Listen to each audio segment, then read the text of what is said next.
The Politics of Trade and Industrial Policy in Africa. Forced Consensus. Edited by Charles C. Soliato, Osita Ogbu and Hajun Chang. Preface. Everyone concerned with Africa's development would be interested in understanding and characterizing the policy process in Africa. But very little investment has gone into this area of inquiry in spite of the immense benefits such exercises could potentially yield. The risks and complexity associated with this exercise and the murky intellectual terrain may have been some of the factors that kept inquisitive minds at bay. From studies conducted elsewhere, mostly in the developed countries, an understanding of the policy process is useful in constructing the form and content of policy advice, and in sharply focusing such advice on appropriate centers. This book was motivated by the observation that despite the fact that African countries have swung with the pendulum of fads and fashions in the development literature regarding the thrust of trade and industrial policies, both the aggregate and individual country performance in each case has been varied and generally disappointing. Explanations of the lackluster performance have not been convincing. Mainstream analysis and reform programs foisted upon these countries have ruled out any prospect for strategic or selective trade and industrial policies. The reasons for such a stance are not always internally consistent. On one hand, it is argued that these strategic policies, which were believed by many to have propelled the success of East Asian economies, are ineffective, or irrelevant in the context of African conditions and globalization.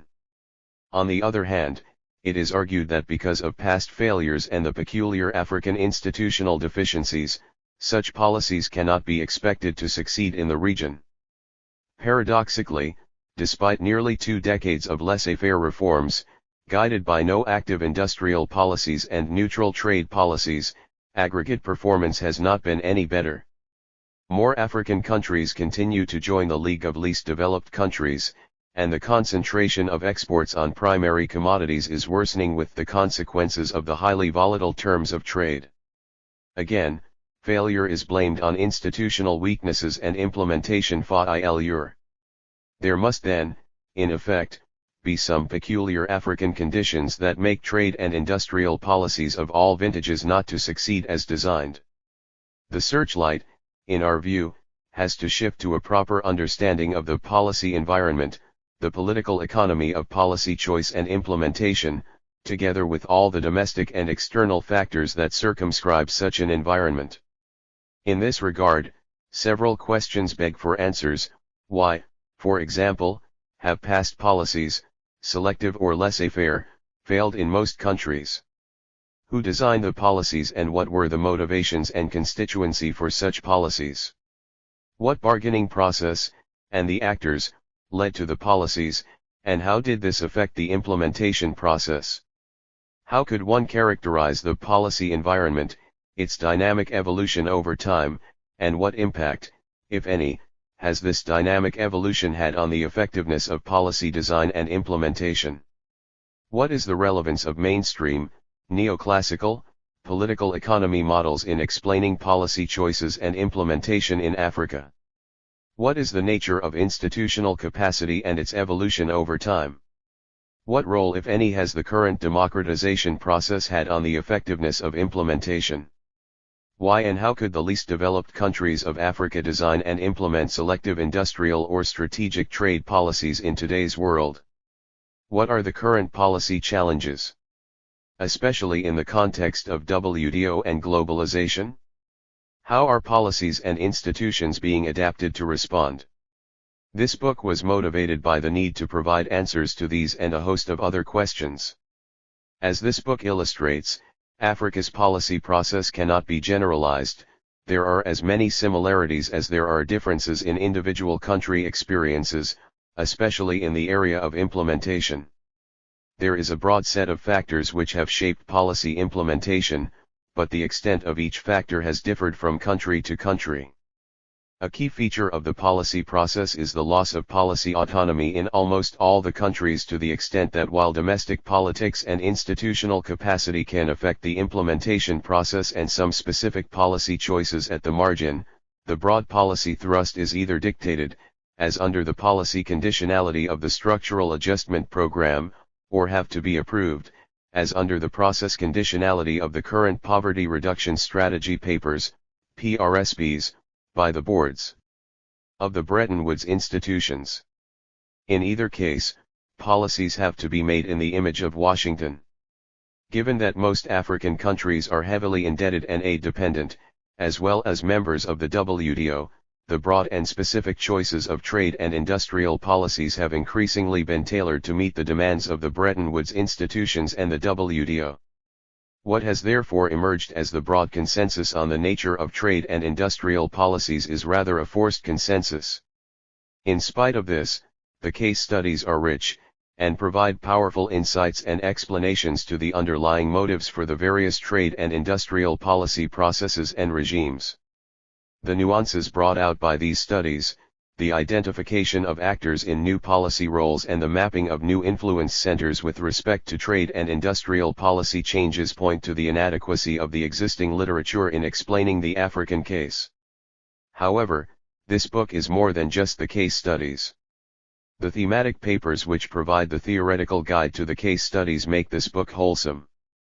The specific areas of coverage were chosen to exploit the gaps in the theoretical literature on trade and industrial policies in explaining Africa's drive for industrialization. The assumptions underlying these theoretical constructs were challenged and exposed as weak and often inadequate in predicting Africa's trade and industrial policy process. More importantly, some of the papers make very compelling arguments for the case for selective trade and industrial policies in Africa, pointing very strongly to the lessons of experience from the industrializing East Asian countries.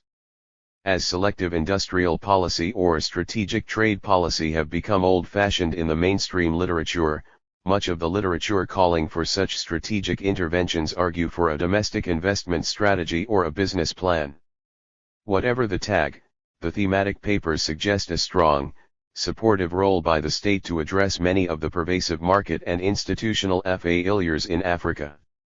This book is a result of several conversations between Charles Salido and Osita Ogbu, then Senior Program Specialist at the International Development Research Center, IDRC, in 1998, on the urgent need to map and characterize the policy process in Africa.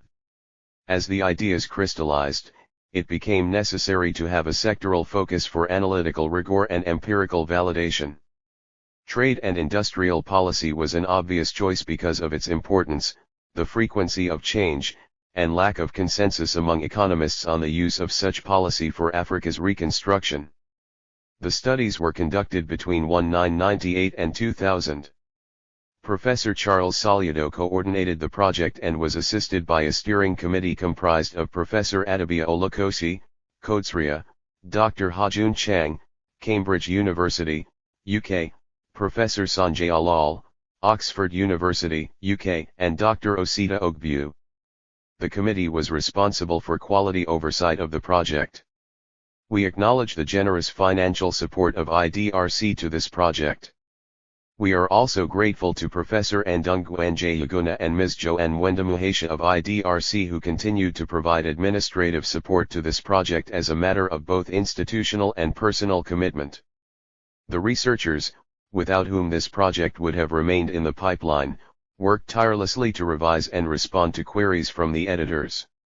They attended 2 workshops which helped greatly in improving our collective understanding of the research problematique, the difficulties of conducting such research in Africa and some of the innovative ways of overcoming the difficulties. We acknowledge their resilience and patience, and for agreeing to be part of this experiment. Mr. Magaya K. Magaya provided invaluable editorial services that further strengthened the manuscript. Charles Salido Osita Ogbu Hajun Chang. 1. A synthesis of major themes in the political economy of trade and industrialization in Africa. Charles C. Salido and Osita Ogbu. Introduction. This chapter presents a synthesis of the thematic papers and country case studies as well as the author's thoughts and interpretations of the evidence in the literature. This book combines 4 thematic papers by Africans and their international counterparts and 8 country case studies, South Africa, Nigeria, Kenya, Zimbabwe, Mauritius, Senegal, Uganda, and Côte d'Ivoire. The thematic chapters address cross-cutting issues and challenges in designing and implementing trade and industrial policies in today's globalizing world. These thematic papers largely challenge orthodoxy on the kind of policies needed, and present alternative models. Two of the papers also discuss the politics and challenges of trade and industrial policy making in an increasingly globalized world. The country case studies illuminate individual country experiences, a departure from the cottage industry of cross-country regressions. The emerging messages are illuminating. While the case studies adumbrate some of the recurring themes and debates regarding African trade and industrialization, they also raise more issues and questions. The synthesis is organized around three central thematic questions: how much do policies, especially those relating to trade and industrialization, matter in explaining performance? What kinds of policies matter more for trade and industrialization, between free trade neutral industrial policy and strategic trade selective industrial policy? How are the policies chosen? What determines trade and industrial policy choices in Africa? Context and background. Nowhere else is sub-Saharan Africa's, here referred to as Africa, has growth tragedy been more dramatic than in the areas of trade and industrialization. For 2 decades in the 1960s and early 1980s, Africa tried the import substitution industrialization, LSI, strategy, and the liberal regime trade liberalization since mid-1980s with no industrial policy, making no discernible difference. For the average African country, income per capita was much lower in 1999 than in 1979, and Africa's share of world trade in 2000, about 2%, was about half its share in 1960.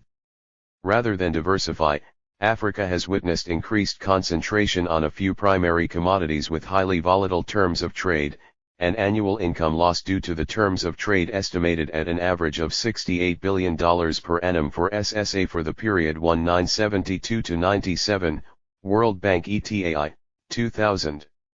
Manufactured goods export, as a share of global trade was almost zero.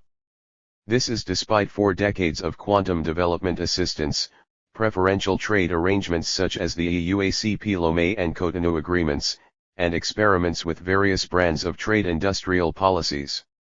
Both policies have apparently failed to deliver in Africa. On the one hand, its critics see the failure of the earlier LSI strategy as inevitable given its wrong nature. Its proponents insist that the LSI period remained the golden era of industrialization and trade in Africa as the peak performance was achieved then, only that it was in many instances marred by ineffective implementation and the vagaries of the international environment. On the other hand, the failure of the liberal regime is blamed largely on lack of ownership and commitment. A common denominator for both schools is implementation failure. Policy conditionality as embodied in the Structural Adjustment Programs, SAPs, is shown by many World Bank studies to be ineffective. The current rethinking focus on ex-post selectivity, and country ownership of the development agenda orchestrated through a participatory, consultative process in the countries. In principle, the countries are free to choose whatever policies that serve their interests best. In practice, both WTO rules and the globalization process are rapidly altering the rules. Together with the economies of agglomeration in the context of the new economics of geography, the new rules may be circumscribing the policy choices open to the policy makers. Also, rhetoric about country ownership aside, there is actually a sense of standard, best practice, credible trade and industrial policies that are acceptable to the international financial institutions, IFLs. Talk about ownership is sometimes window dressing as the true goal is how to get greater understanding and internalization of the same model, and commitment to fully implement it, UNCTAD 2002. But the growing voices in continued opposition to the current orthodoxy refuse to shut up. The debate on the way forward pertains to both normative and positive questions. At the normative level, the debate is about the kind of policies that should be adopted to best promote growth-oriented trade and industrialization. This normative question is predicated on the assumption that policy, rather than other factors such as geography and shocks, is the decisive determinant of the outcomes.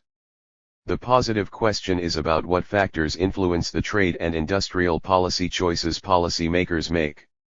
This is the key question, especially given that even in the same broad spectrum of policy, e.g. the LSI or liberal regime, there are huge differences in specific policy instruments and implementation record.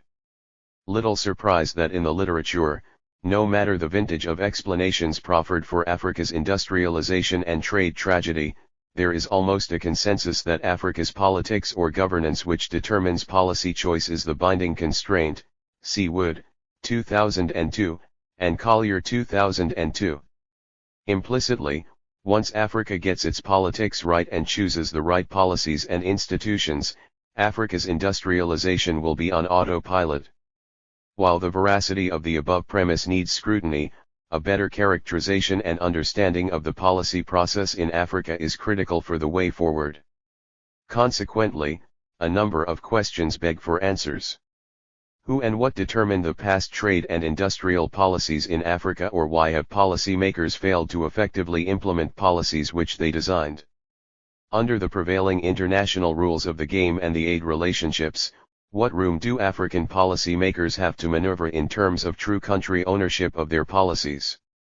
In other words, what are the relative contributions of mainstream ideas about development and role of donors in propagating the ideas or policies? To what extent does the interest group public choice model explain policy choice in Africa? Does the model of state institutional bureaucratic capacity explain much? What about the effects of history, geography, production structures such as economies dominated by mineral rents, and are ethnically divided, or the impact of ethnic versus economic power balance on policy choice? Given that Africa might be one of the few regions of the world that would industrialize without the selective industrial and strategic trade policies used by earlier latecomer industrializers, how are African policy making and institutions adapting to, or coping with, the challenging and changing environment for trade and industrial policies? Are there generalizable lessons from the policy-making and implementation experiences across the region that are important for understanding and for changing the African policy landscape? What are the challenges and possible responses towards a more sustainable, development-oriented trade and industrialization strategy in Africa? This book is primarily motivated by the positive questions raised above. How much does policy matter? The focus of the study on political economy is predicated on the assumption that trade and industrialization outcomes in Africa are predominantly the result of policy choices. In other words, we assume that once we understand the why and how of the supposedly bad policy choices in Africa, we can explain the poor performance, and hence provide a framework for the way forward. To say the least, this assumption is highly debatable. Tangential to the appropriate weight to policy is another equally important issue of the endogeneity of policy to other factors. Do the environment and other factors circumscribe policy? And this is not trivial debate. This is because the appropriate weight given to policy, is it 10% or 90% for example, could have far-reaching implications for responses to Africa's development problems, including the kinds of interventions that would more likely work and the division of responsibilities between domestic and international actors. Most of the cross-country growth regressions in the last decade have been devoted to debate on the relative explanatory power of various clusters of variables, with unresolved issues pertaining to the robustness and fragility of the parameter estimates as well as fundamental issues of methodology. In the growth literature, over 6 variables have been experimented with, but they could be grouped into a few clusters as FOLOs, growth fundamentals, savings investment, human capital, policy, with dozens of variables including the degree of openness or trade policy and industrial policy, destiny variables, geography, ethno-linguistic fractionalization, demography and natural resource endowments, quality of institutions, and external shocks, mostly proxied by terms of trade. Variables. For trade and industrialization particularly, there are two levels of the debate. The first is whether there is a definite causal relationship going from trade volumes to growth or from growth to trade volumes. On this, while much of the literature argues for a trade cause growth thesis, others, such as Roderick, see either a correlation and not causation, or reverse causation in that trade volumes depend on a number of factors including growth and trade policy. The second level of the debate, which is important for this study, is the relative importance of trade or industrial policy per se in determining either trade volumes or growth. The precise weight to be attached to each of these clusters of explanations still remain an unresolved empirical question. Collier and Gunning, L999b, concur and argue that, the dichotomy between policy and destiny is of course an oversimplification. Some apparently exogenous features of Africa have often been induced by policy, and conversely, African policies may reflect exogenous factors. Sorting out the policy effects from the destiny effects is a difficult econometric problem. Depending upon the specification, either policy or destiny can appear important. A look at the interactions of the various determinants of outcome, underlining both the place and possible endogeneity of policy is important. The first of these factors, and perhaps one with the longest history, is geography. See Acemoglu et al. 2001 for a listing of the long bibliography including Niccolò Machiavelli, Charles de Montesquieu, Arnold Toynbee, Alfred Marshall, Ellsworth, Huntington and Gunnar Myrdal. These authors saw climate as a major determinant of work effort, productivity, and therefore the prosperity of nations. More recently, Bloom and Sachs, 1998, Roderick, Adrian Wood, and Jörg Meyer, and especially Wood, 2002, have kept this debate alive. A seminal statement of the role of destiny and geography as determinants of trade and industrialization was given by Adam Smith in Book 1, The Wealth of Nations, 1776, 25, as follows: as by means of water carriage a more extensive market is open to every sort of industry than what land carriage alone can afford it, so it is upon sea coast, and along the banks of navigable rivers, that industry of every kind naturally begins to subdivide and improve itself, and it is frequently not till a long time after that those improvements extend themselves to the inland part of the country. All the inland part of Africa, and that part of Asia which lies any considerable way north of the Euxine, Black, and Caspian seas, the ancient Scythia, the Motum Tartary and Siberia, seem in all ages of the world to have been in the same barbarous and uncivilized state in which we find them at present. There are in Africa none of those great inlets, such as the Baltic and Adriatic seas in Europe, the Mediterranean and Euxine seas in both Europe and Asia, and the gulfs of Arabia, Persia, India, Bengal, and Siam, in Asia to carry maritime commerce into the interior parts of that great continent. Although written more than 226 years ago, it seems Adam Smith was describing much of contemporary Africa. The resilience of this idea was reinforced by Diamond, 1997:405, who elaborated the importance of the geographic determinants of the Neolithic Revolution, showing that modern prosperity was related to the timing of the emergence of settled agriculture in more conducive environments. Specifically, he argues that the striking differences between the long-term histories of peoples of the different continents have been due to differences in their environments. Could Africa's atypical experience as the only region that has failed to diversify production and expand trade in the past 30 years be attributed to its unique geography? Many analysts would answer in the affirmative. See particularly Bloom and Sachs, 1998, Wood and Jordan, 2000, Wood and Meyer, 2000, Wood, 2002, Easterly and Levine, 1997. Bloom and Sachs stress that the emphasis on policy and institutions as the determinants of Africa's growth is being exaggerated.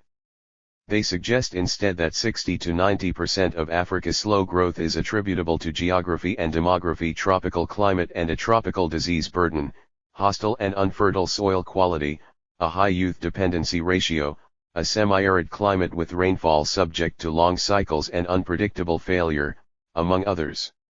Other aspects of geography and exogenous factors emphasized include a low population density, which exacerbates the high transport costs, a colonial heritage that artificially subdivides Africa into many unviable states with the median country's GDP averaging $2 billion, landlocking of many countries, and a higher ethno-linguistic diversity than in any other region.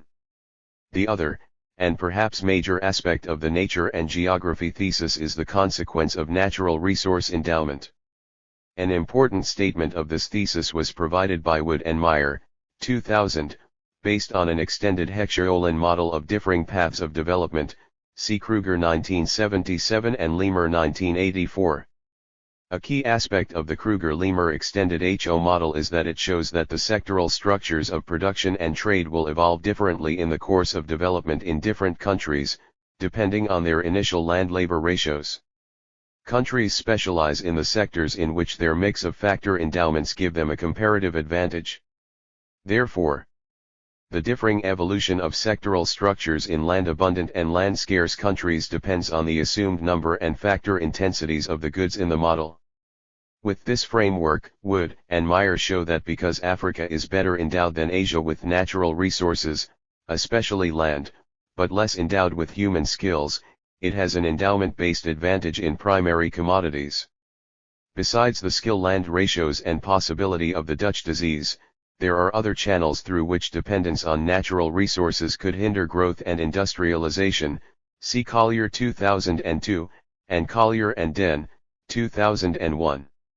Since African countries are dependent on a narrow range of primary commodity exports, they are also susceptible to large and volatile price shocks.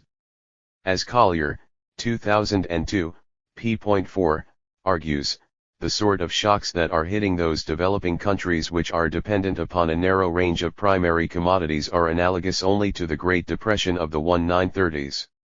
In the case of the typical large negative export shock, directly costing 7% of GDP, the shock then triggers a cumulative contraction in the economy over the next 2 or 3 years, leading to an additional loss of output of around 14% of initial GDP. Hence, there appears to be a Keynesian-type multiplier by which each dollar of direct loss from large terms of trade shocks ends up costing the economy $3. World Bank, et 2000, estimates that for sub-Saharan Africa, the average annual income loss due to terms of trade losses for the period 1972 to 1997 was about $68 billion, many times the size of annual ODA to the region. Furthermore, natural resource dependence leads to bad governance due mainly to the generation of rents which are either inefficiently spent causing the Dutch disease, as well as creating an incentive system favoring illegal asset stripping relative to investment and support for persistence of weak rule of law. Finally, natural resource dependence increases the risk of civil war, especially in very poor societies where the opportunity cost of being involved in rebellion is almost zero. As Africa's concentration in primary commodity exports intensified over the past 30 years relative to other regions, the incidence of civil war also intensified. Indeed, Collier and Hoefle, 201, estimate that a country without primary commodity exports would have a risk of civil war of only around 1% over a 5-year period, whereas with primary commodity exp alts at 30% of GDP the risk rises to around 20%. It is little surprising therefore that almost all the countries with civil conflicts in Africa are primary commodity dependent. Related to the endowment thesis is the impact of location on transport costs. Wood adds that because much of Africa's land is far from the sea, which raises internal transport costs, a prosperous Africa will be like America in having a relatively unpopulated interior, based on agriculture and mining, with urban industrial concentrations on its coasts. Redding and Venables, 201, had drawn attention to this model where a key comparative advantage is proximity to market and to suppliers. The need for this proximity consequently exerts a powerful force of agglomeration, thus giving a huge comparative advantage to those countries that industrialize first. Agglomeration economies imply that manufacturing industries will always be concentrated in AFEW locations, and locations such as Africa that have not yet industrialized may have permanently missed out. For Africa, therefore, industrialization is viable only to the extent that it serves the local market and benefits from the natural protection of high transport costs. From the analysis presented so far, it is not only that policy matters less, it is to some extent endogenous to geography and natural resource endowments. For example, Gallup and Sachs, 1999, suggest that countries isolated by location will also have weaker lobbies in favor of trade, hence geographic isolation will be compounded by policy. Induced isolation. Collier and Gunning, 1999, 16, suggest that natural resources may bring forth a variety of other policy errors. For example, it may worsen policy by turning politics into a contest for rents or, through crowding out manufactured exports, prevent the emergence of potentially the most potent lobby for openness. Easterly and Levine suggest that ethno-linguistic fractionalization makes cooperation among the ethnic groups more difficult, which worsens policies. Primary commodity dependence leads to poor governance, and probably also to politics of loot-seeking or rent-seeking rather than to production-seeking activities.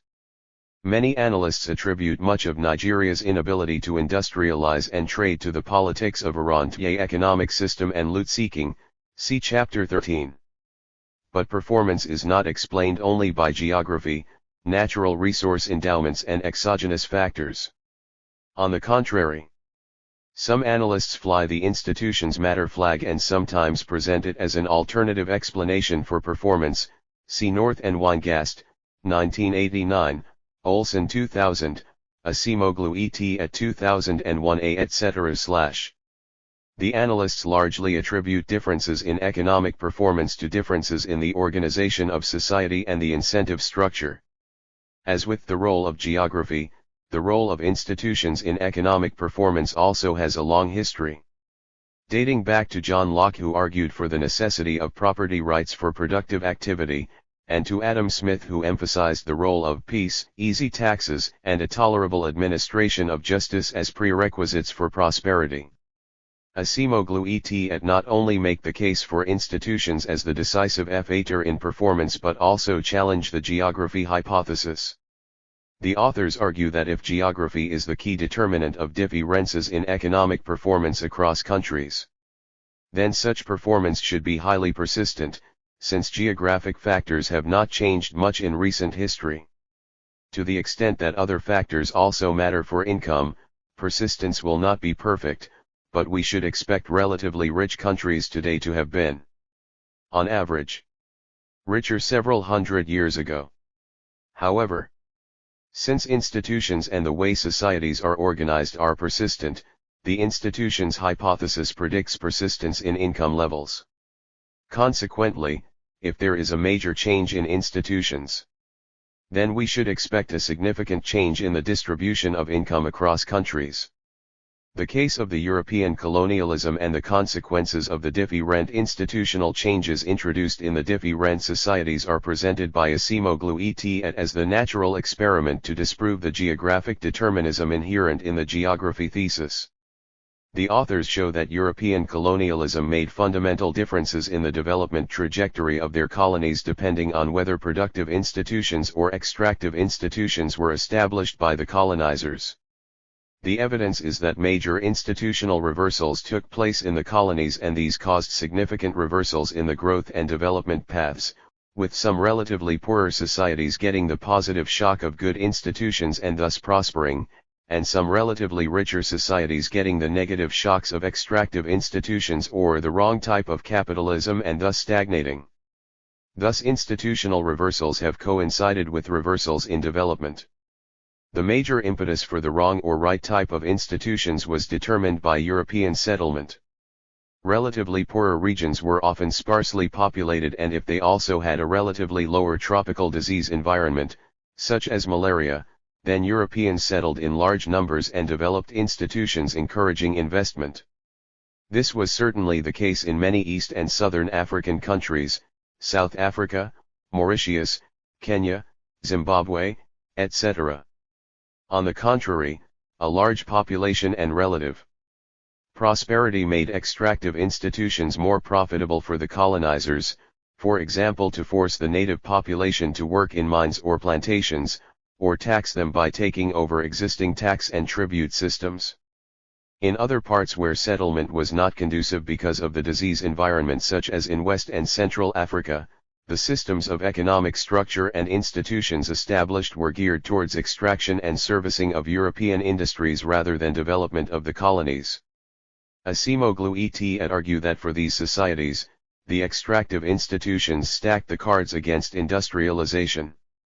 The authors also challenge the view by several analysts that Africa, Central America, and the Caribbean are poor because of too much capitalism.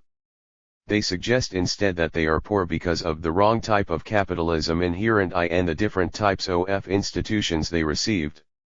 Implicit in Acemoglu et al. Is the notion of path dependence, institutional persistence and the corresponding performance persistence. There is therefore a suggestion of path dependence and the hysteresis effects of long and enduring bad institutions and good institutions. Once institutions are established, good or bad, they assume a life of their own, with major constituencies that profit from the current order organizing to perpetuate it. The Acemoglu et al. Thesis about institution performance persistence is interesting because it sheds some light on one of the emerging puzzles in the country case studies. In all the countries that seem to have achieved industrialization and diversification beyond the African average such as South Africa, Mauritius, and Kenya, there is always a significant European and other foreigner settlement factor.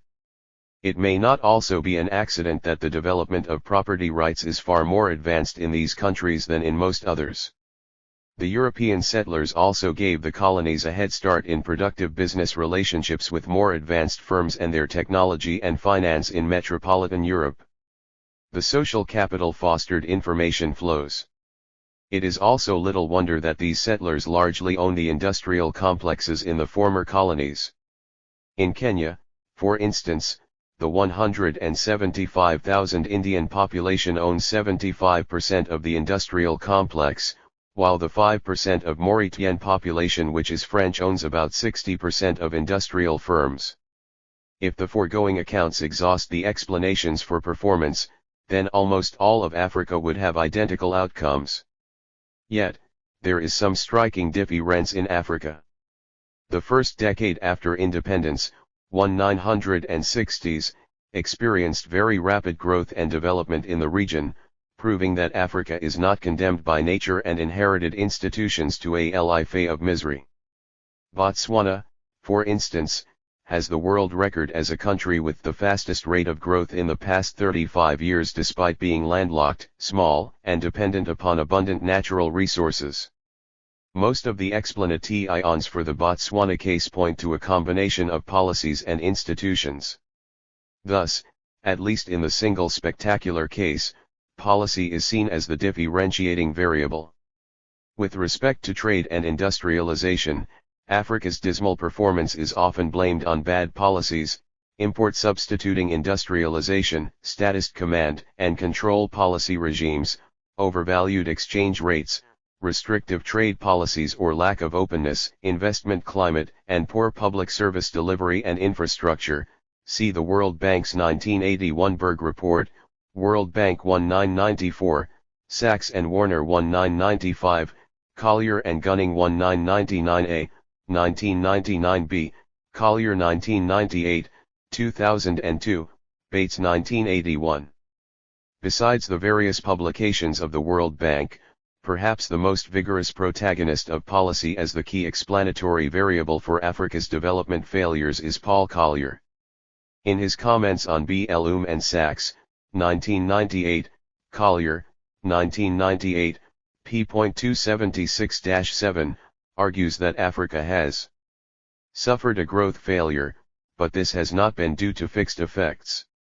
It has been determined by policy, which has changed considerably over the past 40 years. All 5 of the worst policy environments on the World Bank's ratings are coastal, but among the 26% of the low-income population living in adequate policy environments, TWO-thirds are landlocked. Collier, 2002, p.l., further suggests that Africa's current comparative advantage in primary commodities is often due, not to its intrinsic endowments or location, but to a poor investment climate that is policy-related. Further proof of the dominant role of policy is tendered by the differentiated policy stance ratings of the World Bank and their high correlation with growth performance in Africa, indicating better performance for countries with better policies. Although there is still raging debate about the definition of good policies and the robustness of the methodologies employed, see various papers by Danny Roderick, there is a broad consensus in literature that policy matters. Policy can mitigate or worsen the effects of nature, shocks and institutions. What is still unknown is the precise weight to be attached to policy relative to other variables. But even the most ardent protagonists of the policy explanation are beginning to underscore the limits of policy. For example, Collier, 1998, 280-1, concludes his treatise on the role of policy with a sober reflection on the possibility that the hysteresis effects of long periods of poor policies may be difficult, or impossible, to reverse. Trade barriers, transport costs, power costs, transaction costs, information costs, and high risk, all largely the result of policy, have long-lasting effects. While I share the agenda of trying to make manufacturing work, I think one should acknowledge that hysteresis effects of a prolonged period of poor policies may have made this infeasible. First, there has been a loss of capital that may be irrecoverable. Second, as the rest of the world has developed manufactured exports, it has developed constituencies to defend the interests of the sector. In most African countries there is not yet a political constituency for the deep changes needed to make manufactured exports competitive. Finally, I worry more about an implication of the other new economic geography, which emphasizes economies of agglomeration. It is possible that the prolonged phase of poor policies has caused Africa to miss its window of opportunity to develop manufacturing, the time when the cheap labor of Asia offset the agglomeration economies of the developed world. By the time Africa reforms its policies, the world may have enough manufacturing sites for the long-term share of manufactures in the world demand, and given the advantages of an existing agglomeration, new entrants will not be able to outcompete them. I hope not.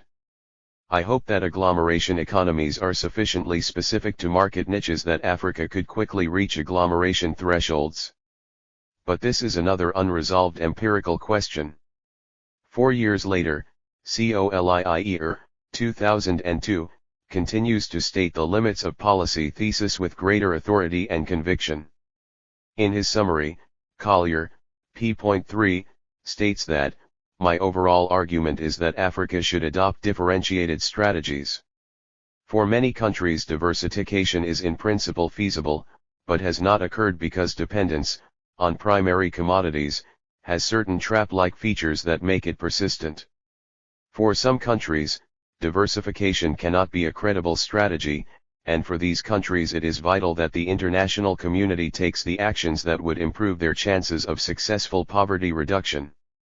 Later, p.28, Collier restates this position even more strongly by arguing that for the present Africa must live with dependence upon primary commodities, and for parts of Africa this is the only likely future.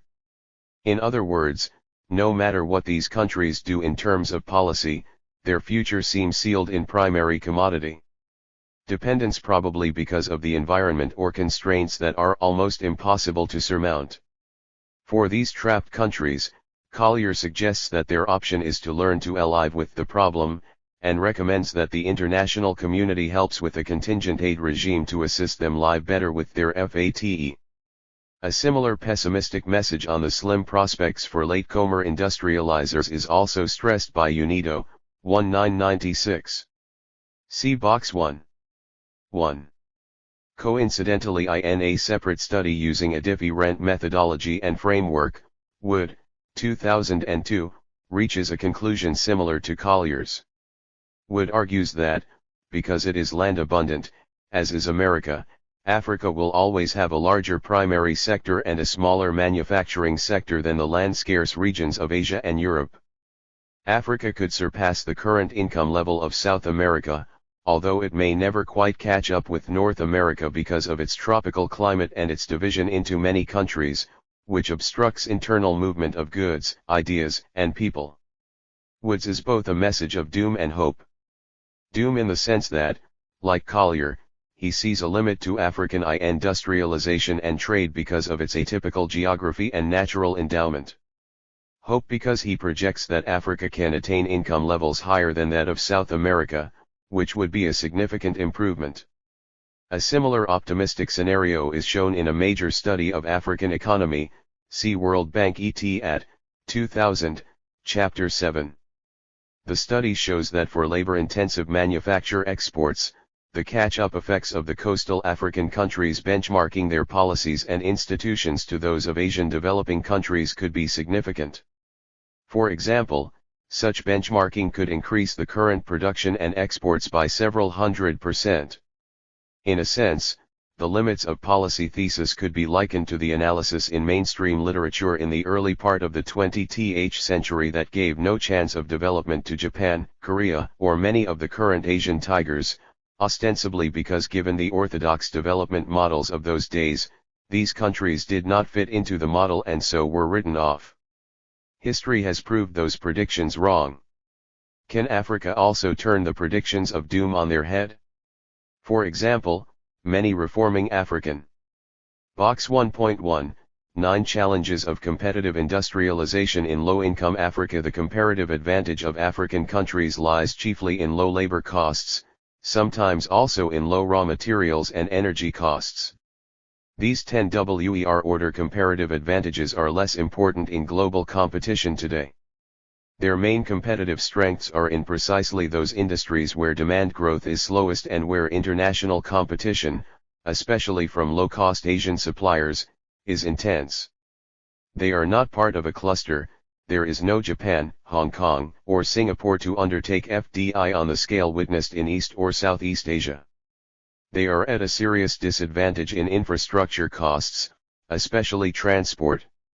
They are at the bottom of the global league in industrial sophistication and technology. The private sector is very weak, dominated by a few major multinationals at one extreme and a mass of small enterprises at the other. The middle of medium-sized indigenous firms is missing. The technological terms of trade have moved against late starters. The admission fee for the acquisition of new technology has risen both in money and, more important, in the skills of operators, technicians, and managers. The importance of labor quality in attracting FDI counts against Africa. The region has become excessively and unsustainably dependent on external support, including that for foreign technology and expatriate skills. Source: UNIDO, 1996. Economies have been shown to increase their non-traditional exports, including manufacture exports, from barely nothing to a sustained annual growth rate of above 30%. So, despite the lingering questions, policy and institutions can still make important differences. What kind of policy matters more, free trade neutral industrial policy or strategic trade selective industrial policy? If policy matters, the key question is, what kind of policy matters more for industrialization and trade?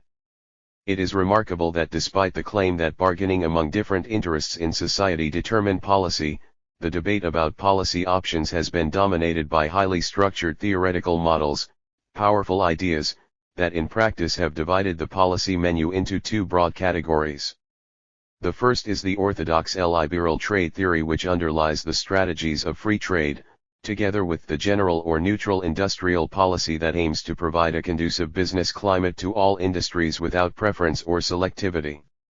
The second is the assortment of ideas and models associated with mercantilist thought and import substitution industrialization, which underlie the strategies of managed, strategic, trade and selective industrial policy.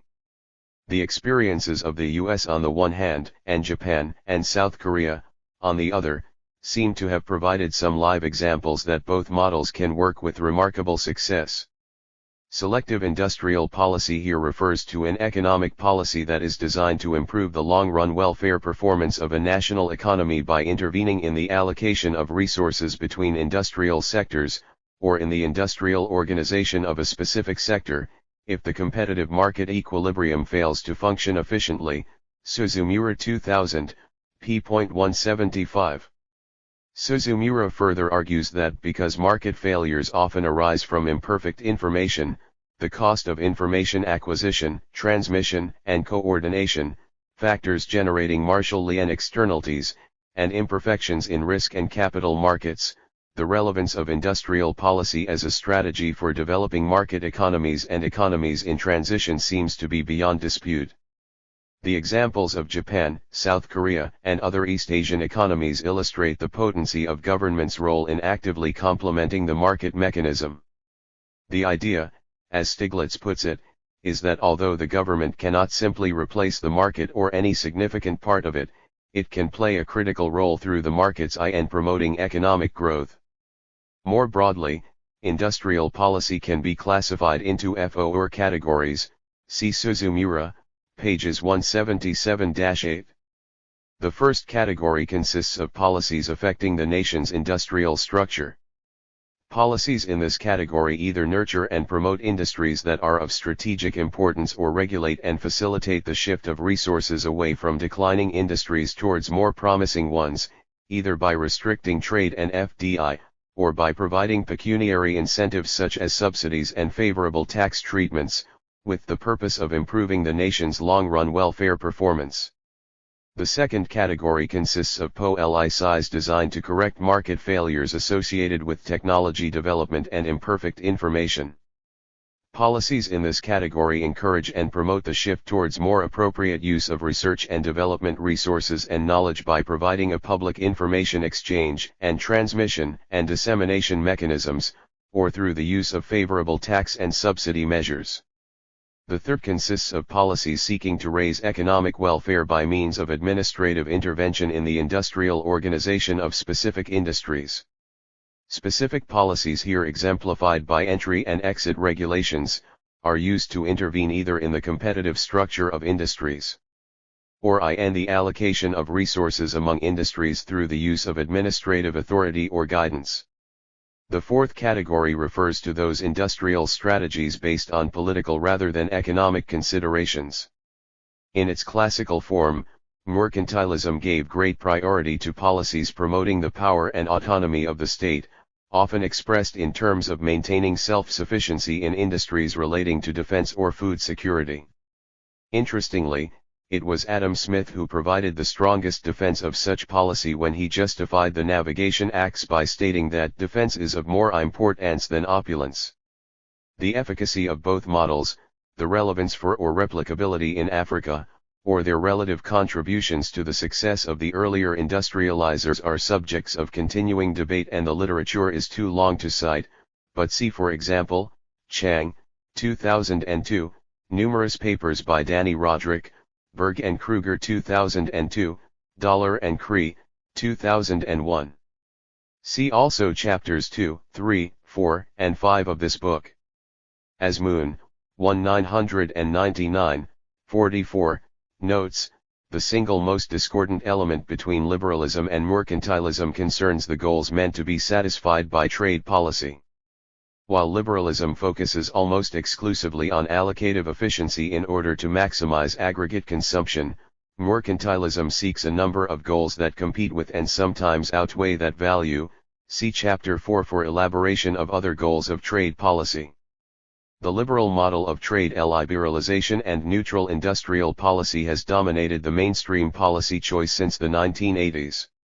The history of the swing in policy from the import substitution industrialization of the earlier 2 decades is rooted in the structural adjustment program adopted by most African countries. The peak of the African economic crisis in the late 1970s coincided with the neoclassical ascendancy as the dominant intellectual framework of analysis and development model. With an agency-theoretic model of the state, and a neo-Eurasian view of the market, the neoclassical model assumes that government failure was more pervasive and dominated market failure, if ever one existed.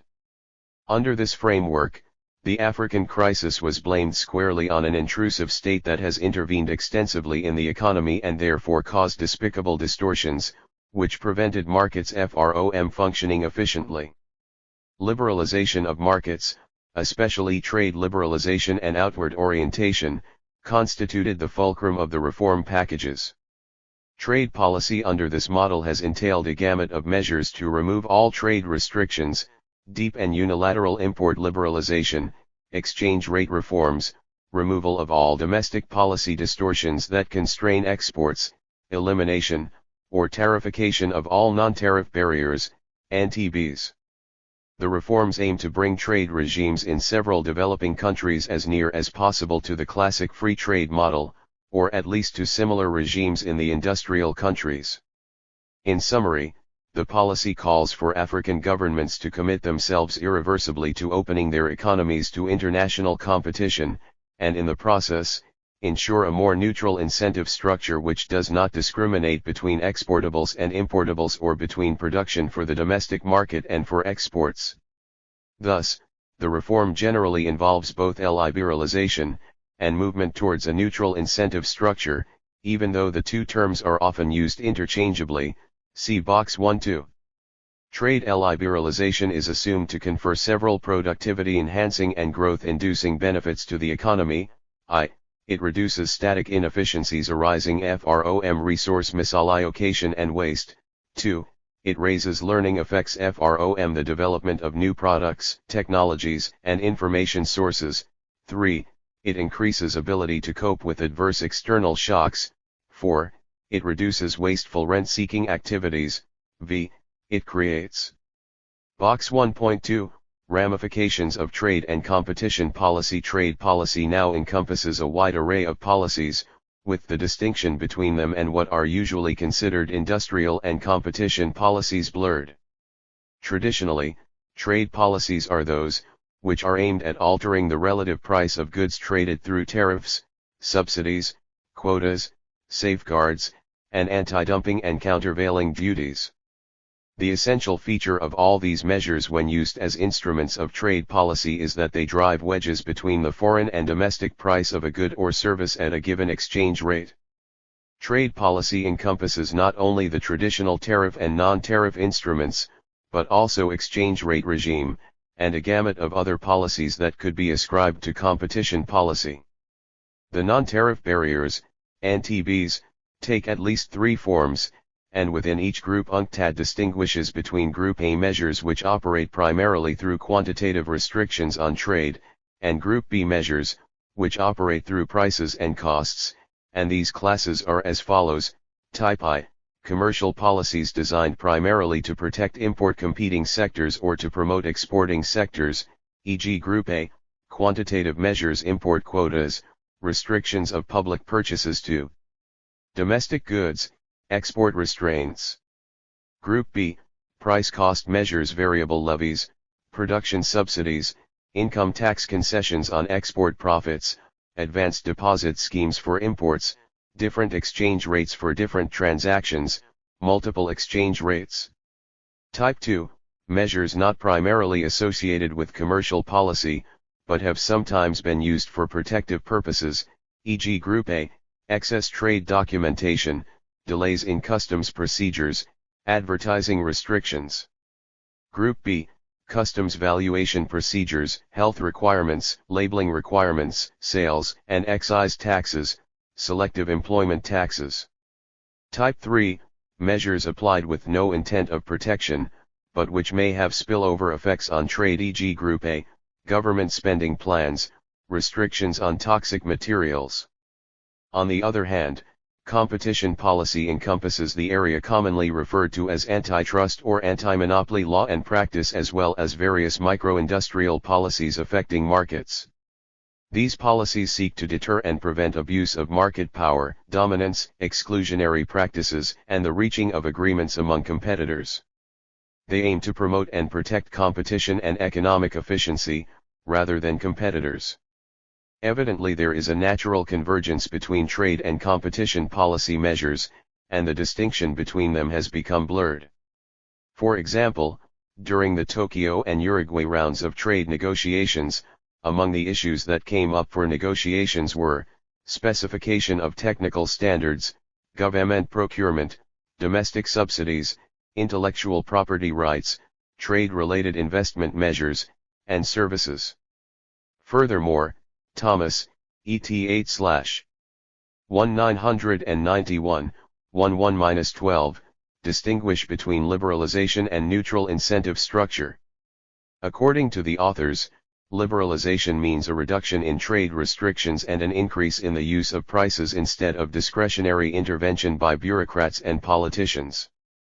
It implies a reduction in the welfare cost of government interventions, that is, a reduction in the direct costs or at least in some of the indirect costs. On the other hand, a shift toward neutrality is a change that makes the policy-induced effect on price incentives more nearly uniform, broadly speaking, among exportables, importables, and non-tradables, as well as between sales of a given product in the domestic and foreign markets. Because most economies have a substantial bias against exportables relative to importables and non-tradables, moving toward neutrality means a reduction in anti-export bias. This reduction can be achieved by reducing import protection, by raising export incentives, or by doing both.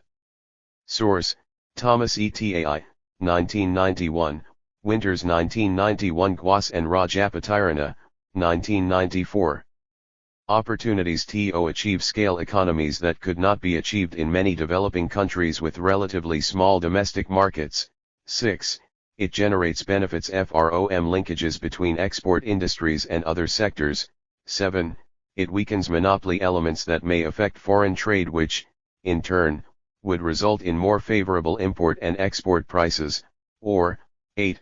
It is less reliant on, relatively unstable, exports of primary commodities whose price fluctuations may make development planning difficult. See Amjadi and Yates, 1995, Roderick, 1993, 7-20. It is assumed at developing countries that have faced the greatest balance of payments problems are those that have followed the inward-looking LSI regime, those at have involved severe import controls and the building of all kinds of industries under such protective regime. A large amount of literature claims that such policy regime has had deleterious consequences for the countries for a number of reasons. First, the domestic markets of many developing countries are too small to realize the economies of scale obtainable in many industries, so that industries geared primarily towards the domestic market tend to be inefficient. Second, import restriction is a tax on exports because it inhibits industries that would have developed high export potentials if they had access to production inputs at world prices. By making import substitutes relatively more profitable, import controls increase the costs and reduce the availability of imported inputs used in the production of exportables, thereby forcing exporters to use relatively expensive and low-quality locally produced inputs. Also, import restrictions, through the substitution effects, lead to a more appreciated real exchange rate, which hurts exports. Trade reforms, liberalization, are expected to redress these negative consequences of restrictive trade policy. Often, literature on this line of thought rests its case by pointing to the success of the East Asian newly industrialized economies as the empirical proof of the recommended outward orientation. A number of other direct and indirect benefits are expected from the reforms. The first, the static, resource misallocation effects, derive from the presumed misallocation of resources in production and the reduction in consumer welfare caused by the misalignment of domestic and international prices. An aspect of the costs is that excessive protection of industry in developing countries stifled productivity growth, encouraged industrialization at the expense of agriculture and exports, reduced savings, increased unemployment, and led to very low rates of capacity utilization. Andolo, et at. 1995, 2. The indirect costs of restrictive trade regime include waste of resources in income-generating but unproductive activities associated with protection such as smuggling, lobbying, evading tariffs, and building plants with excess capacity to get import licenses. Thomas, et al., 1991, 7-9. Besides the costs of restrictive trade policy, another justification for liberalization is the dynamic growth effects of such orientation. Such dynamic effects derive from the growth-inducing impact of more efficient resource allocation and production, as well as the technological change and learning that would result from the elimination of the anti-export and anti-competition bias that discouraged innovation, cost-cutting, the acquisition of technological capabilities and thus growth. Thomas, ETAI, 1991, argue, however, that such dynamic effects, though of great practical importance, are very difficult to demonstrate. Tangential to this model of trade reform is also the assumption of neutral industrial policy. Under the neoclassical assumption of competitive markets with no economies of scale, perfect information, no risk and uncertainty, no defective or missing markets, and that all firms operate with full knowledge of all possible technologies, equal access to them and have the ability to use them efficiently without risk, cost, or further effort, deliberate efforts at promoting industrialization would be distorting. Under these assumptions, comparative advantage in industry as given by resource endowments will be realized. The mainstream model of unfettered liberalization and no industrial policy has been vigorously challenged in the literature. See chapters 2, 3, 4, and 5 of this book. Over a dozen papers posted in Danny Roderick's website, Helleiner 1988, 1995, various publications of UNCTAD, and the global NGO community, especially Oxfam. The objections which at every turn contradict the neoclassical model have been spurred by the theoretical insights of the new trade theories, imperfect competition and economies of scale, asymmetric information and missing or defective markets, the endogenous growth theory, and importance of education and learning, the nature of technological innovation and upgrading, as well as the experiences of the East Asian economies. See Solido 1998 for summary of the debate. The debate can be summarized in terms of whether and how market failures dominate government failures, and whether and how government's strategic intervention in trade and industry can produce outcomes superior to than those obtainable under the Walrasian market mechanism. These alternative models have the policy prescriptions that favor gradualism in import liberalization, sequencing of import liberalization to export expansion, emphasis on technological capability and learning, and the strong role of the state in complementing the market rather than seeking to supplant it. See particularly chapters 3 and 5 of this book. Most of the objections do not necessarily question the principle of trade liberalization but note that it requires specific conditions to work well, and could in fact cause more damage if the specific conditions of the liberalizing economies are not taken into account. For example, it is suggested that most of the benefits from the free trade model derive from assumptions of well-functioning competitive capital, product, and labor markets. As Gani, 1995, observes, countries with well-functioning markets and a diversified production structure benefit more than other countries from the productivity gains through trade reform. Furthermore, as Helleiner, 1988, shows, the dynamic benefits derive more from trade in manufactures rather than primary commodities. It is not surprising therefore that most of the objections to the model also derive from the conditions of market and coordination failures as well as the limited dynamic benefits accruing to primary commodity producers. In other words, several of the structural deficiencies of these economies persist and it cannot be seen how getting prices right alone could eliminate them or quickly transform these economies into industrial giants.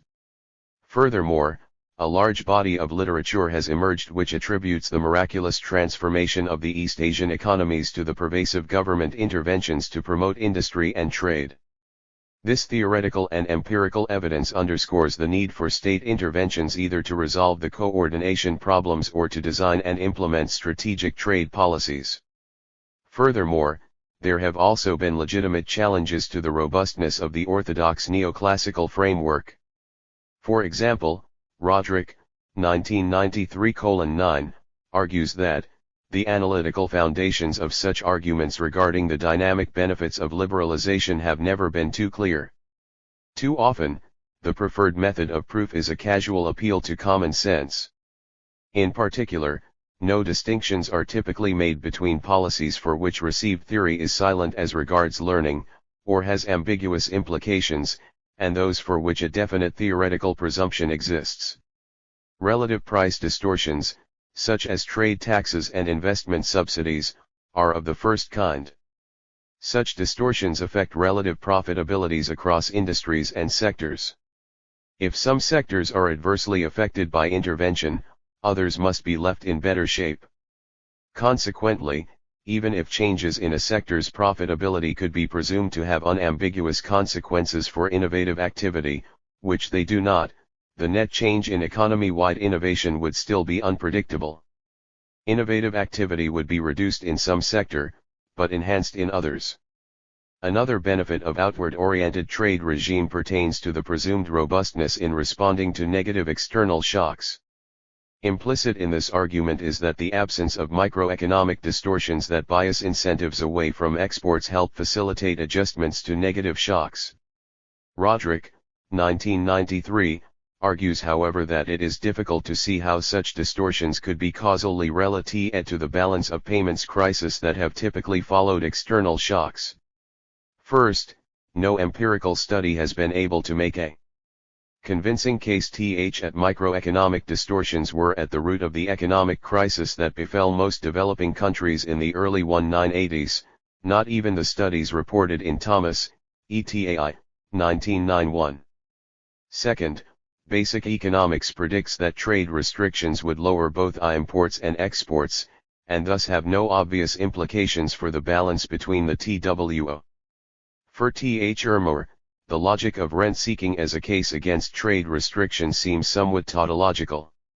As Roderick, 1993:20, points out, while the costs of rent-seeking may be genuinely immense, it does not follow that a correction of price distortions and a move to outward orientation necessarily eliminates THM.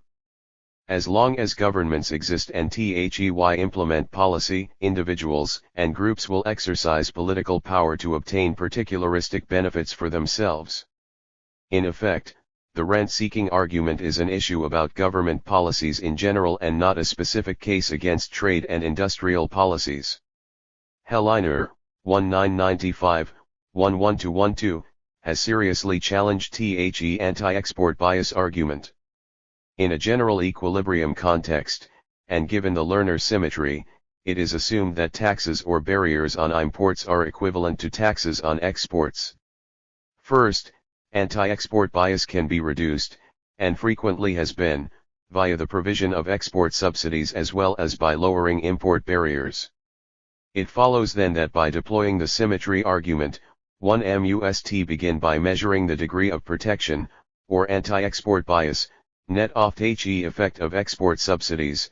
This may significantly reduce the required degree of import liberalization or the effects of removing all trade policy interventions, both on imports and exports.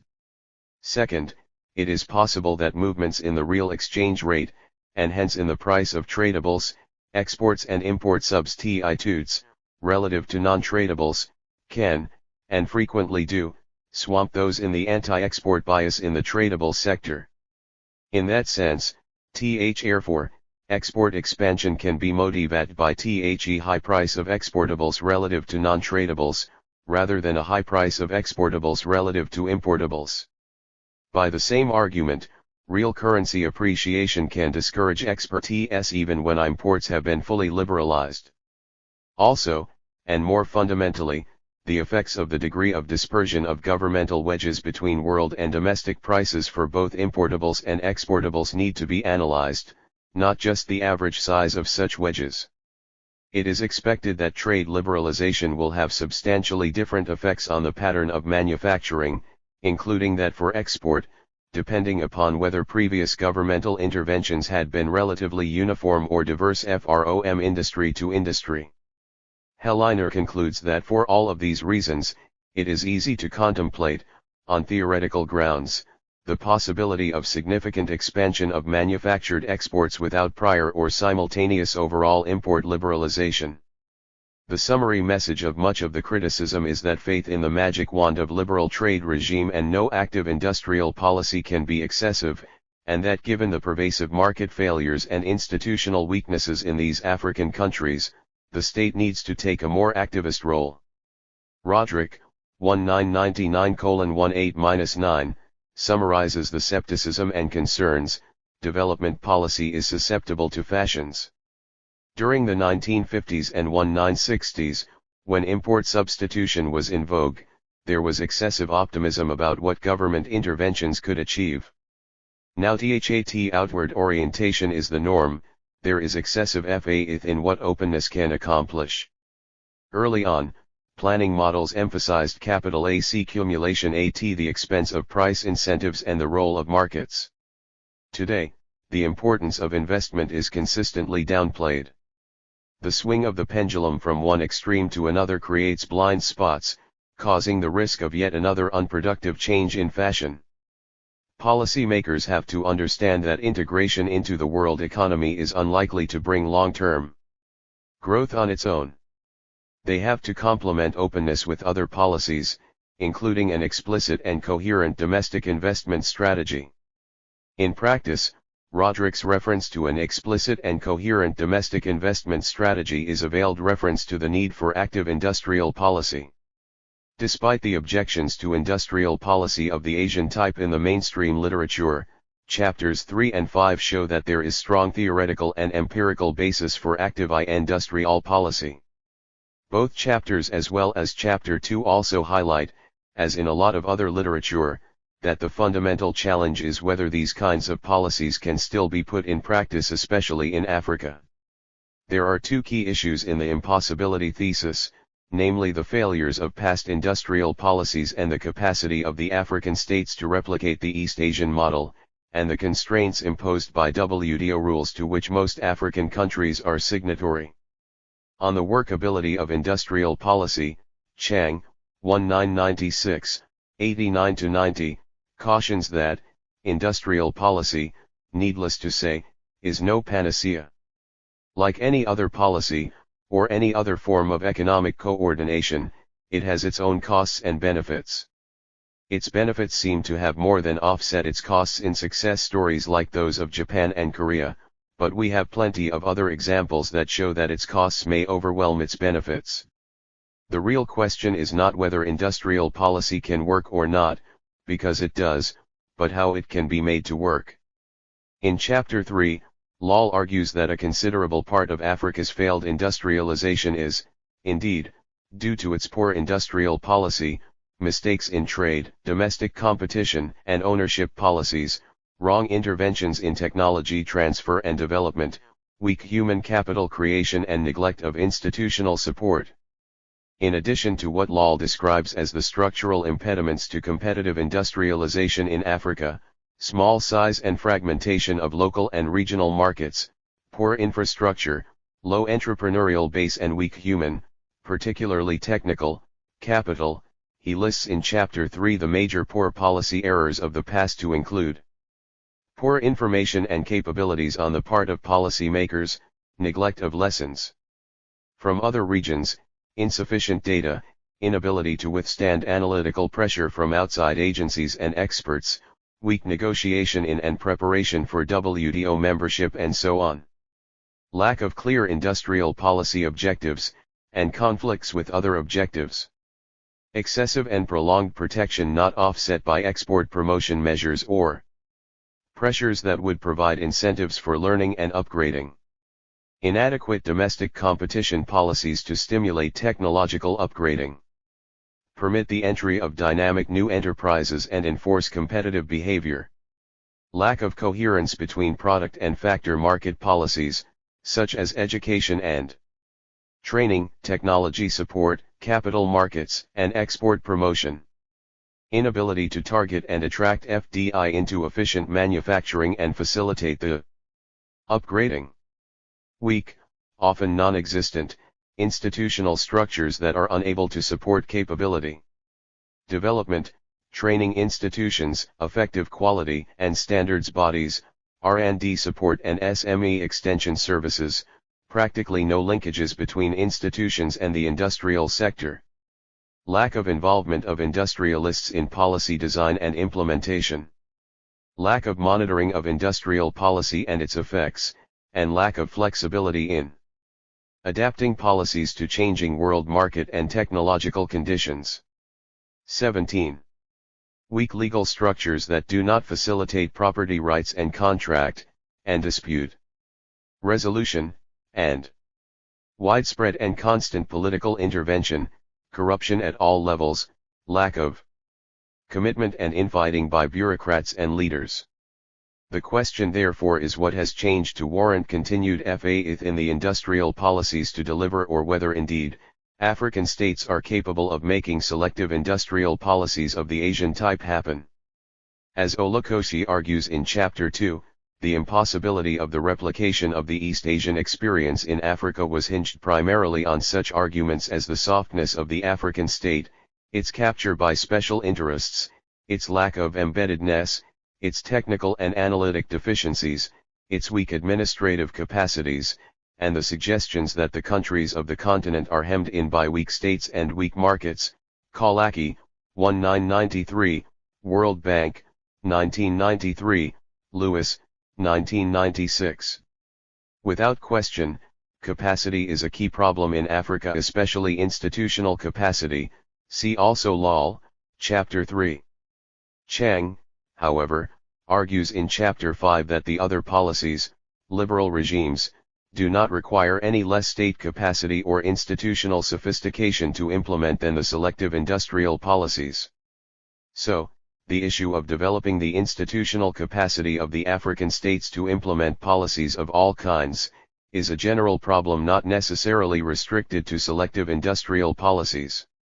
The other argument is that the new global rules governing trade and industrial policy make it impossible for governments, including those of Africa, to pursue the kinds of policies that the East Asian countries were able to get away with during their late industrial catch-up.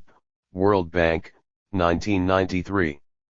Such policy measures as industrial protection, trade discrimination, the use of subsidies in trade and industrial promotion, the denial of national treatment to foreign investors, provisions for the local value added, and outright or concealed disregard for intellectual property rights in the quest for technological development are now ruled out by the existing WTO regime to which African countries are signatory. Some of the new issues, investment, labor standards, etc. slated for negotiation in the new development round also promise to further restrict the ability to deploy the plethora of selective industrial policies. As Lal recognizes in Chapter 3, measures such as export subsidies, local content rules, new quantitative restrictions on trade, discrimination against investors by origin are very difficult or impossible to launch now. The only flexibility remains on how quickly and uniformly they are phased out. But Chapters 2, 3, and 5 make it clear that African countries still have room to maneuver, as the new WTO rules do not necessarily rule out all industrial policies. A lot may depend on the skills of the government concerned in designing measures that are permitted or in camouflaging those that are not. It is also necessary to build strong government capabilities to deal with trade disputes in WTO. All major exporting countries are now engaged, voluntarily or otherwise, in constant battles with importers or competitors on detailed technical matters that can have important repercussions on their export and import performance. Countries that fail to develop the legal and economic expertise to cope with these disputes risk losing competitive advantage. Many countries have a grace period before they have to fully liberalize trade and investment. Depending on the WTO terms agreed upon, they might be able to further prolong the period or seek exceptions for particular industries or in particular periods. Furthermore, as Chapter 2 argues, WTO's transitional clause on special and differential treatment does offer a small window of opportunity that different categories of developing countries like those of Africa, which are mostly categorized as LDCs, can use for the promotion of policy objectives tailored to their stage of development. This is in addition to the general least security and other special exceptions, including those that pertain to health and moral concerns as well as national emergencies, that are recognized and accommodated by the agreement. There is also some scope in the agreement for the promotion of regional cooperation schemes by the members of the organization. Indeed, the overwhelming reality that cannot be denied is that in spite of the evolution of WTO's rules-based multilateral trade regime and the disciplines it is designed to enforce, countries, both developed and underdeveloped, still employ a host of direct and indirect measures, including trade, industrial and agricultural subsidies, for the achievement of desired policy objectives even while lowering tariffs in compliance with the demands of the new global order.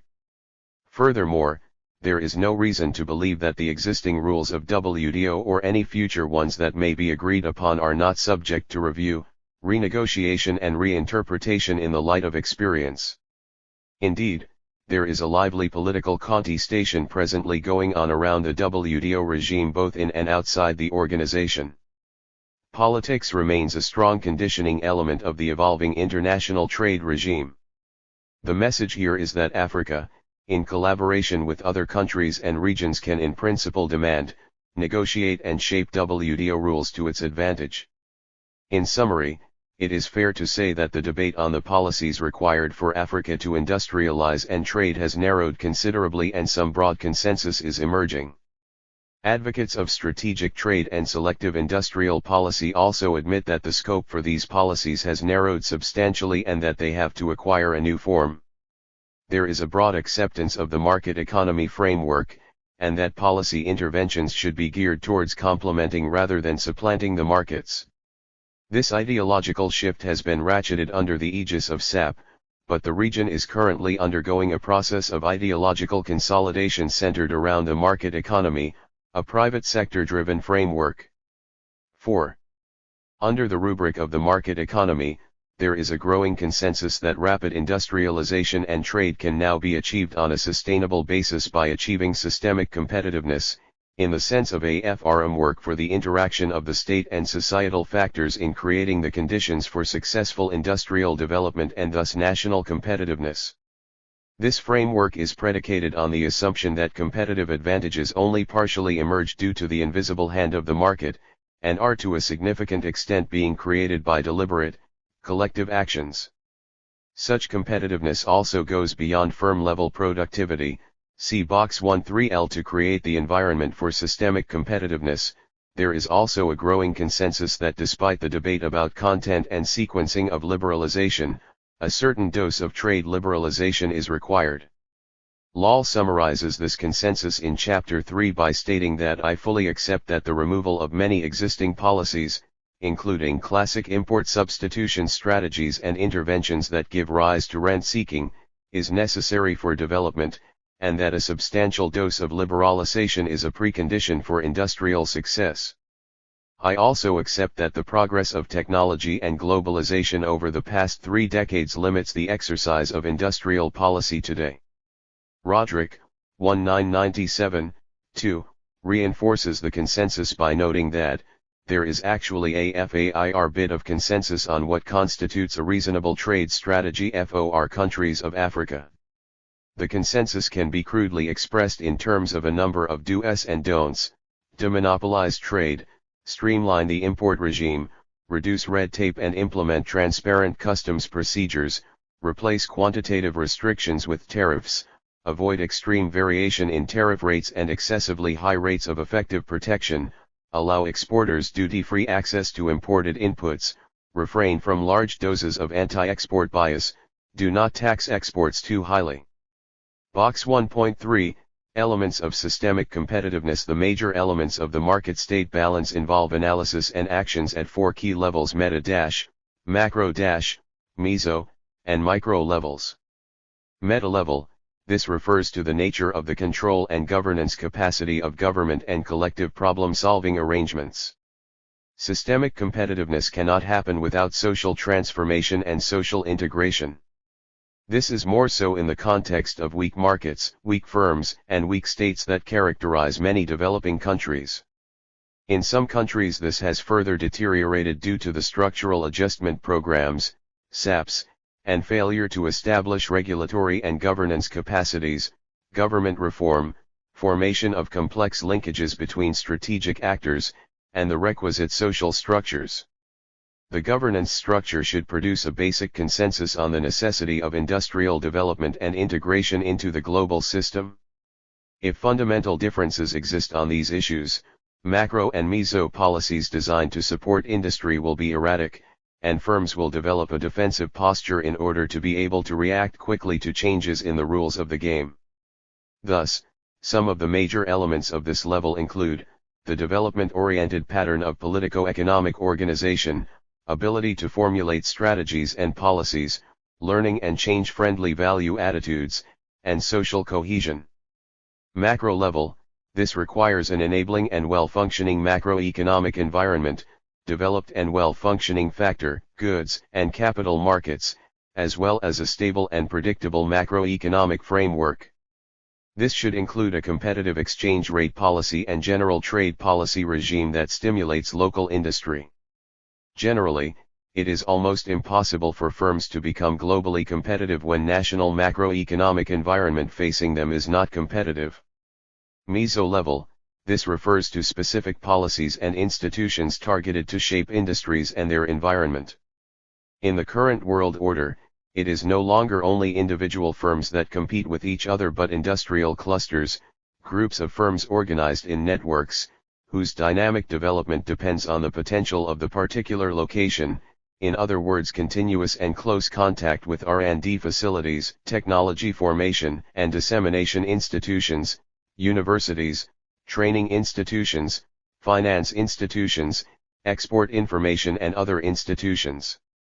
There are increasing demands on the local, regional, and national level to create and support business environment, and this applies to demands on business associations and other non-governmental actors as well as to demands on the state at all these levels. The key point here is that in the highly competitive world trading system, national and regional governments are under pressure to devise institutions to nurture and promote the competitiveness of the industrial clusters and groups of firms. Thus, a major aim of meso policies is to create specific locational advantages. This, among other things, requires actions on the following: I. Technology contract research, technology extension, consultancy, business associations, universities, selectivity and networking. 2. Education and training, public and private institutions, technical orientation and specialization.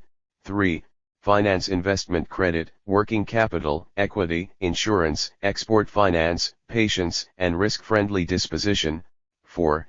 Infrastructure, rail, road, water, air transport, harbors, telecommunication, energy, etc. v.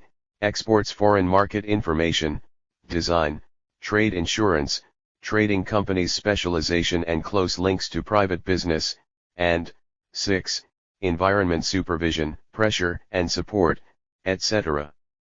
Furthermore, two key aspects of the meso-level task with the central government pertain to large-scale technology initiatives and the formulation of an overall long-term strategy. Competitive advantage is increasingly less a function of cost or price and more one of quality, style, design, timely and after-sales service. For many developing countries, acquiring the necessary competence and sustaining technological upgrading in these areas require interactions between the various actors. Micro-level, industrial development requires capable and competitive firms, and networks of firms with strong externalities. To be competitive, firms have to optimize on cost efficiency, quality, variety, and responsiveness to changes in demand and new opportunities. Source: Saluda, 199 bb. While many African countries, including the 8 country case studies, have made much progress along these lines, Lal notes in Chapter 3 that the problem is that these countries are rapidly liberalizing without a strategy, and World Bank, et al., 2222, agrees that liberalization is not yet anchored in an ideology, such as export promotion, and also emphasizes the need for a business plan. Part of the emerging consensus as summarized in the World Bank et al., 2209, include 5 most pressing policy actions. Anchor export orientation on competitive and stable real currencies, sustained real exchange rate competitiveness. Make trade reforms credible and effective, by administering effective compensating mechanisms to exporters, cutting red tape, and ensuring best practice customs clearance. Integrate further trade policy reform with national business plan for economic diversification, and the elements of the business plan should cover infrastructure, public service delivery, human capital development, stable and competitive exchange rates, and investment strategies, especially for small and medium enterprises, and mainstream regionalism in a new way, open regionalism to enlarge the economic space and lock in trade and other reforms to boost their credibility, and regional convergence criteria for macroeconomic, regulatory, and infrastructure reforms. Base all this on a consultative process, between government and the private sector. There is also a broad consensus that for policy purposes, the broad generalizations about the benefits or otherwise of openness are unhelpful. There is a need to unpack the openness principle into the component elements. Having a more liberal policy towards exports, FD, imports of inputs and capital goods, and being more restrictive on imports of finished consumer goods is certainly a different brand of openness from setting tariffs on all goods at zero rates. Furthermore, World Bank et at 2000 basically agrees with Roderick, 1999, that liberalization is not enough, and should be accompanied by a number of complementary measures. Tangential to the issue of unbundling the openness concept is the unresolved empirical question of what the optimal tariff rate should be. As Massa, 1998, argues, the theory suggests that the optimal tariff rate for a small open economy should be zero. But he recognizes that for revenue, industrial protection, and balance of payments, the tariff rate cannot be zero. The question therefore is how high it should be. Much of the empirical literature seems to be settling with a suggestion of tariff bands in multiples of 5, such as 5, 10, 15, 20. How these magic numbers are derived remains an open empirical question. 6. Finally, there is also a growing consensus that policy reforms are needed not only in African countries, but that the industrial countries need also to reform their policies for Africa's trade and industrialization policies to be effective. In addition is the recognition that Africa needs preferential and differential treatment to enable it to succeed. For example, the various bilateral, preferential, trade concessions to Africa under the Africa Growth Opportunity Act, AGOA, of the US, the various EU-ACP Lomé and now Cotonou agreements, EU's proposal to have the least developed countries export everything but arms to the European Union free of duties, are indications of the realization. On the agenda of the Millennium Round, WTO, trade negotiation is a key issue of the industrial country subsidies to agriculture, which amount to the size of Africa's GDP. These subsidies impede Africa's ability to compete in agriculture. If there is such a broad consensus on a menu of policies that can jumpstart African industrialization and trade, why is there so much variation in the details of policies chosen and implemented in African countries? What determines these policy choices? What determines choice of policies and their implementation outcomes? The literature on economic policy process is large, and has evolved significantly over the past 3 decades. It has evolved from the traditional, normative, theory where economic policy analysis, policy making, and implementation are viewed as purely technical processes in which the political process is increasingly integrated into the theories. Under the traditional analysis, policy analysts, disinterested economists, start with a model of the workings of the economy and some instruments of policy intervention, assume an evaluation criterion, then calculate the values of the instruments that will maximize the criterion, and finally present the policy choices and reforms as the correct ones. Viewed as a technical problem, the model assumes a single social welfare maximizing principle. Implicit in this model is the assumption that once the correct policies that maximize social welfare have been identified and recommended, such policies are necessarily implemented as designed and the expected outcomes follow. Policy failures under this model must therefore be traced either to inability of the economists to identify the correct policies and advise the government accordingly, or to the stupidity of policy makers and implementers in not adopting the best policies or lack of commitment in implementing them correctly. Although still the dominant conception of the policy process among economists, this model largely leaves out a crucial aspect of economic policy process, namely the political process. According to Dixit, 1996, 9-10, in reality, a policy proposal is merely the beginning of a process that is political at every stage, not merely the process of legislation, but also the implementation, including the choice or formation of an administrative agency and the subsequent operation of this agency. The political process of economic policy making is constantly influenced by the legislature, the executive and its agencies, the courts, various special interest lobbies, the media, and so on. The legislature may fail to enact the economists' desired policies, the administrative process may fail to implement the legislated policies in the intended manner. The outcomes may fail to correct market failures and may instead introduce new costs of their own. Spurred by the writing of political scientists and more so the public choice literature, there is increasing interest in the political process of economic policy. Broadly, three stages of a policy process can be distinguished: I. Agenda setting, i.e., how do issues get onto the policy agenda? 2. The criteria and influences which determine the formulation or content of policy, and 3. The implementation of policy. Summarizing the critical insights by Tony Killick, Healy, and Robinson, 1992:47, note that formulation and decision should be governed by simplicity, by responsibility and awareness of interests, and by the motives of those involved in implementation. Sustainability probably depends most on correctly anticipating the likely public and political support. The critical importance of political variables is therefore strongly underscored. For Africa, research efforts that focus on the linkages between the nature of the state, political process, and economic policy performance are recent, and 5 major categories of such studies can be distinguished.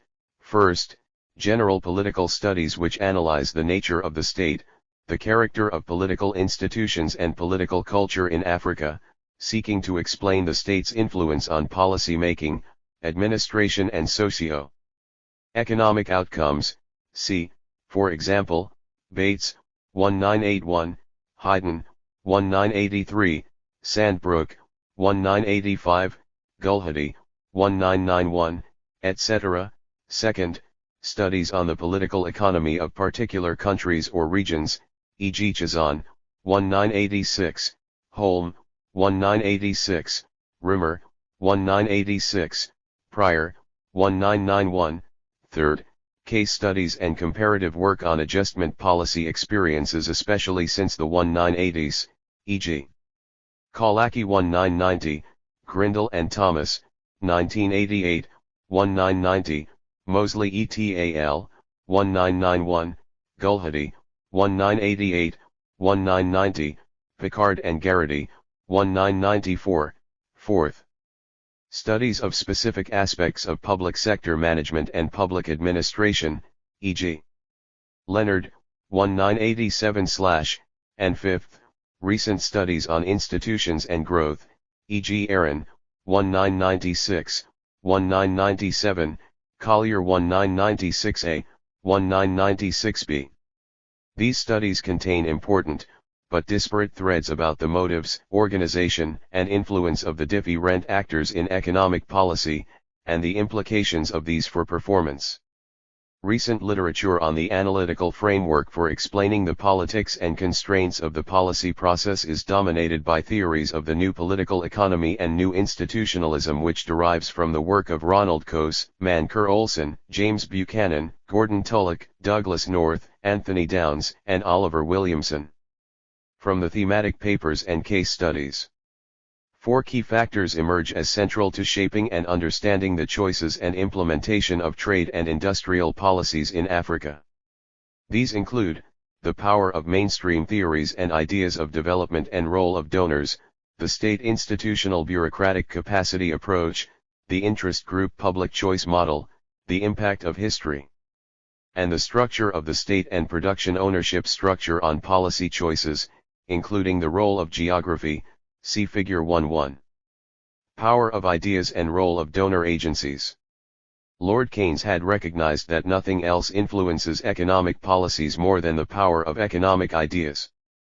The two simple models that have defined the policy spectrum are the liberal free trade theory on the one hand, and the mercantilist thoughts expressed in the LSI infant industry model together with strategic trade theory, on the other. In this respect, Africa is unique. In broad terms, no region has been more susceptible to swings in the pendulum of ideas of economic development than Africa, from the LSI planning models of the 1950s to the 1970s, to the swing into massive liberalization and structural adjustment programs from the 1980s to date. Any account of the policy process in Africa that ignores the power of mainstream ideas, as well as the role of donor agencies in propagating or mainstreaming such ideas misses the central point. Most of the now discredited LSI strategies and national development plans of the earlier decades were designed and implemented largely with the financial and technical assistance of donors. Inherent in the role of donors in the policy process is the question of policy autonomy enjoyed by the African policy makers. This is because much of the discourse on policy making implicitly assumes that policy makers have the independence or flexibility to choose whatever policy they fancy, and are perhaps only constrained by the domestic politics. Nothing can be further from reality. Most African countries, especially the 34 least developed countries out of the 49 in the world, depend heavily on external aid. Donor agencies, especially the Bretton Woods institutions, have especially since the 1980s become dominant in the policy choices of African countries, through policy lending under SAPS and the increased donor coordination under the Paris and London clubs of creditors.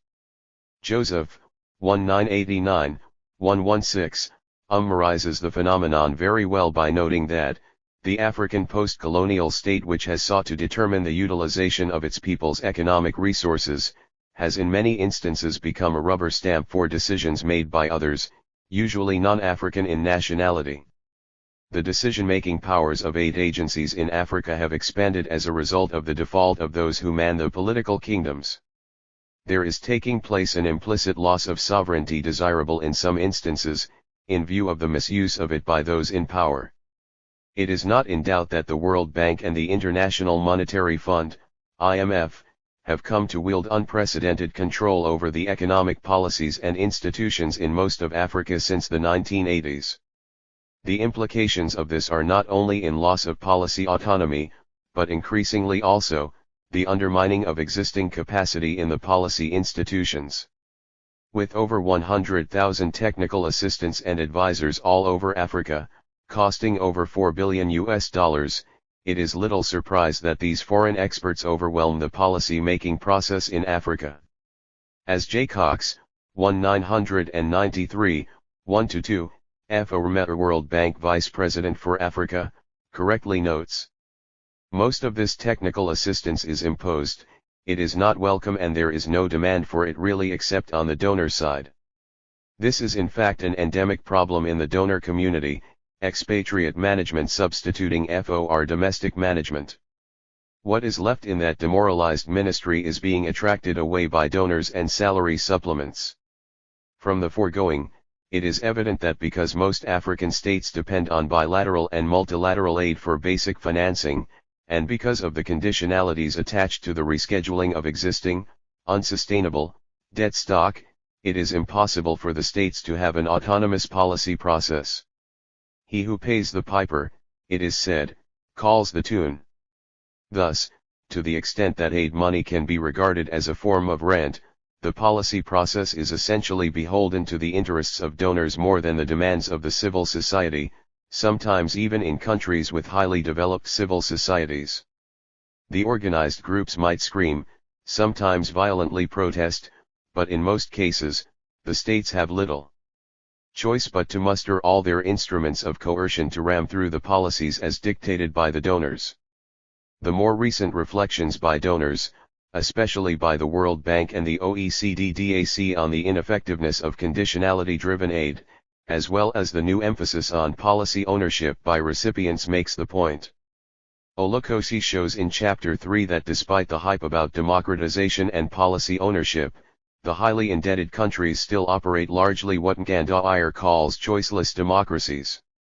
Democracy is about interest group politics, but it seems that in much of Africa, it is democracy in which a greater part of the policy agenda derives, not from their party manifesto or electioneering promises, but WTO rules, PRSPs whose strategic thrust and content are largely dictated by the Washington Consensus, the Country Assistance Strategy Papers, etc.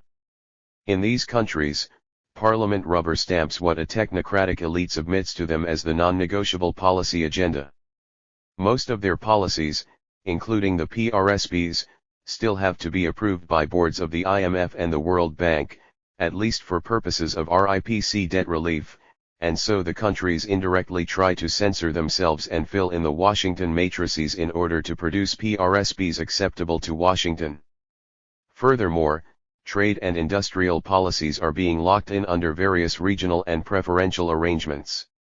EU's Everything But Arms, EBA, initiative which proposes to grant least developed countries duty-free export into the EU market is exceptional in that it is non-reciprocal.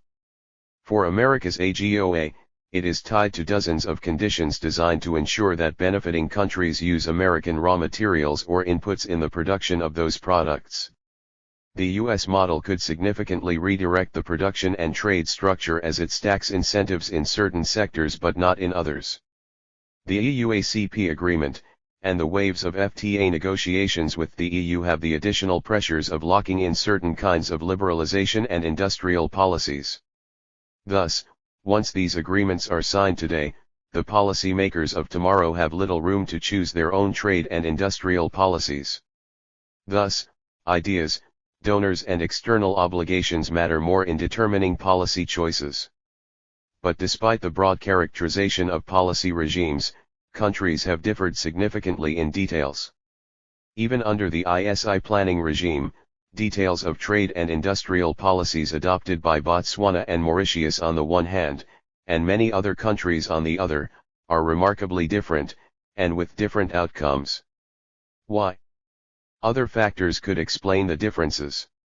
State institutional bureaucratic capacity approach to policy making historically, especially in the 1960s, economists typically studied and perceived policy making in models where a rational, benevolent social planner optimally chooses economic policy instruments in order to maximize the welfare of a representative individual, given certain resource constraints.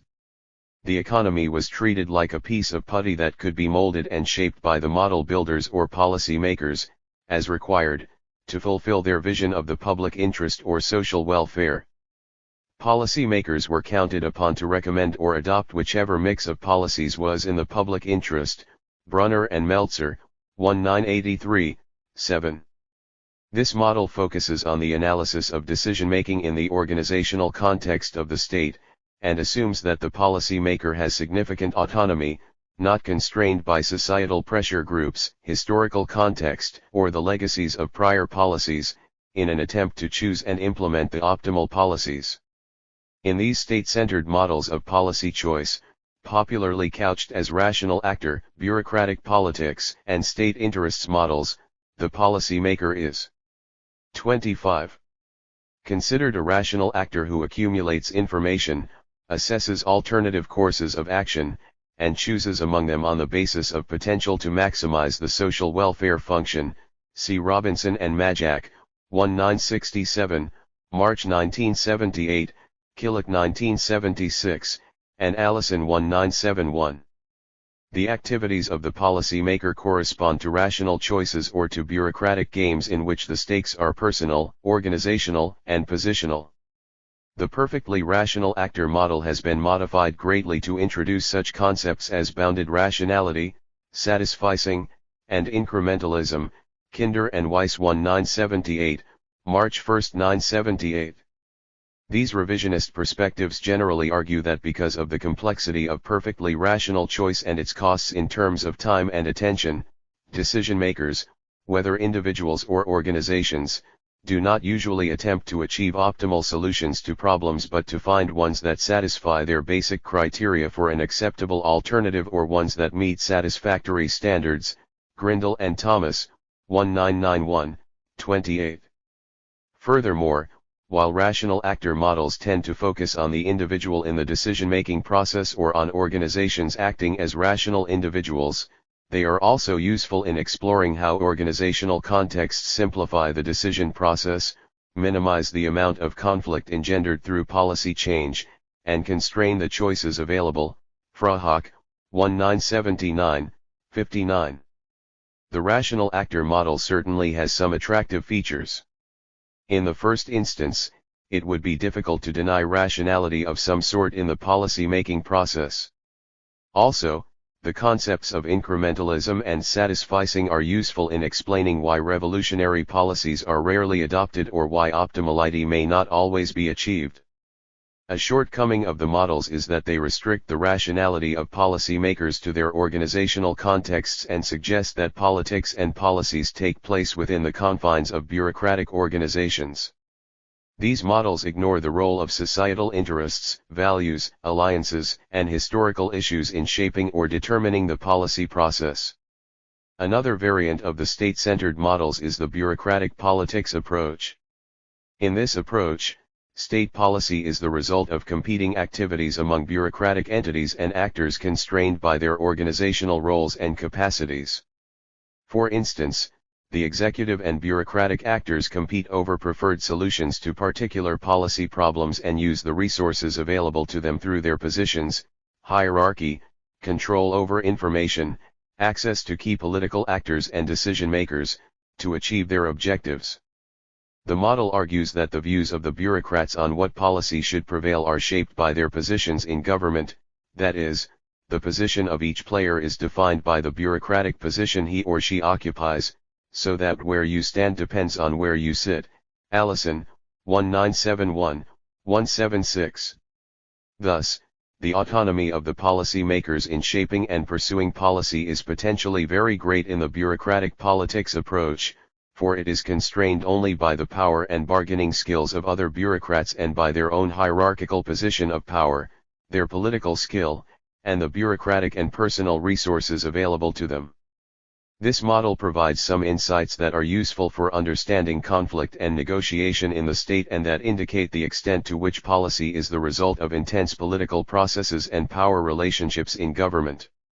The bureaucratic politics model provides important insights into how the personal attributes of the policy makers, educational and professional competence, technical skills, and ability to intimidate colleagues through superior information and analytical rigor during policy debates in the cabinet, and their relationships with the power centers and proximity to the presidency, could make significant differences in their ability to strike policy deals and actually implement them. In a word, the clout wielded by individual bureaucrats and policy makers in government is an important variable in determining their influence on the policy process. The model could also shed light into the dynamics of negotiations and conflicts among bureaucrats that, in many cases, result in deliberate attempts by some well-connected and powerful bureaucrats to frustrate or sabotage policies they do not support. An aspect of the state-centered model of policy-making refers to the institutional arrangements and governance structure of the state. Social scientists have generally turned to Max Weber's typology of authority, under the rubrics of patrimonial, charismatic, and rational legal, to characterize many African states. An illuminating application of Weber's categories is Clapham's, 1985, concept of neo-patrimonialism, by which he means the use of modern rational legal forms, that is, impersonal universalistic systems and rules, for private particularistic purposes. As Findlay, 1989, 9, observes, a patrimonial ruler of the pure type would give gifts to his followers and kinsmen to cement their loyalty to him in his struggle with his opponents, these gifts coming out of his personal resources, since such a system would lack any distinction between private and public purse. A modern third world leader, however, who wanted to perform essentially the same activity of rewarding followers and kinsmen would do so typically by assigning them jobs or import licenses or contracts that ostensibly ought to go only to those satisfying certain impersonal objective criteria of functional qualification. It should be expected that the more successful the neo-patrimonial state is in its predatory exactions on the civil society, the less the legitimacy of the regime in the eyes of the people, since the more blatant will be the violations of the publicly proclaimed rational legal norms. The state would normally respond through political repression of varying kinds depending on the perceived threat. More so, the more lucrative the control of the state, the more intense will be the pressure of rival claimants, and so the regime will have to face the problem of how wide or narrow to make the coalition that enjoys the benefits of state power. It is believed that much of the politics and public policy of third world countries are concerned with the dynamics of these concessions and retractions to various segments of the society. For many scholars, the state-centered approach, especially its special variant of personal and patrimonial rule, represents an important characteristic of the policy process. This rule is a political regime characterized by the absence of effective institutionalized rules and political competition, where the rulers relate to the citizens by patron-client relations, financial rewards and access to power and privileged positions.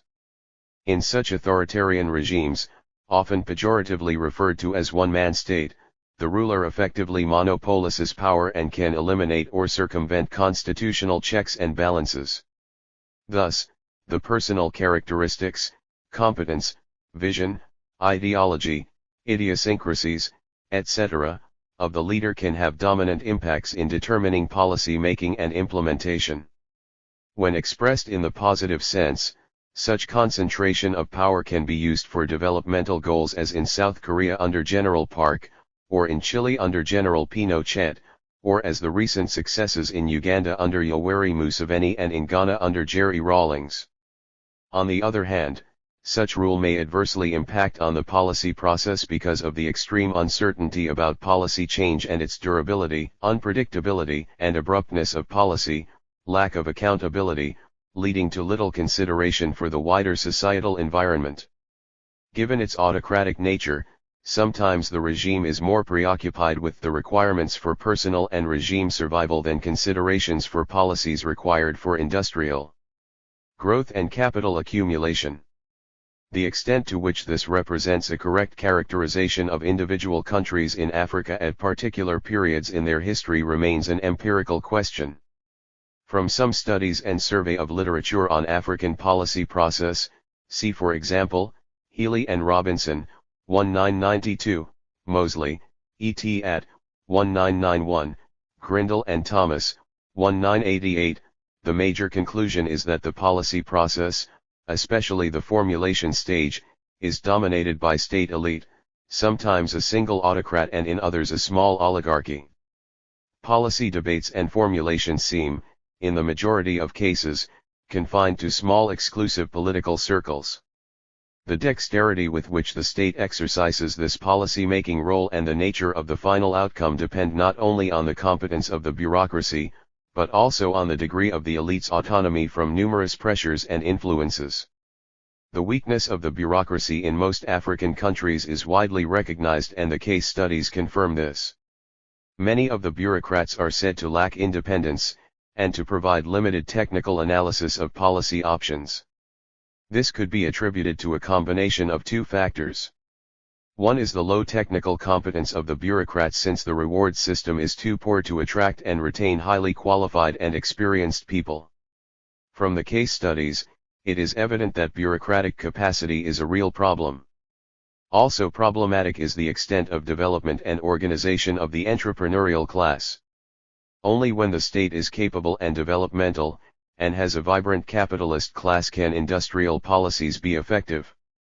Nafziger, 1990, 148, raises an important dilemma in the case of Africa by noting that, the irony is that while the weakness of the African bourgeoisie indicates the need for state intervention and skilled planning to induce investment and entrepreneurship, few African bureaucrats can either facilitate the emergence of profitable enterprises in the private sector or manage those in the public sector. In many ministries of trade and industry, there are no PhD economists. Sometimes, one finds 1 to 4 junior economists. 8. In several of the case studies, the institutions charged with responsibilities pertaining to trade and industrialization are fragmented and lack coordination.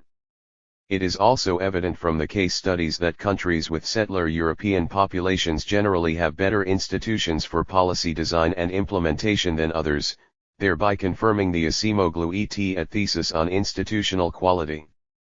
The second reason is the nature of the political system. In the largely personal, authoritarian, patrimonial regimes, loyalty of bureaucrats is often better appreciated and rewarded by the rulers than technical competence. It is however believed that the more technically competent the bureaucrats and advisors who interact with the elite political class in policy making, the better are the chances of better informed policies. A technocratic elite in the Ministry of Finance and Economic Development, and the central bank has dominated Uganda's economic policy making since the 1990s. This is similar to the Pinochet's core elite intellectuals from America's best graduate schools. In other words, visionary, benevolent dictatorships, which have surrounded themselves with competent technocrats, have been known to choose and implement pro-growth policies. Politics, interest group public choice models. There is a growing recognition that politics matters a lot in policy choices, and it is difficult to understand the process by which trade and industrial policies are made without characterizing the political terrain, preferences, given by trade models, to demands, via the logic of collective action, and thence to policy outcomes, depending upon the group's access to policy making. See Bates and Devarajan, 2000. Interest group public choice models have become the workhorse of the new political economy literature.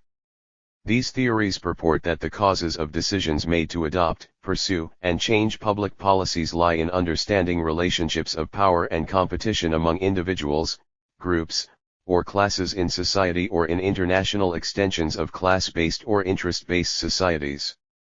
In these theories, the activities of the state and policy elite are taken as dependent variables. A variant of the political and policy analysis, the pluralist theory, proposes that public policy results from conflict, bargaining, and coalition formation among a potentially large number of societal groups organized to protect or advance particular interests common to their members. Such interests are usually economic, but groups could also form around some shared concerns for neighborhood, ethnicity, religion, values, region, and other issues. According to this theory, the society is composed of large numbers of such groups that compete and coalesce around the promotion of common policy goals. The state then forms only a part of the political arena in which such groups conflict, negotiate, bargain, form coalitions, and generally do battle over policy output, but the initiative for policy is generated by society and is structured by the ways in which groups are organized around particular interests and the resources available to them for achieving their goals. State institutions and procedural rules do little more than channel the conflicting and competing interests into appropriate conflict resolution systems. In this model, not only is the initiative for policy linked to the mobilization of interests in society, but the source of policy change must also be sought in changes in the coalitions of interest groups or in their relative power in bargaining, negotiating, marshalling votes, and otherwise influencing the policy makers.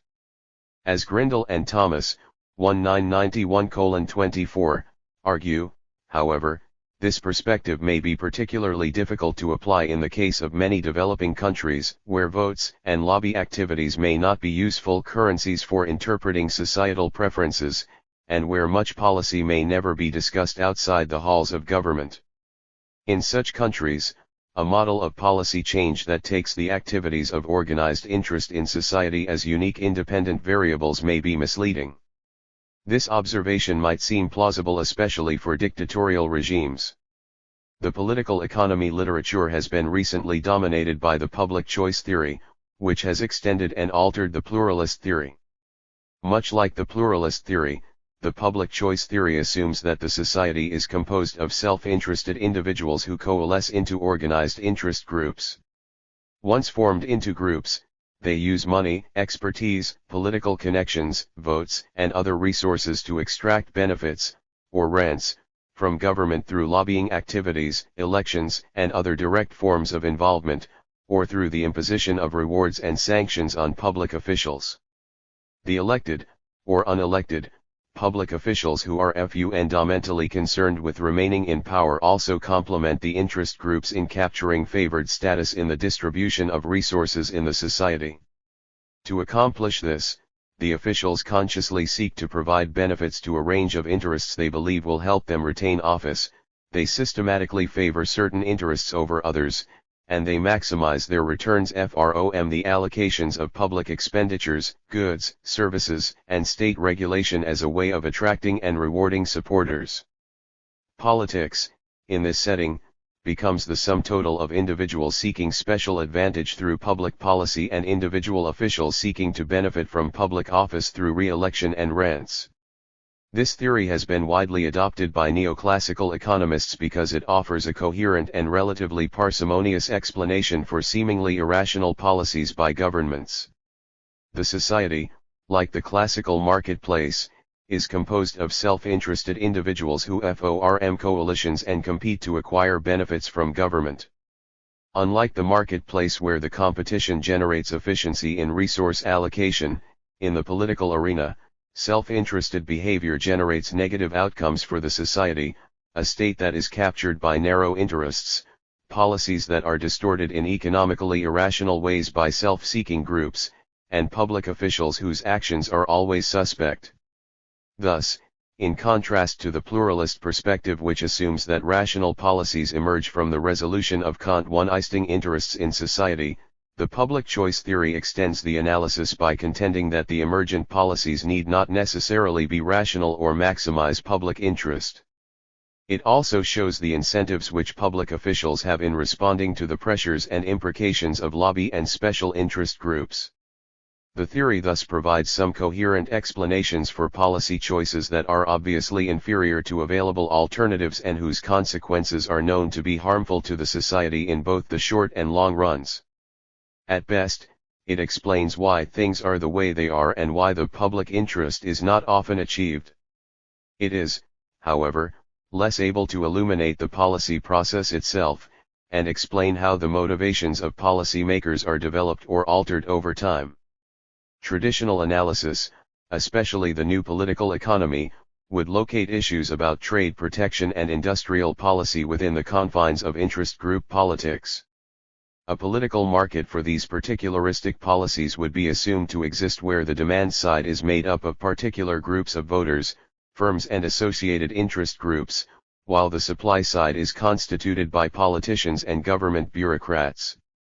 The existence of self-serving economic interest groups and self-interested bureaucrats and politicians eager to maintain power or benefit from rents define the dynamics of this market. In the specific case of Africa, Bates, 1981, postulates that the governing elite maintains power by seeking a coalition of groups who will support them in return for benefits or economic rents and privileges. Bates' model is at best clientelism at work, whereby the ruling elite seek support from the most powerful organized interest groups such as large estate farmers and large business organizations, rather than the small, often dispersed, farmers and small businesses. Applied to industrial policies, this framework implies that the nature of the rents and particularistic policies designed must be those that benefit the identified powerful groups whose coalitions the government seeks. While this model can shed interesting light on the ex-post dynamic events that have shaped some aspects of industrial policies at certain times, it is certainly limited in understanding the motives for, and evolution of, the policies. By analogy to the small farmers in the Bates model, it would then appear that industrial policies either ignored or harmed small-scale businesses in most of Africa since they were the least powerful of business groups. This requires empirical verification on country basis because the plethora of programs and incentives designed to promote the small and medium-scale enterprises, SMEs, in many national development plans and annual budgets do not bear out such a position. Furthermore, if the African states are indeed as autocratic as they are often portrayed to be, it is not certain why they would explicitly court the coalition of these groups rather than simply repress them. We shall return to this point below. Again, there is a certain circularity about the logic of such interest group politics explanation.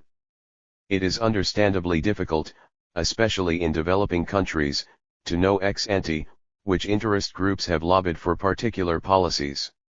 One has then to identify the beneficiaries, ex post, and, according to the neoclassicals, such beneficiaries must be the groups that lobbied for the policies in the first instance.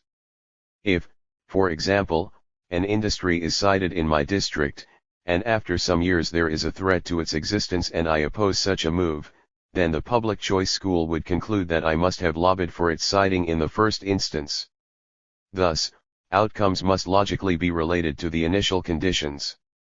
It is difficult to see how the industrial policies and experience in most of Africa, especially up to the 1970s, fit into this mold.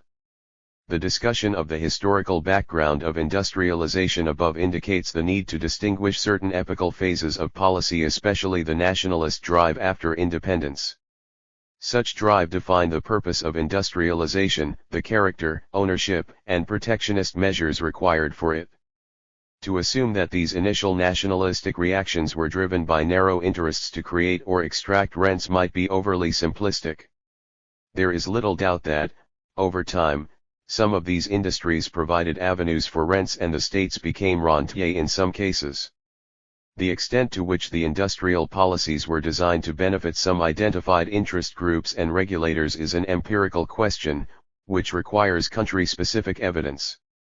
In other words, distinguishing between the initial impetus and the dynamics of the actions is important, otherwise we fall into the trap of ascribing every outcome to preconceived interest groups. Bates and Devarajan, 2000, 1-1, indeed corroborate this weakness of the interest group explanation. According to them, in conclusion, it has suggested that interest group explanations may be most useful in explaining not the change in policies, but rather their persistence. Earlier, the authors had argued that, rather than interests defining policies, the choice of policies may define the structure of interests.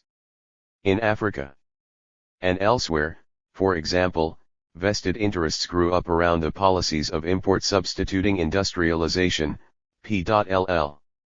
In an earlier study, Bates and Kruger, 1993, 455, categorically state that the intervention of interest groups fails to account for the initiation, or lack of initiation, of policy reform.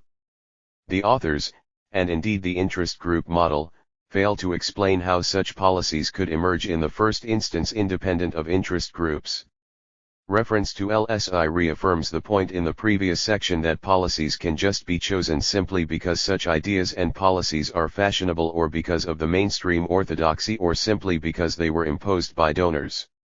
Another limitation of the interest group approach is the observation by many analysts that the indigenous business class in Africa is, with the exception of a few countries, generally weak, embryonic, and lacking in independence because it has usually grown up under the protection and privileged support of the state elite 9. Organized business groups have not participated actively in the shaping of general economic policies, and rather concentrate on seeking exceptions, modifications, or other concessions in the application of policies that affect them. Businesses use all kinds of means to have direct access to the relevant bureaucrats, and attempt more to influence policy implementation than policy formulation, that is, through evasion, bending rules, bribes, etc. In many countries, majority tribe control of government, minority tribe control of government. Majority tribe control pro-growth and industrialization policies, anti-growth and industrialization policies, of economy, Kenyatta era in Kenya, Moi regime in Kenya, minority tribe control pro-growth and industrialization policies, anti-growth and industrialization policies, of economy Mauritius, Botswana, Côte d'Ivoire, apartheid regime in SA, Tutsi regime in Zimbabwe, 19SD mid-1990s, Uganda Rwanda before LDIM and expelled Indians. Interest groups lack the resources to command leverage and interact with government. In several instances also, the interests of businesses are heterogeneous and sometimes conflicting between small and large firms, exporters and manufacturers for the home market, etc. It is shown that outside South Africa, industrialists rarely constitute a unified pressure group on trade policy except insofar as they all want to operate at lower cost, Healy et al., p.75. Indeed, a study by Mosley et al., 1991, finds very little evidence of urban coalitions between industrialists and labor or among industrialists in response to trade policy reforms. Trade unions play little role because in many cases, they are either suppressed or their leadership co-opted by the government. While the above discussion might be representative of the average cases in Africa, country evidence could provide further illumination, especially for countries such as Nigeria, Kenya, and South Africa with large and highly developed civil society. However, besides anecdotal references to their influences, empirical proof of their impacts on the policy process is difficult. For example, as Dunn, 1986, 165, observes, no one understands interest group representation in any African country particularly well, since it needs an accurate understanding of the political motivations of specific interest groups and the process of lobbying, which for elite organizations is not very public, rather informal, and can involve rather delicate ethnic issues. It is indeed difficult to generalize about the nature of influence exercised by interest groups in many African countries. However, some broad generalizations can be made regarding the nature of interests and policy choices in countries with certain characteristics, such as ethnic balance, reliance on mineral rents, etc. History, state structure, and production structure. The central message of the previous section is that policies are made by people, and these people have interests. Their ethnicity, religion, ownership of productive assets, etc. could also shape such interests. These factors and the history of their emergence could be very critical in shaping both the arena for policy choices and the actual policy choices. Here we distinguish two key factors: ethnic versus economic power balance and policy choice, and natural resource endowment, fragmented society, and policy choice. Ethnic versus economic power balance and policy choice. As Acemoglu, 2001b, 4-6, documents, modern African states were carved arbitrarily at the Berlin Conference of 1885 by colonial powers. The consequence is that with very few exceptions the newly independent countries are simply colonial artifacts. The challenge faced by the independent leaders therefore was how to create nations out of heterogeneous cultural materials in a situation where traditional political identities such as class, and strong ideological orientations were absent.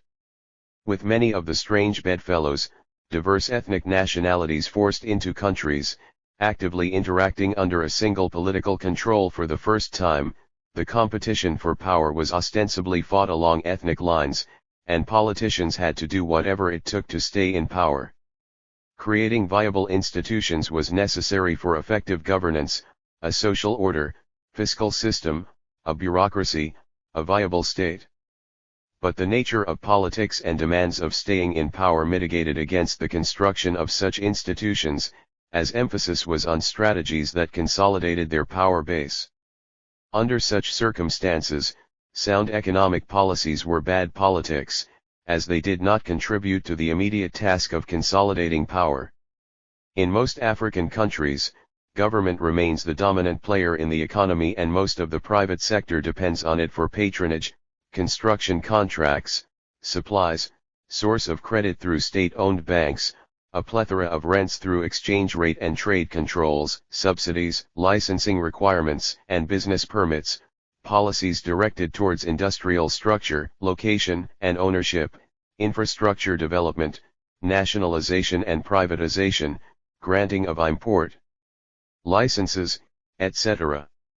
With the consolidation of power as the dominant issue in many countries, these instruments are used with intent to rewarding political loyalty, and punishing political enemies. Politics is the issue, and the individual or group position within the latter is critical in determining whether they get the carrot or the stick.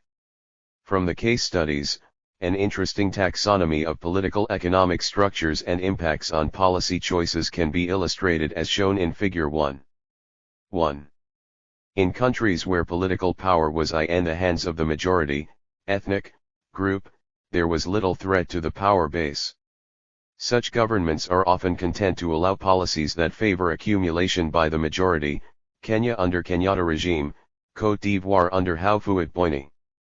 Also, even where the economic power is in the hands of the minority but political power resides with the majority groups, such as in Mauritius with the Indian population controlling government while the 5% Mauritian population of French origin dominates the economy, the ruling majority, under no political threat from the economically powerful, pursues policies to promote development. Because the minority does not threaten the power base, economics and efficiency are allowed to flourish. In Botswana, the majority group is happy to allow the minority white population to dominate the extractive industry and also the upper echelons of the civil service. Traditionally, the interests of policymakers, businesses, and industrialists synchronize in two important ways. Government needs to create jobs. It also needs to collect revenue. A prosperous or booming industrial sector provides both. So, it should be expected that government would always be interested in nurturing industry. In our model here, that is true but only to the extent that those who control the industrial base do not threaten the political power base. Once the economically powerful group threatens the power base, the response is often to contain, weaken, and possibly exclude the traders from major economic activities. This is followed by a deliberate policy of empowering the weaker groups. Some analysts note that this was the case in Kenya under the Moi regime. The dominant ethnic group, the Kikuyu, also dominated the economy prior to the death of Kenyatta. The threat posed by the Kikuyus to the power base led by Moi from a minority tribe put the government under pressure to adopt policies and strategies to survive in office. These policies entailed using the instruments described above to contain the economic dominance of the Kikuyus and at the same time broaden the coalition by deliberately seeking to prop up and empower other minority groups. For instance, the Moi regime deliberately courted and promoted the outsiders, the Indian population to dominate the productive sector so that the 175,000 Indian population owned about 75% of the manufacturing sector. Such policies aimed at suppressing or containing the majority necessarily are distortionary and anti-growth. The Nigerian case study also points to a similar policy towards the Igbos after the civil war in the early 1970s. The Igbos believe that the implementation of the indigenization of foreign firms barely 2 years after the civil war and official policy to pauperize all Igbos was aimed at curtailing their economic political dominance. Unfortunately, in both the Kenyan and Nigerian cases, the groups targeted for suppression or exclusion are believed to be the most enterprising in these countries. The Zimbabwean experience was similar to the Mauritian case until the mid-1990s.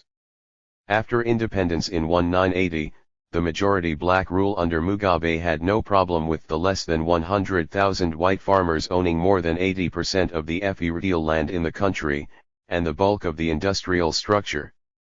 Insofar as they posed no threat to the political power base, policies were not discriminatory. But once the whites were perceived to be using their financial economic muscle to seek to tilt the political landscape by supporting the opposition, the hammer fell on them. The Mugabe government suddenly began to appeal to the sentiments of the population regarding the injustice of white domination of their land. Even if the policy of land acquisition and distribution would have disastrous economic consequences, the prime objective function to be maximized was the stay in office of the political elite. In this instance, what constituted sound economics was obviously bad politics, and what was seen as good politics was bad economics. A similar argument could be made for the wave of nationalization and indigenization programs in many African countries in the 1960s and 1970s, especially in countries where the foreign domination of the industrial sector was perceived as a threat to the power balance in the country. The wholesale expulsion of the Indians by the Idi Amin government in Uganda in the 1970s is an example of such policy taken to the extreme. South Africa is a different kettle of fish, but the same logic obtains. Under apartheid, the minority with the economic power also had the political power, and it was a highly unstable equilibrium. To maintain the equilibrium, the minority had to excessively repress both the economic and political rights of the majority to the extent that the choice of policies was heavily determined by that equilibrium. Deliberate policies were chosen to exclude blacks both from the land and major economic activities except those who were not in a position to threaten the power base. Similar politics of suppression and exclusion obtains in Rwanda, with the minority Tutsi population dominating both the economic and political structures against the majority Hutu group. The post-apartheid regime in South Africa mimics the Mauritian model, where political power is in the hands of the majority, Indian population, while economic power resides in the hands of the minority Europeans, mostly French. For the moment, the whites do not seem to constitute a threat to the power base. It still remains to be seen how the equilibrium in South Africa will be maintained in the long run, especially if the majority group continues to be excluded and suppressed. Earlier in this chapter, we discussed the possible endogeneity of the policy choices to the production structure, especially dependence on primary commodities, Collier, 2002, as well as the impact of ethnic fractionalization, which makes it difficult for society to agree on pro-industrialization and diversification policies, Easterly and Levine.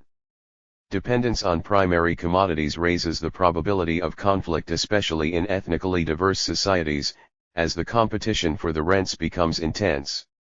The first point to be made is that the more the government depends on rents, from natural resources or from aid, the less the pressure to adopt and implement policies towards building an industrial base. In other words, the pressures to adopt certain policies, depend on the source of revenue for the state as well as the nature of the civil society. Gandaier, 1995, 24, forcefully articulates this point, arguing that the extent of 34. Policy autonomy exercised by the state, whether it is a pro-industry sector or not, is determined by the fiscal capacity of the state, or more specifically, the revenue base of the state and the constitution of civil society, the thrust of its political and economic demands and its organizational and combative strength. One point underscored by this model is that the extent of states' fiscal independence will be critical in determining its policy autonomy. Generally, the more the state is independent with regard to revenue rents, the more policies are geared to distribution rather than production, and also the less responsive the state elite to the societal interests in policies. A corollary of this argument is that the state is more likely to be more responsive to the interests represented by its dominant sources of revenue, mining companies, donor agencies, etc., than the social groups whenever there is a conflict between those interests. On the other hand, where the government derives the bulk of its revenue from company profit taxes and personal income taxes, it is most likely to be highly responsive to policies that promote the prosperity of the sector. In ethnically diverse societies with rents from mineral resource as the dominant source of revenue, the outcome is often politics centered around the distribution of rents to keep the fragmented society together. Policy is therefore essentially geared towards sharing of rents rather than production. The pressure to compete is removed as there is no immediate necessity. In effect, there is no pressure to adopt policies for systemic competitiveness. Nigeria provides a classic case among the case studies. In Nigeria, every government is almost always a minority government given the multiplicity of ethnic groups, with three dominant ones. Building coalition and widening the support base for government, especially in the context of huge oil rents to share, has given rise to the politics of distribution rather than that of production. With huge oil rents accruing to government, the umbilical cord between government and industry was broken. The government did not depend on revenues from company or personal income taxes nor depended on industry for employment. Insofar as oil money flowed, government could expand public sector employment significantly. Thus, there was not much pressure to adopt policies to promote rapid industrialization, never mind the rhetoric about industrialization in the various national development plans and official policy documents. Conclusion. The analysis in this chapter has so far demonstrated the emerging consensus that policy matters, but there seems also a consensus regarding the limits of economic policy in ensuring rapid diversification and industrialization in Africa given the constraints of geography and natural resource endowments. Despite the lingering debate in broad terms about the efficacy of strategic trade and selective industrial policies vis-a-vis free trade neutral industrial policy, there is a fair bit of consensus on the menu of policy options for Africa's economic diversification and trade. Much of the mercantilist policies used by earlier late industrializers are not available anymore, even though some creativity could still be deployed to work around the boundaries defined by WTO and globalization. Africa would indeed be the only region of the world that would diversify, industrialize, and trade without much of the preferential and differential treatment enjoyed by earlier late industrializers. The forces of agglomeration may in fact rule out many of the options enjoyed by earlier industrializers.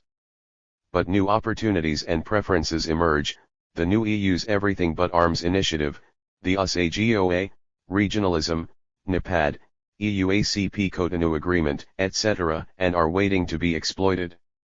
35. The policy landscape is as diverse and as similar as the countries of the region. AFEW major themes have emerged as major explanatory variables of the policy choices: power of mainstream ideas and role of donors in mainstreaming such ideas. In no region of the world has the pendulum of policies swung in tandem with gyrations in development orthodoxies than in Africa.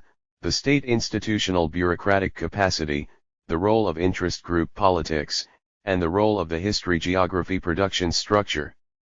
In particular, it is shown that policy choices are influenced by natural resource endowments, rentier states, especially in contexts of ethnically divided societies. Also, policy choices are circumscribed by the balance between politics of controlling government and the economic ownership structure. In these circumstances, it is difficult for the pro-growth policies to be chosen without seriously addressing the balance of power between economics and politics. Given the mutual endogeneity of the politics and economics, the central question is, who will bail the cat? In other words, the issue is how and where the exogenous shock to the system to elicit a virtuous rather than a vicious circle would come from. The new buzzword in development discourse is national ownership of policies and commitment of political leaders to reforms. What remains an empirical question is how good and committed leadership emerges, or how good policies emerge, spontaneously or gradually, in societies. Conditionality-induced good policies by donors have been shown by a number of studies not to work, i.e., conditionality does not buy reform. Rather, emphasis is on ex post selectivity. Fair enough, where there is no ownership, it is difficult for policies to be firmly rooted or credible. A central question for the political economy of policy making relates to how, in a poor society with a weak leadership and poor institutions, good leadership that is committed to good policies emerges, especially given that both good leadership and policies are endogenous to other fundamental characteristics of the society. Furthermore, the new liberal policy environment and challenges of WTO, regional arrangements, and globalization make tremendous demands on the capacity of state institutions to respond in a systematic way. As recognized in Chapter 5, the liberal market framework does not require any less institutional sophistication than the active industrial policy framework. According to Polanyi, 1944, 140-1 the road to the free market was opened and kept open by an enormous increase in continuous, centrally organized and controlled interventionism. The introduction of free markets, far from doing away with the need for control, regulation, and intervention, enormously increased their range. Administrators had to be constantly on the watch to ensure the free working of the system.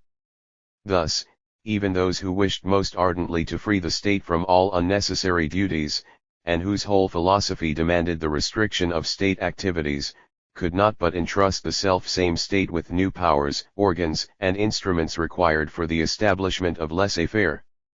In most of Africa, the bureaucratic capacity to respond to the challenges of the new environment lags far behind the demands. How to create and sustain such capacity, and nurture the requisite institutions, competition and antitrust tribunal, anti-dumping board, agencies to make trade facilitation and incentives work, etc. remains a daunting challenge. In the end, while efforts continue to reform the state governance institutions, a key message of this book is that policy making cannot be divorced from politics, domestic and international. At the domestic level, sustainable policy change must have credible and informed constituencies. A major task in most countries is how to create, nurture, and deploy the contributions of the civil society in policy making. It is only civil society in an open governance system that can hold policy makers accountable, and their demands and pressures for change constitute an important mechanism to make the policy choices credible and sustainable. In other words, while this book illuminates several issues in the design and implementation of policies, it also raises other issues and questions for thinking about the way forward. 2. Democratization, globalization and effective policy making in Africa. Adebayo Olukosi. Introduction. Since the early 1980s, when African countries began to slide into economic crisis from which most of them are still to recover, a considerable amount of scholarly and policy attention has been devoted to attempting to improve what has been broadly described as the policy environment on the continent. The aim has been to overcome perceived shortcomings in the policy formulation and implementation with a view to making it more effective from a managerial and delivery point of view. The dominant assumption underlying the mainstream focus on the African policy environment is simple: Africa's economic crisis was, in origin, primarily the product of accumulated policy distortions built up since independence in the 1960s, World Bank, 1981, Bates, 1981. Overcoming the crisis required a wholesale revisiting of the policy environment to eliminate the distortions that hampered economic growth and discouraged private initiative. This perception of the root of the African economic crisis, first popularized by the Berg Report, World Bank, 1981, was soon to be codified into the ubiquitous structural adjustment programs which the International Monetary Fund, IMF, and the World Bank encouraged African countries to adopt throughout the 1980s and 1990s. Indeed, under the banner of getting prices right, structural adjustment became the main, overarching framework within which different efforts have been made to improve the African policy environment. Yet, some 2 decades after structural adjustment policies first made their entry into the African economic crisis management process, questions have persisted regarding their appropriateness and efficacy, with many observers and commentators, among them most recently the chief economist of the World Bank itself, suggesting that the key assumptions of the market reform program are as flawed and internally inconsistent as they are inappropriate and destabilizing. Mkandawire and Salido, 1999. Stiglitz, 1998a, 1998b, Gibbon and Olukosi, 1996, Engberg Peterson etai, 1996, Mkandawire and Olukosi, 1995, Cornia and Heliner, 1994, Gibbon et at, 1993, Jamal and Weeks, 1993, Tarp, 1993, Cornia etai, 1992, Guy, 1991, Sobin, 1991, Commander, 1989, Onimode, 1988, 1989, Havnovic, 1987. The point has also been made that the Berg Report, on the basis of which the policy interventions of the bank and the fund were built, was based on a fundamental misreading of Africa's post-colonial economic history. Mkandawire and Salido, 1999, Mkandawire, 1998a. Since a considerable amount of literature already exists on the adverse consequences and inadequacies of the structural adjustment programs, it will not be necessary to focus specifically on them here in detail, except insofar as they bear on the policy-making and implementation capacity of the African state. In this connection, it is important to note from the point of view of our objective in this chapter that, in addition to its adverse macroeconomic and social effects, Structural adjustment also tended to undermine and complicate both the political and managerial prerequisites for effective policy making and implementation in Africa. This is so in spite of the avowed commitment of the authors of the program to the goal of overhauling the African policy-making machinery as part of the structural adjustment process.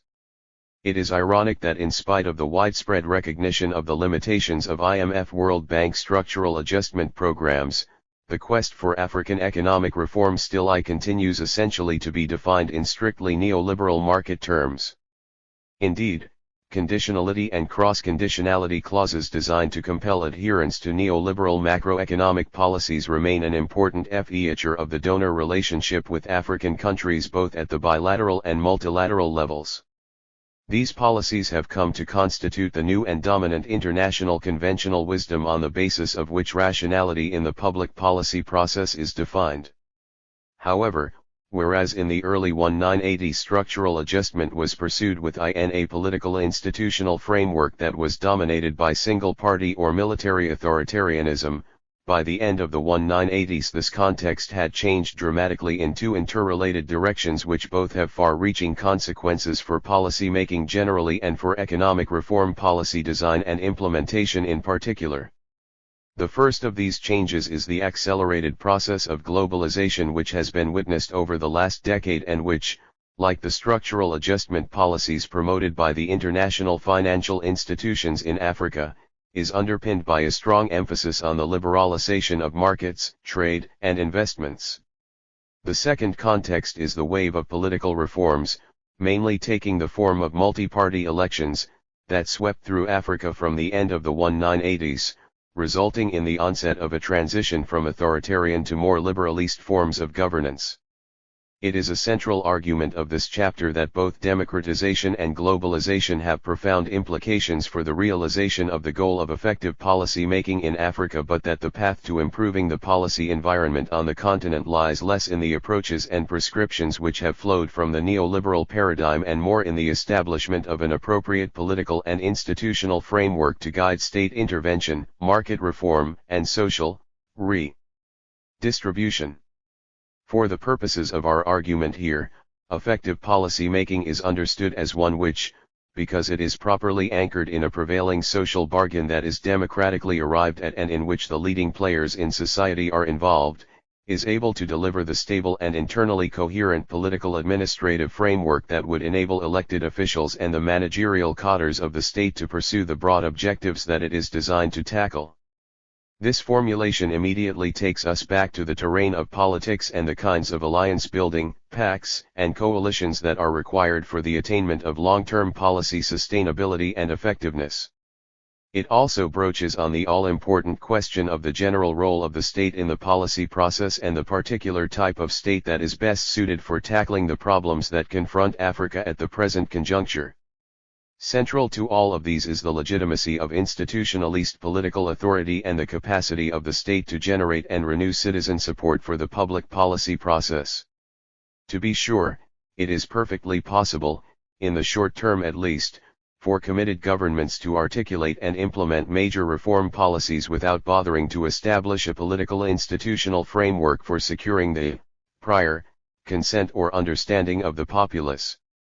This has been amply demonstrated by the early stages of the economic reform experiences of countries as diverse and as far apart as Ghana under Jerry Rawlings, Chile under Augusto Pinochet, Britain under Margaret Thatcher, Peru under Alberto Fujimori, and post-socialist Poland, among others. Indeed, the shock therapy-radical surgery approach which these political leaders came to exemplify appeared, on the face of things, 45. At least, to suggest that it is possible to achieve radical social and economic change even in contexts where reform-minded politicians and technocrats do not have the necessary support for the measures they have embraced. This demonstration of what has been described in the literature as the persistent political will, March and Olson, 1989, to stick to painful but unpopular reform policies was to be commended to the majority of African countries that found it difficult to consistently apply the structural adjustment measures prescribed to them by the IMF and the World Bank. it required a capacity and determination to ignore public opinion and carry out radical policy measures, which are thought to be essential to the long-term competitiveness and well-being of the economy, even if citizens are unable to immediately see its benefits. It also offers a quick path to policy making and implementation than would otherwise be possible if public opinion was to be courted in the first instance. And yet, as has been demonstrated by various scholars drawing on the available empirical evidence, reform policy articulation and implementation in the absence of popular consent has, more often than not, proved to be unsustainable. March and Olson, 1989, marshalling extensive survey evidence on institutional reforms, suggest that the administration of the shock therapy itself is, in FACT, the easiest part of such an approach to reform policy implementation, dealing with the FALL out from the therapy as well as sustaining and institutionalizing the reforms are, however, much more complicated and have proved far more elusive. Bangura, 1999, echoing their position, notes that reformers who opt for the shock therapy approach always have difficulties controlling or influencing the complex institutions and practices that will emerge from the reforms. These findings are reinforced by the evidence provided by O'Donnell, 1994, Stephan and Skok, 1994, and Linz and Valenzuela, 1994, on the poor record of achievement associated with the quest for economic reform in parts of Latin America and Eastern Europe through the use of presidential decrees. We might add too that the high incidence of the personalization of policy under the shock therapy approach is also often accompanied by an equally high propensity towards political authoritarianism, repression, and exclusion which, by itself, is problematic and, in the specific multi-ethnic African context, could easily carry the additional cost of undermining the basis for the nation-state itself. Clearly, if policy is to be effective in the sense of being sustainable and institutionalized over the long term without being dependent on repression and exclusion, the construction of a political support base would have to be taken much more seriously. And although this might be slow and time-consuming, it is difficult to avoid. There are no easy shortcuts to policy effectiveness.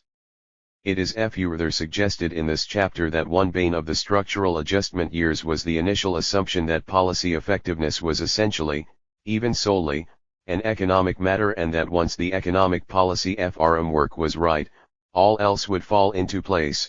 Rational economics would not only beget economic growth but also beget rational politics and rational societies. Out of this flowed a very narrow conception of policy effectiveness, which, on the one hand, was tied to an idealized notion of the market and its workings and, on the other hand, placed a disproportionate amount of emphasis on technical issues while neglecting non-technical concerns that are equally crucial for the attainment of policy effectiveness. Another bane of the structural adjustment experience is the persistent attempt to subordinate politics to economics, the former being seen as having only a nuisance value that produces distortions and stands in the way of rapid reform implementation, while the latter is seen as the arena of rationality.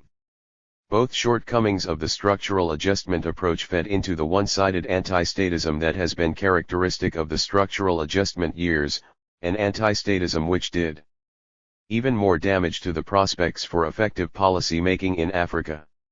It is argued that these three shortcomings, economism, anti-politics, and anti-statism, of the adjustment years would have to be redressed and politics brought back in more centrally in order for effective, democratic policy making and implementation to have a chance of being enthroned in Africa. The roots of policy ineffectiveness in Africa, revisiting a debate. The neoliberal case against state interventionism and the African state as noted earlier, the onset of the African economic crisis in the early 1980s gave rise to a major debate on the causes of the problems confronting the countries of the continent. One strand of the debate, which was later to become dominant in donor circles and in the efforts at overcoming the economic problems, centered on the view that the crisis was the product of post-independence policy distortions which, in their workings, penalized Africa's farmers, predominantly located in the rural areas, to the benefit of a minority but powerful and vocal urban constituency of state officials, industrialists, and workers, World Bank, 1981, 1989a, 1989b, 1994, Bates, 1981. Central to these distortions was an agricultural pricing regime under which industry and urban consumers were subsidized to the detriment of the rural farming population. This wrong pricing policy was complemented and reinforced by a set of other policy measures which added up to discourage increased agricultural output and accelerate the flow of population out of the rural areas and the agricultural sector into the cities, and an increasingly overburdened and inefficient industrial sector that proved unable to absorb many of the new rural migrants into the industrial labor force. Among the other policy measures that reinforced the discriminatory pricing policy suffered by farmers were the artificially high exchange rates which most African countries operated, the array of subsidies which were developed for the benefit of urban consumers, the monopolistic oligopolistic agricultural parastatals which were created, the price controls which were enforced, and the excessively high tariff wall that was erected to support inefficient import substitution industries established. In the post-colonial period, Bates, 1981, Lensink, 1996. By the early 1980s, these distortions in the policy environment had become unsustainable, leading most African countries into a balance of payments crisis that was soon generalized into an economic crisis which took its toll on all sectors of the economy. Thus, not only did African countries experience a generalized decline in agricultural productivity and exports, the shortfall in foreign exchange earnings which they experienced also took a toll on their import-dependent manufacturing firms. Furthermore, consumer goods shortages, inflationary pressures, and unemployment gradually built up in most countries, a situation which was not assuaged by the resort to deficit financing and external borrowing. With their balance of payments positions in disarray, their budget deficits ballooning, and foreign investment flows drying up, it became clear that drastic measures would have to be taken to overcome the economic crisis confronting the countries of the continent. This task, if it was to be successful, would entail a frontal attack on the distortions in the post-independence policy regime with a view to shifting the structure of incentives in the economy away from non-tradables to tradables. Central to this was the goal of getting prices right by withdrawing subsidies, liberalizing the domestic and external trade regime, and pursuing a more appropriate exchange rate policy, i.e. currency devaluation. Bates, 1981, World Bank, 1981, 1989b, 1994. These measures became the main defining points for the structural adjustment program of the IMF and the World Bank for the reform of African economies since the early 1980s. Underpinning the structural adjustment framework for economic policy reform in Africa was the assumption that the state and state interventionism were the sources of the economic distortions to which African economies were exposed after independence. During the first stage of market reform implementation, the wholesale abandonment of the state-led model of development and the rolling back of the state, therefore, became the flip side of getting prices right. Across Africa, as structural adjustment was foisted on one country after the other, efforts were made to dismantle agricultural marketing boards, privatize, commercialize, liquidate state-owned enterprises, deregulate various aspects of the economy, reduce the size of the state bureaucracy through civil service retrenchments, encourage the private sector, and promote the embrace of the market and its logic in the formulation of public policy. Clough and Manor, 1991, Lensink, 1996. During this phase of the adjustment agenda, the African state became, as noted by Mkanda Iyer, 1998a, one of the most vilified and demonized institutions on the continent. Conceptually and ideologically, the state was presented as the millstone that hampered the quest for development in Africa, obstructing the free functioning of markets, consuming a disproportionate share of investable resources, extending its reach beyond what was desirable or necessary, over-centralizing the development process, and stifling private initiative. Olukosi, 1996. Thus it was that the liberalization of the market and the promotion of private enterprise that were central to structural adjustment came to be seen as being fundamentally incompatible with state interventionism. The broad intellectual context for the one-sided anti-statism that was built into the structural adjustment model was set by the so-called New Political Economy public choice school, which drew most of its initial inspiration from Anne Kruger's writings on rent-seeking and various, neo-Weberian theories of, neo-patrimonialism, Kruger, 1974, Nelson, 1990, Grindle and Thomas, 1991. According to this school, the post-colonial African state and its interventions in the economy were the fulcrum around which various rent-generating niches were created and tapped by the state-based or state-dependent elite to the detriment of rational policy-making and efficient resource allocation. State officials, as they dipped their snout long and deep into the public trough, also wove a web of neo-patrimonial patron-clientelist relations which linked diff-fe rent layers of officials and other elites to one another and to the rest of society. Sandbrook, 1985, 1986, 1991, Barkin, 1992, Widner, 1992. This way, rent-seeking pressures emanated both from within the state and society, and neo-patrimonial patron-clientelist relations pervaded the entire political economy. The pressures for the regular reconstitution of these neo-patrimonial patron-clientelist relations fueled the process of resource misallocation in the economy, with adverse implications for national development. Across Africa, the personal became increasingly conflated with the public. Autonomous private initiative was discouraged, and where it existed survived only through illicit and economically costly links with state officials. Directly unproductive profit-seeking activities proliferated. Bugbutti, 1982, and public policy was reduced to the pursuit of the personal interests of officials and the buying off of opposition, mostly through politically motivated consumer subsidies for the urban working poor.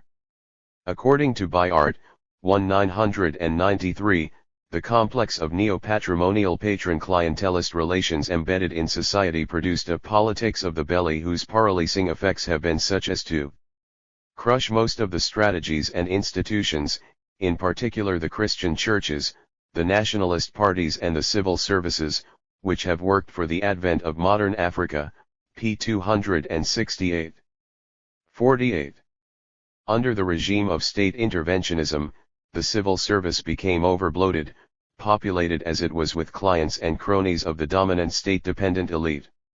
The resultant inefficiency and overextension of the state and its bureaucratic apparatus became a source of some of the inefficiencies that ground African economies to a halt. Rapacious rent extraction by state officials was matched by an urge to control all facets of the post-independence economy and society. Thus, under the guise of indigenization or Africanization, the post-independence nationalist elite brought most of the key national assets under direct state control, thereby reinforcing their power of patronage. New state-owned enterprises covering all sectors of the economy from production to marketing and banking were also set up with monopolistic or oligopolistic advantages. The huge financing requirements of these mostly inefficiently managed enterprises accounted for most of the credits issued by the banking sector, to the detriment of private operatives who found themselves crowded out. With time, the maintenance of the post-colonial state interventionist system of accumulation increasingly required adherence to and the pursuit of policies which, over the long term, were detrimental to national economic well-being but, in the short term, enabled the legitimacy-hungry elite to maintain political order and buy the silence of the opposition. These policies eventually led to the collapse that was witnessed in the late 1970s and early 1980s, a collapse which, in turn, was symptomatic of the crisis in the system of neo-patrimonialism that underpinned public policy.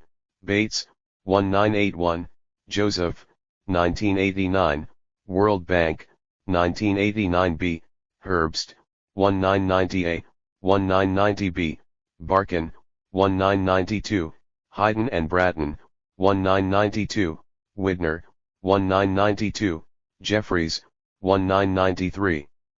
During Amuk of the 1980s into the early 1990s, the literature on the state in Africa was dominated by the deployment of a dizzying array of epithets as scholars competed among one another to find the best notion for capturing what was thought to be its essential defining features.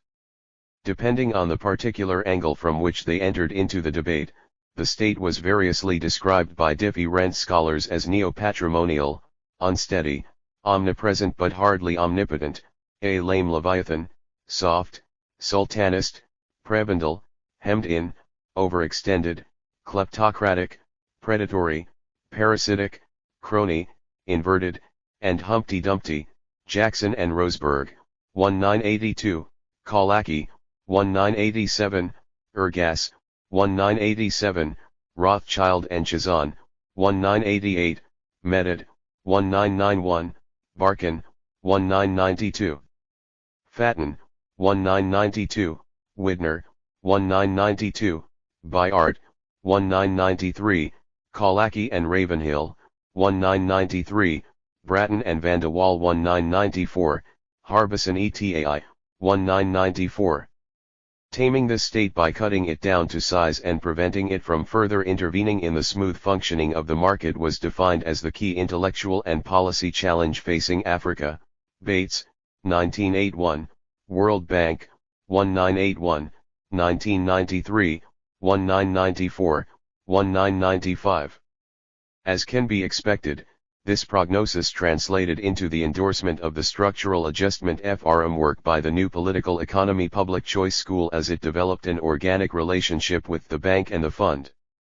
The retrenchment of the state through the structural adjustment measures prescribed by the Bretton Woods twins would not only allow markets to function freely but also rescue the policy terrain from neo-patrimonial pressures emanating from within the state and society. Contestation of the neoliberal/public choice critique. As can be expected, the neoliberal public choice account of the origins of the African economic crisis and its critique of the post-colonial African state, as well as the model of accumulation which it sought to promote, have been extensively contested by other scholars. In summary, some of the criticisms which have been raised against the neoliberals include their complete neglect of the role of external factors in the onset of the 49. African crisis, including some, such as the continent's adverse terms of trade, that are beyond the control of any individual state, their elevation of rent-seeking and neo-patrimonialism to the status of a conceptual deus ex machina which explains everything that went wrong and thus, misses the nuances of the policy choices that were made and the considerations, including nation-building, that informed them, the simplistic continuation of policy benefits that accrue to particular groups in society with rent-seeking and neo-patrimonialist relations in the policy process using a mode of argumentation that involves a non sequitur, their failure to recognize that rents are integral to the development of capitalism and, thus, make a clear and helpful distinction between productive rents that could be fed into a strategy of capital accumulation and unproductive rents that simply support elite consumption. The tethering of rent-seeking to the anti-statist ideology of the neoliberals and its evocation on this basis against a 1L proactive public policy making, the blurring of the distinction between microeconomic inefficiencies and macroeconomic imbalances and the faulty assumption that the latter is an automatic outcome of the former, the conflation of rent-seeking with corruption, patron clientelism, and even the African extended family system, their excessive economism which assumes that economics is the most important determinant of public policy, their mystification of the market through the promotion of an idyllic notion of its workings that does not correspond to any known or existing experience, their failure, initially at least, to recognize that efficient and functioning markets can only be established where efficient and functioning states exist. Their overgeneralist assumption that the active role of the state in the economy was reflective of an instinctive hostility to the private sector or a visceral anti-capitalism induced by a negative colonial experience, and a tendentious reading of post-colonial African economic history designed to achieve the predetermined end of discrediting the state as a credible player in the development process, ECA, 1989a, 1989b, Gibbon et al., 1993, Bellin, 1994, Boone, 1994, Unrist, 1995. Roderick, 1995, Iomo, 1996, 1994, Akyaz, 1996, Gibbon and Olukoshi, 1996, Gandair, 1998a, 1998b, Olukoshi, 1998.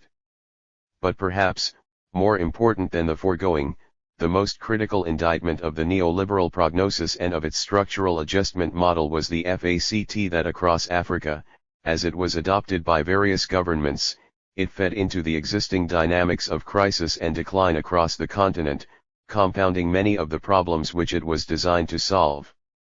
From a policy-making point of view, the fact that structural adjustment made its entry into the continent primarily as an external imposition that was backed by an array of donor conditionality and cross-conditionality clauses immediately posed a number of questions which bear directly on the role of the local bureaucracy in the economic reform process.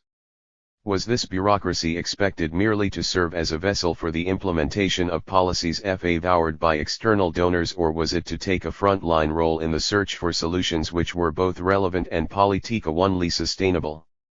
To say the least, this was a real dilemma that was central to the adjustment process from the outset, and although it might have been easy at one point to simply attempt to dismiss the domestic policy elite as the quintessential rent-seeking, neo-patrimonial oligarchy against whom structural adjustment was designed, the unavoidability of reliance on the local bureaucracy in order to implement the reform agenda of the bank and the fund made such an argument difficult to sustain beyond the short term.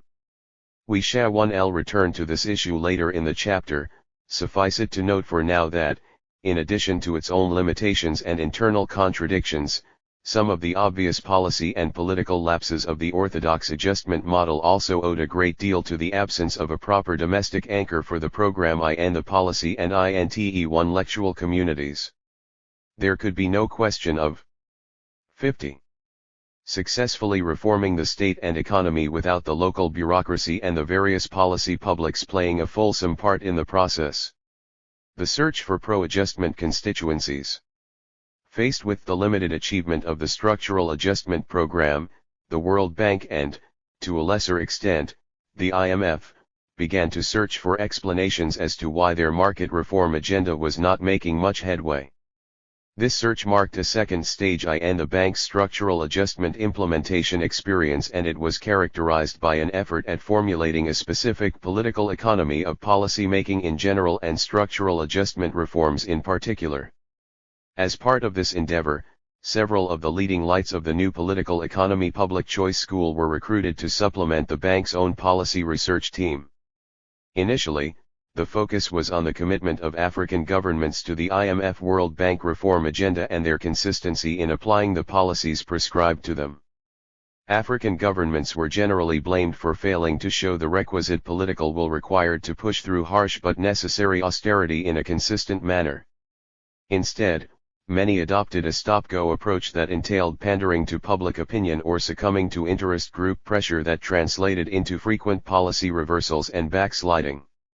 As a result, there was a repeated postponement of the tough decisions that needed to be taken, and the task at hand became that more complicated, with many economies sliding deeper into crisis. Hussein and Rocky, 1994, McCleary, 1989, Thomas and Jabbar, 1989, World Bank, 1989b, 1992a, 1994.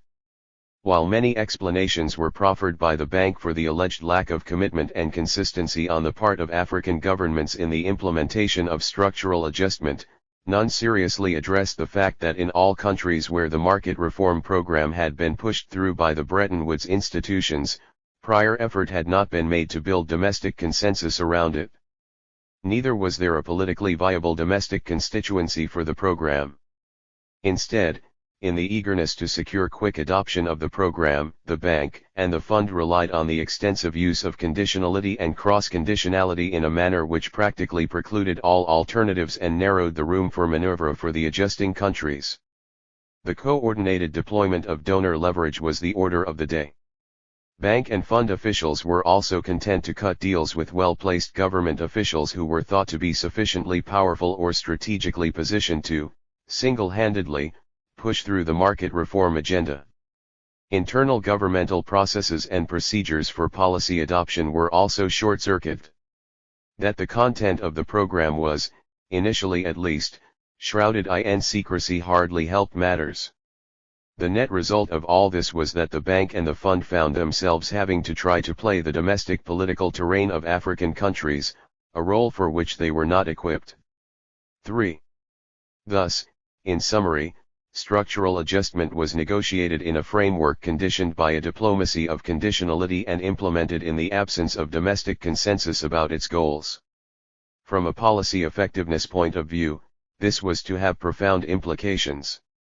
In seeking to overcome the problems of policy implementation which it identified, the bank did not opt for a revision of its orthodox adjustment program but instead embarked on a strategy that, in essence, was aimed at saving its core prescriptions or, to paraphrase Wade, 1996, maintaining its paradigm. At one level, this entailed the launching of a program aimed at mitigating the unintended social costs of adjustment. 4.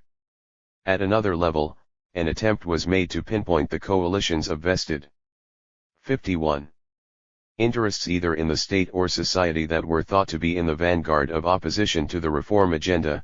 Displacing these coalitions was later to become a central preoccupation of the bank's political economy.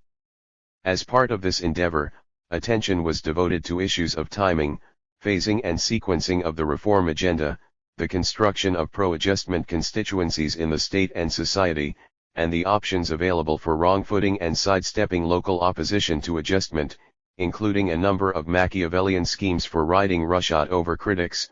Beckman, 1992. Models of potential winners and losers from the adjustment process were developed primarily on the basis of the dichotomization of the economy between tradables and non-tradables. The assumption was that the actors involved in tradable economic activities would be winners from the adjustment process and, therefore, a potential constituency for the program, while those involved in non-tradables would be losers and, therefore, opponents of the reform agenda. Nelson, 1989, 1990, Bunin, 1990, Grindle and Thomas, 1991, Haggard and Kaufman, 1992, Bates and Kruger, 1993, Haggard and Webb, 1994. The hope for greater policy effectiveness came to be anchored on this stylized model which, however, bore little resemblance to reality in Africa, namely, that most economic actors cannot be neatly fitted into tradable and non-tradable compartments because their activities and livelihood strategies straddle both sectors. Gibbon et al., 1992. Extending the bank's political economy, good governance, capacity building, technocracy and local ownership. The early involvement of the World Bank in the politics of adjustment implementation was later to blossom into a full-scale preoccupation with the promotion of good governance in Africa. According to the bank, the unwitting neglect of the governance question was probably one of the most important omissions in the effort to promote structural adjustment on the continent. Indeed, it was like having Hamlet without the Prince of Denmark. This is because of the intimate relationship between the quality of governance in an adjusting country and the prospects for successful adjustment. The bank proposed to remedy this omission by integrating questions of governmental transparency, civil service reform, the rule of law, judicial independence, security of private property rights, predictability in the governmental process, the free flow of information, and accountability into its adjustment framework for Africa. It was suggested that countries with a record of good governance stood a better chance of successfully implementing structural adjustment and attracting foreign investment than those without such a record.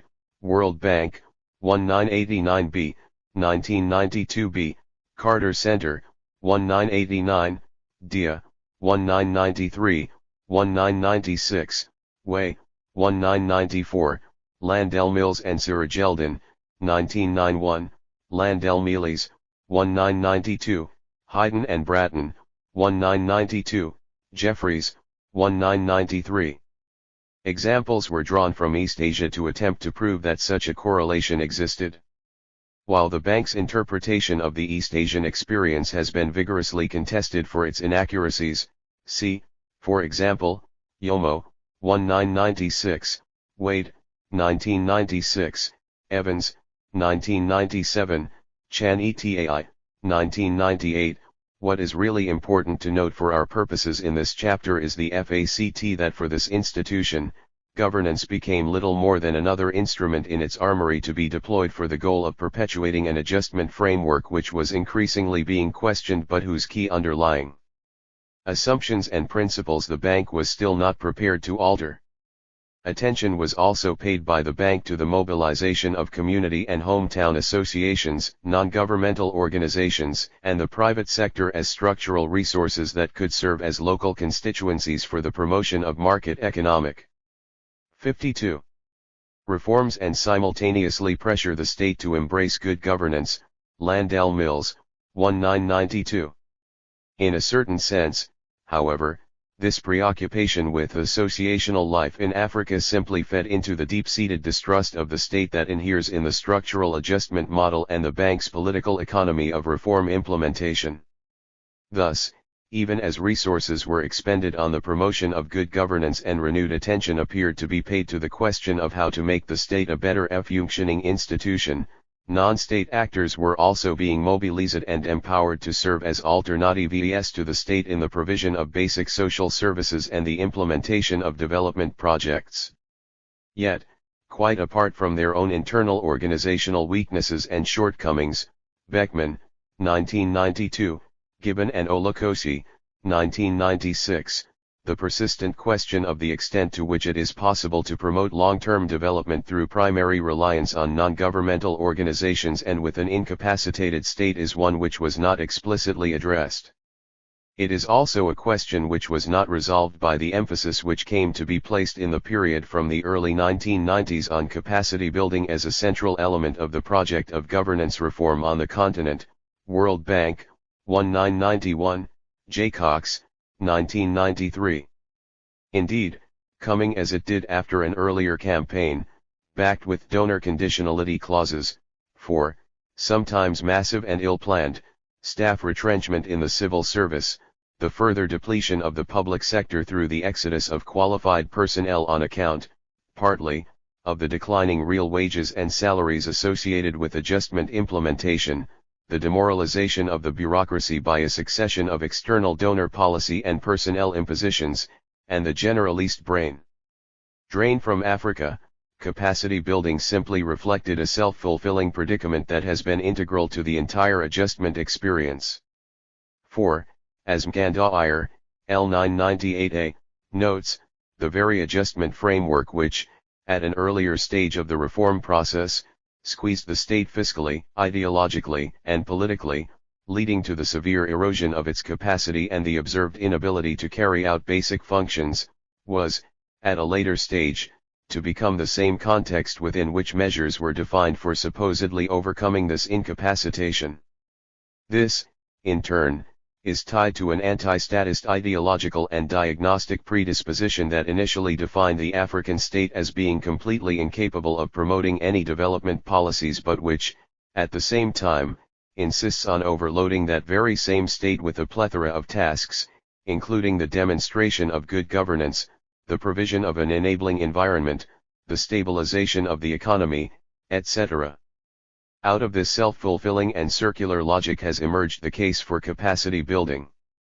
But what this drive at capacity building has meant in practice is an intensification of technical assistance which, in its workings, has translated into the continued erosion of the economic and political capacity of the state even as considerable noise is made about good governance. Mkandawire, 1998a.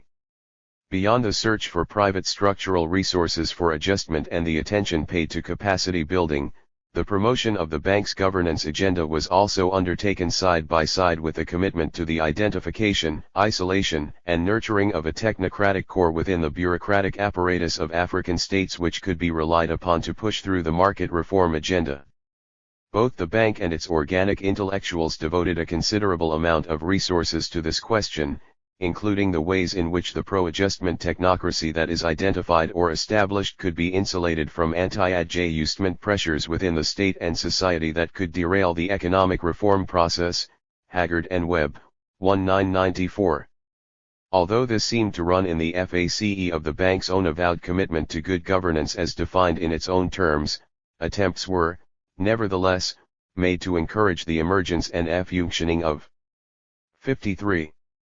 Teams of technocratic reformers in the finance ministries and central banks of African countries which could be backed, as necessary, with the muscle of the donor community in the drive to secure greater governmental commitment to the market reform agenda. Vigorous efforts were also made to promote the virtues of the independence of the central bank as a key reform objective that would serve the goal of rational, independent, and effective economic policy formulation. In most African countries, a SMAU elite of highly internationally connected officials emerged as part of this effort. The political effectiveness of the technocratic elite which the bank tried to nurture was, however, compromised by the fact that its leading lights were seen as being too closely tied to external interests at the same time as they were increasingly cut off from the rest of the local policy community either by commission or default. They were also ill-equipped to navigate the domestic political terrain, making it easy for them to be outmaneuvered. When the crunch came, they were mostly unable to cope with or surmount the nationalist instinct in the bureaucracy and polity and were, therefore, readily sacrificed by the political leaders who appointed them or whose support they ultimately needed to remain effective. Thus, although the technocrats apparently enjoyed the confidence of the Bretton Woods institutions, they were unable to carry the mainstream administrative apparatus of government and the local intellectual community along in their quest for reform implementation. Matters were not helped in this regard by the limited achievements of the adjustment effort, a fact which weakened the case of the technocrats for adherence to the letter and spirit of agreements reached with the Bretton Woods institutions. Moreover, from a policy effectiveness perspective, it was not at all given that the creation of authoritarian technocratic enclaves removed from public scrutiny and monitoring within the governmental apparatus was capable of delivering sustainable reforms. Bangura, 1999, Olukosi, 1998, Gandawire, 1998a, 1998b. The governance discourse of the bank was also pursued alongside another discourse on the local ownership of the adjustment program. As with the discovery that good governance was an essential prerequisite to successful adjustment implementation, the bank was to argue during the early 1990s that no matter how well-intentioned a reform program might be, its success was also dependent on the degree of local ownership. For, if nothing else, local ownership of a reform program not only signals embrace of the objectives of the reform agenda but also guarantees commitment to its full implementation. Yet, in spite of the acknowledgement of the importance of local ownership, the bank and the fund were unable to extricate themselves from their self-assigned role as external agents of restraint obliged to save African governments and states from themselves.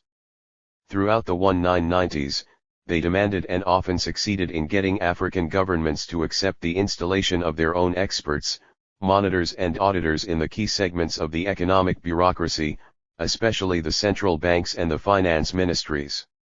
Indeed, on the bank's own admission, the structural adjustment years have witnessed the presence of more foreign experts on the continent than at any other time in the entire post-colonial period.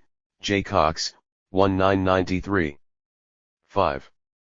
Furthermore, local ownership of policy was only recognized where the policy choice made fitted with or replicated the prescriptions of the bank and the fund. 6.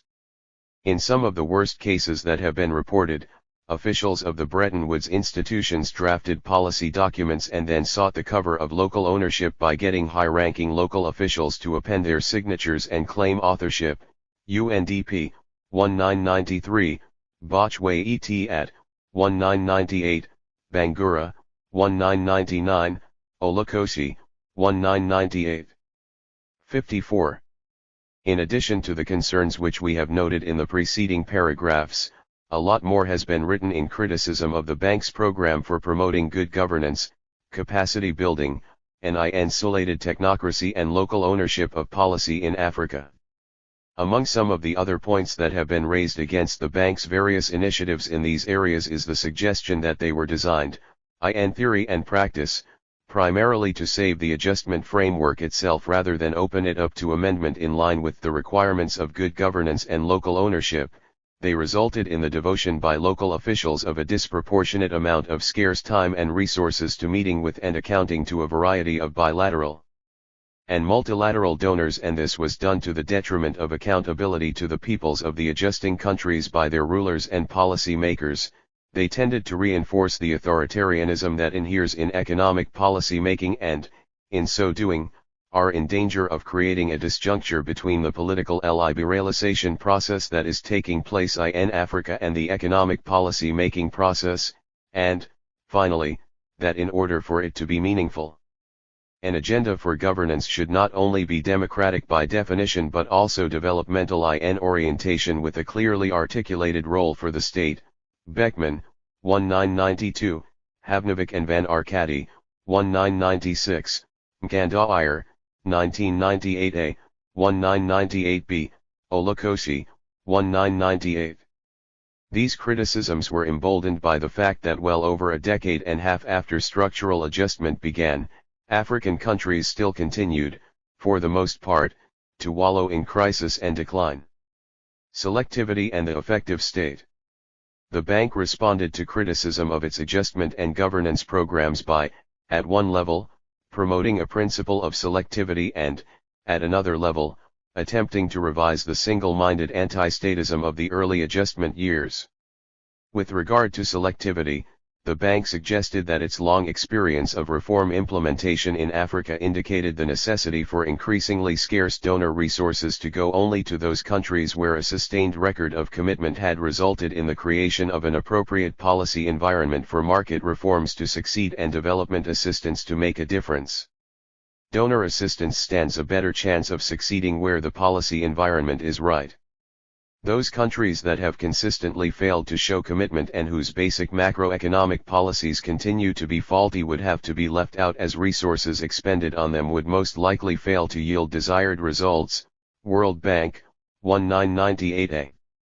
But critics were quick to point out that selectivity was little more than a continuation of the existing policy of conditionality and, in that sense, is not really new. From a policy point of view, it also amounts to saying that interventions should only be undertaken where success is more or less guaranteed. But as the bank's own experience has shown, even in those countries which it has itself certified as having sound macroeconomic balances, expected outcomes have often been derailed by unanticipated or sudden exogenous factors, including world market panics and manias. In plain terms, selectivity merely reinforces the tendency during the adjustment years to fetish policy in a manner which has no bearing to the real world of decision-making and which ends up denying policymakers the flexibility which they must have in order to achieve desired ends. Gibbon and Olukoshi, 1996, Gandauer, 1998a, Olukoshi, 1998. As to the state, the bank claimed in a highly publicized 1997 publication entitled The State in a Changing World that, contrary to all suggestions, it had never in fact, completely, discounted its role in the economic process. Whatever the case may have been, that publication appeared, on the face of things, to signal an attempt at seriously revisiting the persistent question of the role of the state in the policy making and 55. Developmental processes. While in earlier publications, the bank had variously called for a minimalist state which was later gradually tasked with the sole responsibility of creating the requisite enabling environment for the free functioning of the market, the flowering of the private sector, and the attraction of foreign investments, the 1997 report carried subsequent suggestions that the state might play a more proactive role to their logical conclusion by proclaiming the need for an effective state. Central to this notion of the effective state is the bank's traditional concern with good governance and the role it plays in promoting faster rates of development. According to the bank, once more drawing on its peculiar and tendentious interpretation of the East Asian experience, the evidence available indicates that the reliability and effectiveness of public institutions which uphold the rule of law, protect private property rights, and set impartial rules to allow markets to function while encouraging predictability and discouraging corruption are indispensable to the successful promotion of sustainable development. To further buttress its point, the bank cites the results from its survey of 133 countries, which indicate the central importance of state capability, i.e., the ability to undertake and promote collective actions efficiently, and state credibility, i.e. the application of predictable rules and policies, to the attainment of development. This outcome is reinforced by the findings from its survey of 3,600 entrepreneurs in 69 countries, which showed that private investors consciously avoid countries where the state fails to fulfill its core functions.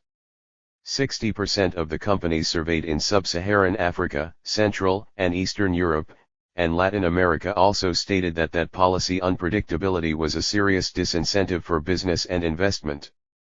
Furthermore, in what seems like a dramatic though not explicitly acknowledged reversal of its earlier view, the 1997 World Bank report pays homage to the important role of the size of the state, noting that although a minimalist state does no harm, it does not do much good either, and those countries looking to be convinced about the benefits of a more prominent role for the state only need to examine the example of East Asia and its spectacular growth record.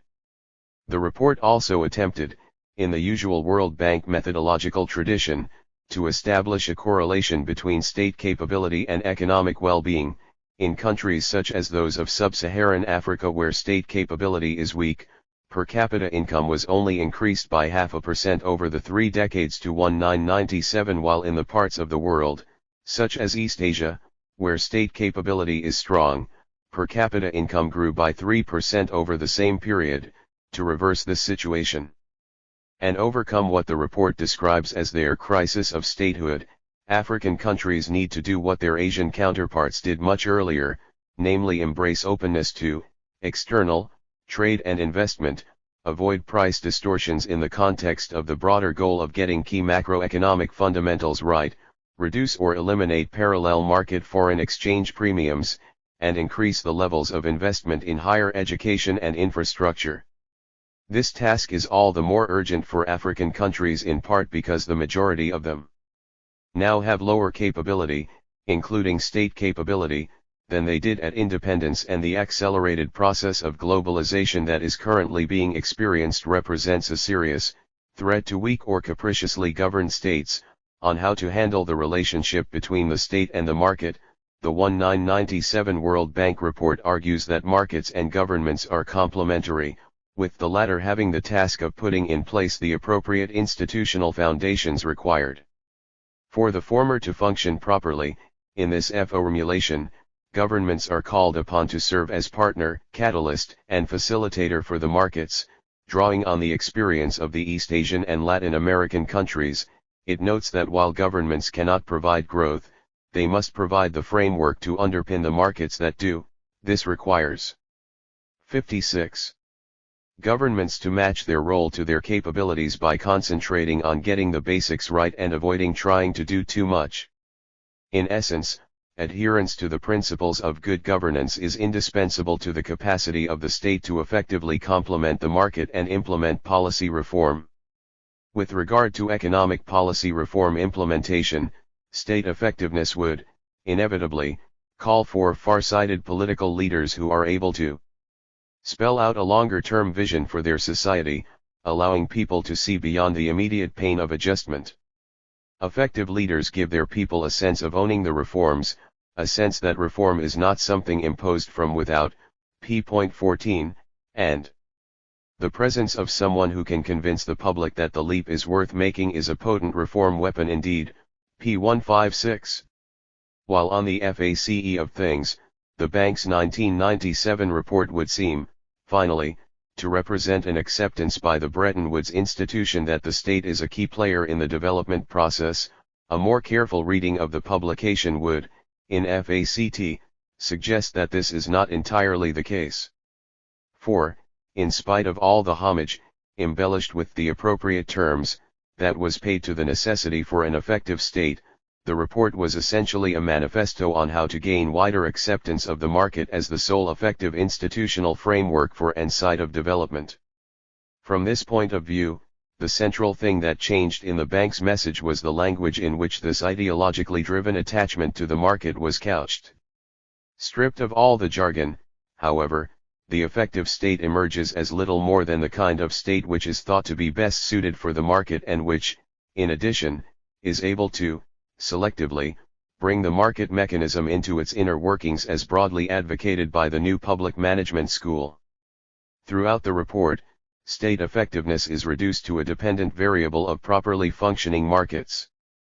Thus, a great deal of the report is devoted to a stylized discussion of state and regime failures and how they might be checked through good governance so that the smooth functioning of markets is not hampered.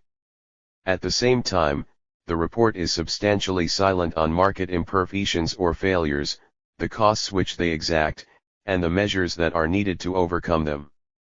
The consequence of this is that all references to the complementarity between the state and the market appear to be merely rhetorical and formalistic, as they are not operationalist in the analysis.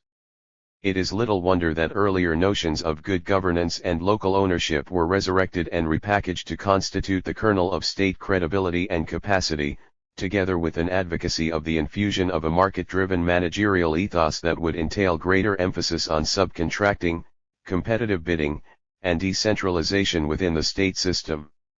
Integral to the picture of the effective state which the bank attempts to paint is the deployment of self-fulfilling and selectively collected empirical evidence designed to portray a semblance of scientific objectivity and historical accuracy, but which, in reality, is tightly tied to a predetermined ideological end.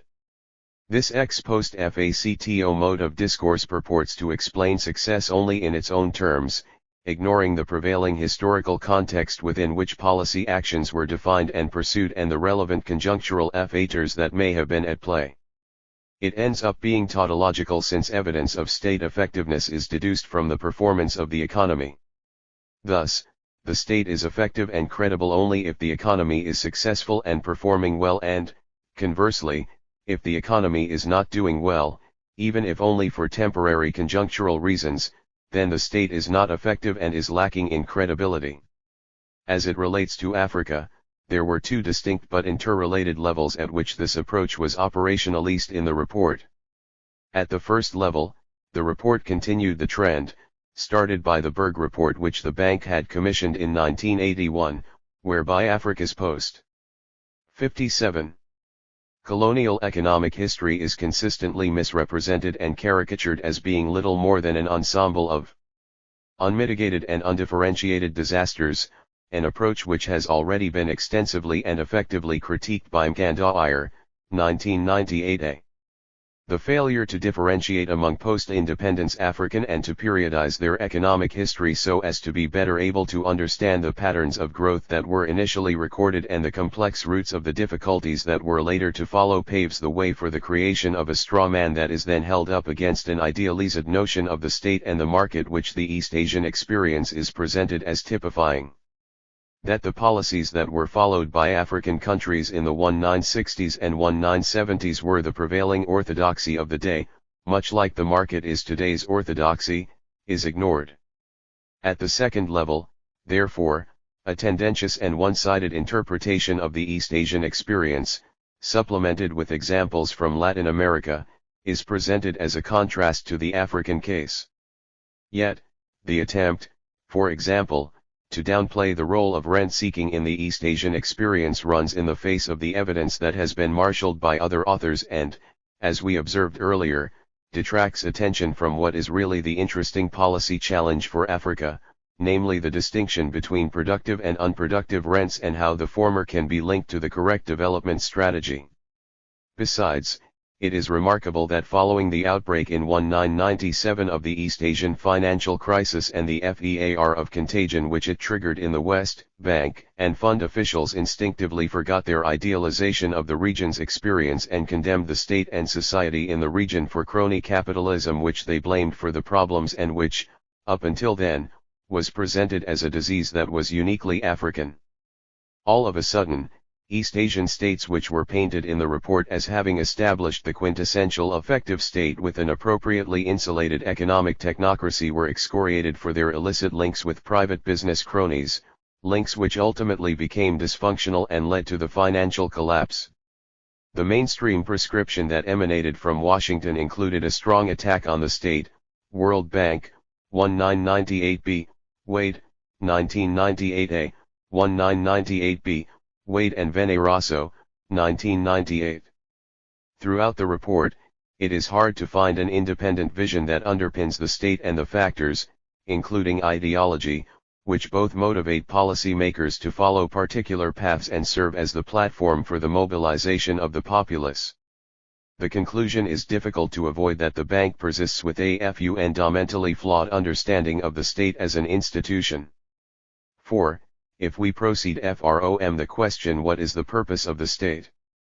Few will agree that it is solely to serve a narrowly defined and idealized market. Depending on their history and circumstances, states pursue a multiplicity of non-economic and economic objectives and, at best, the promotion of the market is only one of them. In the particular case of Africa, other important objectives that loom large in the definition of the objectives and role of the state include nation building and equity, for example. These are important objectives in their own right, and the intellectual and policy question that is posed is not so much how they can be fitted within the logic of the free market as how the market could be adapted to help with the realization of these ends. And, as Bangura, 1999, notes, although costly mistakes may have been made in the pursuit of some of these objectives, the goals themselves remain impeccable and are at the heart of the aspirations of broad masses of people to create developmental, humanistic, and harmonious societies. The implication of all this is that state effectiveness cannot and should not be assessed solely on the basis of free market criteria, and greater attention needs to be paid to the goals that are defined by the state at any given point in time and the vision of society that underpins. In this regard, the exclusive reliance by the bank on the responses of the entrepreneurs and enterprises, which it 58 interviewed for empirical backing for its views, merely reinforces its misconception of the state and feeds into the narrow managerialism that underpins the report. An uneasy tension also pervades the report between the apparent abandonment by the bank of its earlier project of the minimalist state and the strong admonitions against an overextended state. While the bank stresses that countries seeking rapid economic growth need to go beyond the minimalist state, the meat of its analysis on the effective state consists precisely of such minimalism. For, as reiterated time and again in the report, the effective state is the state, which is able to create the conditions for markets to function and, as a bonus, whose internal mechanisms are also subject to the logic of the market. Furthermore, great emphasis is placed on the disastrous consequences that always attend overregulation and the expansion of government. But, as Herbert Stein, a former chairman of the U.S. Council of Economic Advisers and senior fellow at the American Enterprise Institute, asked in a 1995 contribution to the debate that was raging in Washington at the time on the size of the federal government, when is government too big, and who can know? Stein, 1995. Stein's answer was direct: I don't know, and I don't think anyone else does either, and this a viewpoint which will be endorsed by many others, even if not for the same reasons. Bangura is right when he suggests in criticism of the bank, that its preoccupation with searching for the right size of the state is both diversionary and fruitless. This is because countries differ so much in history, social preferences, and developmental goals that there can never be a right state size. Bangura, 1999. There is also throughout the report, a tension between the imperatives and mechanics of the effective state as defined by the bank and democratic politics. Notions such as participation, consultation, and involvement, which are crucial to democratic decision-making, are directly or implicitly deployed in the report, but only in terms of winning the acquiescence and submission of classes and groups that are thought to be in the front line of opposition to free market policies. But what happens where acquiescence is not forthcoming? No provision is made in the bank's formulation for the state to meet the citizenry halfway as part of the exigencies of participation, consultation, and involvement. Thus, successful privatization is linked to the ability of officials and managers to win the acquiescence of employees. p.6. The involvement of non-governmental organizations, NGOs, in the work of the state is also seen as a substitute for democracy, while mass organizations and social movements are excluded from reckoning. The bank's suspicion of democratic politics and its likely distortionary consequences for the economy and the market emerges when it is noted, plaintively, in the report that important and necessary reforms might take a vote in Parliament, implying delays and political compromise. p.5. Even as the views of business are reported extensively and integrated into the analysis, no effort was made to capture the concerns and aspirations of other groups in society, reinforcing the impression that the effective state is a state at the service of business. Thus, although references are made to the need for governments to use communication and consensus building in their dealings with citizens and firms, it is hard to find a basis for that other than the desire to secure consent for the market reform project and enhance its chances of success. In sum, therefore, the report was a manifesto for the efficacy of its version of free market, spiced with political and managerial lessons on how state officials might try to secure full acceptance of its role as the only viable site for the organization of development. From the point of view of effective policy making as earlier conceptualized in this chapter, it hardly offers us an 59. Illuminating path forward and reinforces our conclusion that IMF World Bank structural adjustment in Africa is, in every sense, a case study in how not to pursue sustainable, non-repressive policy reform. Globalization and policy making. What is clear from the experience of the bank and the fund after 2 decades of structural adjustment implementation in Africa is the fact that effective and successful policy making cannot be undertaken in the absence of a social contract, a developmental state with a clear socio-political and economic vision, and a willingness to address politics as an independent variable in the administrative and decision-making processes.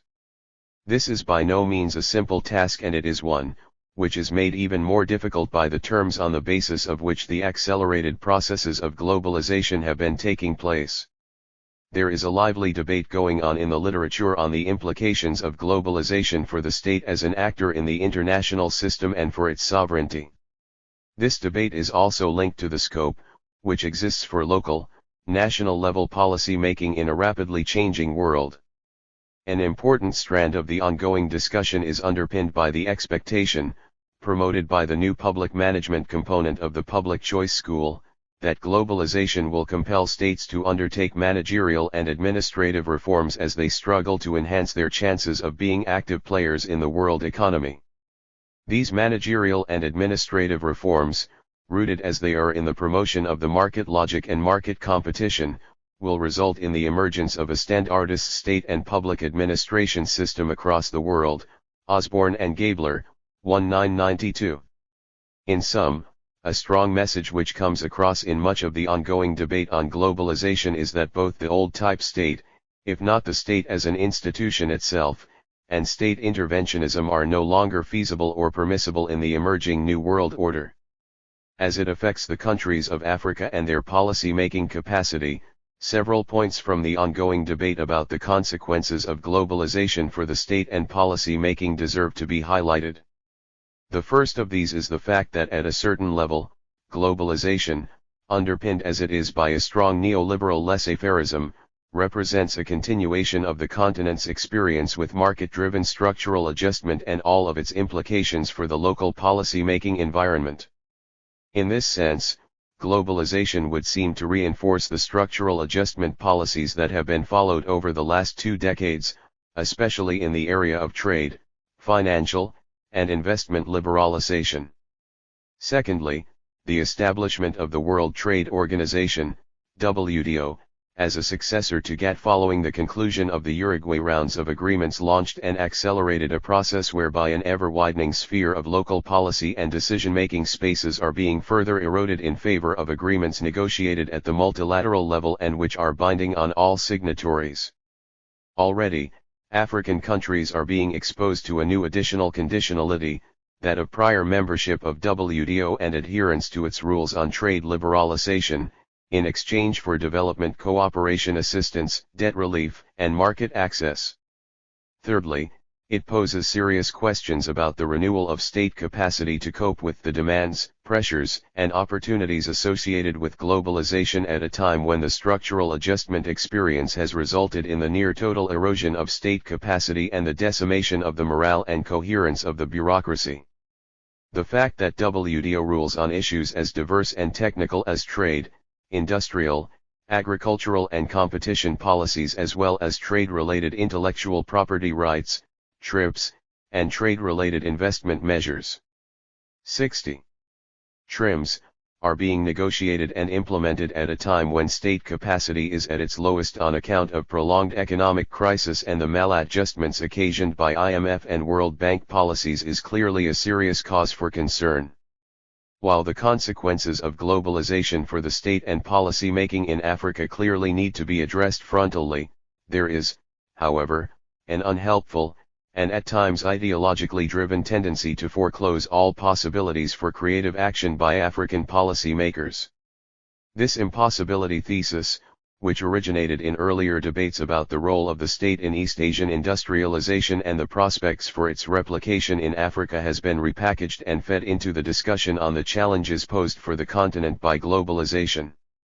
While during the earlier debate, the impossibility of the replication of the East Asian experience in Africa was hinged primarily on such arguments as the softness of the African state, its capture by special interests, its lack of embeddedness, its technical and analytic deficiencies, its weak administrative capacities, and the suggestions that the countries of the continent are hemmed in by weak states and weak markets. Kalaki, 1993, World Bank, 1993, Lewis, 1996, in the current discussion on the challenges of globalization, one or more of these arguments is combined with the position that the new global rules governing trade and industrial policy make it impossible for governments, including those of Africa, to pursue the kinds of policies that the East Asian countries were able to get away with as they struggled to industrialize. World Bank, 1993. Such policy measures as industrial protection, trade discrimination, the use of subsidies in trade and industrial promotion, the denial of national treatment to foreign investors, provisions for the local value added, financial repression, and outright or concealed disregard for intellectual property rights in the quest for technological development are now ruled out by the WTO regime to which African countries are signatory. Although there can be no doubt that the current global order poses serious policy constraints for African countries, and while it is true that effective policy making cannot take place without a full recognition of the conjuncture within which the state must operate, there is a sense in which in the hands of the World Bank and its organic intellectuals, the new impossibility thesis which they are pushing merely seeks to carry forward the goals that underpinned the earlier impossibility argument, namely to convince African countries and policy makers that there is no longer an alternative to the version of the free market which they have been promoting across the continent since the early 1980s. Put another way, the new impossibility thesis, like the earlier one, seems primarily designed to serve a predetermined ideological end that is closely tied to the neoliberal agenda of economic liberalization that first made its entry into Africa through structural adjustment and is now integral to the rules of WTO. If the old impossibility thesis was constructed primarily around issues of the capability of the African state, the new impossibility argument is hinged mainly on the existence of a legally binding international trade regime. Yet, in reality, the room for policy maneuver is not as completely closed off as the proponents of impossibility claim. For one, WTO's transitional clause on special and differential treatment does offer a small window of opportunity, which different categories of developing countries like those of Africa which are mostly categorized as LDCs can use for the promotion of policy objectives that are tailored to their stage of development. This is in addition to the generalist security and other special exceptions, including those that pertain to health and moral concerns as well as national emergencies that are recognized and accommodated by the agreement. There is also some scope in the agreement for the 61. Promotion of regional cooperation schemes by the members of the organization. For another, the overwhelming reality that cannot be denied is that, in spite of the evolution of the WTO's rules-based multilateral trade regime and the disciplines it is designed to enforce, countries, both developed and underdeveloped, still employ a host of direct and indirect measures, including trade, industrial and agricultural subsidies, for the achievement of desired policy objectives even while lowering tariff levels in compliance with the demands of the new global order. In any case, The orientation of trade and industrial policy in a direction which gives advantage to local investors over foreign competitors is not solely a function of measurable policy instruments such as tariffs and subsidies. Furthermore, there is no reason to believe that the existing rules of WTO or any future ones that may be agreed upon are not subject to review, renegotiation and reinterpretation in the light of experience. Indeed, there is a lively political contestation presently going on around the WTO regime both within and outside the organization. Politics remains a strong conditioning element of the evolving international trade regime. As to the state itself and the challenges which globalization poses for it, it would seem that the expectation that it would either atrophy or be no longer relevant in the formulation of policy as global regimes are evolved and become the ruling norm is an overstated one which derives from a fundamental misunderstanding of the processes of globalization. To be sure, there are important elements of the process, especially in the areas of communications and financial flows, which undermine aspects of state sovereignty or which are developing at a pace that is far ahead of the policy response capacity of even the most advanced states. But at the same time, the rulemaking that is taking place at the global level continues to be an eminently interstate and intergovernmental affair even if the power and influence of private global capital is detected behind the process. Moreover, in more senses than one, territoriality, and, therefore, boundaries still remain important considerations in the identity formation of peoples across the world even as citizens take advantage of the new resources offered by globalization to act on the world stage both globally and for the attainment of local level objectives. Similarly, the suggestion that globalization will lead to a convergence of systems of management and administration around the world, and the attempt to push this through the imposition of public sector reforms along the lines proffered by the new managerial approach, runs in the face of the reality that countries still differ in terms of how they practice capitalism and the benefits and costs they derive from it.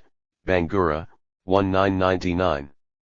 If the practice of the Weberian ideal that underpinned the old form of public administration was marked by a great deal of significant variation across countries and regions, it is difficult to see how the push by the proponents of the new public management approach for a standardist international system of public administration can be sustained. Bangura, 1999. Democratization and policy making. The erosion of the national space for policy making under the regime of globalization and at a time of continuing structural adjustment also has implications for democratization in those African countries, the overwhelming majority, which have embraced one variant or the other of electoral pluralism and are engaged in a search for ways of achieving and entrenching democratic forms of government. Of particular importance here is the need to give concrete meaning to the new pluralistic framework of politics by deepening popular participation in the political system and strengthening the structures of accountability. The fact that globalization is being increasingly equated with the liberalization of trade, capital flows and investments which also form the kernel of the structural adjustment agenda, suggests that African countries experiencing processes of democratization run the risk of being reduced to what Nkanda Iyer, 1998b, has described as choiceless democracies. This risk is made ever more real by the fact that conditionality and cross-conditionality clauses tied intimately to the embrace of the market reform agenda of IMF, the World Bank, and now WTO continue to be applied, thereby attempting to deny elected governments, some of which rode to power on the crest of popular anti-adjustment sentiments, the necessary autonomy and room for maneuver which they require to formulate and implement economic reform policies that are politically sustainable and directly relevant to local development needs. And as was noted earlier, matters are also not helped by the persistence of the culture in the donor community of attempting to subordinate democratic politics to what are thought to be the exigencies of rational economic policy. Repeatedly, evidence has amassed that many donors find the quest for democracy in Africa acceptable only if it results in strict compliance with IMF World Bank structural adjustment. In this sense, the value of democracy and elected governments is seen only in very narrow instrumentalist terms tied to the objectives of orthodox structural adjustment. In addition to the dangers of choicelessness, there is also the risk of the subversion of the emerging framework of democratization through the reinforcement of authoritarian policy-making structures and processes. During the pre-democratization adjustment years in Africa, bank and fund officials did not need to take account of the existence and role of national parliaments, or even relatively more unfettered media, for example, in seeking to push through their reform agenda. Indeed, in the very early days of the adjustment experience, it was even suggested by the bank's chief economist responsible for the Africa department that effective, ruthless governments that are able to ride roughshod over public opinion may be indispensable to successful market reform implementation, see Gibbon et al. 1994. Although this line of thinking was later amended with copious references to the possible benefits of, even positive correlation between democratization and the prospects for successful reform or economic growth, it was hardly refracted into the practice of the Bretton Woods institutions in Africa. Both on the side of the bank and the fund on the one hand, and the executive arm of African governments with which they relate on the other, the movement towards political reforms posed challenges to the modus operandi of policy making and implementation which it is not totally clear that they have fully grasped. The need to subject structural adjustment policies to public debate and scrutiny, take public opinion on board in the formulation of policy choices and instruments, and evolve nonviolent, non-Machiavellian ways of relating to the opposition to adjustment continues to prove to be difficult terrain, and yet it is one which has to be mastered in order for policy making to be effective.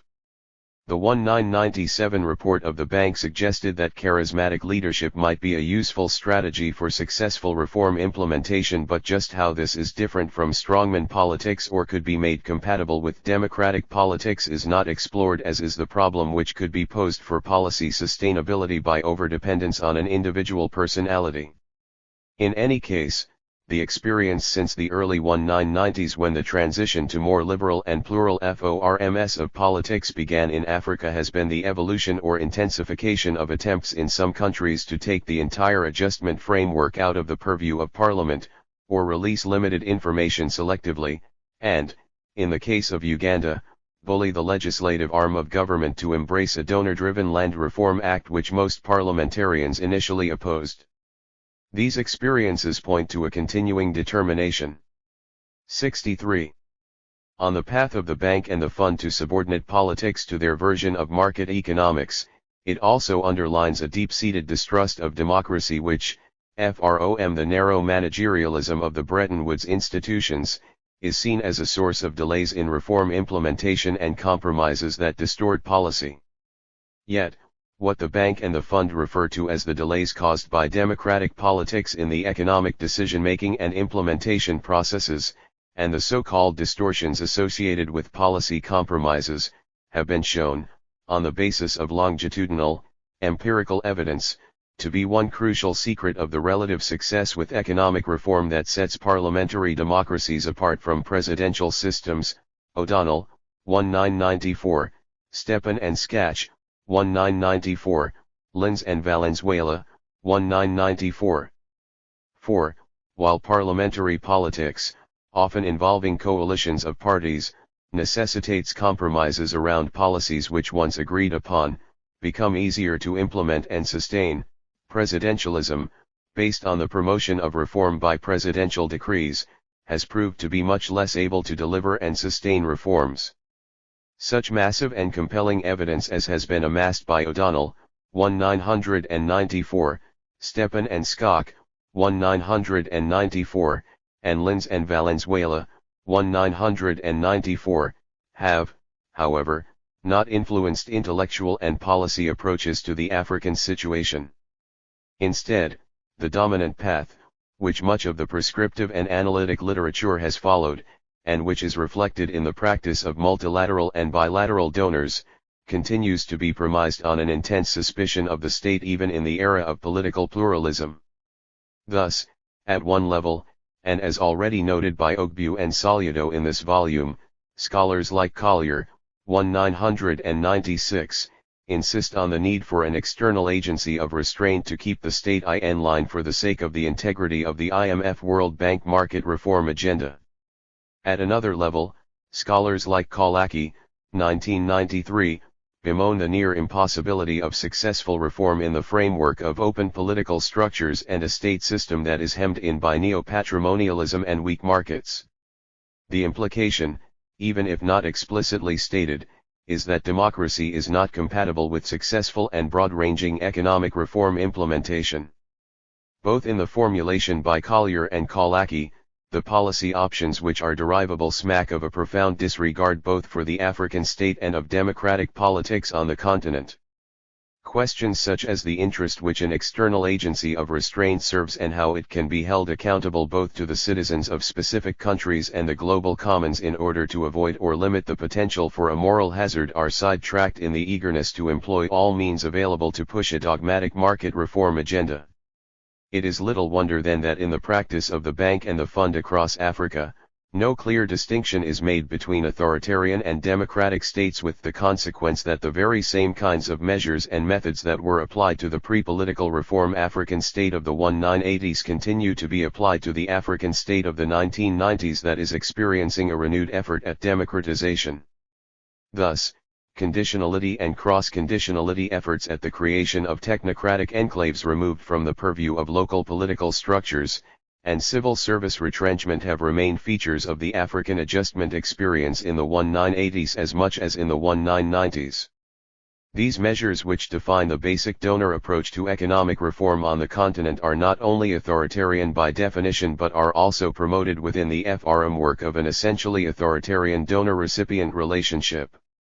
Yet, for effective policy making, it would seem that a key challenge for Africa, after the hard and only partially won struggle against naked political authoritarianism in its single-party and military forms, is how to ensure that economic policy reinforces the still fragile processes and institutions of democratization rather than freeze or undermine them.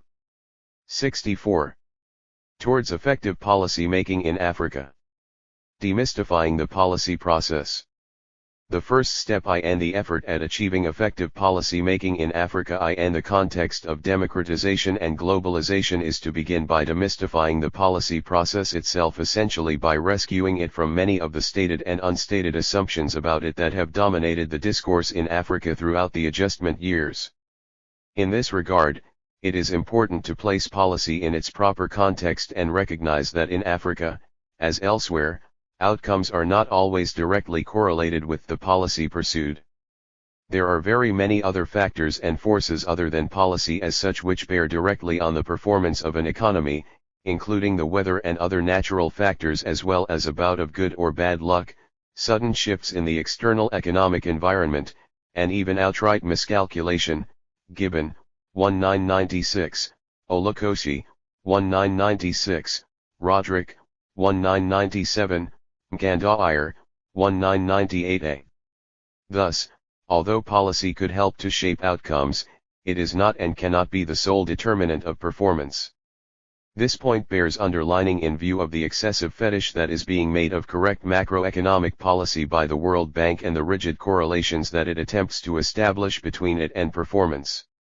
While patently reckless policy making cannot be justified under any circumstances, it is necessary to avoid an excessively rigid and deterministic view of policy that denies the fact that it involves a high degree of experimentation and is the subject of constant revisions and amendments as it elicits responses from the various social groups that feel its impact. Indeed, because policy has implications for living social actors, its integrity cannot always be rigidly guaranteed to the letter as contestations develop around it in the bid by different social players to maximize their gains and minimize their losses. Denying the African policy environment of the reality of this contestation with and the implications which it carries, or suggesting that the remolding of policy in the light of interest group pressures amounts to a lack of commitment to reform or evidence of neo-patrimonialism rent-seeking has been one of the greatest disservices to the continent by the mainstream structural adjustment discourse. For, in addition to its trial and error nature, policy is an essentially political affair, whether or not it is targeted at such supposedly non-political spheres as the economy. It is, therefore, important for effective policy making to recognize that policy is not solely a product of economic considerations but also of a host of other considerations, including national unity and stability, conflict management, and cultural values. This being the case, the efficacy of policy cannot be assessed solely on the basis of economic criteria, and certainly not on the kinds of narrow market-based criteria that are central to the structural adjustment agenda of the IMF and the World Bank.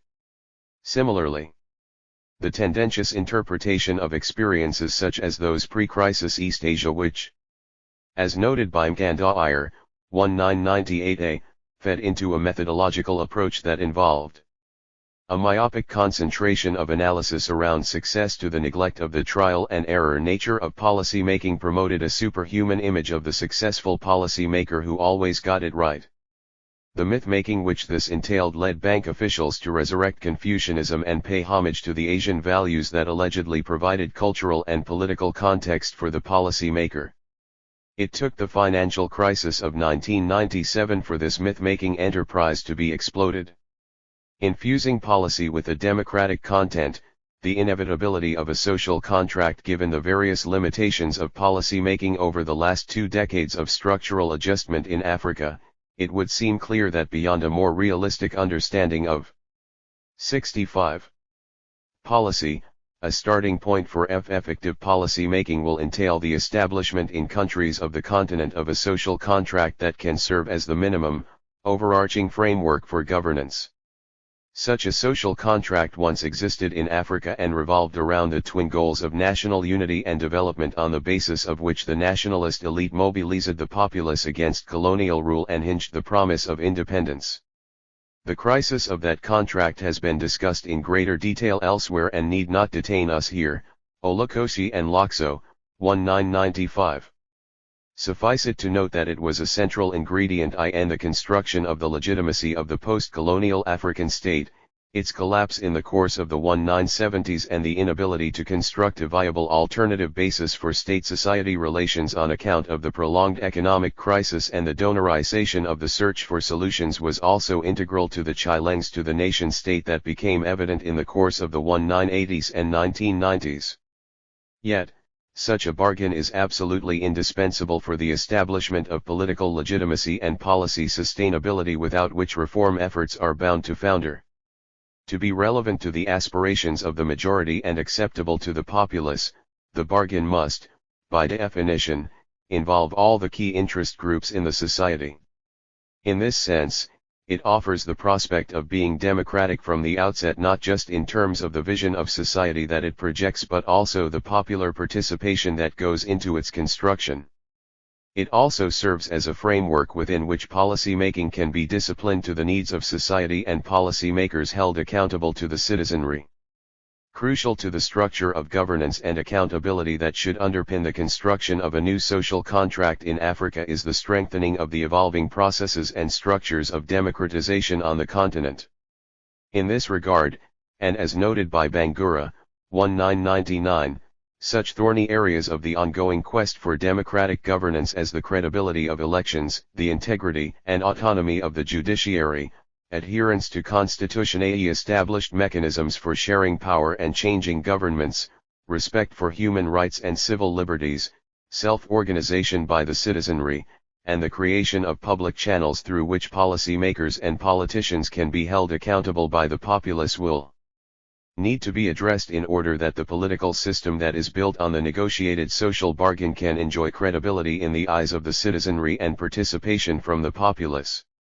This way, it would be possible to ensure that the broad subscription by all key players in society to the social bargain that is negotiated is complemented and reinforced by the representativeness and responsiveness of the political system. Being the minimum vision of society that is shared by all classes and interest groups, it offers a framework within which leaders can mobilize the energies of the populace behind a national project and, as necessary, demand sacrifices from the citizenry within limits that are consistent with the social welfare and equity components of the contract. To make the case for a new social contract as a basis for effective policy making is not to suggest that political struggles should or can have no place in the system. On the contrary, on account of the various class and non-class cleavages in society, including especially gender, generational and ethno-regional disparities, differences of interpretation of the terms of the contract and the ways in which its objectives can be best achieved or its benefits more equitably distributed will be present and, handled within a nonviolent, constitutional framework, will give life to the contract. No social bargain is ever static and, indeed, a measure of its health is the dynamism, which it evokes not only within society but also over its own boundaries. Contestations over the interpretation of the content, health, and direction of the contract should not only help to sharpen the policy focus among the political groups in society but also give an ideological edge to 66. Politics and a concrete, programmatic basis for the alternation of power among the bearers of competing perspectives. In other words, struggles over the contract are indispensable both for its robustness and the prospects for effective policy making. Policy for a globalist era, the unavoidability of a developmental state. The establishment of a new social contract to underpin policy making in Africa presumes the existence of a properly functioning state system. Considering the reckless manner in which state capacity has been eroded during the structural adjustment years and the challenges posed for the modern state system by the processes and structures of globalization, it is clear that the quest for effective policy making in Africa cannot sidetrack the question of the re-legitimization of the state as an actor in the developmental process and the restoration and enhancement of its capacity. This is especially so if the authoritarian state form is to be jettisoned and decision-making more fully anchored in the democratic aspirations of the peoples of Africa.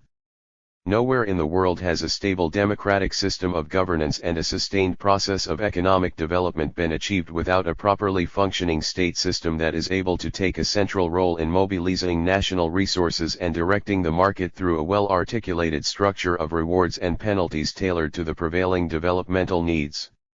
This being the case, the restoration of the state as a legitimate actor in the economy and society is both a democratic and developmental imperative, which, if it is achieved, will also enhance the capacity for effective policy making and implementation.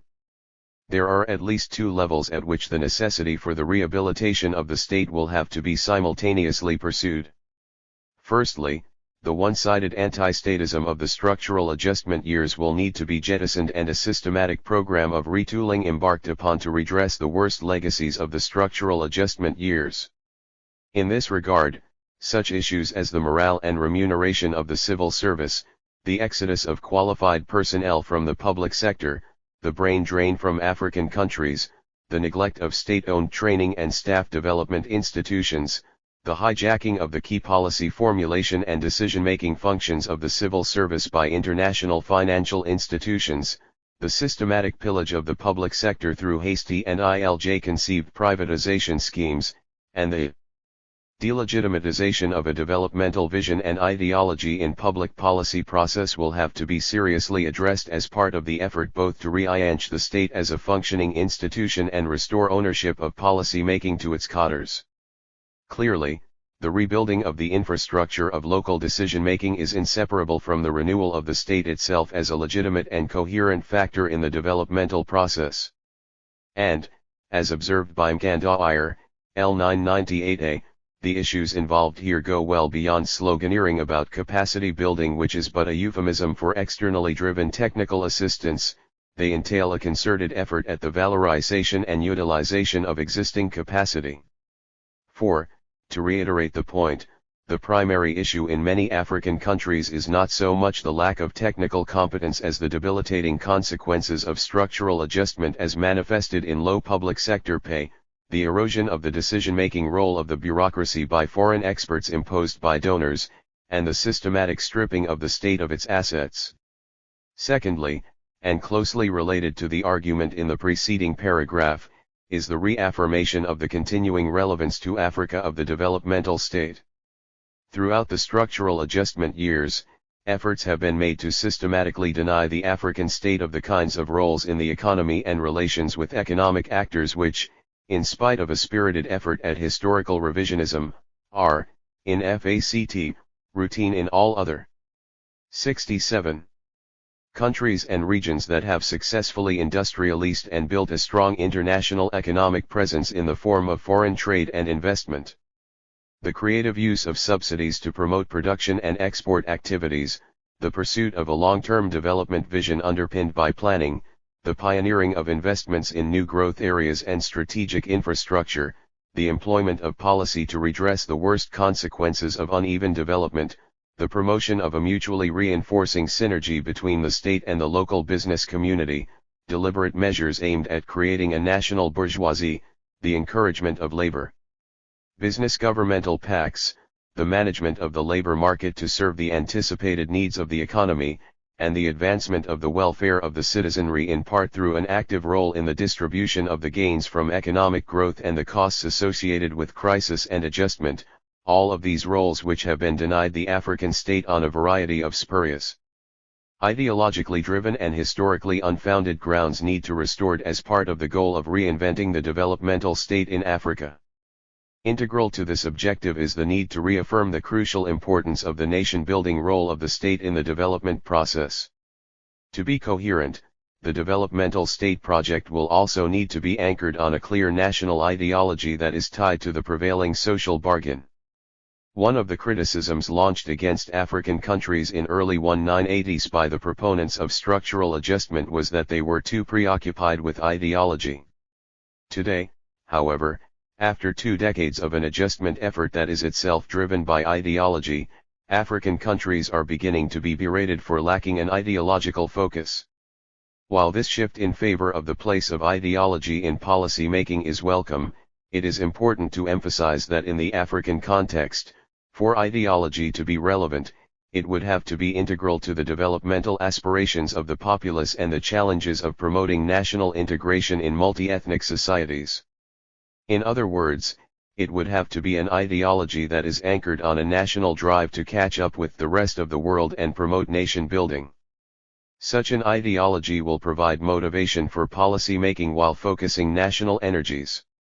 To avoid some of the costly mistakes of the 1960s and 1970s, mistakes which were employed to delegitimize and dismantle it in the 1980s and 1990s but which do not detract from its continuing relevance, the renewed developmental state will have, by definition, to be democratic, encouraging citizen participation in the political and policy processes and subjecting rulers to locally rooted structures of accountability. It will also have to evolve a better focused system of reciprocity between government and business in order to curb abuses and maximize the benefits of the collaboration between state and capital that is necessary for development. Furthermore, the regulatory capacity of the revamped developmental state, including the capacity to discipline the market to the requirements of long-term development, will need to be sharpened. Of particular relevance here is the capacity not only to generate and manage growth but also to distribute its benefits in a manner that is consistent with the goals of nation building, a stable foundation for continued accumulation and the aspirations of the populace for improved social livelihood standards. Such capacity will similarly need to be extended to the management of periods of economic crisis and decline. Attention will also need to be paid more closely to the revitalization of education both at the primary and tertiary levels in order to raise the levels of literacy and renew the core of technically competent personnel required for managing the state and the economy. Finally, a new dynamism will have to be infused into the interventions of the state in the economy, with officials taking more seriously the questions of if, when, where, how, for how long and at what level they should intervene in the markets and the reciprocal rules that should govern relations between government and business. This latter point is an extremely important one which is broadly relevant for all states, but given the differences in the levels of development and needs of African countries, it would be foolhardy to attempt to devise and impose a one-size-fits-all model of state intervention in the economy. Conclusion. Clearly, if Africa is to be able to rise to the challenges posed for its development by the accelerated processes of globalization that are presently underway, it would have to undo many of the damaging consequences of its structural adjustment experience for its policy making and implementation capacity. It would also entail a recognition that the path to effective policy making does not lie in the denial or narrow, self-serving instrumentalization of politics but in its integration into the mainstream of the policy process. Similarly, the mystification of policy will need to be tempered with a high dose of realism both with regard to its nature and its determinants. This is a task which has been made more urgent by the framework of democratization which is emerging across Africa and which the policy process ought to reinforce rather than seek to undermine. For policy to be effective, it should not only be democratic but also be anchored on a broad social bargain, in the specific African context. It also calls for the restoration of a developmentalist vision and ideology to the state. Such a state would need to operate a dynamic system of selective intervention and withdrawal in the economy in line with the specific, local requirements of long-term development in the different countries of the continent. The restoration of states' political and technical capacity, together with its legitimization as an actor in the development process, would serve as an important step in the effort to equip government, business, and society in Africa to respond to the challenges of globalization and democratization. 4. Like effective policy making, both the task of development and the quest for democracy cannot be fully realized in the absence of a functioning state system. 3. Selective industrial and trade policies in developing countries, theoretical and empirical issues. Sanjay Alal. Introduction. The present climate for industrial policy is hostile. The rules of the game set by the Bretton Woods institutions, WTO, and major donors are set against most forms of government intervention to promote industry. In the near future, governments will have almost none of the instruments of policy used in history to promote industrial development. Yet, interventions in trade, industry, and support institutions have played a critical role in industrialization through history. All major industrialist countries used extended protection and other selective measures to promote industry, and to develop the institutions needed to support industrial and technological activity. The benefits of protection have been long debated. Reinhardt, 1995, and Vernon, 1989. But debate on interventions has been relatively neglected. This neglect continues today to the detriment of the analysis of industrial policy. The new consensus seems to be that all selective industrial policy is economically undesirable and harmful. While there has been some swing back from the extreme neoliberal position of the early 1990s which denied any role for the government beyond providing essential public goods and security, mainstream economics strictly confines the role of governments. In the terminology developed by the World Bank, 1993, this role is market-friendly, one of improving deficient factor markets. There is no legitimate government role in selectivity, altering the market-driven allocation of resources between productive activities. Lal, 1996, Solido, 1998, Westphal, 1998. However, economic theory justifies selectivity where market failures affect some activities more than others, and restoring equilibrium calls for more intervention in specific activities. There is such a case in promoting industries and technologies once we relax certain simplifying assumptions on how information, and industrial technology, is created, exchanged, absorbed, and used. In practice, the experience of the most successful developing countries today, the East Asian tigers, shows that selective industrial policy can work, economically and politically. The purpose here is to clarify the case for industrial policy in economic terms, to show that industrial policy was actually implemented by developing country governments, and to consider their relevance for Africa. I fully accept that the removal of many existing policies, including classic import substitution strategies and interventions that give rise to rent-seeking, is necessary for development, and that a substantial dose of liberalization is a precondition for industrial success. I also accept that the progress of technology and globalization over the past 3 decades limits the exercise of industrial policy today. However, I argue that there is still considerable scope for legitimate industrial policy, much greater than the new rule of the game allows. In fact, the very pace of technical change today, and the intensification of competitive pressures in liberalist trade regimes, make it more important than before to mount industrial policy. Africa, suffering massive and widespread deindustrialization, needs supportive policies that go well beyond the neoliberal consensus. To mount such policies, it is necessary to raise government capabilities. This becomes a critical part of the new industrial policy. Basic concepts. The economic argument for intervention rests on the presence of market failure. If markets worked perfectly, they would, by assumption, achieve optimal resource allocation and there would be no economic ground for intervention.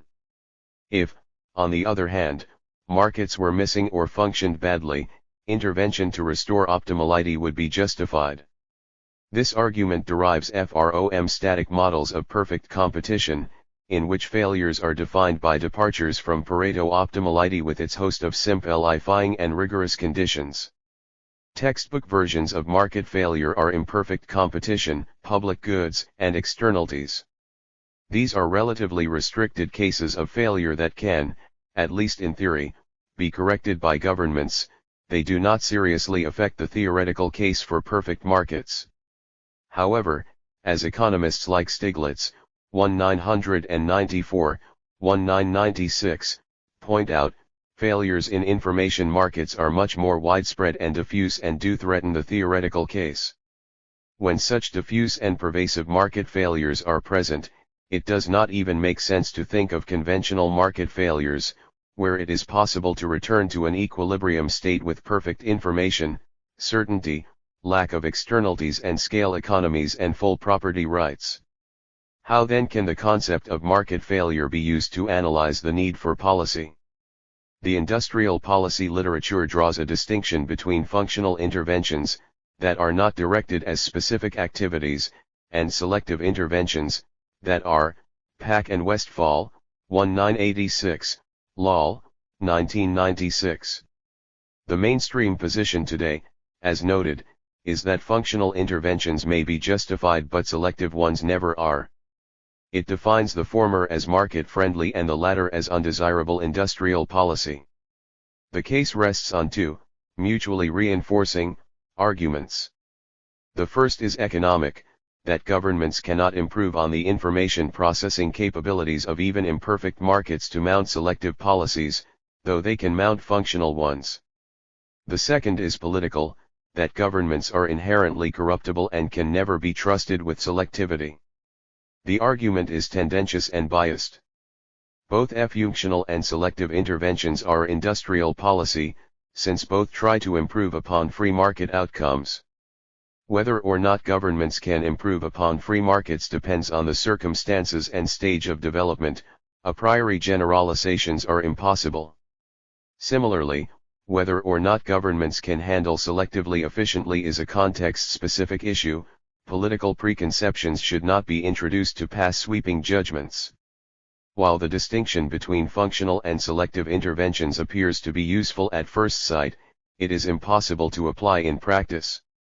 First, there are many possible levels of selectivity, ranging from supporting the whole of manufacturing, to supporting a wide range of related activities, e.g. metalworking, to supporting particular activities, machine tools, and particular technologies, computer numerically controlled tools, and specific vintages of technology or firms. Second, the line between selective and functional interventions is very difficult to draw. The same policy can be functional or selective, depending on its intention, specificity, and context. For instance, strengthening vocational training may be functional in one case, and selective in another, if training for, say, shipbuilding or CNC machine tool operations were being targeted. 77. Establishing that markets can fail is not difficult. However, this does not automatically establish the case for intervention. Since most interventions have their own costs and risks, it has to be established that the benefits outweigh these costs. The outcome depends upon the extent and cost of the market failures in question, the ability of markets to develop solutions, and the ability of governments to design and implement the necessary interventions. The design of certain interventions calls for information and monitoring, while their efficient implementation requires autonomy, skills, and impartiality. Many of these conditions are not met in developing countries. Thus, the cost of government failures has to be weighed against the cost of market failures. The need for industrial policy. The micro-foundations. The neoclassical case against government interventions rests on strong assumptions about market efficiency, in turn based upon a particular conceptualization of technology at the enterprise level. It assumes that technology is freely available from a known shelf on which there is full information. Firms optimize by choosing from this shelf according to their factor and product prices. Any intervention is necessarily distorting to resource allocation. The selected technology is absorbed costlessly and risklessly by the enterprise and used at efficient, best practice levels. There is no need for intervention to support the process. The underlying assumptions ensure that any observed industrial inefficiency is due to government interventions. The removal of such interventions then becomes the necessary and sufficient condition for restoring efficiency. If there is any lag in efficiency, it can, at most, only be for a brief period in which scale economies are fully realized or costs fall in an automatic learning by doing process. However, these lags are predictable. Scale economies are given by technical design parameters, while the learning curve is known, and a simple function of the quantity of output. Again, there is no need for intervention because firms can anticipate the process and raise money in efficient capital markets to finance the learning process. If capital markets fail, the correct solution would be to improve their functioning rather than to intervene selectively to support particular activities. Thus, capital market failures and scale economies do not provide grounds for selective intervention in resource allocation. A second best case for selectivity exists only when these failures cannot be readily remedied, and protection or subsidies are used as intermediate solutions. An alternative to the neoclassical approach is the technological capability approach. This draws upon the evolutionary approach of Nelson and Winter, 1982, and locates learning in markets prone to imperfections and widespread failures. Its policy conclusions are based in deficient markets. It is explicitly behavioral and institutional, opening up the black box of firms and markets. For an application to technology policy making, see Lal and Tugel, 1998, it inserts a layer of behavioral analysis between investment and performance. A distinction is made between capacity, physical installed capacity, and capability, the ability to use that capacity efficiently. Technological capabilities are then the skills, technical, managerial, or organizational, firms need to utilize efficiently the hardware, equipment, and software, information, of technology. Capabilities are FIRM specify C, institutional knowledge made up of individual skills and experience accumulated over time. Moreover, capabilities are not linearly added, but contain a synergistic element arising from the interaction between 78. Individuals and firms. Technological effort is not the same as innovation, the normal connotation of technological change in economics. In fact, most technological effort does not take place at the frontier of technology at all. It covers a much broader range of effort that every enterprise must undertake to access, implement, absorb, and build upon the knowledge required in production. This is true as long as the technology is new to the enterprise or country buying it, whether or not it is new or mature elsewhere. Technology cannot simply be transferred to a developing country like a physical product. Its effective implantation has to include important elements of capability building. Simply providing equipment and operating instructions, patents, designs, or blueprints does not ensure that the technology will be effectively utilized. There are strong tacit elements in the technology that require effort and entail uncertainty. In the evolutionary approach, as a result, there is no predictable learning curve down which all firms travel. Much depends on the efficacy with which markets or institutions function. Uncertainty is coped with, externalities tapped, and coordination achieved.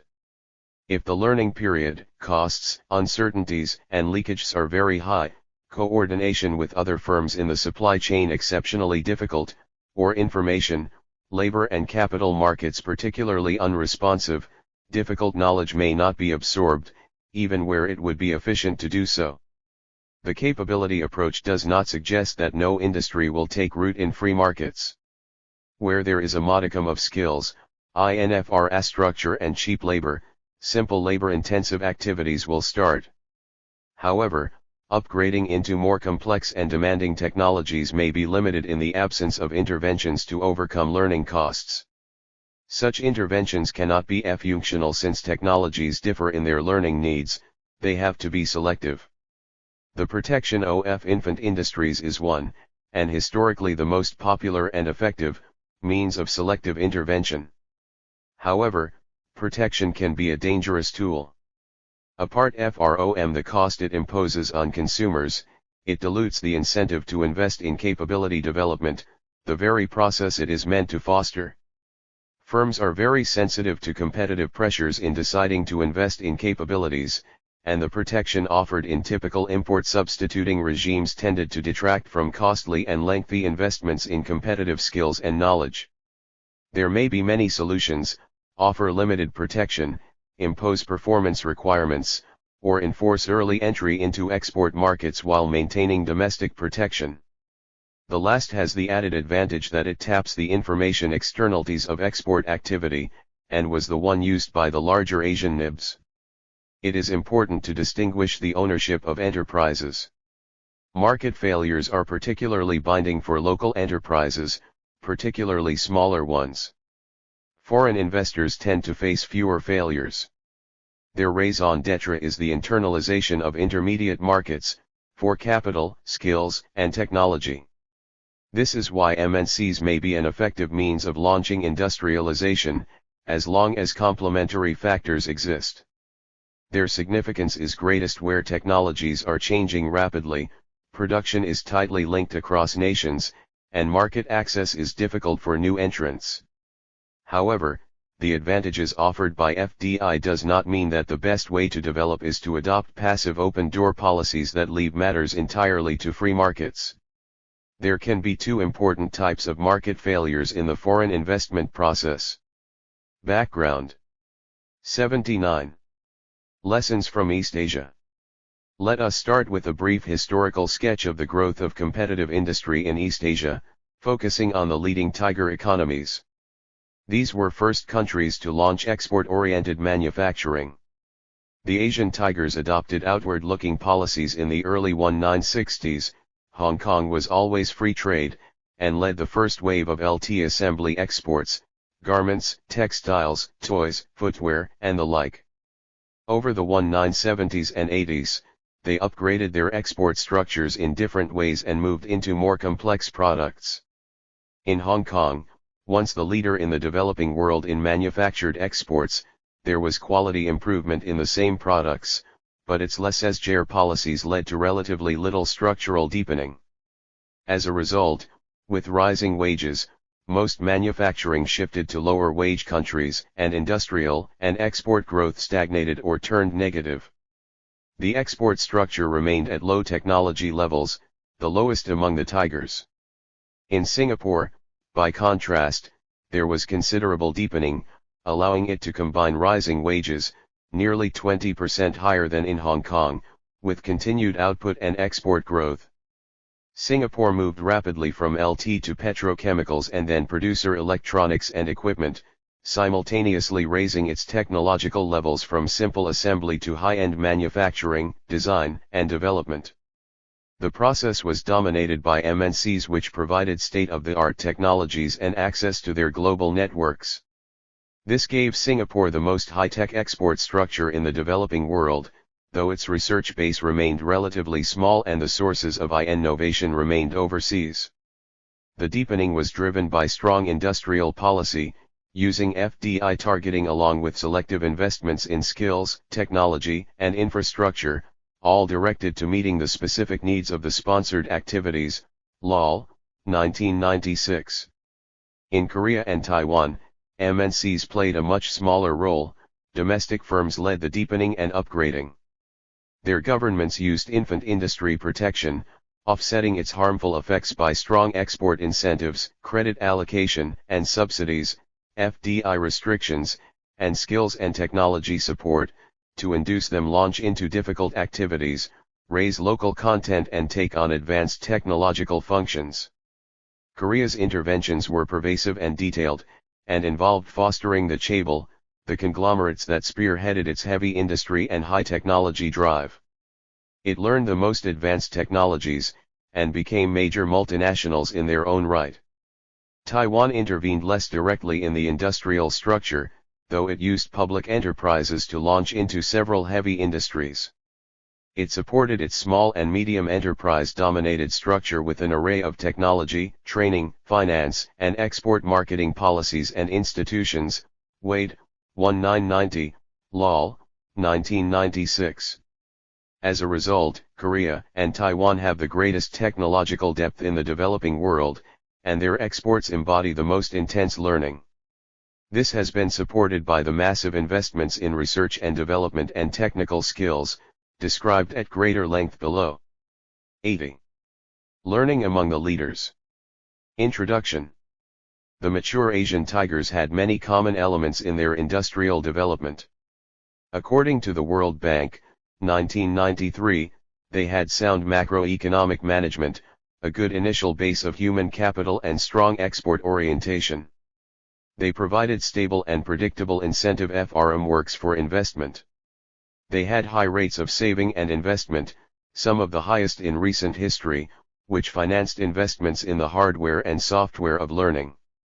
They invested in administrative and institutional capital, both necessary in making markets work better and in mounting effective policies.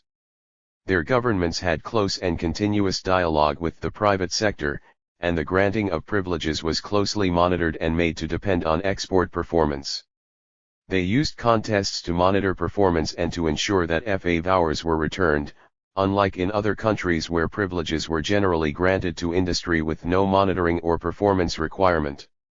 Finally, they benefited from their location, being near Japan and what became the world's most dynamic region. They interacted with, and learned from, each other. They gained from the spillovers of a favorable investment image. What was ignored by neoclassical analysts was that these common elements went together with striking differences in development visions, which shaped crucial elements of their strategies, each involving different kinds and levels of intervention. It is difficult, in FACT, to describe their policies as remedying market failures in the conventional sense.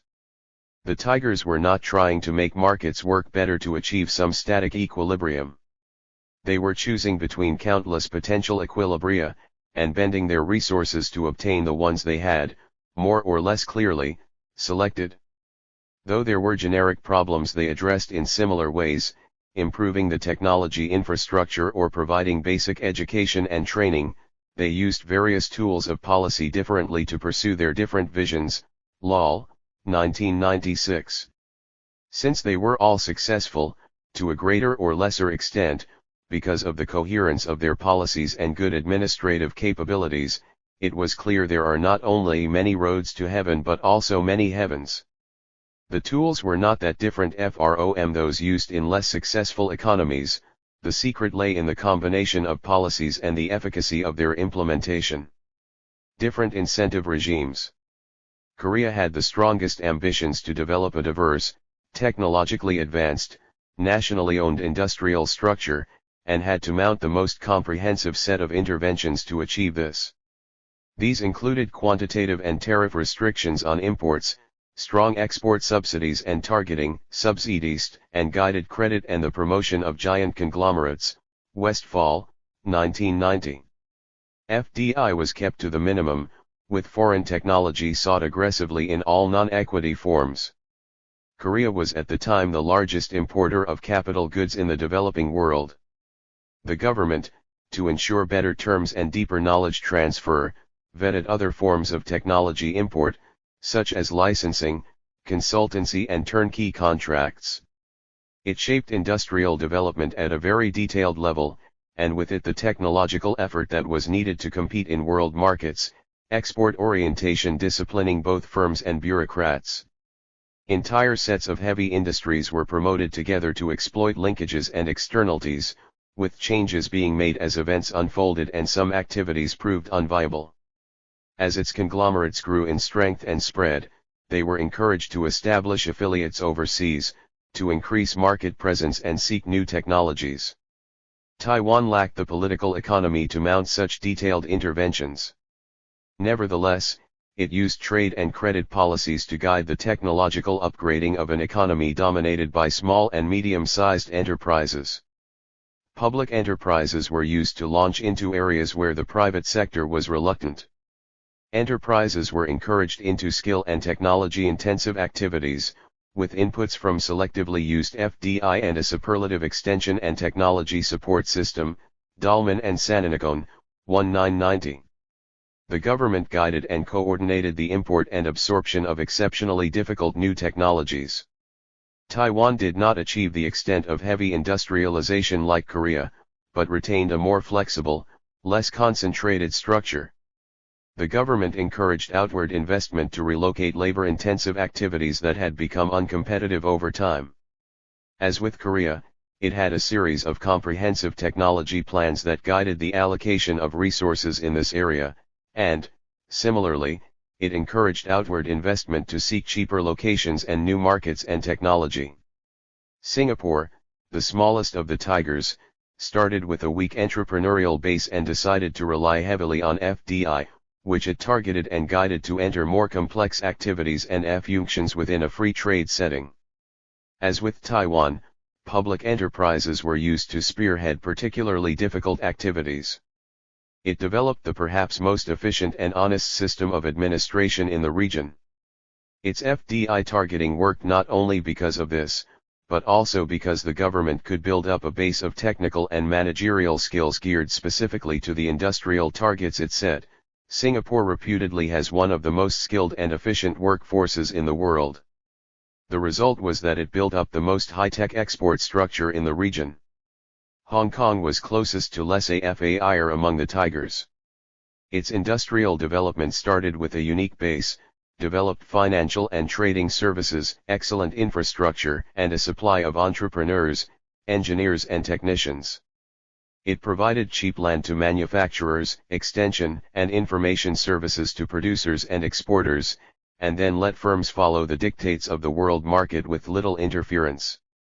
However, its neglect of technological deepening left it with a light industrial structure and low research and development capabilities, leading to massive deindustrialization and the relocation of much of its manufacturing base to cheaper wage areas.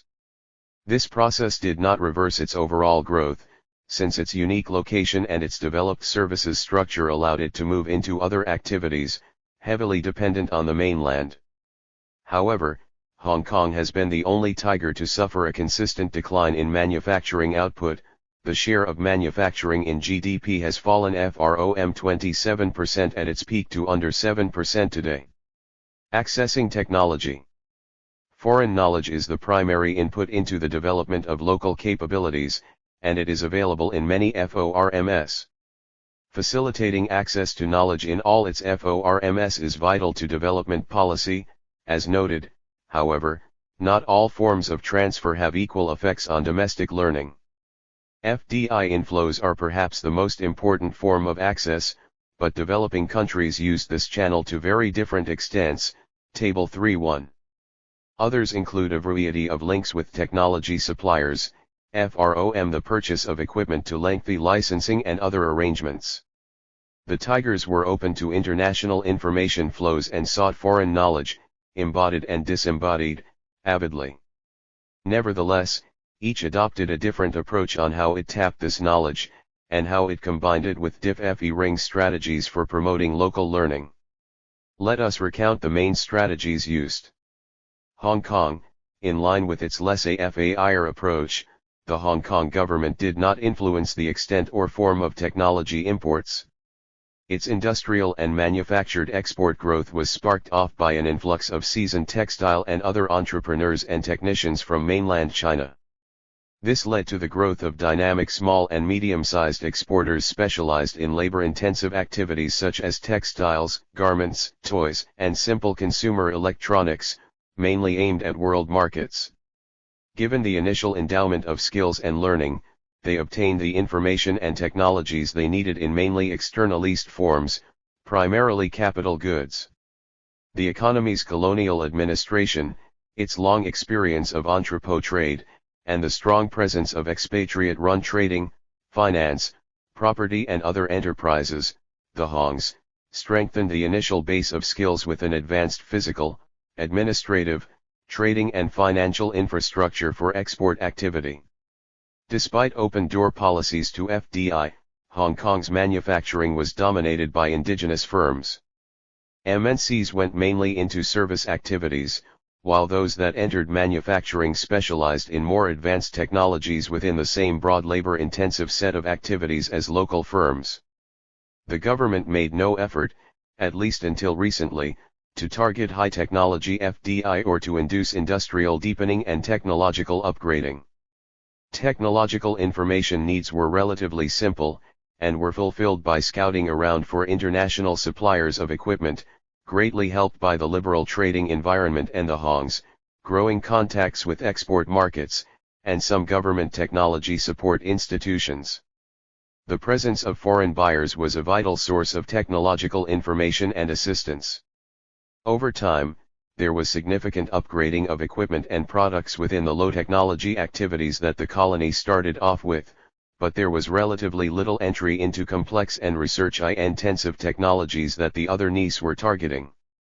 Singapore has a much smaller economy than Hong Kong's, but has deepened its industrial structure much more by deliberate knowledge strategies. It started, like Hong Kong, with a strategic location and established entrepot facilities but with a smaller base of trading and financial activity. Despite a tradition of shipbuilding, Singapore had a weak entrepreneurial base and did not have an influx of experienced businessmen and technologists from mainland China. Nor did it have access to a large, poorer but culturally similar hinterland to which it could sell its services.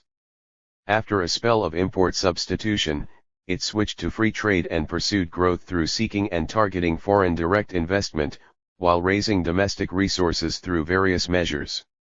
Moreover, it deepened its industrial and export structure by using incentives to persuade MNCs to move from labor to capital, skill, and technology-intensive activities. Its knowledge policy was directed at consciously acquiring, and subsequently upgrading, the most modern technologies in highly internalised forms. To attract foreign investment and induce upgrading, Singapore invested heavily in education and training and physical infrastructure. It developed an efficient, industrially oriented, higher education structure, along with one of the best systems in the world for specialized worker training. Its policies for attracting FDI were based on liberal entry and ownership conditions, easy access to expatriate skills, very efficient and honest administration, and generous incentives for the activities that it sought to promote. It set up the Economic Development Board, EDB, to coordinate policy, offer incentives to guide foreign investors into targeted activities, acquire and create industrial estates to attract multinational corporation, and generally to mastermind industrial policy. The public sector played an important role in launching and promoting some activities chosen by the government, acting as a catalyst to private investment or entering areas that were too risky for it to enter. In recent years, the government has sought to increase linkages with local enterprises by promoting subcontracting and improving extension services. Taiwan started on import substitution in the 1950s with a strong base of human capital and a large population of SMEs. As with Korea, it switched to export orientation in the 1960s, but retained protection and targeting to promote and guide industrial growth. It combined these with interventions in technology transfer to support technology development by local enterprises. It drew upon the whole gamut of technology imports, but changed the balance and the policy regime over time. In the 1950s, it sought to attract FDI, with no discrimination by origin, destination, only services were restricted for foreign entry, or degree of ownership. In the 1960s, FDI was sought in labor-intensive industries like textiles, garments, and electronics assembly.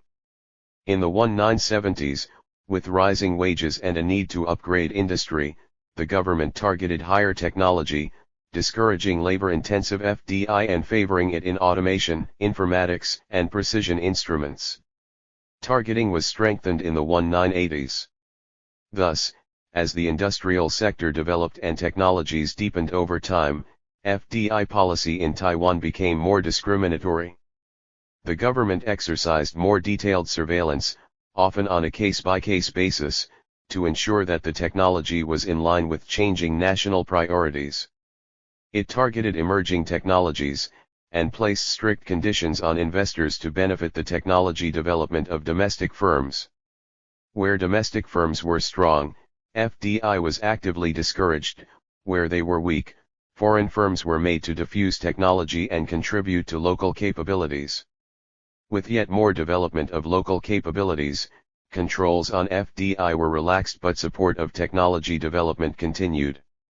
In the meantime, Taiwanese firms themselves became major investors overseas, spurred by the need to relocate labor-intensive activities and an enormous balance of payments surplus.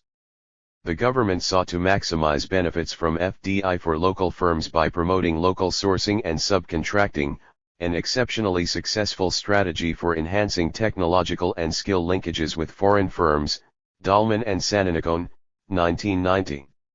This involved local content rules, backed by provisions that foreign firms transfer skills and technology to subcontractors and raise the technological capabilities of local firms.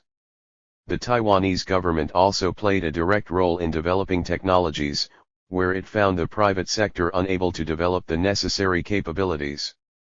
It often set up strategic research alliances on behalf of local firms and coordinated their efforts to build upon these to build competitive new capabilities. Foreign firms accounted for a relatively small part of Taiwan's industrial and export success. Local enterprises, led by SMEs, led the export drive, first by using the Chinese connection in Asia and then, as their horizons widened, by tapping Japanese trading companies and American mass-market buyers. In the 1960s, about 60% of textile exports were sold through Japanese trading houses, the Seigo Shasha, and even today these handle a third to half of Taiwanese exports. Such are the economies of scale and information collection in world markets that small firms find it difficult and costly to export alone even after years of experience. This is in contrast to Korea, where the government internalized these functions within local trading houses, part of the chaebol. U.S. buyers grew more important over time, with the government facilitating contacts with small suppliers, with aggressive assistance from industry associations and other private organizations. In addition, there also emerged many, relatively small, local trading houses, which proved to be valuable sources of technical, design and marketing information to exporters. Large multinational producers that sourced complex electronic and related products under OEM, original equipment manufacture, arrangements in Taiwan, were even more significant sources of technology transfer. Korea preferred externalized technology imports even more strongly. It relied primarily on capital goods imports, licensing and other technology transfer agreements to acquire technology, Westfall 1990. FDI was permitted when it was the only way of obtaining the technology or gaining access to world markets. Even then the government encouraged majority Korean-owned or equal joint ventures. In some cases foreign investors were forced to sell out after the technology had been absorbed locally. As a result, Korea had the lowest level of reliance on FDI of almost any developing countries with a non-communist economy. The government also intervened often in technology imports to lower prices and strengthen the position of local buyers, but in a flexible way that did not constrain access to expensive know-how. The regime encouraged reverse engineering and R&D by technology importing firms to develop indigenous technological capabilities. Many of the larger firms were later able to enter into collaborative ventures with world technology leaders on a more equal basis. In the field of plant and process engineering, the government stipulated that foreign contractors transfer their design knowledge to local firms, which quickly absorbed design technologies in some process industries. Building human resources. Using knowledge more effectively requires higher levels of human resources in enterprises and elsewhere. Building human resources involves two distinct processes: skill development and capability formation. Skill development means formal education and training, including that in firms.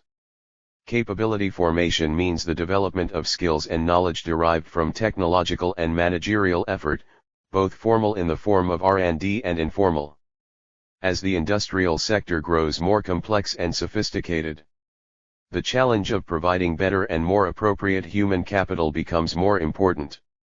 In the process, relevant institutions develop and firms become more conscious of the need for skill development and training. However, given the complexity of the information involved, the long-term nature of skill investment and the inherent externalities, purely market-driven sources may fail to keep up with skill needs. At low levels of industrial development, the way forward is relatively straightforward: raising the quantity and quality of primary schooling and basic technical education, and encouraging all firm training. At higher levels, there has to be greater emphasis of high-level, specialized training, with close interaction between education and production. This is a more difficult process, and many developed economies worry about the quality and content of their educational structures. Table 3.2 shows educational patterns in the Tigers and other countries. Formal education is not the ideal way to measure skill creation. On-the-job learning and training are often more important.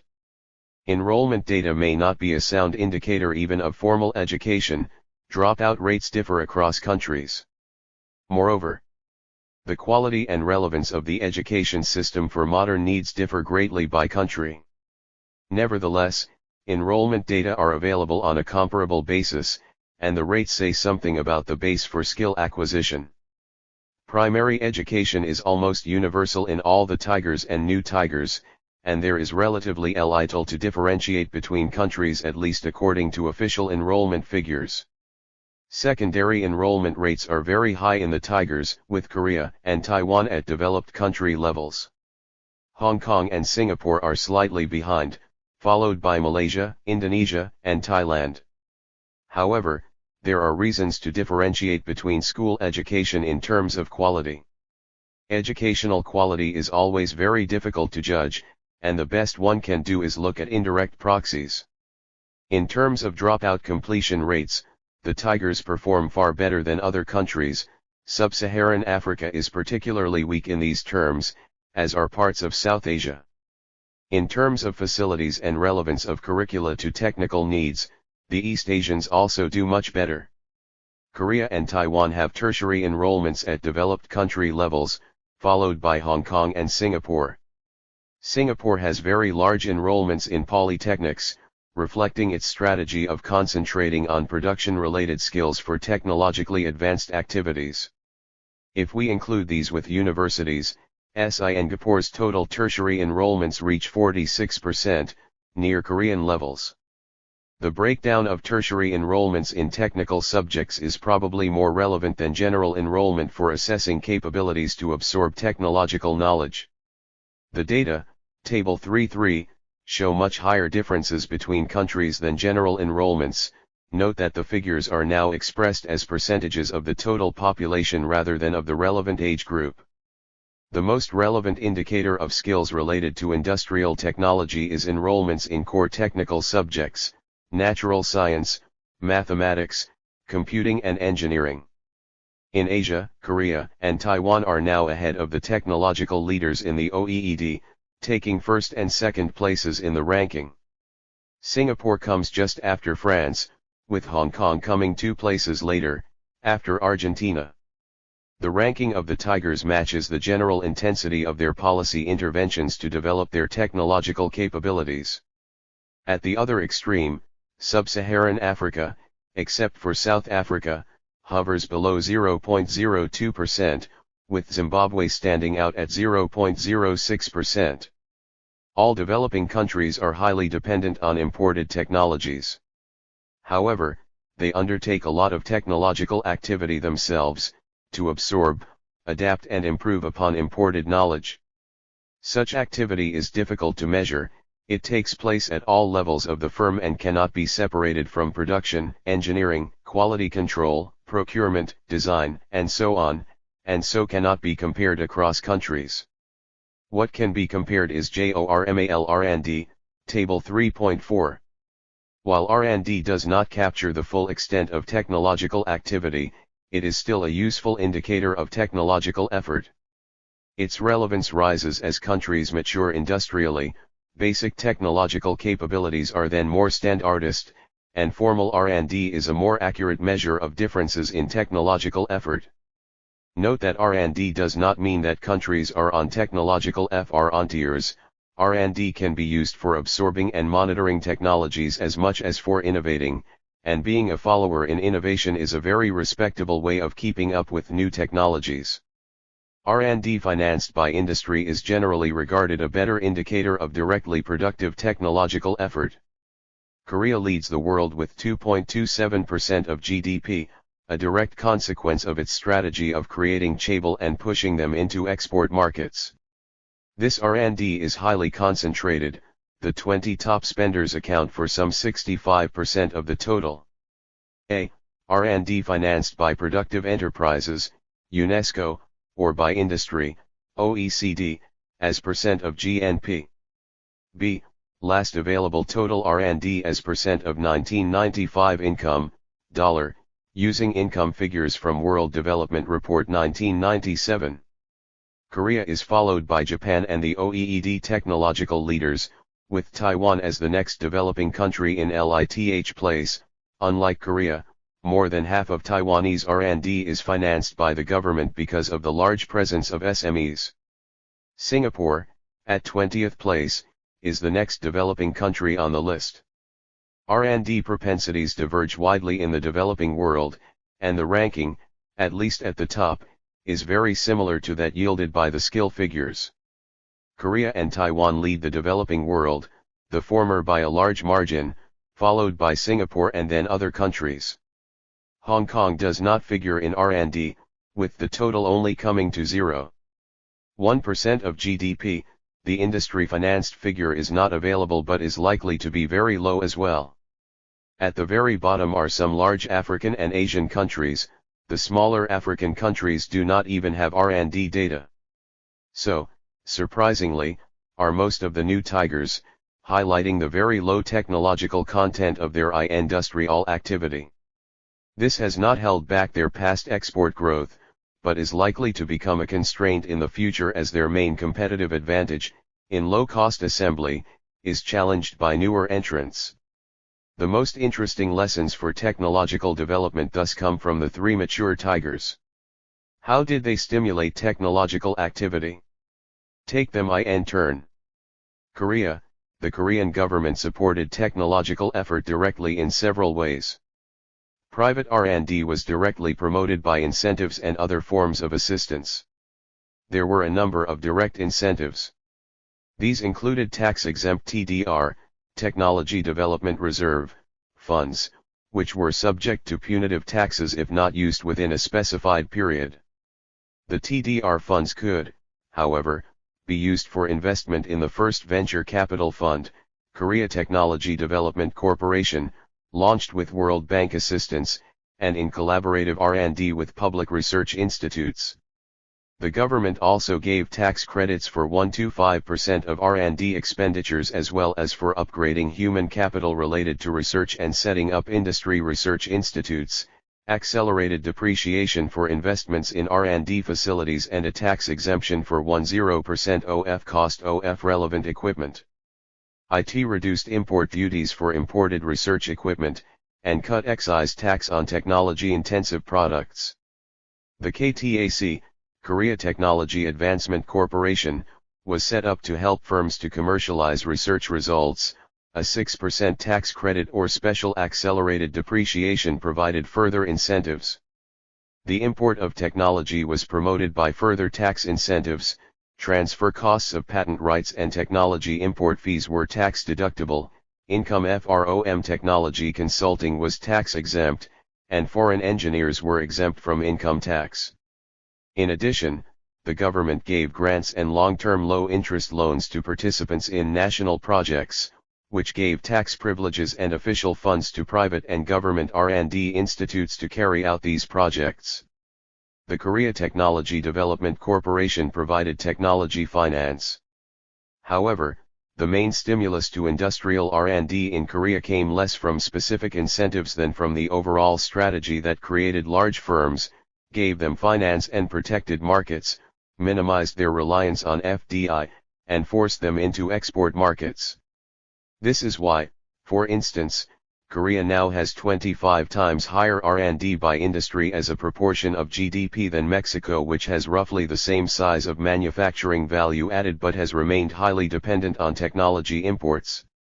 Taiwan, while the growth of Taiwanese R&D has some similarities to Korea's, there are important structural differences. The Taiwanese government has a more arm's-length relationship with industry and did not promote the growth of large private conglomerates. It started to promote the development of local R&D capabilities in the late 1950s, when its growing trade dependence reinforced the need to enhance local innovative effort to upgrade and diversify its exports. A science and technology program was started in 1979, targeting energy, production automation, information science and material science technologies for development. In 1982, biotechnology, electro-optics, hepatitis control, and food technology were added to this list.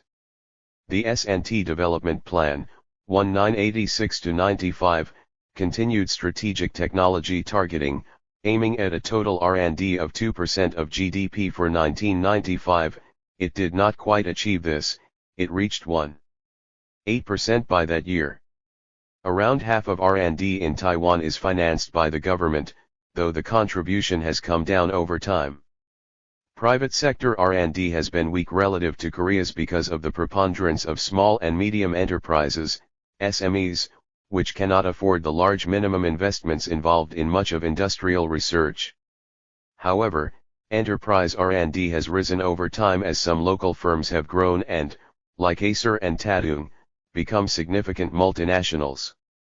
Such R&D has been encouraged over the years by a variety of incentives, provision of funds for venture capital, financing for enterprises that developed strategic industrial products, of which 151 were selected in 1982 and 214 in 1987, measures to encourage product development by private firms by providing matching interest-free loans and up to 25% of grants for approved projects, FULL tax deductibility for R&D expenses, with accelerated depreciation for research equipment. Special incentives for enterprises based in the Sinchu Science Park, with government financial institutions able to invest up to 49% of the capital, and requiring larger firms to invest 0.5 to 1.5% of sales, depending on the activity, in R&D. The government also launched large-scale research consortia, funded jointly with industry, to develop critical products such as a new generation automobile engine, 16M DRAM and 4M SRAM chips. Singapore, the Singapore government launched a $2 billion 5-year technology plan in 1991. A number of sectors, information technology, microelectronics, electronic systems, materials technology, advanced manufacturing technology, energy and water resources, environment, biotechnology, food agrotechnology and medical sciences, were selected for development. An R&D target of 2% of GDP by 1995 was set. As with Taiwan, however, the target was not met, in Singapore's case by a larger margin.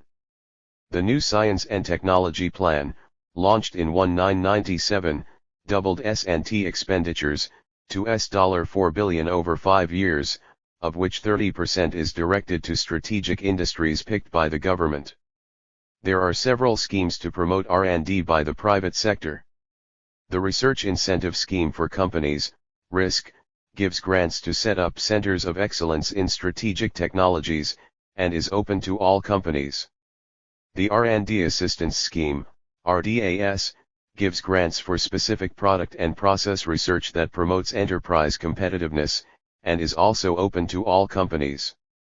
The Cooperative Research PR9 gives grants to local enterprises, at least 30% local equity, to develop their technological capabilities by working together with universities and research institutions.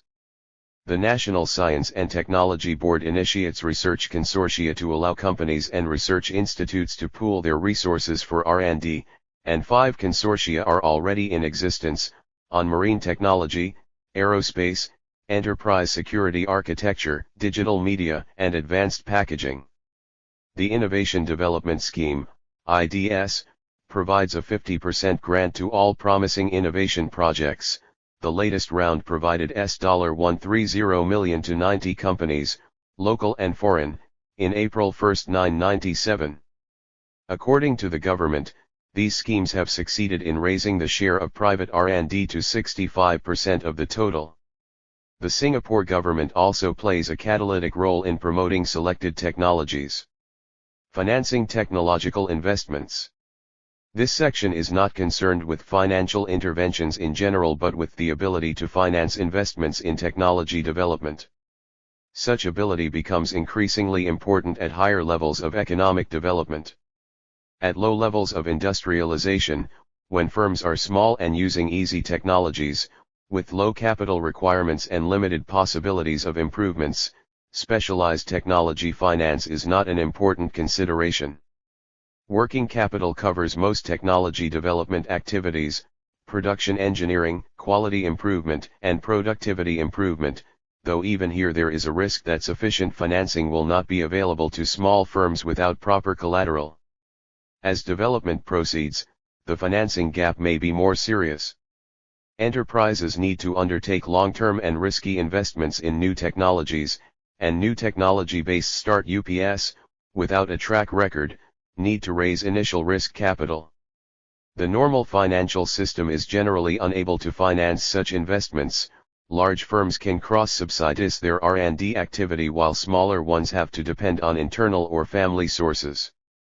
All the well-known capital market failures in developing countries apply with even more force to technological investments, since the capacity to assess risk and the willingness to undertake it add to the usual problems of asymmetric information and moral hazard. Korea's policies to encourage activities and firms via credit allocation and subsidization were inherent in its industrial policy from the start, World Bank, 1993.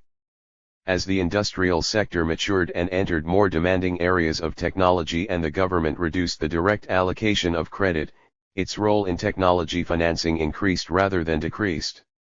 This was also aided by the fact that the emerging rules of the game made other forms of subsidies and grants to industry unacceptable, while technology financing remained a permissible form of intervention. The government provided technology financing in the form of both grants and loans, often directed and subsidized. A variety of institutions, like venture capital companies, banks, credit guarantee companies and others were used to channel funds to a variety of users in a variety of forms. The scale of technology financing in Korea was truly impressive, though the government feels that it is still inadequate for its needs. This accounts for the constant setting up of new schemes, targeted at smaller firms and the fostering of collaboration with research institutes. The figures also indicate that there is tremendous technological dynamism in the SME sector, though the chaebol continue to account for the bulk of R&D expenditures. The extent of selectivity in technological activity remains very high, with no remission in the strategy of identifying and targeting specific areas for research activity. It is not possible to evaluate how effective the various schemes have been in stimulating new research or how well the targeting has worked. Some of the financing may well have been wasteful, and university and research institute linkages with industry remain weak and could be further strengthened. Kim, 1996. However, it is likely that the schemes have generated several commercially useful technologies and led to valuable spillovers and linkages among the actors. The research institutions may also have created a lot of useful learning on research techniques that fed into private sector R&D.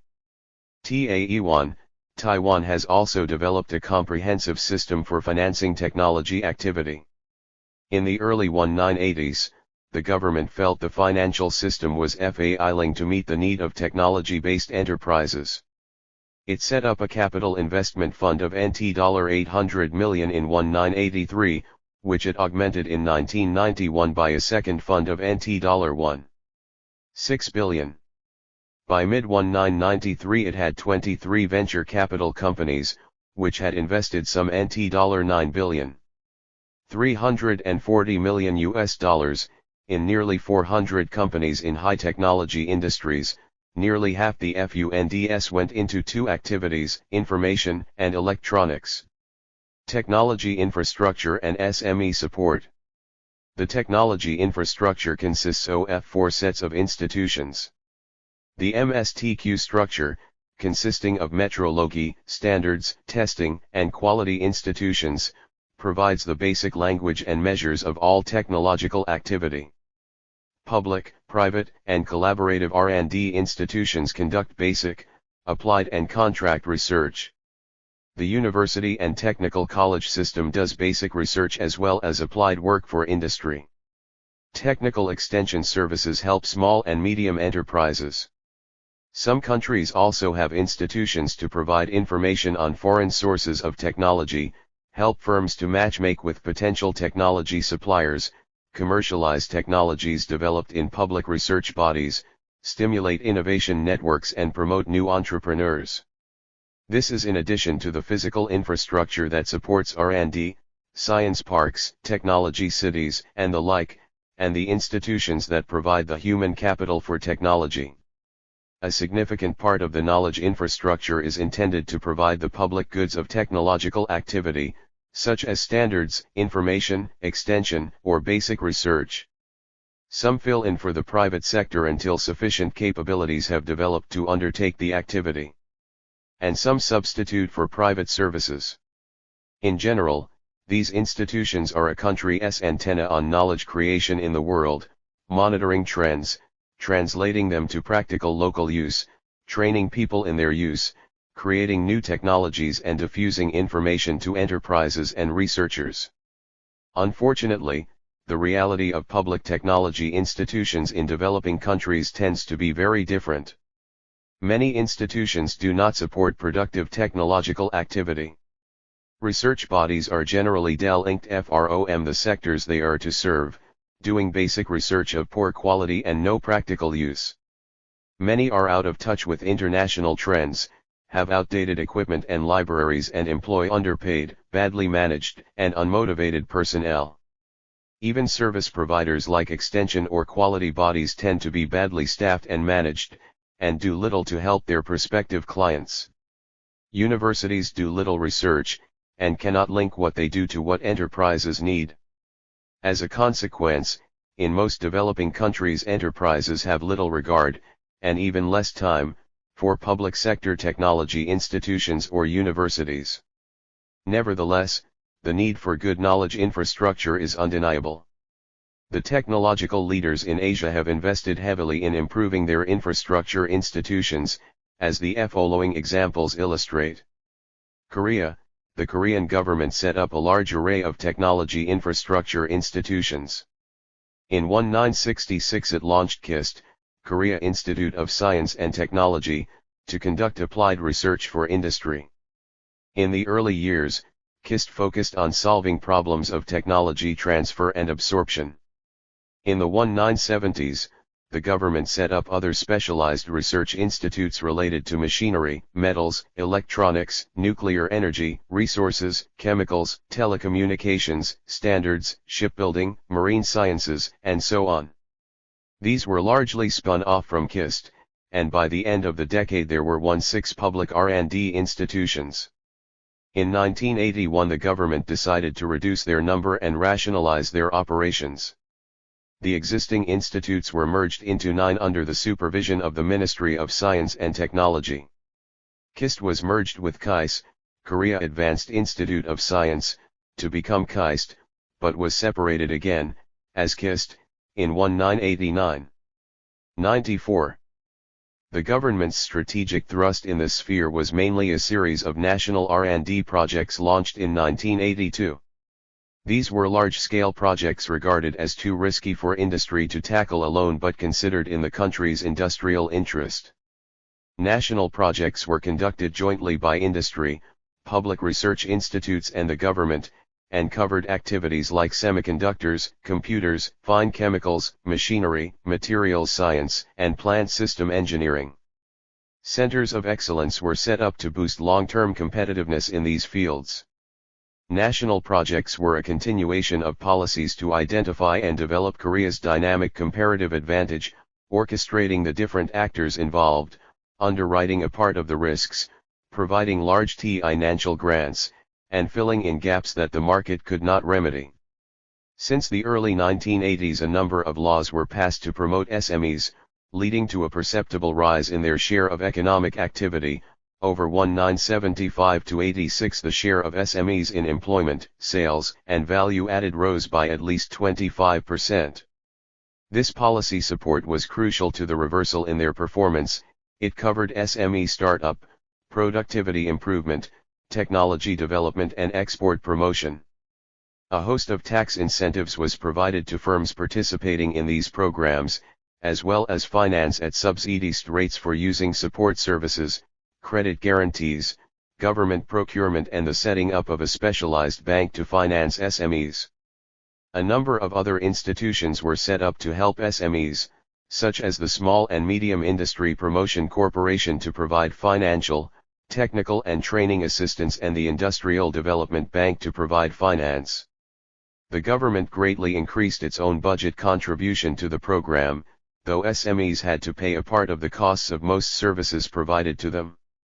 To promote subcontracting to SMEs, the government enacted a law designating parts and components that had to be procured through them and not made in-house by large firms. By 1987 about 1200 items were so designated, involving 337 principal firms and some 2,200 subcontractors, mainly in the machinery, electrical, electronic and shipbuilding fields. By this time, subcontracting accounted for about 43% of manufacturing output and 65 to 77% of the output values of the electrical, transport equipment and other machinery industries. Generous financial and fiscal support was provided to subcontracting SMEs to support their operations and technology. Subcontracting SMEs were exempted from stamp tax and were granted tax deductions for a certain percentage of their investments in laboratory and inspection equipment and for all their expenses on technical consultancy. Subcontracting promotion councils were set up by industry and within the Korea Federation of Small Business to help SME contracting, arbitrate disputes, and monitor contract implementation. Taiwan's technology infrastructure for supporting its SMEs is comprehensive and well-funded. In 1981, the government set up the Medium and Small Business Administration to support SME development and coordinate the several agencies that provided financial, management, accounting, technological and marketing assistance to SMEs. Financial assistance was provided by the Taiwan Medium Business Bank, the Bank of Taiwan, the Small and Medium Business Credit Guarantee Fund, and the Small Business Integrated Assistance Center. Management and technology assistance was provided by the China Productivity Center, the Industrial Technology Research Institute, ITRI, and a number of industrial technology centers, for metal industry, textiles, biotechnology, food, and information. The government covered up to 50 to 70% of consultation fees for management and technical consultancy services for SMEs. The Medium and Small Business Administration established a fund for SME promotion of $10 billion. The Center Satellite Factory Promotion Program integrated smaller factories around a principal one, supported by vendor assistance and productivity-raising efforts. By 1989 there were 60 networks with 186 satellite factories in operation, mainly in the electronics industry. Several technology research institutes support R&D in the private sector. The China Textile Research Center, set up in 1959 to inspect exports, was expanded to include training, quality systems, technology development, and to directly acquire foreign technology. The Metal Industries Development Center was set up in 1963 to work on practical development, testing, and quality control work in metalworking industries. It later established a CAD/CAM center to provide training and software to firms in this industry.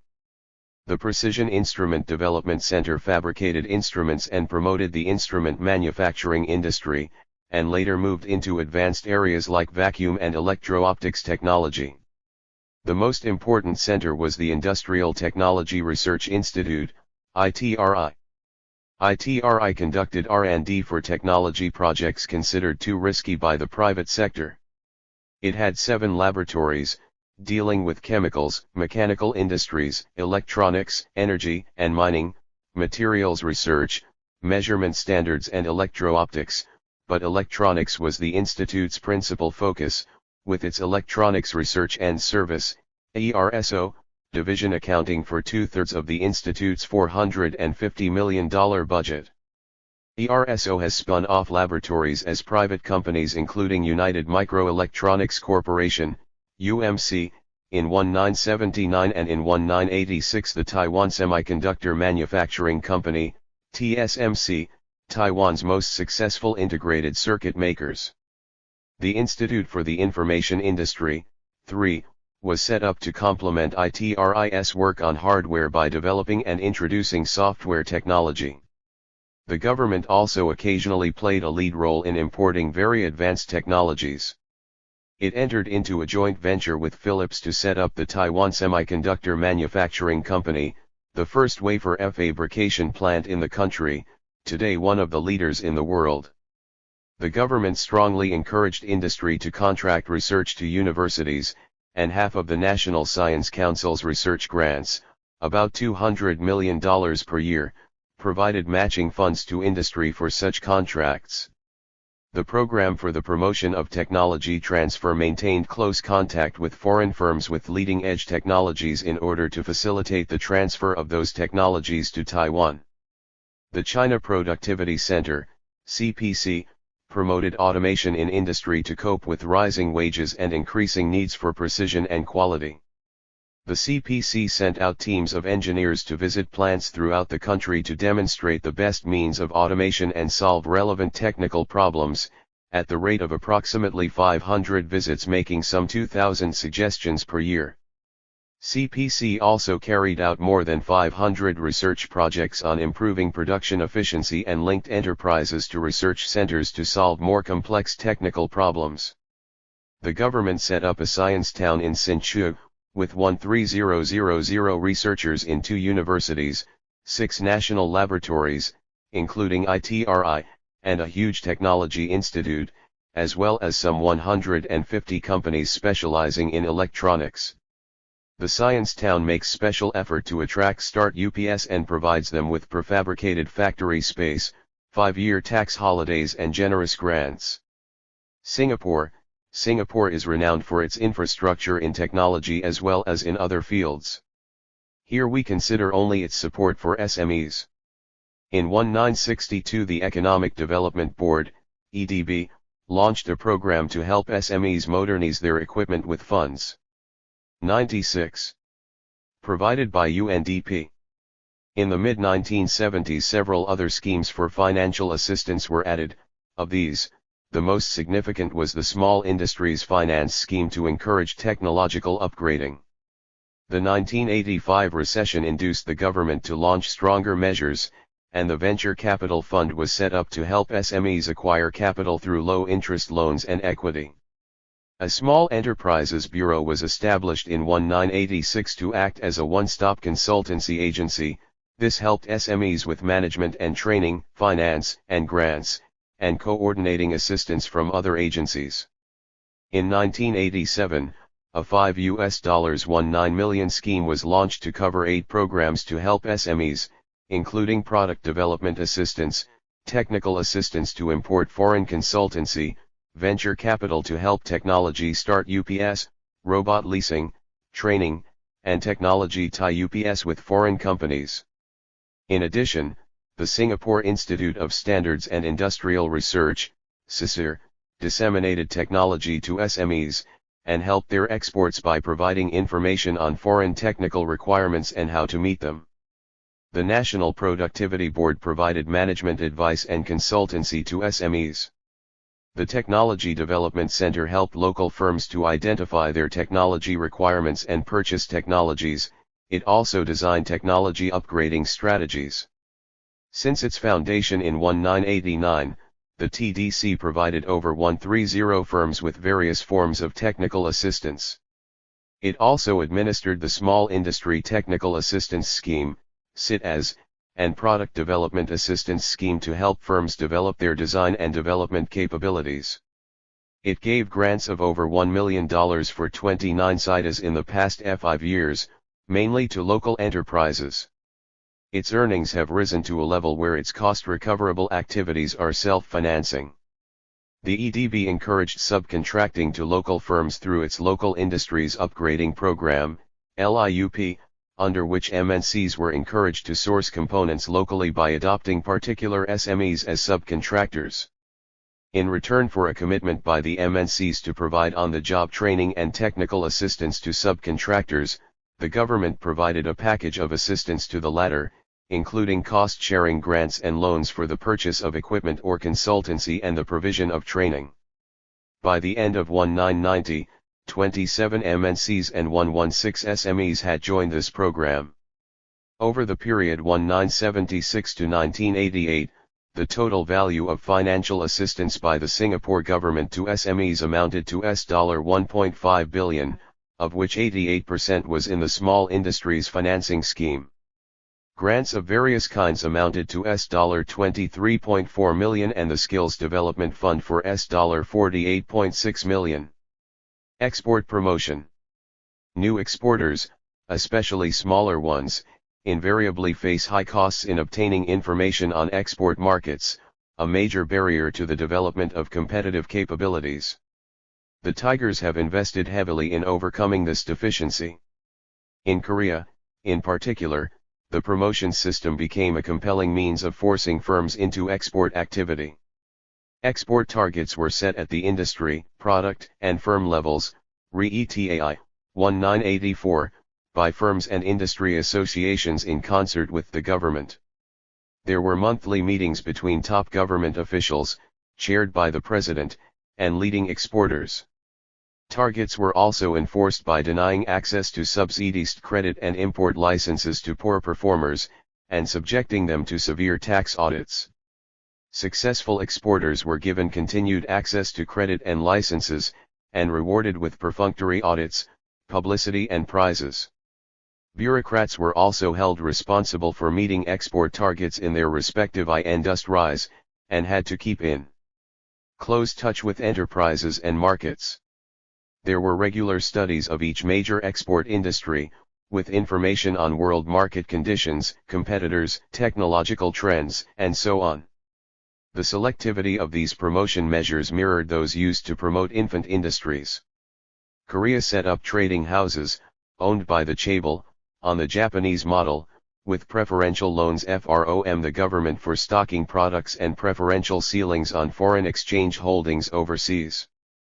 By 1976 there were 11 general trading houses that met the criteria set in terms of export volumes, paid-up capital, and number of overseas branches.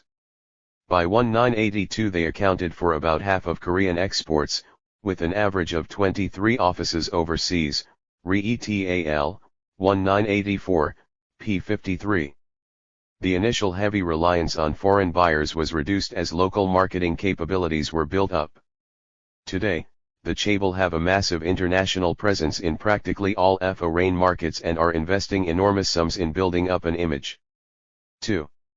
Taiwanese exporters were given preferential tax treatment and access to credit on favorable terms.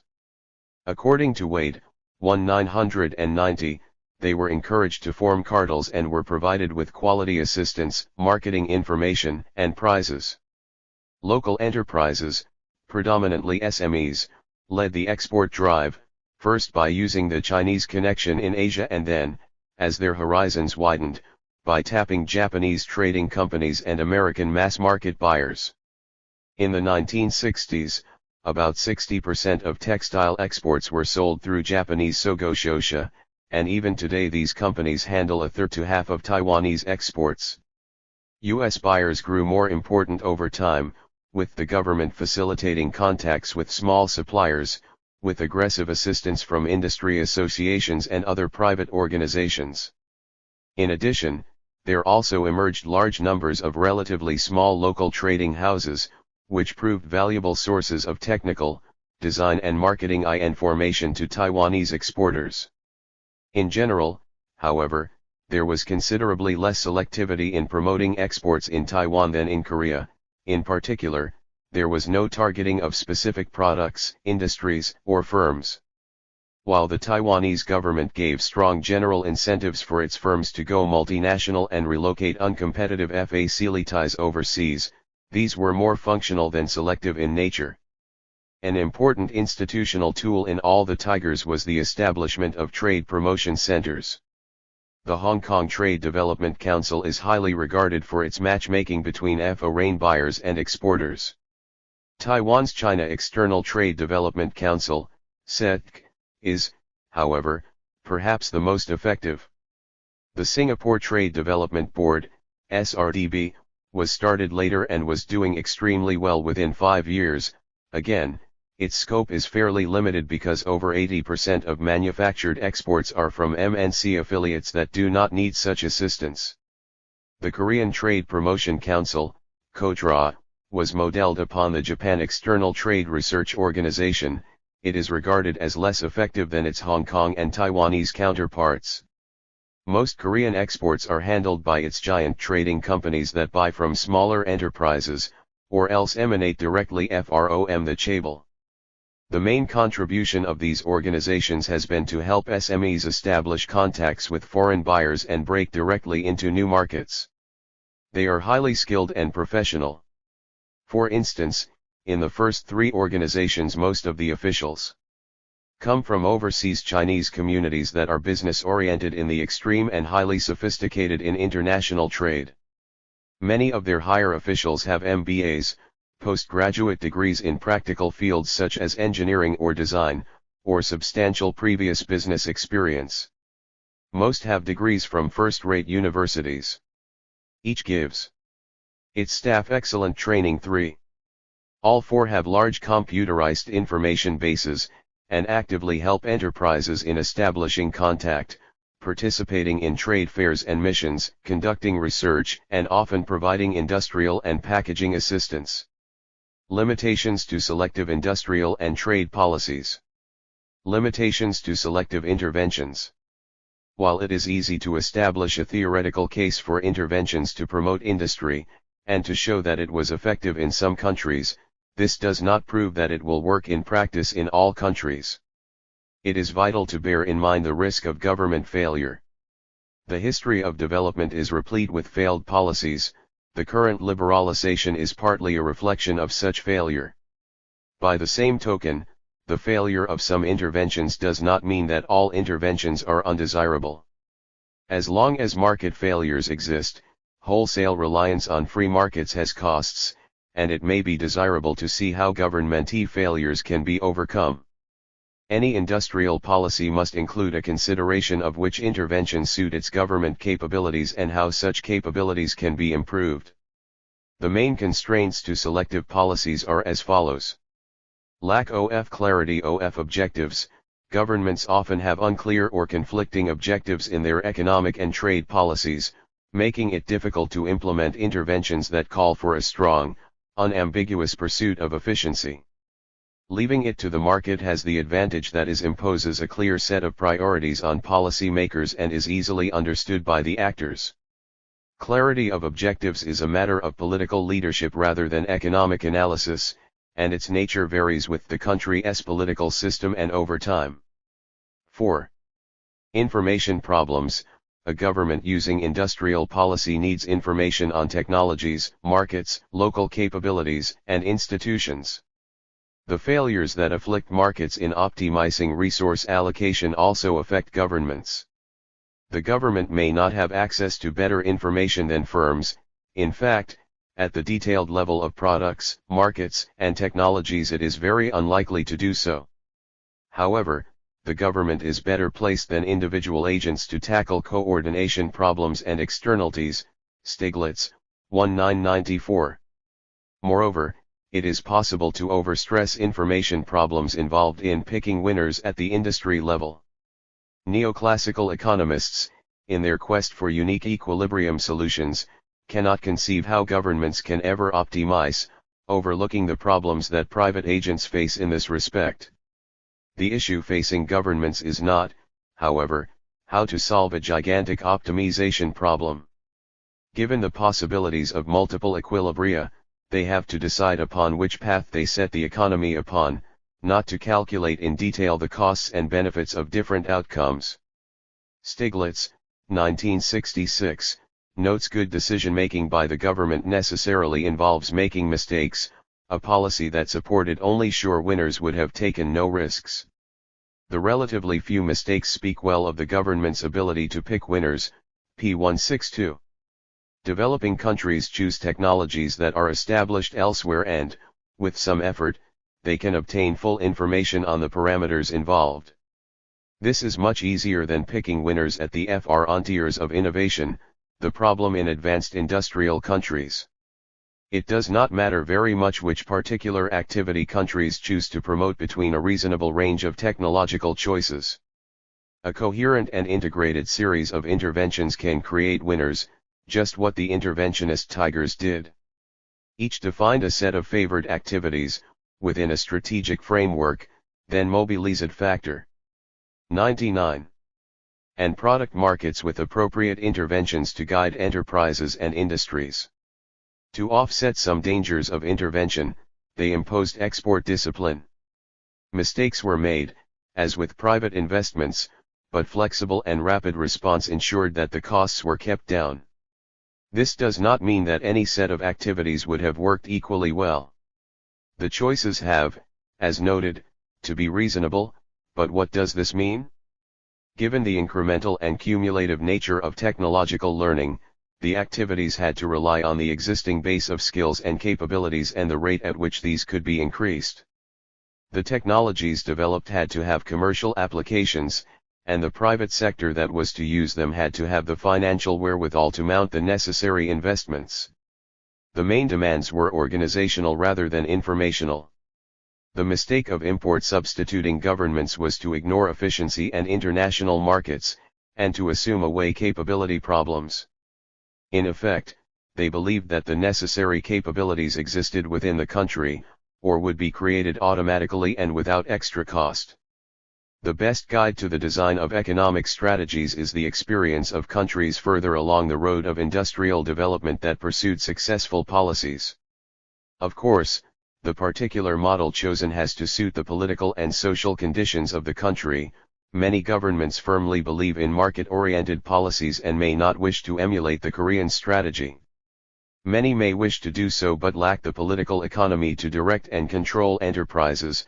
Taiwan is a more useful model for them.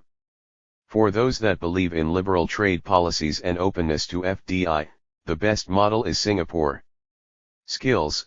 Industrial policy is very demanding of the technical and administrative skills in short supply in most developing countries. Of course, the need for skills is not uniform, and depends on the level of industrial development and the degree of selectivity aimed for. The more advanced the industrial base and the more adventurous the strategy, the higher the levels of skills involved.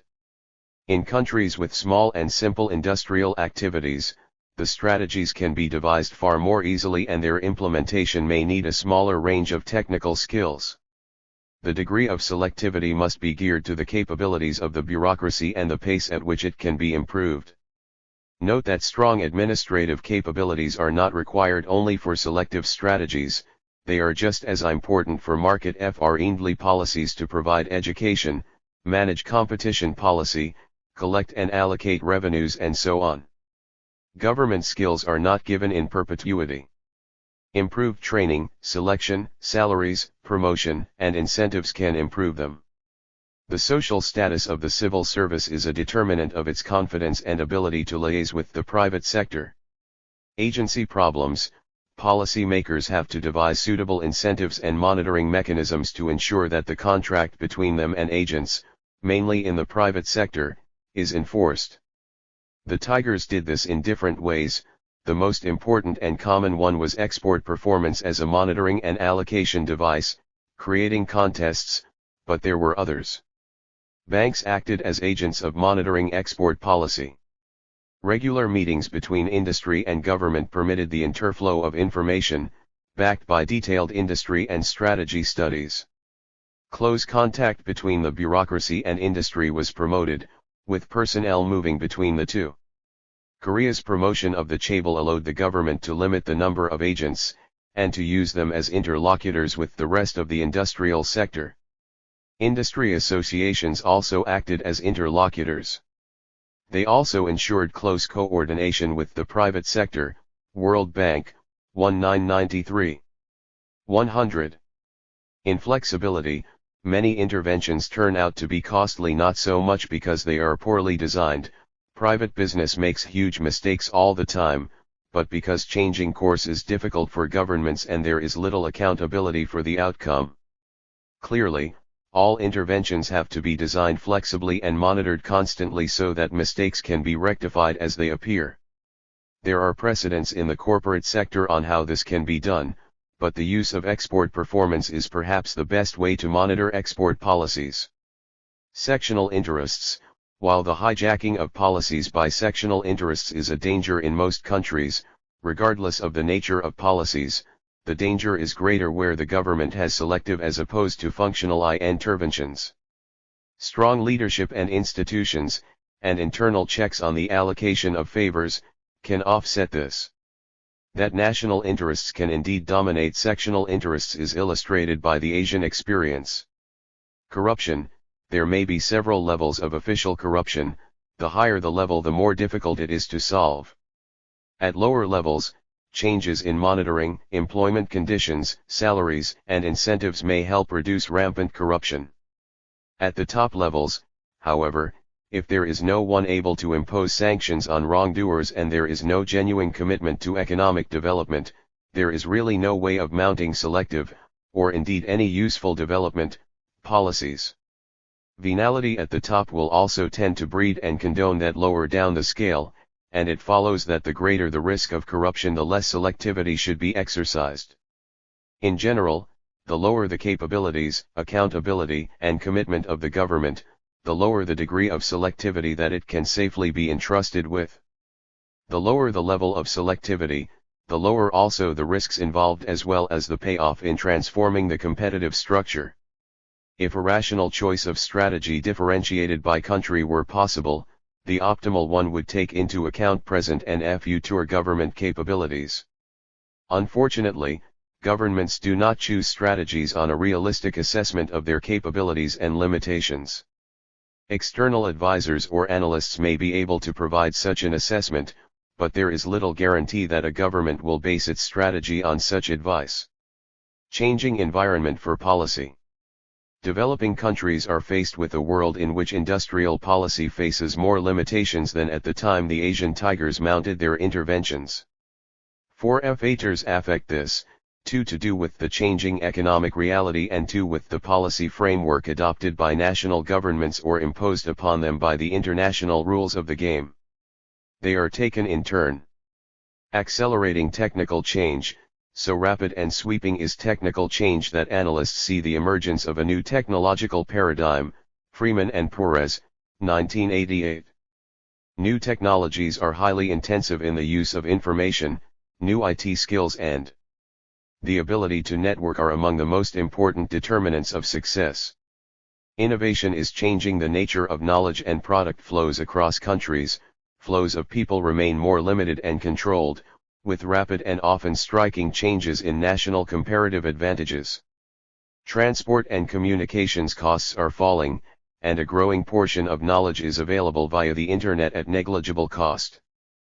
Part of the flow of information is in the private domain. Within companies or closed networks, a great deal is publicly available, at least to those with equipment and skills to tap it. 101. Thus, Today's world is different from that when the strategies described above were formulated. Rapid technical change reduces the scope for, and raises the risks of, some forms of industrial policy. Isolation from rapidly moving technologies may hold back the development of competitive capabilities and make targeting more difficult. At the same time, however, there is greater need to build the, more advanced, capabilities to absorb new technologies. Free market forces are not conducive to costly and prolonged learning processes, and simply exposing a developing economy to trade and investment may not take it much beyond the exploitation of static skills and low wages. Globalization of production, technical change and globalization are reflections of the same phenomenon. The pace and rising costs of innovation make it necessary to sell to world markets and to set up global production and distribution structures, while falling transport and communication costs and new organizational techniques make this more feasible. MNCs are increasingly integrated production structures across countries, within their own networks as well as between themselves and independent firms, and rationalizing supply and distribution structures. This is leading in many countries to export specialization in narrow industrial activities geared to MNC needs. MNCs themselves increasingly dominate trade, so that their participation becomes essential for certain kinds of export dynamism. However, as noted, globalization is a highly uneven process.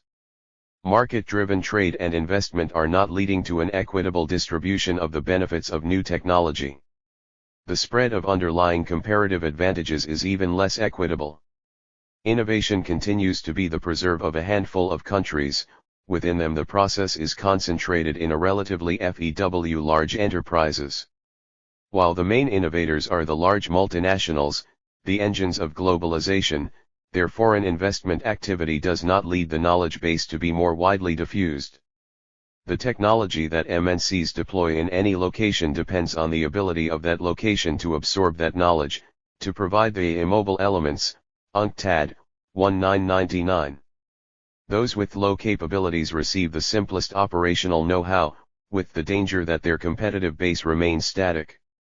Those with high capabilities receive more advanced forms, in some cases the R&D process itself, and the base advances over time in interaction with MNC activity.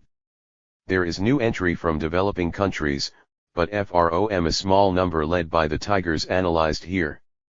The majority of developing countries remain on the periphery, facing the risk of increasing marginalization. As with technical change, globalization renders some past industrial policy instruments less useful or most risky and costly. For instance, the exclusion of FDI is less feasible as a means of boosting domestic technologies. Few countries have the ability to match international innovation on their own. The same applies to exporting scale-intensive products like automobiles or high-technology ones like electronics. Developing countries have domestic enterprises with the ability to mount export drives to match MNCI integrated production networks. The ability to impose conditions on MNCs is also more limited, as more countries seek FDI. Even the independence of MNC affiliates from parent companies is circumscribed by tighter organizational and information controls. However, this does not imply the need for a laissez-faire policy in investment or capability building. As rational profit-making enterprises, MNCs exploit existing rather than potential competitive advantages in host countries. It is up to the countries to improve their advantages by raising skills and capabilities. Many simple manufacturing activities are not undertaken by MNCs, and their affiliates also need a strong base of local suppliers to boost local content. Both need policies to promote domestic enterprises. In 102. Fact, the stronger the domestic enterprise base, the higher the quality of inward FDI and its spillover benefits. Then, as the Singapore example shows, attracting FDI into high-value activities needs targeting and intervention. Thus, a strong role of government remains in a globalizing world, in some respects stronger than before. Policy liberalization, the most direct influence on industrial policy is the widespread move to liberalization.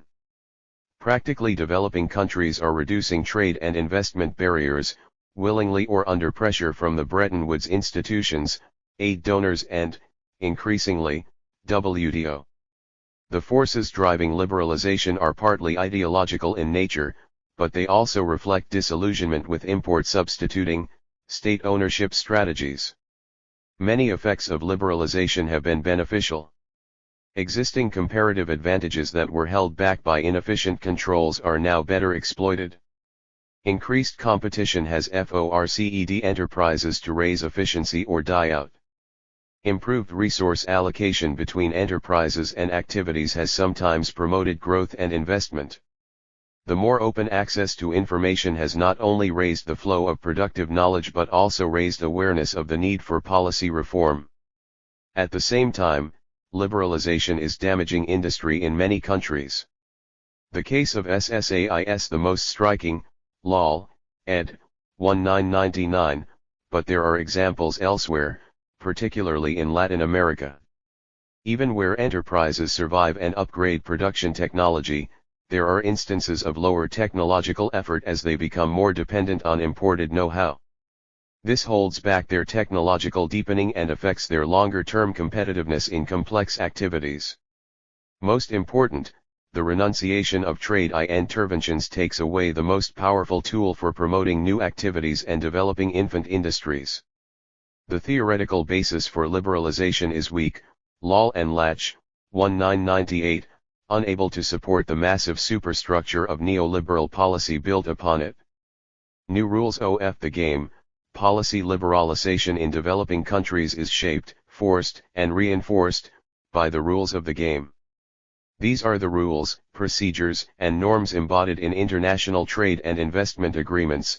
The arbiters are the donors, along with international institutions like the IMF, WTO, and World Bank.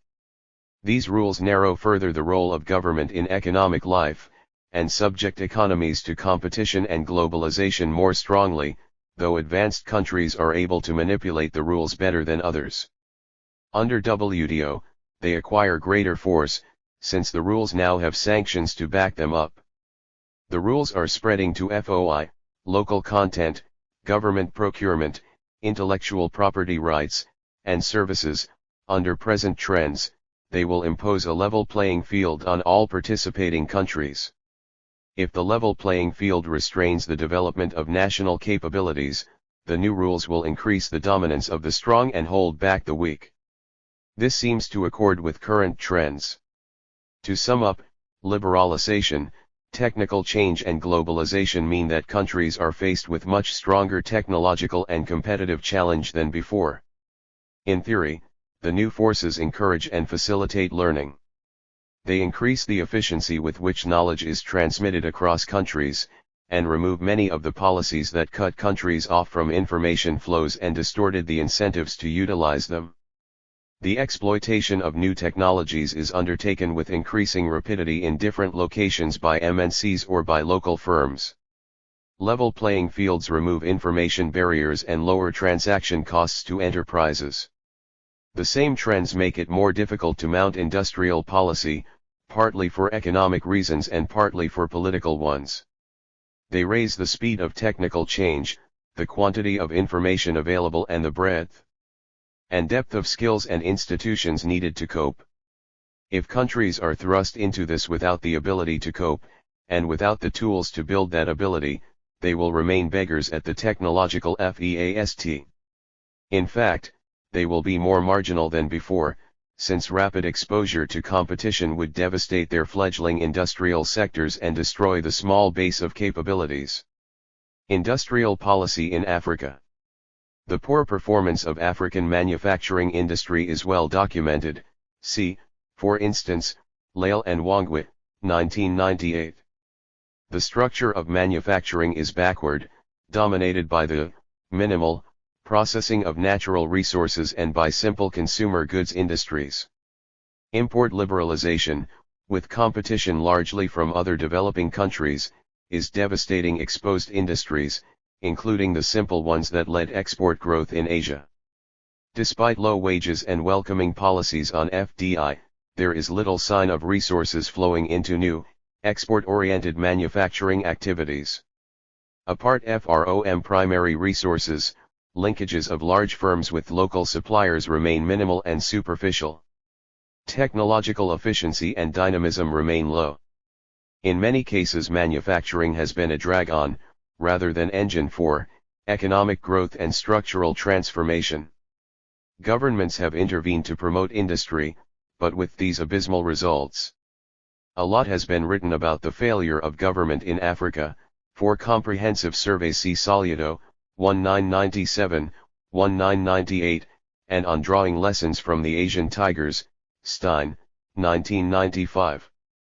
Part of the explanation for poor industrial performance in SSA lies in exogenous shocks, droughts, wars, internal conflict, political instability, adverse terms of trade and so on.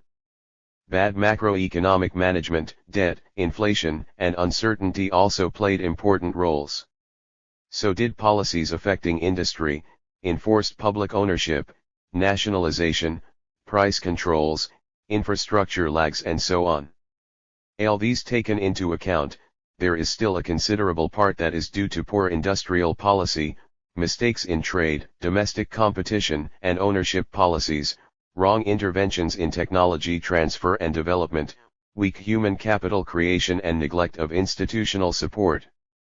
But why did industrial policies have such poor effects? Part of the reason lies in structural features and part in the design and implementation of policies. Structural factors. The structural factors that deterred industrial development include the small size and fragmentation of local and regional markets, poor infrastructure, low entrepreneurial base and weak human, particularly technical, capital, with gaps with other regions rising over time. Policy factors. These include poor information and capabilities on the part of policymakers, neglect of lessons from other regions, insufficient data, inability to withstand analytical pressure from outside agencies and experts, weak negotiation in and preparation for WTO membership and so on. Lack of clear industrial policy objectives, conflicts with other objectives. Excessive and prolonged protection not offset by export promotion measures or pressures that would provide incentives for learning and upgrading. Inadequate domestic competition policies to stimulate technological upgrading. Permit the entry of dynamic new enterprises and enforce competitive behavior. Lack of coherence between product and aftermarket policies, such as education and training, technology support, capital markets, and export promotion. Inability to target and attract FDI into efficient manufacturing and facilitate the upgrading. Weak, often non-existent, institutional structure for supporting capability development, training institutions, effective quality and standards bodies, R&D support and SME extension services, practically no linkages between institutions that do exist and the industrial sector. Lack of involvement of industrialists in policy design and implementation. Lack of monitoring of industrial policy and its effects. A lack of flexibility in adapting policies to changing world market and technological conditions. Weak legal structures to facilitate property rights and contract dispute resolution and so on, and widespread and constant political intervention. Corruption at all levels. Lack of commitment and infighting by bureaucrats and leaders. The way forward. What is the way forward for industrial policy in Africa?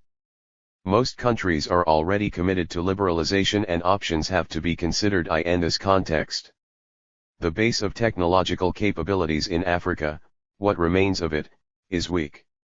The liberalization process is rapid and not guided by a strategy. There is little attempt to gear the opening up to the learning needs of different activities.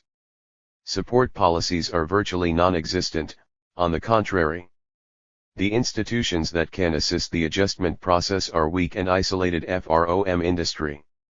This places the entire burden of adjustment on firms that lack the knowledge, resources and skills to upgrade to international levels. Clearly, Industrial policy is necessary but in a new form. The scope for industrial policy left under the new rules remains a gray area. Much may depend on the skills of the government concerned in designing measures that are permitted or camouflaging those that are not. It also necessary to build strong government capabilities to deal with trade disputes in WTO. AII major exporting countries are now engaged, voluntarily or otherwise, in constant battles with importers or competitors on detailed technical matters that can have important repercussions on their export and import performance. Countries that fail to develop the legal and economic expertise to cope with these disputes risk losing competitive advantage. In any case, the new rules do not completely rule out industrial policies. The opening up is more complete in some countries than in others. And there is still scope to alter the pace and content of the opening up. Most countries have a grace period before they have to fully liberalize trade and investment. Depending on the WTO terms agreed upon, they might be able to further prolong the period or seek exceptions for particular industries or in particular periods. Measures such as export subsidies, local content rules, new quantitative restrictions on trade, discrimination against investors by origin are very difficult or impossible to launch now. The only flexibility remains on how quickly and uniformly they are phased out.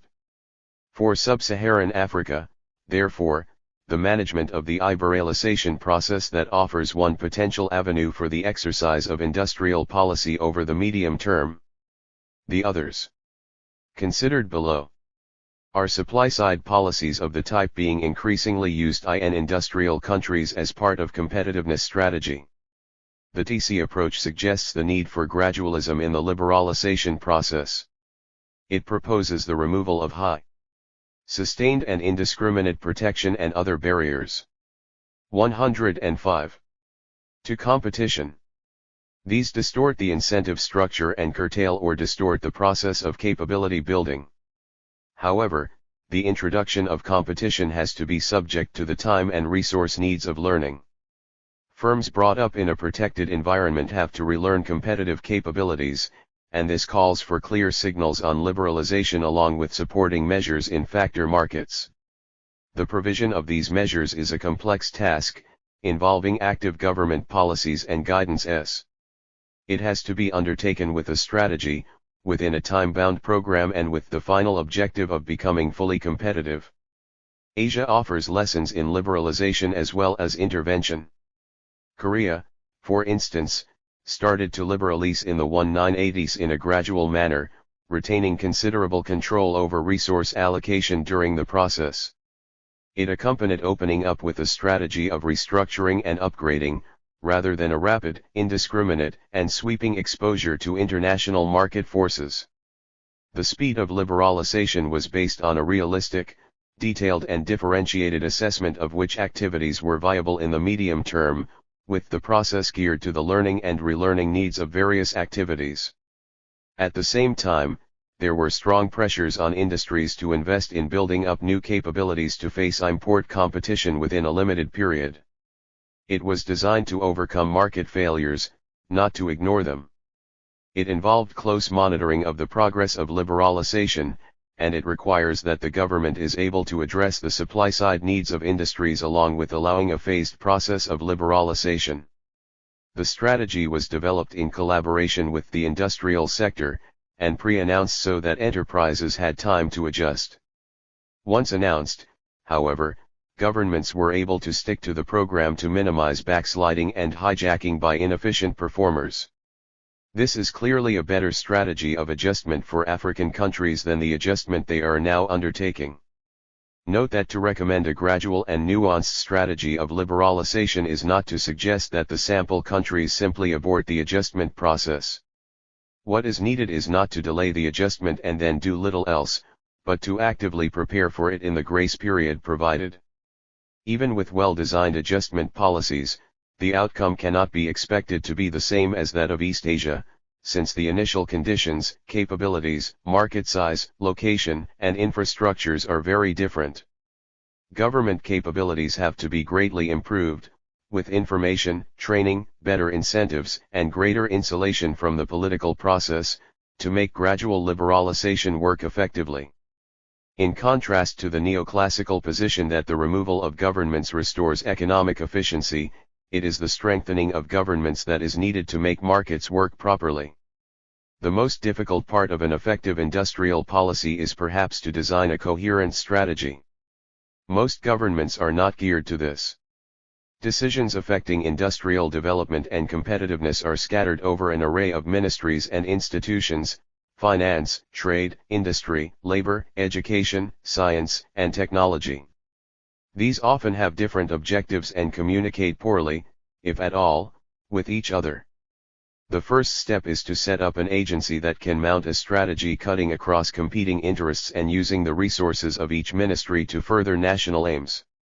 Something like a high-powered Industrial Development Council, headed by a cabinet minister and reporting directly to the head of government, who must be genuinely committed to industrial development, is an essential prerequisite. Then comes the issue of which activities need to be specially promoted as engines of dynamic comparative advantage. This is ultimately a matter of informed judgment. Existing export activities have to be divided between those that need special efforts to be promoted and those doing well as they are. Among the former, a distinction has been made. Between those which do not have a viable future, sunset industries, and those that do, the former should be treated with benign neglect. Labor-intensive activities like garments are not necessarily sunset industries, even though many East Asian countries are treating them as such.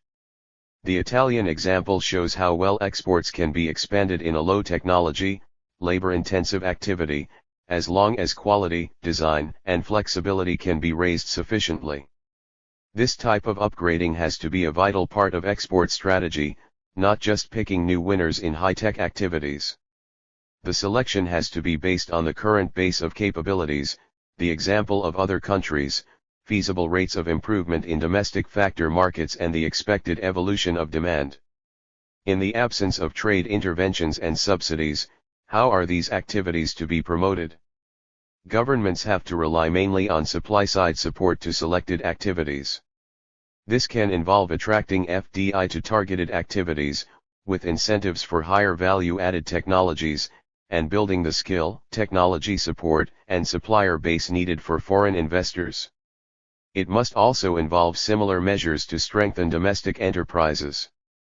Artificial constraints to competition have to be removed, and the usual biases in policy against SMEs removed.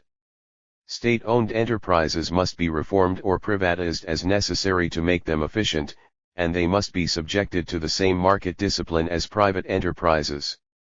A range of support institutions must be built or improved. In addition, governments must support horizontal activities like training and technological effort by enterprises by giving non-specific incentives, La JL and Tubal, 1998. Exports must be supported by agencies that can help all firms to access information and markets. Competitiveness policy as it has evolved in advanced industrial countries provides useful guides to acceptable strategies. Apart from the supply-side measures noted, these countries use tools like benchmarking to help enterprises understand their weaknesses and reach best practice levels. There is an increasing use of benchmarking for support institutions as well. Governments invest heavily in education and training, and provide incentives to enterprises to strengthen their training systems. They promote R&D and high-tech clusters, and pay particular attention to the creation of technology-oriented financial instruments. The upgrading of infrastructure, particularly that related to IT, is regarded as high priority. Technology policy is set by conducting technology foresight exercises to develop a consensus on future needs between industry, research bodies, academics, and governments. The private sector, generally through associations, plays a closely collaborative, often lead, role in all these efforts.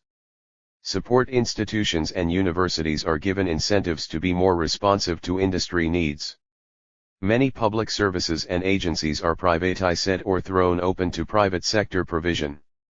This can be very effective in such areas as training, testing, consultancy, and marketing. Some countries target support policies to industry clusters rather than individual activities. Beyond these generalizations, the specific forms industrial policy takes must depend on a host of context-specific factors. It is to be hoped that this study will illuminate these factors. For the politics of trade policy in Africa. Charles C. Solido and Osita Ogbu. Introduction. Economic ideas can matter, they can shape reality. But ideas are like seeds that must fall on fertile ground to germinate. Attention to the political economy of policy reform can help discover the fertile ground. If development economists are to exercise more influence, they will have to achieve greater understanding of pressing problems that are less amenable to technical analysis, more politicist, involve issues of constitutive rationality, and require institutional change. They will then better understand the causes of differences in development performance and how to institute policy reform. In the neoclassical Heckscher-Ohlin-Samuelson, HOS, model, firms are supposed to compete based on static comparative advantages, and free trade maximizes both national and international welfare. Perfect competition is assumed, market failures do not exist, and trade serves no other purpose other than that of efficient exchange of goods and services to maximize individual and collective welfare. In this world, the pattern of trade would be determined entirely by comparative costs, whereby the most efficient producers would supply the world's requirements and the market mechanism would be the sole determinant of prices. If free trade economists ruled the world, there would be no trade policy. This is because autonomous trade liberalization is unequivocally good for the liberalizing country, leading ultimately to global free trade. In this world there would be no trade treaties, not trade negotiations, and no World Trade Organization. In addition, government intervention through trade policy must therefore be distortionary and harmful to distributional and allocative efficiency. In the real world, things are dramatically different. Trade is negotiated and domestic trade policy is the norm rather than the exception. And within the political economy framework, intellectual legitimacy has been lent to other factors other than comparative costs. Governments and citizens know that dynamic comparative advantages can be deliberately created and that trade serves other purposes, especially in the conduct of foreign policy and in promoting national prosperity. All over the world, heavy but varying doses of interventions by governments are common features.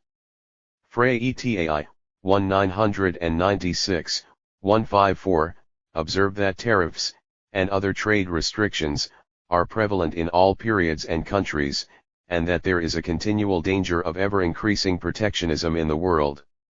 According to Dell, 1988, 602, there is not a single industrial country that did not employ vigorous protection at some stage in its history.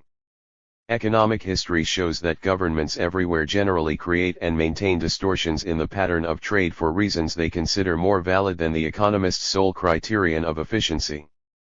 Since the Second World War, trade policy has increasingly been dispersed at four major levels, by national governments, commodity-based cartels, regional blocs, and multilateral institutions. Often the politics of policy designs pulls in opposite directions. For example, while the multilateral arrangements, various general agreements on trade and tariffs, GATT, and the recent World Trade Organization, WTO, rules, as well as the prescriptions under the Structural Adjustment Programs, SAP, by the World Bank and 111. 112. The IMF push hard towards free trade regimes, national politics often opts for protectionism. While multilateral rules via WTO encourage negotiated but complete liberalization, regional and national pressures are towards preferential and selective liberalization. What often emerges as the trade policies for individual countries are often the result of a balance, contestation, of power among the competing power blocs, domestic politics due to interest group pressure versus external demands tied to external obligations to regional arrangements and international institutions. The policy content, in recognition of the tension, tries to marry both the economic and political arguments. Trade policy in Africa has been no exception to these tensions between economics and politics. Though with differences in scope and intensity, trade policies in most African countries have generally followed a discernible pattern marked by the prevalence of restrictions on trade. Despite the unilateral trade liberalizations leveraged by the Bretton Woods institutions under SAP, reforming Africa's trade regimes towards freer trade has been extremely difficult. As a World Bank review of the African experience concludes, reversal of reform has been frequent. In 7 of the countries examined, either restrictions which were removed were reinstated, or some existing barriers were strengthened to offset reductions in others. Nigeria, though it eliminated most quantitative restrictions, quotas and licensing, increased dramatically the number of import bans. Ghana, which was the only country to make great strides in cutting formal tariffs, reversed this with the implementation of large special taxes on imports. Côte d'Ivoire raised tariffs significantly, after having reduced QRS. In some cases the motive for reversal appears to be pressure from import competing industries as they begin to experience competition from abroad, example Côte d'Ivoire, Ghana. In others, resurgence of foreign exchange shortages have slowed the liberalization of tariffs, Madagascar, or reversed the foreign exchange market reform itself, Kenya, Dean, ETAI, 1994:50. The reasons for, or the determinants of, the policy behavior have been subject of intense speculation. While most analysts would agree on the need for a simplified, strictly tariff-based, and competitive trade regime, explanations as to why governments seem reluctant or simply unable to implement these reforms beg for serious scrutiny. The gap in our understanding of the politics of trade policy reforms must be filled if progress can be made in trade policy reforms. The African case is further complicated because of lack of policy autonomy. This chapter attempts to expand the domain of analysis and improve trade policy literature by providing a more relevant framework for characterizing the trade policy process. By putting politics before policy, it hopes to provide a new treatment that is not naively tied to any of the extremist characterizations that adorn the literature. The chapter presents a critical overview of the dominant modes of explanations and broadens the range of explanations. It also examines the costs and benefits of trade policy choices and the constraints to effective design and implementation of trade policy reforms. Mainstream explanations for trade policy choices in Africa. The mainstream explanation for trade policy choices is rooted in the new political economy model of the public choice vintage. Public choice model is an attempt to infuse the economist's utility maximization concepts into policy-making behavior. It is presumed that policy-makers tend to maximize their own utility by selecting policies that maximize their chances of staying in office. Distributional politics should therefore be at the heart of decision-making, since policy-makers are assumed to pander to the interests of those critical to their re-election or maintenance of power. However, the political market is often fraught with deficiencies to the extent that the electorate is not able to correctly express its preferences through the ballot box. There might be the case of rational ignorance or rational abstention on the part of some voters, and in many cases the vast majority of the population with the dominant preferences are not organized enough to exert influences on the policy makers. For trade policy, the model points to the asymmetric political influence of competing interests. If, for instance, consumers are not happy with certain protectionist intention of the government, they are not able to use their large number to lobby the government because the costs of protection are widely distributed among millions of households. Sometimes it is the case that even potential beneficiaries from particular policies may be ignorant. For example, export-oriented firms may not understand that their ability to export can be inhibited by their country's import barriers, WTO, 1995. On the other hand, import competing firms and workers employed in those firms understand clearly the costs of liberalization to them, and they are more likely to exert pressure and to lobby extensively for protection. In general, therefore, pro-protection forces are often better organized and equipped to force trade policy in their favor. For the organized groups, the lobbying expenses incurred are often more than compensated by the rents, which they capture from such activities. Rent-seeking is thus an integral component of the public choice model. When government, for instance, creates monopoly rent out of a competitive industry, this automatically transfers consumer surplus to the producers and a deadweight loss to the consumers. If we assume that this is not a mere transfer, as it is often the case, interested groups must compete for this surplus. It is not surprising therefore that huge sums of money are spent in the form of legal services, advertising, the services of ex-politicians, among others, in lobbying governments and their agents for the monopoly rents. Such expenditures represent an additional social cost to monopoly, Rowley et at. 1986. These activities use real resources, but their direct output is simply zero. Thus tariff evasion, tariff-seeking lobbying and premium-seeking import licenses are privately profitable activities, but they do not produce goods and services that enter a conventional utility function, Bhagavati, 1982. The justification for these huge upfront lobbying expenses is derived from the perception that government-created rents are often durable. But not all government-generated rents are durable. Political market equations change for a variety of reasons, including shifts in preferences of the key players, government employees change, and certain changes are technological or due to supply adjustments. Returning to the question of trade policy reform, this theory becomes relevant because tariffs, quotas, and other forms of trade protection create monopoly rents. To the extent that additional resources are employed by lobbyists to create or maintain trade protection, one must count these as additional social costs to the society. Because of the implied wastage in the system, it pays to liberalize a trade regime when the perception and the expectation of the lobbyists indicate that rent-seeking activities will be ongoing and that government intervention is durable. This perceived durability condition is one that still signals to new rentiers the profitability of deploying resources, increase wastage, even when the initial rent has been distributed. Society can now escape the present value of future ongoing rent-seeking by introducing a durable deregulatory reform. It is the vulnerability of the monopoly rent, in this case the trade protection measures, that makes it attract deregulating attention, and become a justifiable target of reform. But because of the sometimes entrenched interest groups, the status quo bias is likely to allow protectionist policies to persist in spite of its potentially welfare-reducing effects. Current beneficiaries of protection are unsure of the dynamic benefits of liberalization and are thus likely to organize to oppose it. Thus, purely rational politics could lead to irrational economic policies.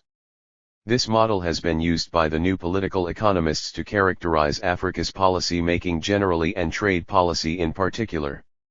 For example, Bates, 1981, argues that the reason why African governments tax agricultural exporters so exorbitantly is to transfer wealth from the politically unorganized rural groups to vocal urban groups.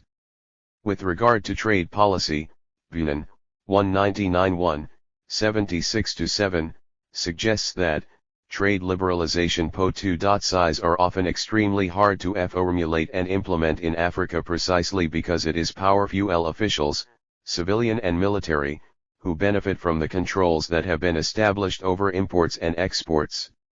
It is government officials who ration and distribute scarce imports, including foreign exchange. They realize the rents which accrue from the systems they construct and control. Of course, officials have allies, import substituting manufacturers and urban workers employed by state enterprises who are interested in subsidized urban consumer goods. In essence, Buchanan's argument is that it is public officials themselves, not necessarily the organized interest groups, that are the major beneficiaries of protection and therefore the most potent force against reforms. Whether society-based interest groups or state-centered interests, the central prediction of the model is that policies are beholden to special interests. It is based on a model of a pluralist society in which policy is the result of the pressures exerted upon policymakers by large numbers of competing groups in society. The state merely provides a more or less neutral institutional and procedural framework in which conflicting groups form coalitions, and policy change occurs because different coalitions of interests manage to gain power and impose their preferred solution on society. Meyer, 1991. The limits of the mainstream explanations. While the rent-seeking public choice model provides some powerful insights about the policy environment, especially in sensitizing policy analysts and policy makers about the need to be sensitive to the politics of winners and losers from any policy, the model is too restrictive to shed light on a number of policy questions. First, this distributional or interest group politics is too static and deterministic. The model of rational choice political economist endogenizes the policy maker, allowing for no outside or exogenous influence on policy choice. In this instance, it is difficult to understand how an economist, as an advisor, can influence policy decisions, or more generally, the model makes it difficult to understand why policymakers sometimes change policies since the relative powers of interest groups rarely change very quickly. We have seen some dramatic changes in policies, reversals, and counter-reversals. The public choice would assume that these changes result from the changing preferences, relative powers of the interest groups and their perceived durability or otherwise of the policy intervention. Alternatively, the model would assume that such policy changes result from changes in the composition of the dominant social coalition that forms the government. Second, there is often an element of circularity in the distributional policy argument. The argument is often in an ex post fashion. Once an industry is located in a village with certain facilities, the model cannot see how it could have been sited there without some organized groups lobbying for it. No doubt, once the industry is sited, the villagers might organize to protect it, but it does not at all follow that they must have lobbied for the industry in the first instance. Also, an important question is whether alternative policies could not have benefited the special interest groups more than existing ones. In other words, it is possible that interest groups can change their preferences and back policies that were previously thought to hurt them. Also, there are some policy outcomes that evidently do not benefit any group. For example, the fiscal crisis into which many African countries fell, and the attendant macroeconomic instability, high inflation, widespread shortages, reduced real incomes, etc., do not create any obvious winners. So, which group must have lobbied for policies that induced such outcomes? Even if a particular interest group did not fully understand the macroeconomic implications of their support for a particular policy stance, is the policy space devoid of counterintelligence and pressure? Another limitation of the interest group approach is the observation by many analysts that the indigenous business class, organization, in Africa is, with the exception of a few countries, generally weak, embryonic, and lacking in independence because it has usually grown up under the protection and privileged support of the state elite too. Organized business groups have not participated actively in the shaping of general economic policies, and rather concentrate on seeking exceptions, modifications, or other concessions in the application of policies that affect them. Businesses use all kinds of means to have direct access to the relevant bureaucrats, and attempt more to influence policy implementation than policy formulation, that is, through evasion, bending rules and bribes, among others. In many countries, interest groups lack the resources to command leverage and interact with government. In several instances also, the interests of businesses are heterogeneous and sometimes conflicting between small and large firms, exporters and manufacturers for home market. It is shown that outside South Africa, industrialists rarely constitute a unified pressure group on trade policy except insofar as they all want to operate at lower cost, Healy et al., p.75. Indeed, a study by Mosley et al., 1991, finds very little evidence of urban coalitions between industrialists and labor or among industrialists in response to trade policy reforms. Trade unions play little role because in many cases, they are either suppressed or their leadership co-opted by the government. While the above discussions might be representative of the average cases in Africa, country evidence could provide further illumination especially for countries such as Nigeria, Kenya, and South Africa with large and highly developed civil society. However, aside from anecdotal references to their influences, providing empirical proof of their impacts on the policy process is rather difficult. For example, as done, 1986, 165, observes, "No one understands interest group representation in any African country particularly well since it needs an accurate understanding of the political motivations of specific interest groups and the process of lobbying, which for elite organizations is not very public, is rather informal and can involve rather delicate ethnic issues." References to ethnic issues touch upon a key component of power bases of most African states. The state's own predisposition to survival induces it to bribe or patronize its own primary constituency, which might be the ethnic group of the president or the military elite in case of dictatorships, and allied interests for maintenance of power. Depending on the extent of the organization of civil society, of threat to the power base. 116. By contending factions or members of the ruling elite, policy choices must be sensitive to the interests of these power players. But the particular configurations in any particular country would depend on its history, initial conditions, national cohesion, extent of organization of civil society, and the visions and capacity of the ruling elite. From the foregoing, it is evident that the ability to introduce and sustain policies might also be related to the degree of insulation of the state from the pressures and demands of the civil society. Such insulation is said to have worked wonders in the case of the East Asian tigers, where the states were developmental and essentially governed the markets. The degree of insulation, together with the competence of its bureaucracy, largely determined, in the case of Asia, the extent to which the state officials acted in ways designed to maximize society's welfare rather than pander to sectional interests. Their industrial policy, in particular, was said to have succeeded on the account of this insulation. This model of state insulation can also shed some light on the speed of policy reforms in Africa. Whether or not such insulation has necessarily led to the choice of policies that maximize society's welfare is a different thing. Some analysts argue that some of the more successful liberalizing economies in Africa are those that have states that have been insulated from political pressures.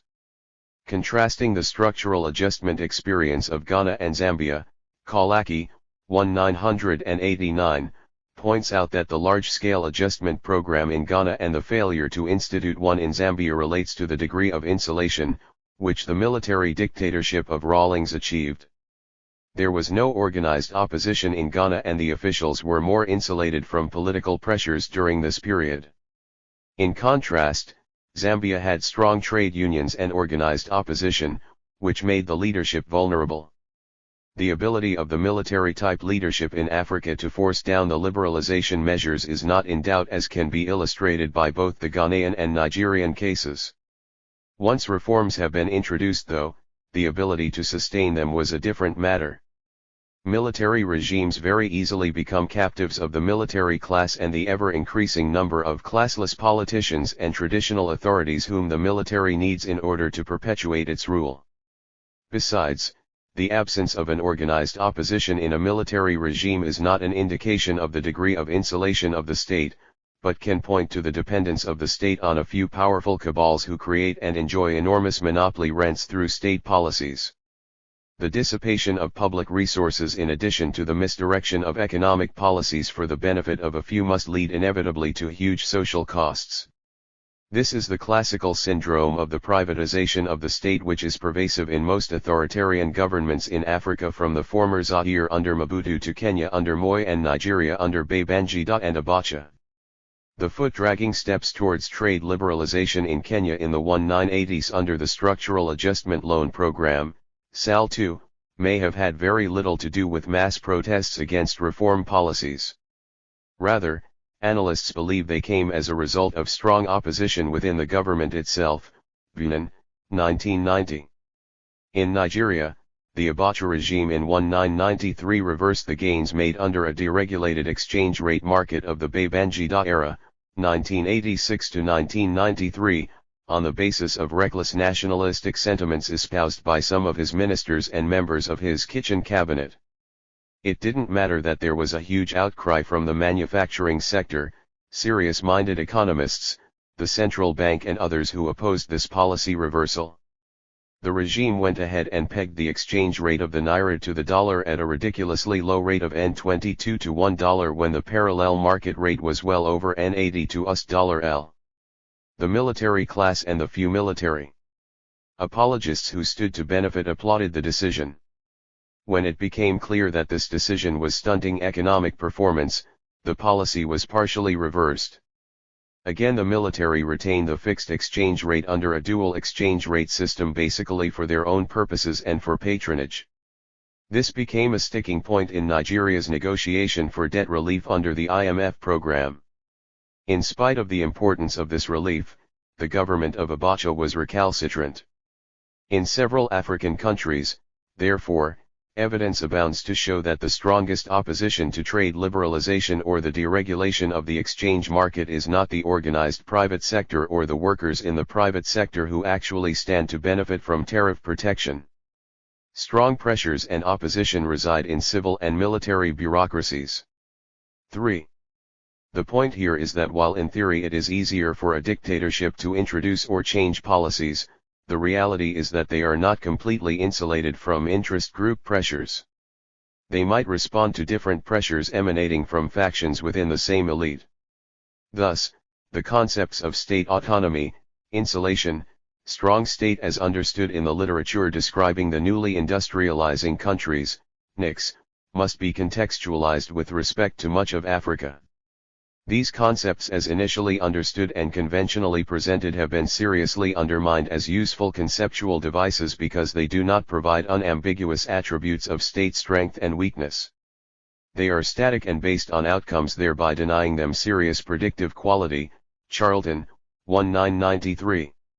In Africa, the issues are much more complicated and vary over time, and there are no simple explanations. Broadening the model of trade policy choices. Trade policy is uniquely complex, the winners and losers go beyond national boundaries, and domestic politics is not the sole determinant of outcomes. One simple model such as the public choice is, therefore, understandably inadequate to explain the determinants of policy choice and outcomes. There are a number of factors, including the theoretical ambiguities relating to trade, and the constellation of socio-economic, political, and nationalistic pressures that make governments react in ways that might appear irrational according to the neoclassical analysis. To illuminate the African landscape, we turn the searchlight to other vintages of explanation. In particular, we explore models based on state-centered approach, donor agencies and external restraints, and institutional arrangements.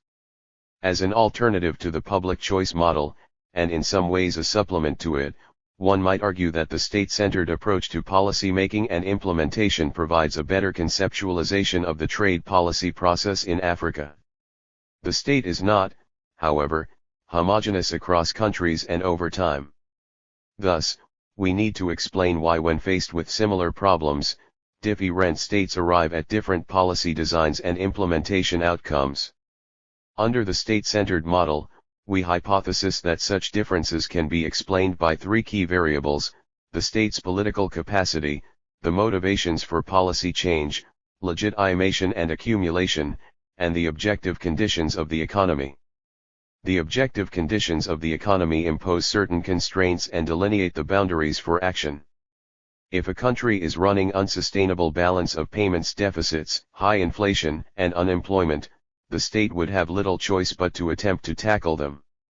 The specific choice of instruments and manner of implementation might 118 depend on the political economy of the policy process, but the policy agenda is forced upon the elite by the objective conditions of the economy. Furthermore, whether particular policies are designed to achieve growth, accumulation, or survival and maintenance, legitimation, would largely depend on the political economy of the state, the nature of the competition or rival claimants for power, the state of health of the economy, and the long-term vision of the political leadership. From recent studies and survey of the literature on African policy process, see for example, Healy and Robinson, 1992, Grindle and Thomas, 1991, the major conclusion is that the policy process, especially the formulation stage, is dominated by state elite, sometimes a single autocrat and in others a small oligarchy. Policy debates and formulations seem, in majority of cases, confined to small exclusive political circles. The dexterity with which the state exercises this policy-making role and the nature of the final outcome depend not only on the competence of the bureaucracy, but also the degree of the elite's autonomy from numerous pressures and influences. The weakness of the bureaucracy in most African countries is widely recognized. Many of the bureaucrats are said to lack independence, and provide limited technical analysis of policy options. This could be attributed to either or to a combination of two factors. One is the low technical competence of the bureaucrats, since the reward system is too poor to attract and retain highly qualified and experienced people. The second reason is the nature of the political system. In the largely personal, authoritarian, patrimonial regimes, loyalty of bureaucrats is often better appreciated and rewarded by the rulers than technical competence. It is however believed that the more technically competent the bureaucrats and advisors who interact with the elite political class are in policy making, the better are the chances of better informed policies. We see some evidence of this when trade policies are formulated through inputs made by quasi-independent government agencies such as Exim banks, export processing authorities and export promotion boards, among others. 4. These agencies, often removed from the civil service control, are in a position to attract and retain technically competent staff. Yet their leadership is sufficiently politically connected to earn the trust of those who control the decision-making centers. Acting as policy processing chambers, their effectiveness is derived in part from their ability to analyze and process the interests articulated by the private sector while acting as the agents of the government. By setting them up as semi-autonomous institutions, the government acknowledges that the civil service cannot overcome certain inertia and tardiness associated with its bureaucratic nature. The existence of these institutions raises two additional questions: to what extent are they liable to capture by the private sector? How independent and insulated in the classical sense should policy-making organs be? These two questions are related and have been dealt with more comprehensively by other contributor to this volume. If these quasi-independent institutions are able to articulate the views of the private sector and package them in such a way that they positively influence policy, this might be one instance of beneficial capture. The point is that policies need to be built around a coalition of interests, provided that policy outcomes are not unduly held hostage by a particular interest group. Suffice it to say that to effect changes in policy, both the advisor and the advisee should have mutual trust. Since policy making is not value-free, policy makers will be more receptive of policy advice that emanates from institutions whose values are similar to those in government. In the United States, the Democratic Party will often turn to the Brookings Institute, while the Republican Party will turn for advice to the American Enterprise Institute, both in Washington. A second major determinant of policy outcomes is the extent of pressures and leverages exercised by other interests, domestic and external, which we refer to as the degree of autonomy of the policy process. The extent of such autonomy is in turn determined by the fiscal capacity of the state, or more specifically, the revenue base of the state and, on the other hand, the constitution of civil society, the thrust of its political and economic demands and its organizational and combative strength. Mkandawire, 1995, 24L. One point underscored by this model is that the extent of states' fiscal independence will be critical in determining its policy autonomy. Generally, the more the state is independent with regard to its revenue rents, the more policies are geared more to distribution rather than production, and also the less responsive the state elite can be to the societal interests and policies. A corollary of this argument is that the state is more likely to be more responsive to the interests represented by its dominant sources of revenues, mining companies, donor agencies, than to the social groups whenever there is a conflict. This raises the issue of a correct characterization of government's fiscal capacity in Africa. One factor not emphasized in the characterization by Mkandawire, but which could largely obscure some of the implications of the rentier-merchant state dichotomy, is the role of external finance in government operations in Africa. That many African countries depend on aid money to finance a significant proportion of their regular budgets is not a new discovery. What is not often appreciated in the discussions of policy making and implementation is the pervasive, indeed, dominant, role played by the donors in the process. This has become heightened since the 1980s with the heavy external debt burden, the coordination among donors, and the dominance of policy lending by the multilateral institutions. As summarized by Joseph, 1989, 116, the African post-colonial state, which has sought to determine the utilization of its people's economic resources, has in many instances become a rubber stamp for decisions made by others, usually non-African in nationality. The decision-making powers of aid agencies in Africa have expanded as a result of the default of those who man the political kingdoms. There is taking place an implicit loss of sovereignty desirable in some instances, in view of the misuse of it by those in power. It is not in doubt that the World Bank and the International Monetary Fund, (IMF), have come to wield unprecedented control over the economic policies and institutions in most of Africa since the 1980s. The implications of this are not only in terms of loss of policy autonomy, but increasingly also, the undermining of existing capacity in the policy institutions. With over 100,000 technical assistants and advisors all over Africa costing over $4 billion annually, it is little surprise that the policy-making process in Africa is overwhelmed by these foreign experts. As J. Cox, 1993, 1-2, correctly notes, most of this technical assistance is imposed, it is not welcome, and there is no demand for it really except on the donor side. This is in fact an endemic problem in the donor community, expatriate management substituting for domestic management. What is left in that demoralized ministry is being attracted away by donors and salary supplements. From the foregoing, it is evident that because most African states depend on bilateral and multilateral aid for basic financing, and because of the conditionalities attached to the rescheduling of existing, unsustainable, debt stock, it is impossible for the states to have an autonomous policy process. He who pays the piper, it is said, calls the tune. Thus, to the extent that the aid money can be regarded as a form of rent, the policy process is essentially beholden to the interests of donors more than the demands of the civil society, sometimes even in countries with highly developed civil societies. The organized groups might scream, sometimes protest violently, but in most cases, the states have had little choice but to muster all their instruments of coercion to ram through the policies as dictated by the donors. Under these circumstances, African countries aptly described by Mkanda Iyer, 1999, as choiceless democracies bypass essential institutions of democratic governance including elected parliaments pushing through important policy changes in order to satisfy donor conditionalities.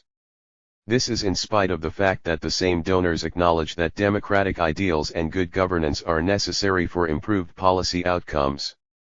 This short-arm approach to or support for democratic ideals and the ambiguity surrounding donors' acceptance of the utility of democratizing economic policy making has been dealt with extensively in this volume by Adebia Olukosi. It is evident, therefore, that each of the three explanatory variables identified as determining political capacity and policy design, is itself endogenous to certain other determinants, and this makes an understanding of the trade policy process not easily understandable within a partial equilibrium framework. Disentangling the cause and effect relationships in the policy process is an arduous task and one which requires more than casual anecdotal evidence. Another major consideration in understanding the determinants of trade policy choices is the fact that because of its very nature, trade policy involves the maximization of several objective functions. Governments can be seen as highly centralized rational decision makers concerned with maximizing some combination of national power, security, and economic well-being in an interdependent world. The real cost of any policy is how much of the other objectives of policy have to be sacrificed to attain a bit of it. Rangarajan, 1984, identifies several conflicts and pressures to which governments respond in the conduct of trade policy, and they include, conflicts of sovereignty, conflicts of ideology and perception, and the use of trade as a tool of international diplomacy, and conflicts involving domestic economic political pressure and power groups. Most of these considerations have little to do with economic efficiency. We consider them in turn. The first pertains to considerations of sovereignty. These arise because of nationalistic feeling, fear of threats to national security, and desire to preserve national survival.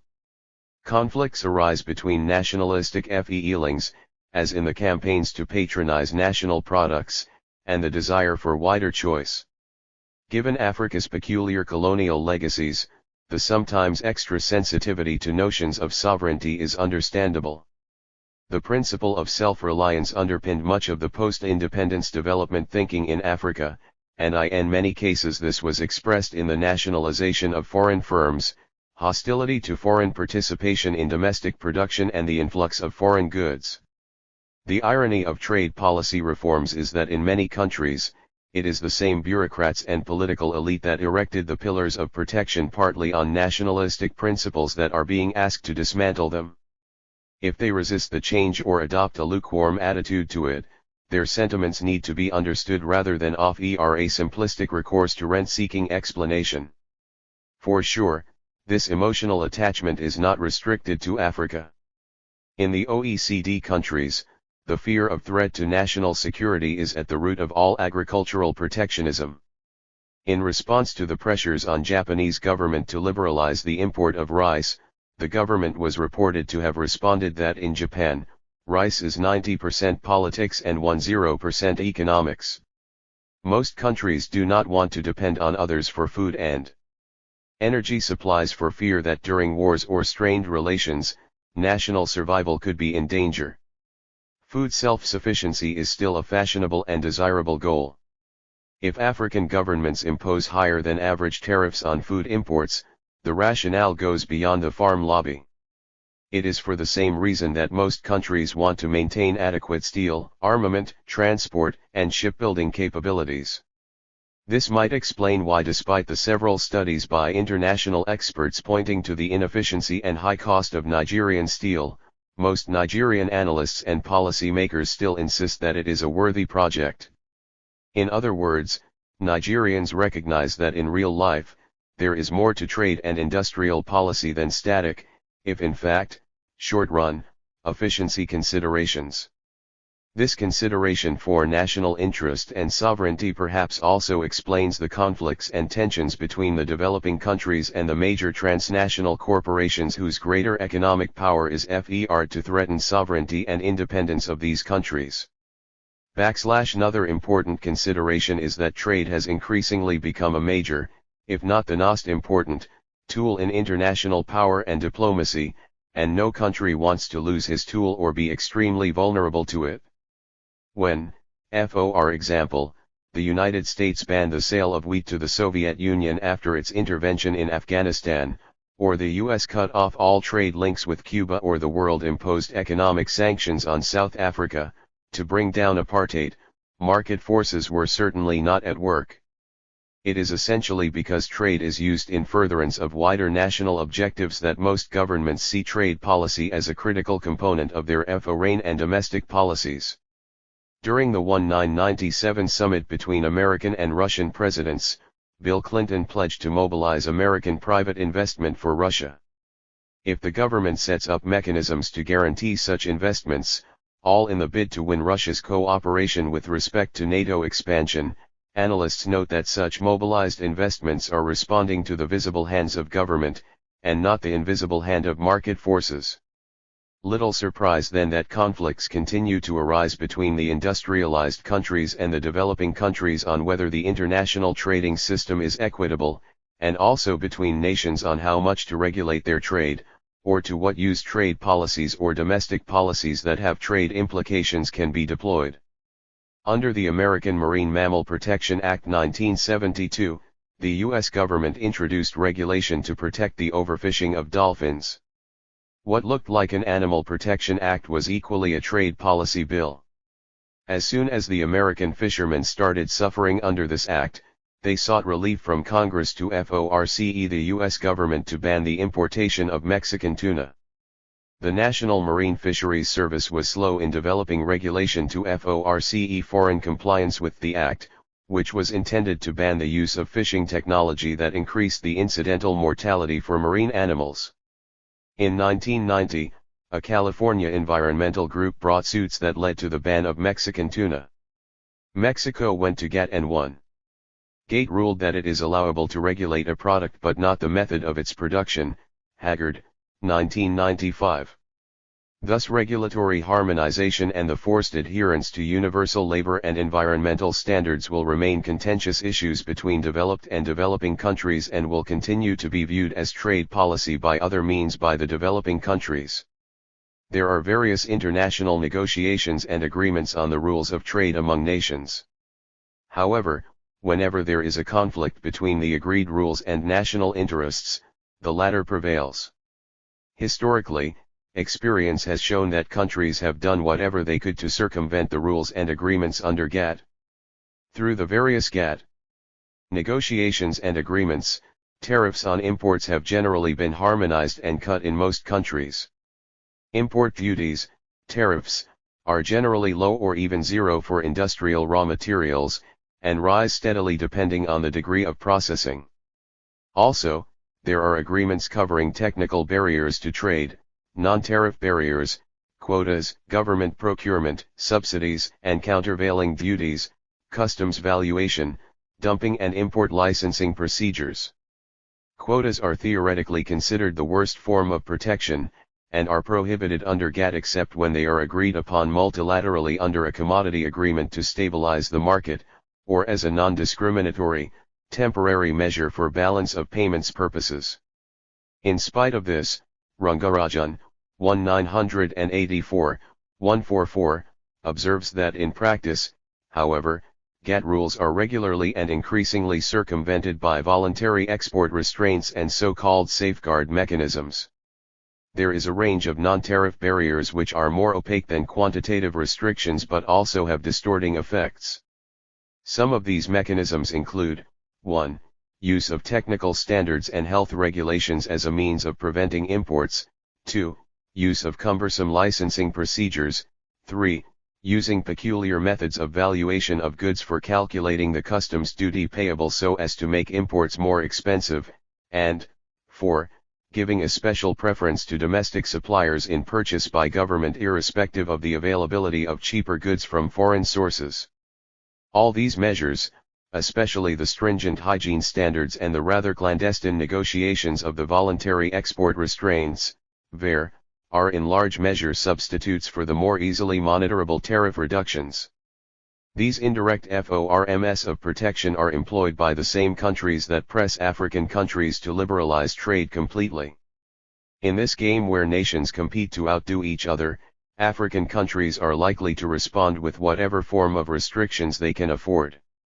Furthermore, the international regime itself is one in which the interests of the powerful nations become the international standards. A clear example is devising of the VAR. This is designed to circumvent the GATT rule prohibiting any kind of quota limitation on discriminatory basis. The United States uses this mechanism pervasively and pressures its trading partners, especially Japan, to voluntarily reduce its exports of cars, steel, and television sets, among other goods. The voluntary nature of such restraints is an open question. Quota restrictions and safeguard clauses still characterize exports of industrial goods from developing countries despite all agreements to the contrary.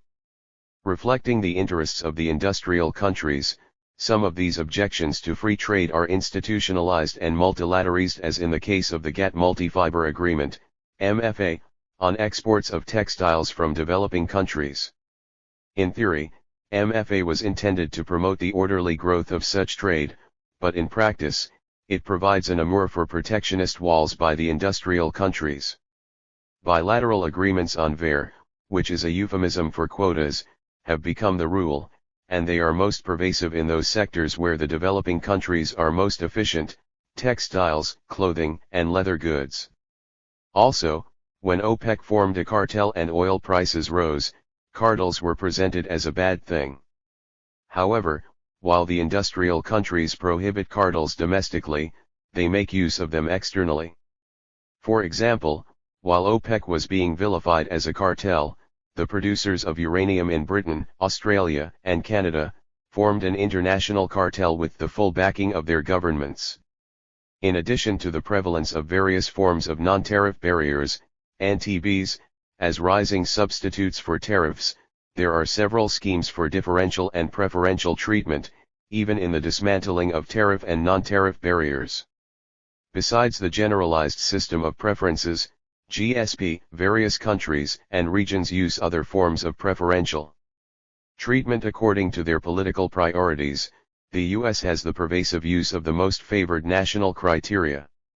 All the measures discussed above, tariffs and NTBs, as well as preferential treatment, are designed to protect domestic producers and further the political interests of individual countries. Another, perhaps most important form of government intervention in international trade is the growing phenomenon where governments double as salesmen for their firms, all in the name of export promotion. 5 critical elements of the export promotion strategies of governments, especially the industrial countries, can be distinguished. The first is the old-fashioned direct subsidies to exporters, which has been prohibited under the GATT-WTO rules. However, besides offering huge subsidies for industrial research and development, industrial countries still find their way around this and provide all kinds of indirect subsidies. Export credit guarantees are other mechanisms designed by governments to ensure exporters against the risk of default by their customers, and this scheme is often used to provide soft credit to exporters. The third is the information gathering assistance, whereby trade and commerce ministries as well as embassies spend lots of time gathering business information of every sort about foreign markets, showing national flags at trade fairs and arranging business meetings between foreigners and local businessmen. The information gathering combines with other trade boosting techniques such as tied aid, and high-profile trade missions. Bilateral aid, by and large, is not free lunch. Directly or indirectly, it is often given in the expectation of some benefits to the donor. The British Shadow Minister for Overseas Development, Michael Meacher, is quoted as articulating this point succinctly: Western aid is now being increasingly used as lever to obtain trade.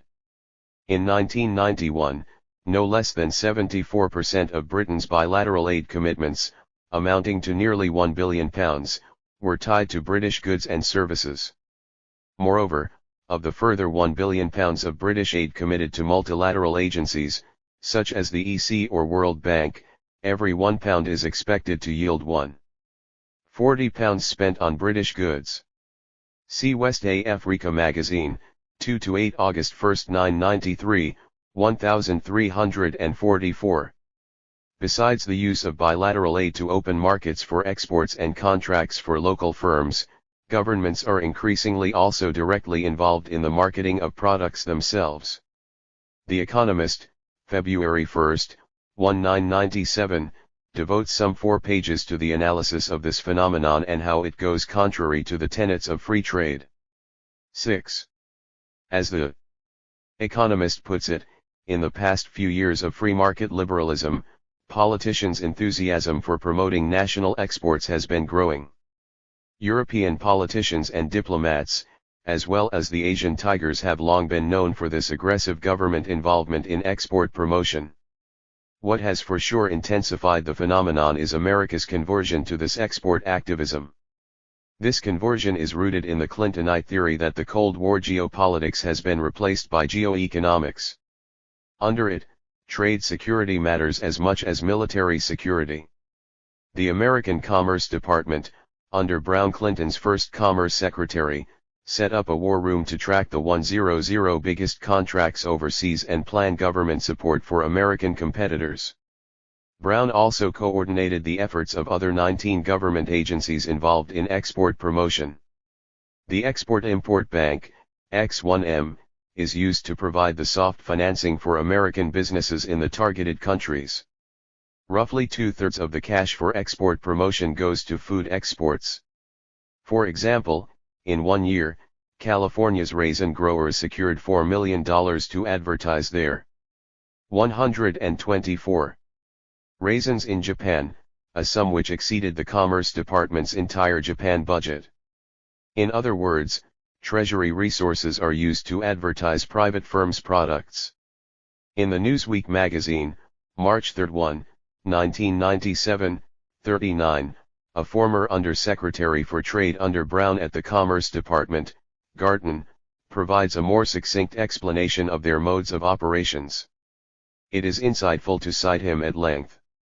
According to Garton, Brown called it commercial diplomacy, the intersection of foreign policy, government power, and business deals. We used Washington's official muscle to help firms crack overseas markets.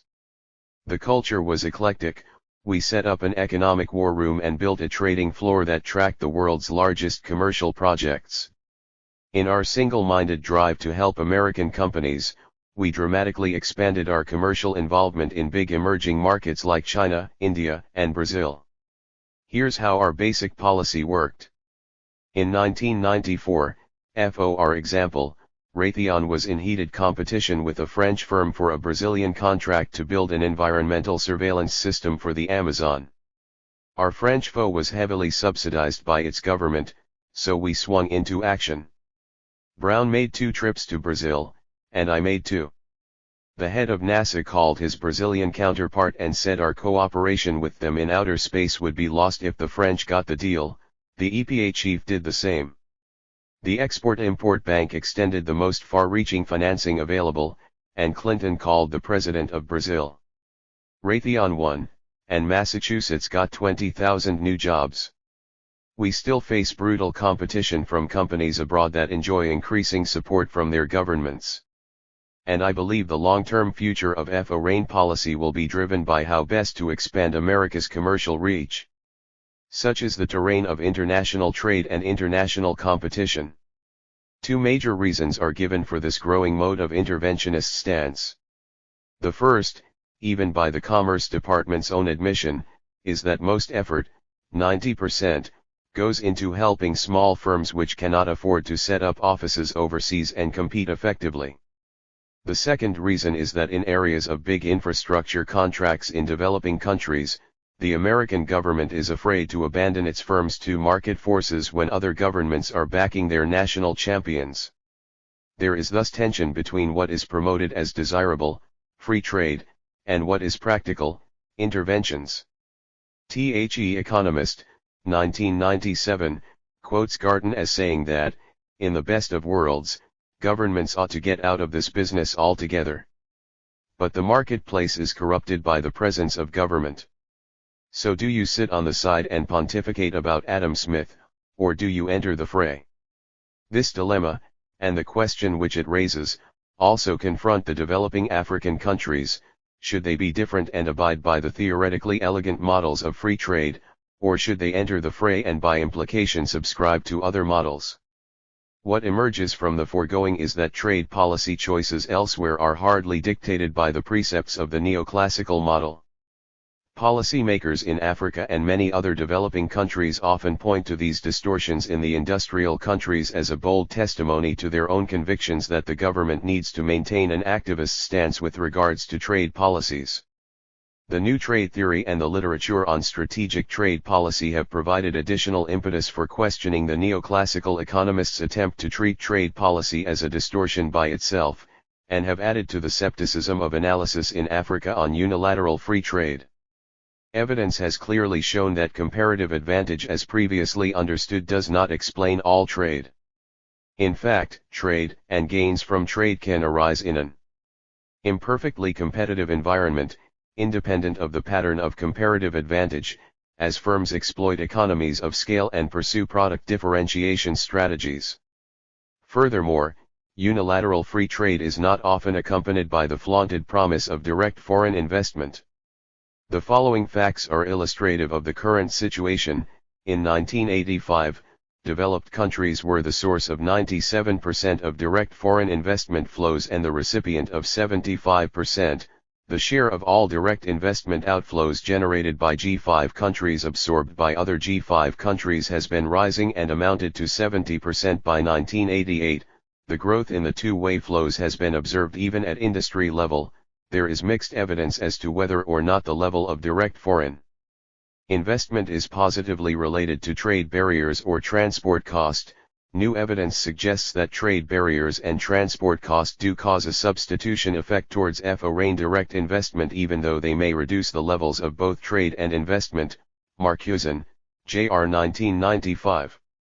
At the same time, the promotion of national champions through strategic trade policy becomes somewhat problematic in view of the fact that there is now substantial foreign ownership of domestic firms.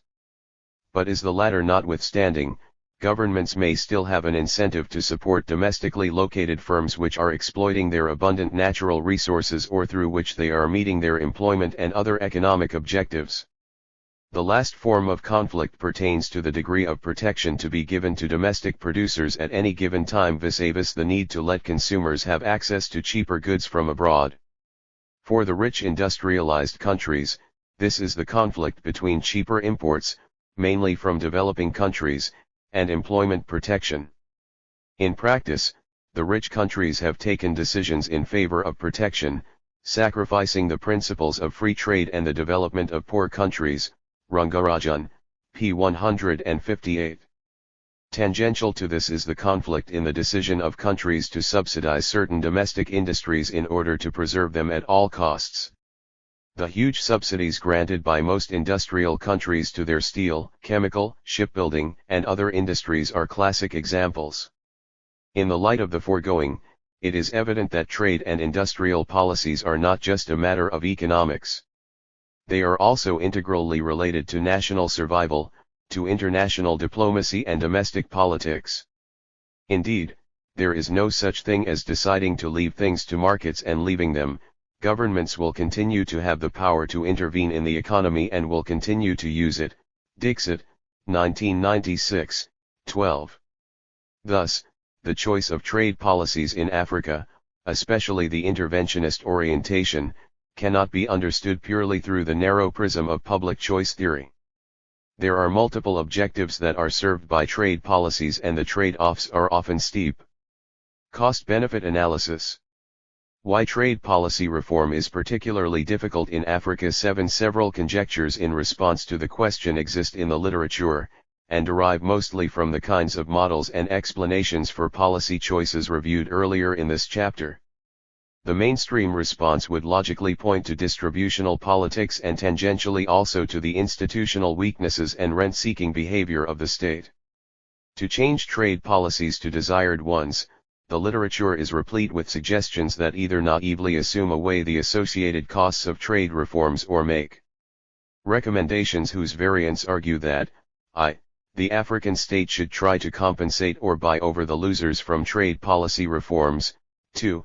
African states should be strengthened to quell or circumvent opposition to reforms, literally a preference for autocratic regimes which are believed to be capable of forcing down reforms. 3. Reforms can come about by increasing the state's capacity to design and implement good trade policies, a euphemism for saying that the reason for poor policy design is due to lack of sound knowledge about the economics of trade, and 4. As a way to circumvent or suppress domestic politics, African states should tie their hands by locking on to external agencies of restraint. These suggestions derive basically from the nature of the analysis that inform them, and provide some, albeit limited, insights. As the review in broadening the model of trade policy choices shows, several of the issues and difficulties pertaining to trade policy designs are swept under the rug. In addition to the issues raised in the preceding section, we articulate some of the major constraints that tie the policymakers' hands in moving fast with trade policy reforms. Among others, these include the economist's incomplete knowledge about the world of trade, the uncertainty surrounding the identity of gainers or losers or even the magnitude of aggregate or distributional consequences of trade reforms, the predator-prey relationship that characterizes international system of exchange. As shown in the earlier analysis, the economist's narrow fixation with efficiency and comparative costs does not fit the broad and complex terrain of trade issues. Even among economists, there are still huge disagreements, on theoretical and empirical grounds, regarding the nature of the world of trade, its benefits and losses, and thus the kinds of policies required to deal with it. Many economists question the neoclassical model of international trade. They argue that economies are subject to imperfect competition and economies of scale, which distort relative prices, and there are costs of information, transactions, and bargaining. Under this alternative model, free trade may not necessarily be optimal for all economies. Indeed, depending on the structure of a particular economy and its level of underdevelopment, zero trade restrictions might be harmful rather than beneficial. 9. For example, while many economists might agree that openness is positively correlated with growth, they differ on theoretical and empirical grounds about how much openness is good enough at any point in time. Even some neoclassical trade theorists recognize that the optimality of zero tariff as prescribed by theory may not always hold. According to Winters, 1991-137, the fact that tariffs are not a good policy for ensuring long-run employment does not mean that, in the short run, tariffs should be abolished. The success of trade liberalization depends on resources being able to move between industries according to comparative advantage, and this requires both labor, mobility and wage flexibility. If these are missing in the short run, the resources released by the contraction of formerly protected industries will not all be reabsorbed elsewhere, and unemployment will result. There is therefore a reasonable case to be made for not exacerbating short-run cyclical unemployment by cutting tariffs or subsidies during a slump. Massa, 1998:27-28, agrees with him by noting that 1. Although theory suggests that a small economy cannot influence world prices, and that the optimal tariff is zero, practical and political considerations make this level impractical. We can, therefore, assume that tariff rates will be positive for purposes of domestic protection and to generate fiscal revenues. There is no magic formula to determine the appropriate level of tariffs pertinent to the implementation of a medium-term growth strategy in sub-Saharan Africa, and ultimately the particular circumstances of each country will determine the extent and pace of reform. In other words, tariff levels, for and stance, should be a function of development and should also be sensitive to government fiscal position, balance of payments and infant industry consideration. Blanket notions of reasonable tariffs are less helpful, and the key empirical question pertains to the level of tariffs and trade restrictions that are consistent with a country's specific conditions. The puzzle, however, is that after these kinds of recognitions accorded to particular circumstances in determining the level of tariffs, analysts mechanically jump to prescribing magical numbers which have typically ranged from 15% to 40% as the desired level of tariffs for Africa. How they arrive at such numbers is anyone's guess. Could it not, in fact, be that several African countries have liberalized beyond the level that is optimal given their objective conditions, as Massa and Winters tend to suggest? This is not an academic question. A liberalization beyond the optimal level could be a major source of instability, such as persistent balance of payments and fiscal crisis. This is a serious empirical question, especially when the African experience indicates that many of the recent attempts at further and deeper liberalization have been matched by frequent reversals. Thus, a major source of difficulty in designing and implementing trade policy reforms is the economist's incomplete knowledge about the world. If a country is landlocked, suffers from serious infrastructural and institutional deficiencies, and thus has a very sluggish supply response to trade reforms, how high or low should the tariff rate be to be compatible with such level of underdevelopment? Economists simply have not found the answer. If policymakers know that economists themselves are uncertain about the cause-effect relationships beyond a certain point, they would then recognize that reforms beyond the bare essentials are a gamble. Rational decision-makers would recognize this uncertainty and decide to exercise a waiting option. They would, for instance, want to see how such reforms would work out in economies with similar characteristics before risking the experiment in their own economies. Another element of uncertainty is one surrounding the costs and benefits of reforms. Does the benefit outweigh the cost, and who are the gainers and losers? The analysis in the previous sections provides a basis for some intelligent guesses. Interest group politics or rent-seeking model would point, generally, to potential groups that might benefit and those that might lose. Such guesses are very different from concrete estimates of gains and losses to both society and specific groups within it. All the empirical models that try to quantify policy impacts, especially trade liberalization, literally set up a strawman. The results you get depend essentially on what you want to get. Such is in the nature of empirical models, especially of the CGE vintage. Roderick, 1998, develops one such simplified CGE model and simulates the potential aggregate and distributional consequences of trade policy reforms in an archetypical African economy. The results of the exercise are illuminating, see Table 4.1. Reducing tariffs from 40% to zero increases national income by 2.8%, which Roderick, P191 admits is a bit on the high side. Ignoring the size for the moment, the results illustrate one key ambiguity about tariff reforms, that is, the location of the optimal level. Observe that a reduction from 40% to 20% yields an income gain of about 2%, but reducing further from 20% to zero yields only an additional 0.8%. Weighed against the cost of further liberalization, it is perhaps more beneficial to keep the tariff level at 20%. For the African policymaker, how does she know that tariff reduction so far has not gone below the income maximizing level? The distributional consequences of the reforms are even more dramatic. Except the farmers, rural dwellers, and informal sector workers, all other groups, urban employers, urban workers, government revenues, among others, lose. In terms of the net gains and losses to the economy, Roderick, P.191, argues that, the net gain to the economy of 2.5% is an order of magnitude smaller than these, negative, distributional impacts.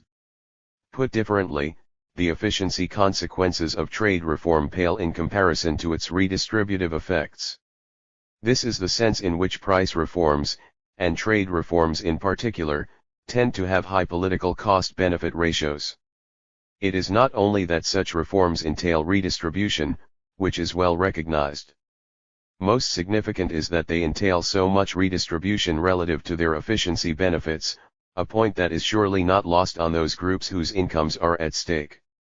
This makes it easier to understand why trade reforms are so vigorously resisted, and why it has generally proved difficult to convince African policymakers to embark on ambitious reform efforts.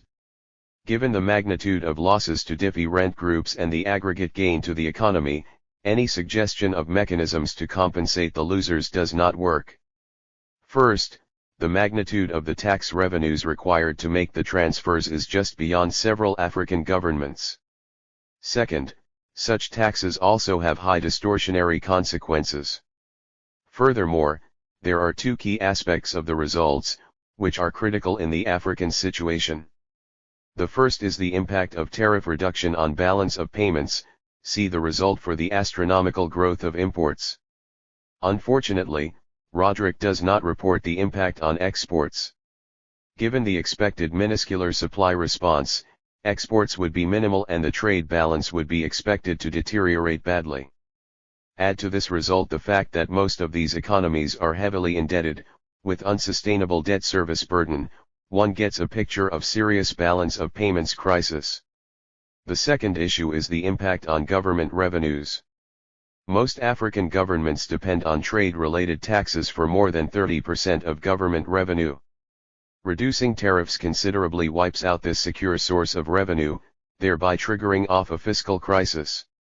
This point can better be appreciated in the context of the requirement under SAP for these countries to balance their budgets, and increase spending on the social sectors and on infrastructure.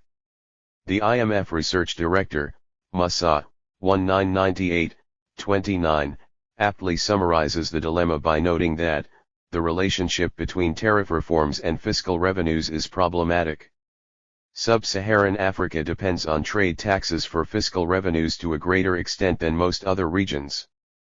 Finding domestic sources of revenue to reduce reliance on trade taxes has been an important cause of delays in initiating, following through, or completing major trade reforms. Another source of uncertainty about the benefits of trade reforms is the weak supply response in Africa. This point is widely acknowledged, but we find it pertinent to continue to quote Mossad on this issue simply to illustrate the increasing convergence views on the problem. That the IMF economists are also beginning to recognize these problems is significant. According to Mossad, p.29, supply responses in sub-Saharan Africa may be more sluggish than in other regions because of the existence of more bottlenecks in complementary areas, such as poor infrastructure, power and telecommunication facilities, and lack of marketing information. This, again, points the need to integrate reforms into comprehensive structural adjustment packages that include measures to ease supply bottlenecks. Most analysts would agree that without adequate supply response, the expected gains from trade policy reforms cannot materialize. Faced with the uncertainty of the gains, and in fact the demonstrated net losses to groups within society, the fiscal and balance of payments crisis that could accompany some deep reforms, and the supply bottlenecks in the economy, it is fair to surmise that the resistance to some reforms is a rather objective response to the fundamentals of the economy. Distributional politics could be part of the picture but squared against the objective issues raised above, such distributional considerations might take a second order of importance. Economists have not made much progress in decomposing given trade restrictions into those due to macroeconomic and structural considerations, balance of payments, fiscal revenue and supply constraints, and those due to protectionist reasons. Another key point is the asymmetrical power relations and unfairness of certain trade, and also the fact that dynamic comparative advantages can be created and not inherited. The issue to be stressed here is that some of the trade policies African countries are being asked to adopt are simply unreasonable. Most economists agree that export promotion and allowing exporters access to imported inputs at world prices are promotive of growth. What is controversial is asking countries to eliminate barriers to all manner of imports, including those that completely wipe out domestic production, thereby preventing them from ever acquiring or deepening comparative advantages in anything. 130. In the international trade relations, the more powerful nations often use a number of mechanisms, including the multilateral agencies, to create export markets for their firms by literally forcing the weaker countries to open their markets, such as the example illustrated earlier in the case of the U.S. Commerce Department. Economic arguments of welfare gains for the consumers in Africa are often employed to bolster such ostensibly mercantilist bent. But there is not a single study that has shown potential welfare benefits of trade liberalization of more than 1% of GNP. Contrast this with the potential loss of jobs, and destruction of the future capacity to acquire comparative advantage, or, as shown by the estimates by Roderick, 1998, the losses to several groups in society. Thus, when policymakers in Africa resist some kinds of import liberalization, their reaction may not be altogether naive. A perceptive African policymaker knows, for example, that she is being asked to specialize in agricultural production because of endowed comparative advantages. At the same time, she knows that the OECD economies heavily subsidize farming in their economies and subsequently dump the output on Africa. Such a policymaker is hamstrung by the heavy debt burden and adjustment to have any resources to subsidize production, and she is being asked to eliminate all barriers to all imports including agricultural produce. With Africa's poor soil, tropical climate and disease, lack of irrigation, high transport and communication costs, and primitive technology, the policymaker can understand the difficulty of promoting greater productivity and export of agricultural produce without some selective and probably incentive-compatible protection for the local farmers. Irrespective of what the urban consumer lobby might want in terms of zero tariffs on food imports, the policymaker might still act wisely in national interest by slamming high tariff barriers on food and agricultural imports. Such considerations based on asymmetrical power and economic relations are prevalent. For example, OECD economies have almost zero tariff on raw material imports but increase tariffs as the goods undergo further processing. In other words, they impose higher tariffs on goods that compete with their domestic production. The African policymaker may therefore not understand why she cannot use preferential and differential tariffs to promote national firms and to fully exploit its comparative advantages in certain sectors. A case that clearly illustrates the international politics of trade and specialization is the Nigeria standoff between 1987 and 1991 when Nigeria banned the importation of rice, among other goods. The Nigerian action was based on studies that the country has potential to supply rice, wheat, sorghum, and millet needs of Africa and had decided to encourage domestic production and export of these goods. Banning the import of these goods in 1987 elicited two major reactions. First, most major corporations in Nigeria went into large-scale farming to produce these commodities. Second, such ban closed the market to more than $600 million worth of imports, especially from the US, and the American government did not take kindly to the policy. It did whatever it could to directly and indirectly, through the World Bank, pressure the Nigerian government to rescind the policy. By 1990, the production of these goods had, in some cases, gone up by more than 1000%, and the prices were continuously falling. In 1990-1191, Nigeria desperately needed a debt relief. The World Bank insisted that there would be no deal until the ban on certain imports were lifted.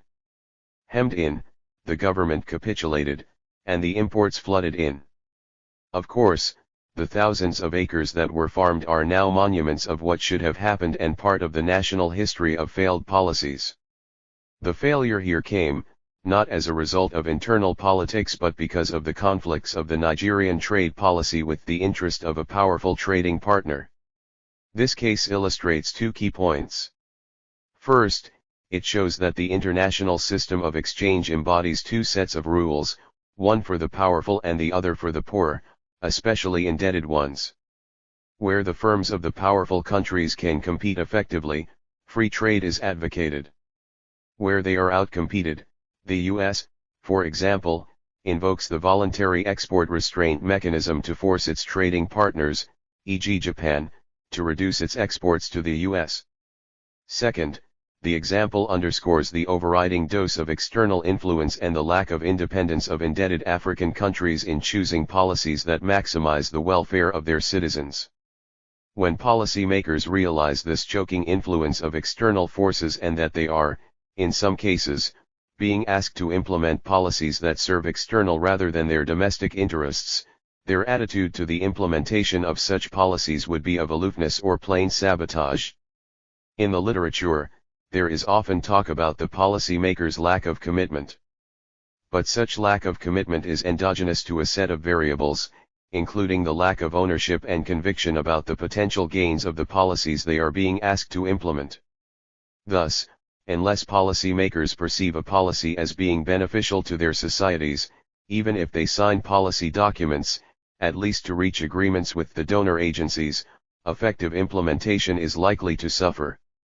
More than any other kind of policy, it is one that not only touches upon the domestic politics and economics, but more so impinges upon the power and economic relations among nations. 5 Institutional foundations for effective design and implementation of trade and industrial policies in least developed economies. Ha-Joon Chang. Introduction, the lineage of the debate. The central issue in the debate on selective industrial and trade policies, namely the idea that some economic activities are socially more desirable than others and therefore deserve government, or some other form of collective, encouragement, has a long intellectual lineage. It is in fact much longer than what most people realize. Reinhardt, 1995, provides a fascinating summary of this intellectual tradition. Chang, 201b, provides evidence on the history of policy practice. Many people believe that the origin of this idea lies in the work of the 19th century German economist Friedrich List, the supposed father of infant industry protection. However, List was only developing the ideas that he learned while he was in the United States as a political exile in the early 19th century, ideas developed by now forgotten American economists like Alexander Hamilton, now only remembered as a politician, and Daniel Raymond, and actively practiced up until the early 20th century by successive American governments, Freeman, 1989, Reinert, 1995, Chang, 2001 b. L. The idea, however, goes back even further. Edward III in 14th century Britain ran what can be described in modern terms as an infant industry promotion program for the woolen manufacturing industry of his country, Chang, 2001 b.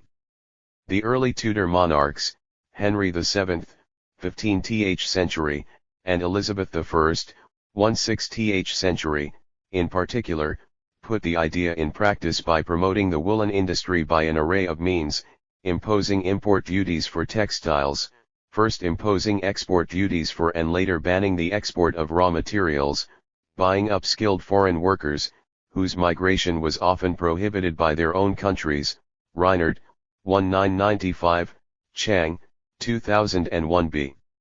2.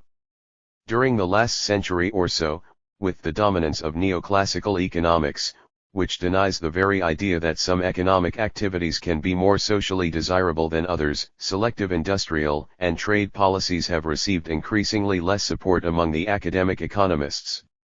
However, this does not mean that such policies were not practiced in reality. Selective industrial and trade policies have been extensively practiced in most of the now developed countries in their early days of development in the late 19th and the early 20th centuries, Chang, 2001 b. And they persisted in many of these countries well into the latter part of the 20th century, Japan, France, Austria, Finland, and Norway being the most prominent examples.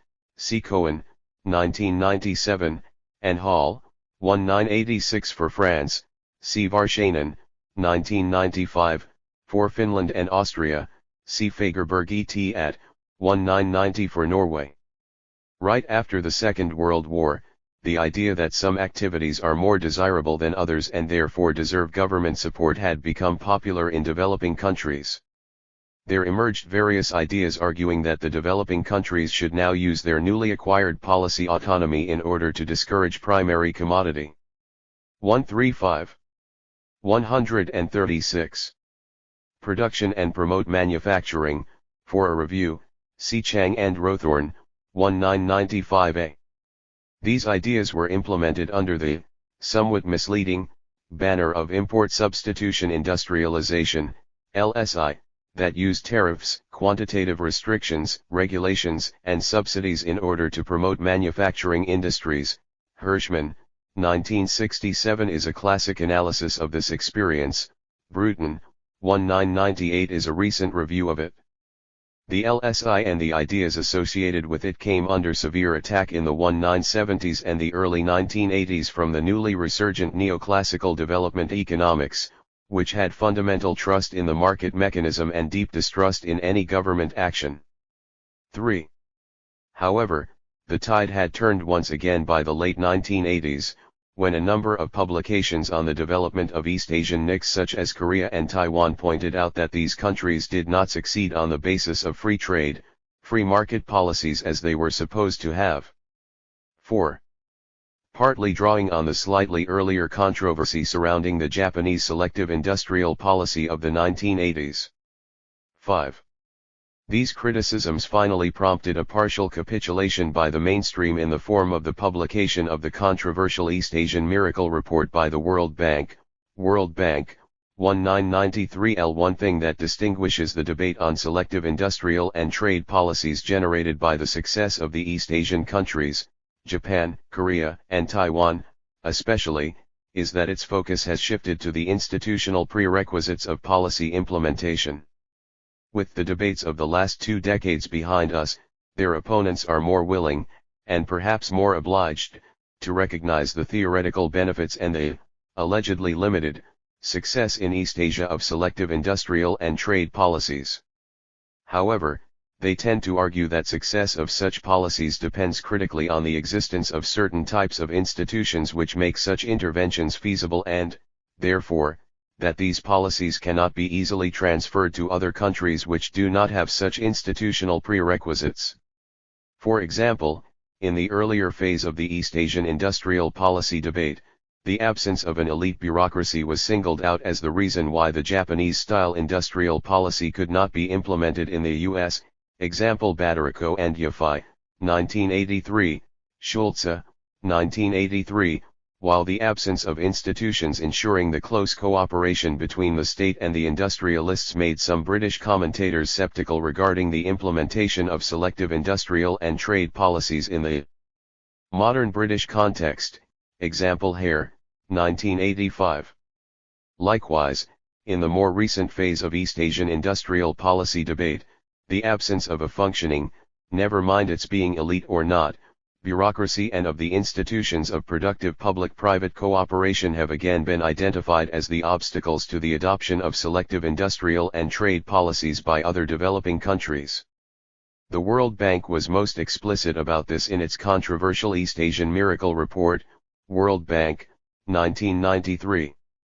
In the report, the bank argued that the selective trade and industrial policies of the kinds used in Northeast Asia, the report's term for Japan and the four first-tier NICs of Korea, Taiwan, Singapore, and Hong Kong, whose benefits it regards as doubtful anyway, require a range of highly developed institutions and, therefore, cannot be successfully replicated in other developing economies with poor institutional infrastructure.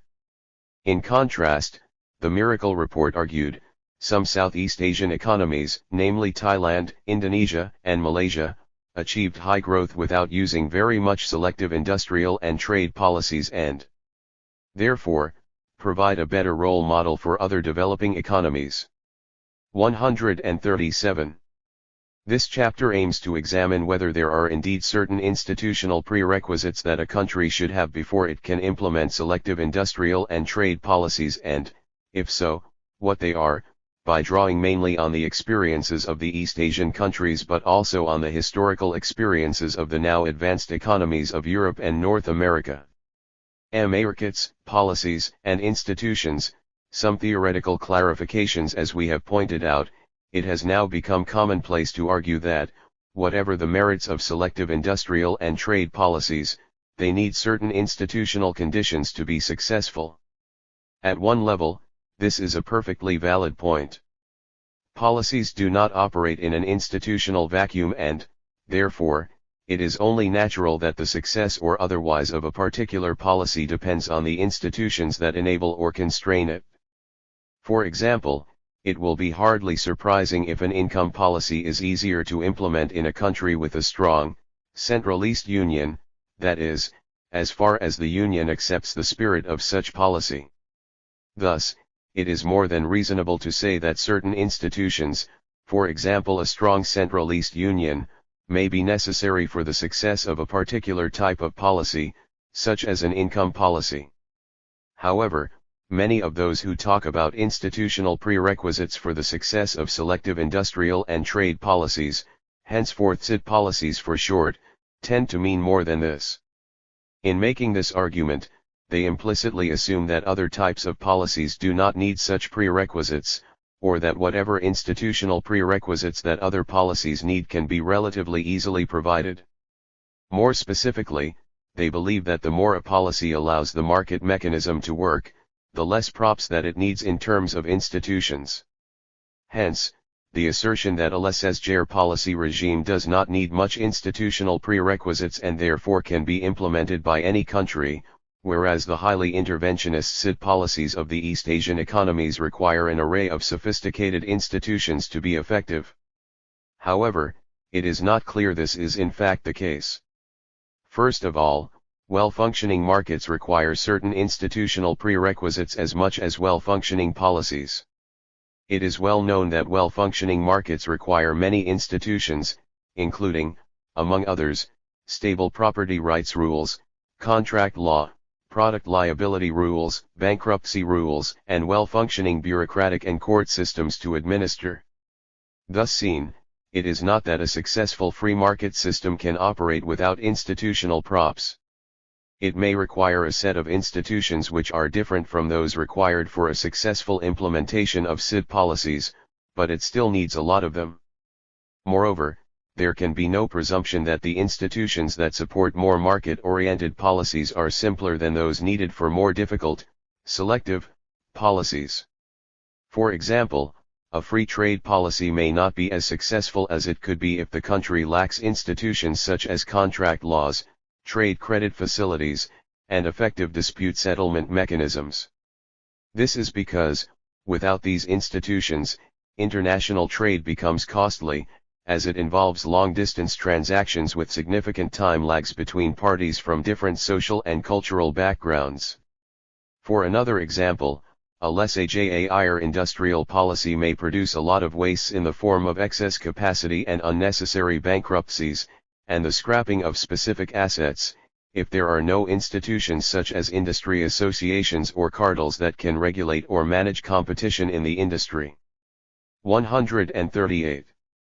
Lastly, it is not clear at all whether establishing the more market-oriented institutions such as good contract law or a functioning court system is easier than setting up the institutions more geared towards selective interventions such as state-funded export credit facilities for some selected industries. Telling from the experiences of various countries, probably the reverse is true. More broadly, the fact that many developing countries have tried during the last half a century to build the institutions that are needed to have a well-functioning market economy, often with little success, is the testimony to the difficulties involved in constructing the institutions required for a well-functioning market economy. In short, in order to have a more informed debate on the institutional prerequisite of SID policies, we need to break away from the unwarranted assumption prevailing in the debate that the less market-oriented a policy is, the more sophisticated institutional props it needs. Institutions for selective industrial and trade policies. Learning from past experiences. In this section, we will examine the experiences of the now advanced countries in their conduct of SID policies during the earlier days of their developments.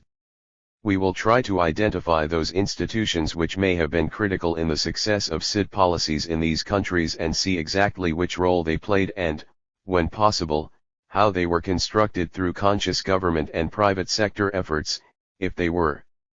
The focus of the discussion will be on the East Asian countries, although we will draw on the experiences of the European or the North American countries wherever relevant. The concentration on East Asia is at one level motivated by the fact that it was the success of SID policies in the East Asian countries that generated the recent interest in the role of institutional factors in determining the success of such policies. However, the experiences of the East Asian countries deserve even more attention because many of them were in fact not much more advanced than today's least developed countries until AFEW decades ago. Chang, 1999b. The Bulletin Bureaucracy. As already mentioned, many people have pointed out high-quality bureaucracy as a factor crucial in explaining the success of SID policies in East Asia. The same argument has been raised in relation to other countries which have had successes in SID policies, such as France, whose elite bureaucracy is simultaneously praised and detested for its prominent role in directing the economy through selective intervention. Then is the policy implication, except for those who believe that SID policies have nothing to contribute, that we should improve the quality of the bureaucracy if we are to conduct SID policies successfully. Many commentators, however, will say that this only shows that SID policies are not relevant for most developing countries. They argue that high-quality bureaucracy is usually a product of political and cultural tradition and, therefore, countries without such tradition cannot just conjure up a high-quality bureaucracy. They point out that, the high-quality bureaucracies in the East Asian countries owe their existence to a long Confucian cultural tradition, where the meritocratically selected elite bureaucracy has dominated the society. Given that very few of the least developed countries can claim a strong bureaucratic tradition, Confucian or not, the case against SID policies seems sealed. However, a closer look at the past experiences suggests that the story is not so simple. 139. The definition of high-quality bureaucracy. While not disputing the usefulness for a high-quality economic bureaucracy for the successful design and implementation of SID policies, we wish to emphasize that what high quality means needs to be defined clearly. The popular perception is that a high-quality economic bureaucracy needs to be staffed with people with advanced training in economics or management. However, the experiences of the successful East Asian countries suggest that this may be a wrong way of looking at the problem. Most of the elite economic bureaucrats in Japan have been lawyers by training. Korea also has had high proportion of lawyers running the economic bureaucracy, more so in the earlier days, and in Taiwan the elite economic bureaucrats have been mostly engineers. These lawyers and engineers did have some training in economics, but the kind of economics training that they had was often of the wrong kind. For example, Japanese economics faculties have until recently been dominated by Marxists. Schumpeter and List were widely taught. Above all, economics training in these countries has until recently not been of such high quality by international standards. The fact that the bureaucracy in India, a country with arguably one of the best economics training in the world, has not been equally successful in guiding its economy also suggests that specialized training in economics may not be so crucial in making a high-quality economic bureaucracy. 7. In the end, the competence that is needed for the conduct of a successful SID policy seems somewhat counterintuitively, that of a generalist, rather than that of an economist in the conventional sense, as Johnson, 1982, pointed out in his classic work on Japan.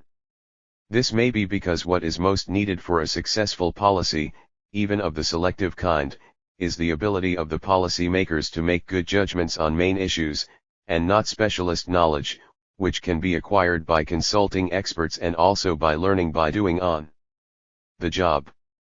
This suggests that the least developed countries intent on developing a good economic bureaucracy should put more emphasis in recruiting people of generally high caliber, rather than looking for specialists in economics and other related subjects. Political insulation of the bureaucracy. It has been frequently pointed out that the bureaucracy conducting SID policies should not only be highly competent but should also be insulated from political pressures. This is a natural conclusion, given the nature of SID policies. The policies, by definition, attempt to change the economic structure over and beyond what the market is able to do by inducing the private sector agents into new activities that they have no interest to go into under a free market situation. This means that SID policies by definition have no natural supporter groups. A non-existent electronics industry does not have anyone to advance its interests. Therefore, unless the bureaucracy does not have the political autonomy to go beyond merely responding to private sector demands, the new activities will never get promoted. Moreover, SID policies often, although not necessarily, involve the temporary suspension of market incentives. This means that there has to be some force that can discipline the firms receiving protection and subsidies, or more generally other forms of state-created rents. Otherwise, these policies can easily result in infant industries that never grow up or in permanently sick industries, as has often happened in many developing countries.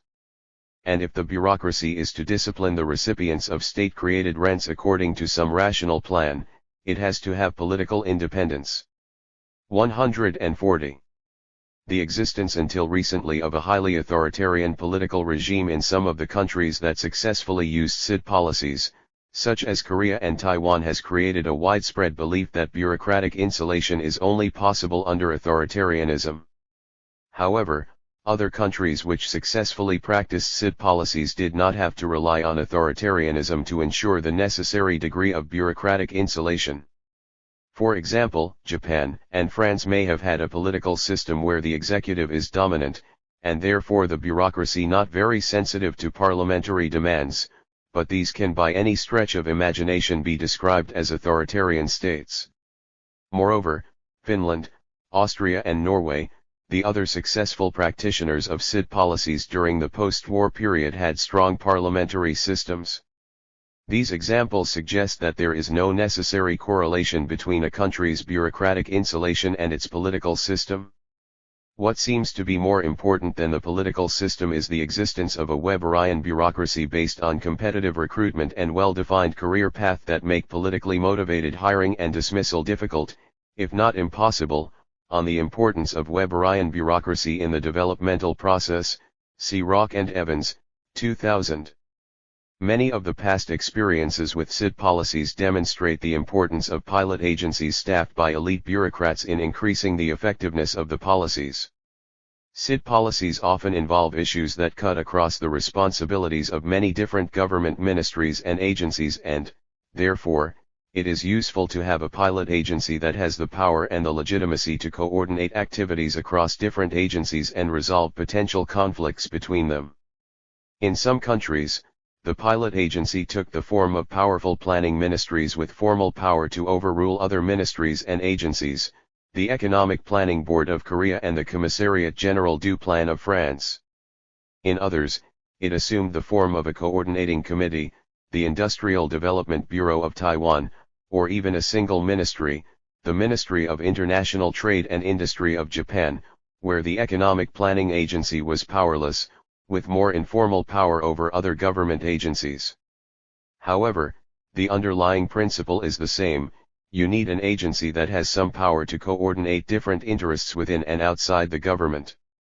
Having a pilot agency also seems to bring the added benefit of increasing the political insulation of the economic bureaucracy that we talked about.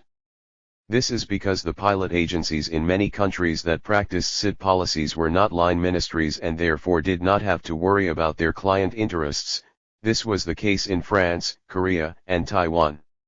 However, in Japan, MITI played the role of the pilot agency very well despite being a line ministry. This shows that having a line ministry as a pilot agency is not necessarily bad for political insulation of the elite bureaucracy.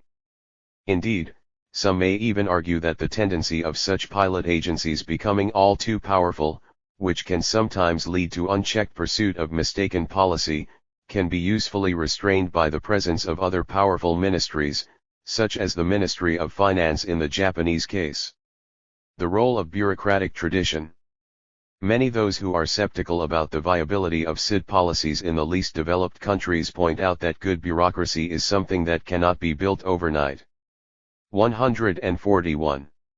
Therefore, they argue, countries without a strong bureaucratic tradition such as in Confucian countries in East Asia or France should not attempt SID policies.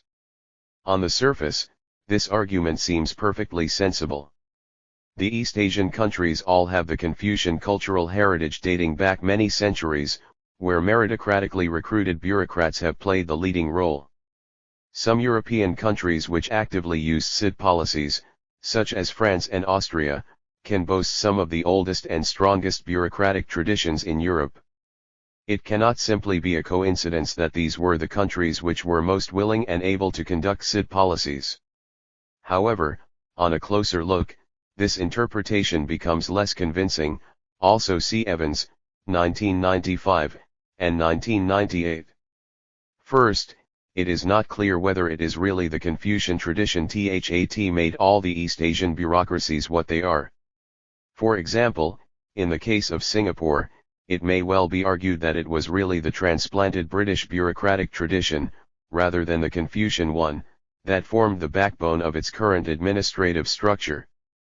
De-emphasizing the cultural dimension implies that constructing a new bureaucratic tradition may not be as difficult as some people argue.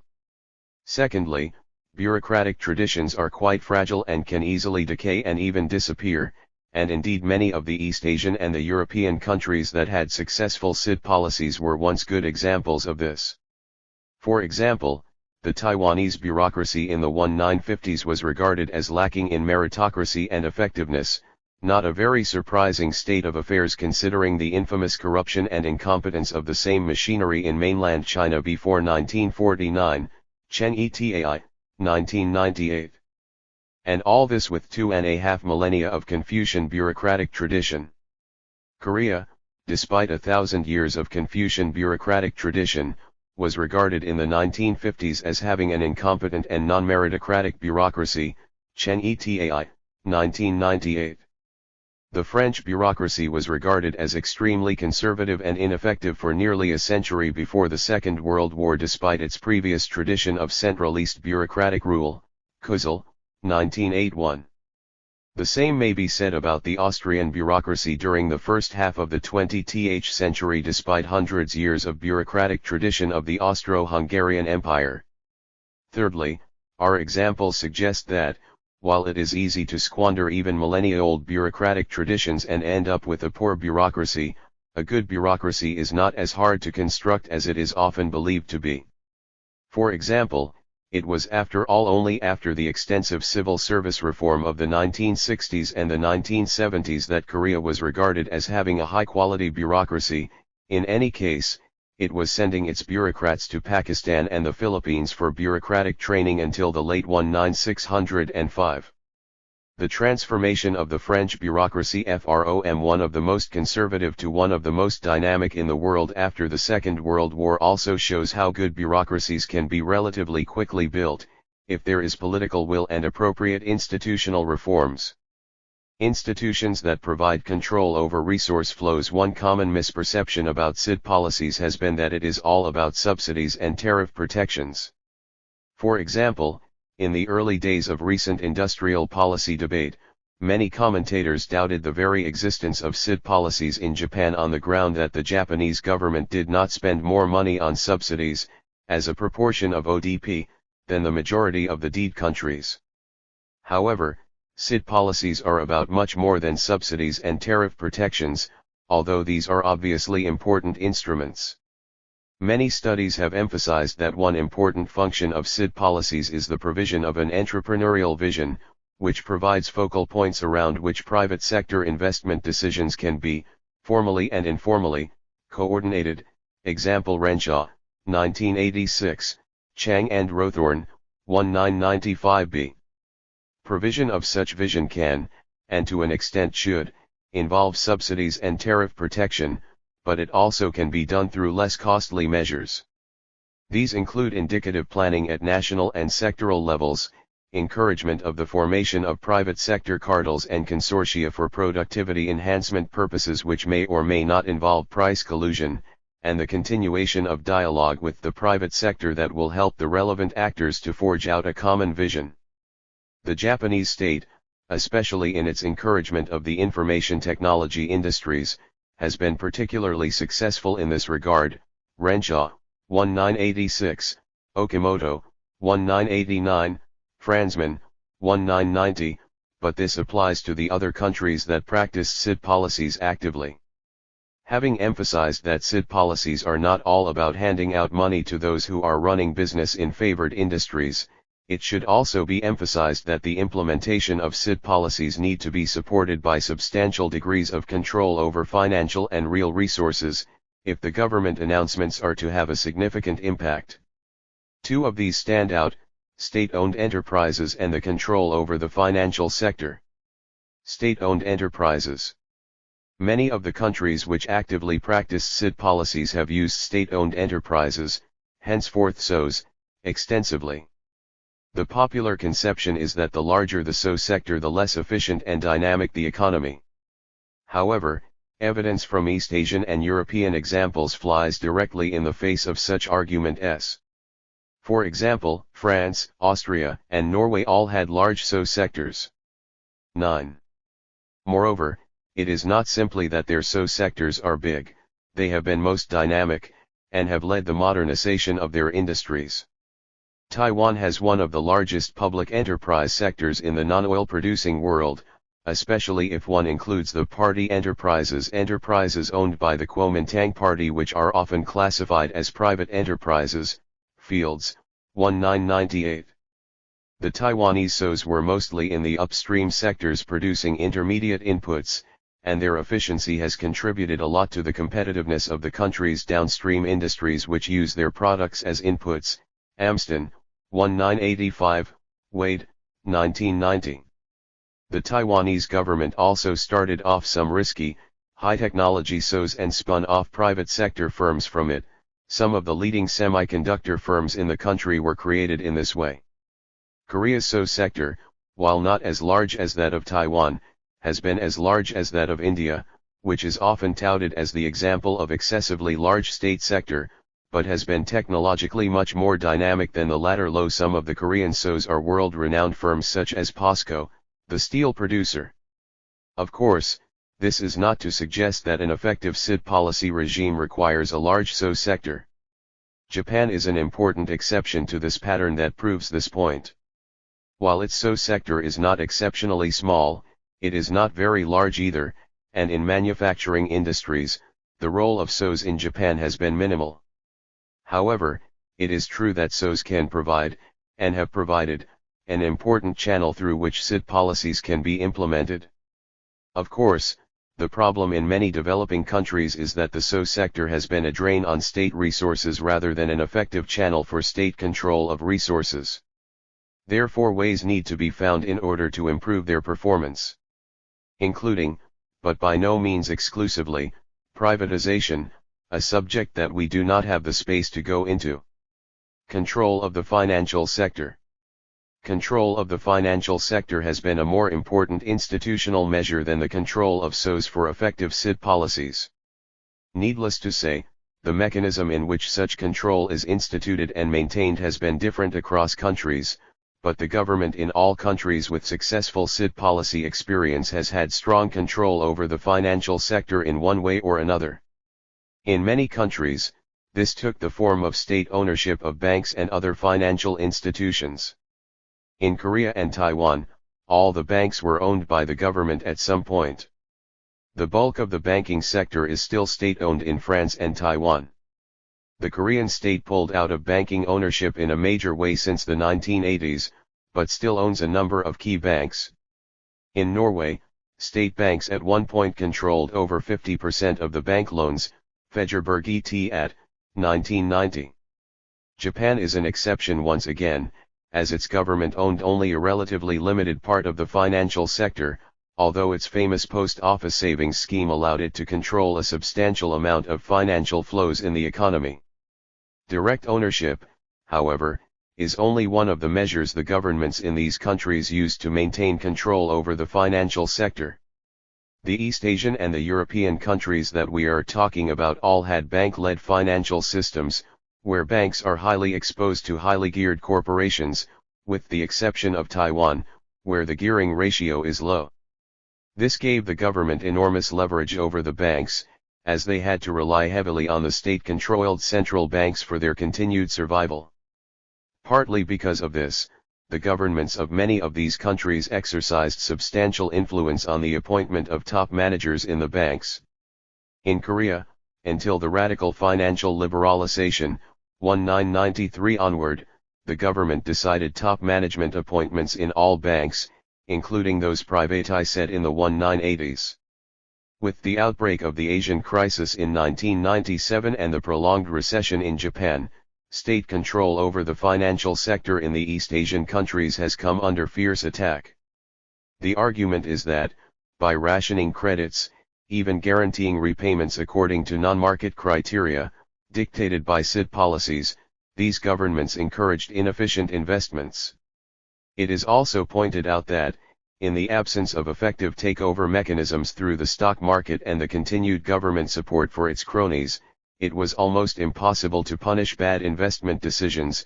For criticisms of the crony capitalism story, see Chang, 2000. So the implicit argument is that state control of the financial sector that we argue to be central to the institutional foundation of SID policies actually is what bankrupted these countries.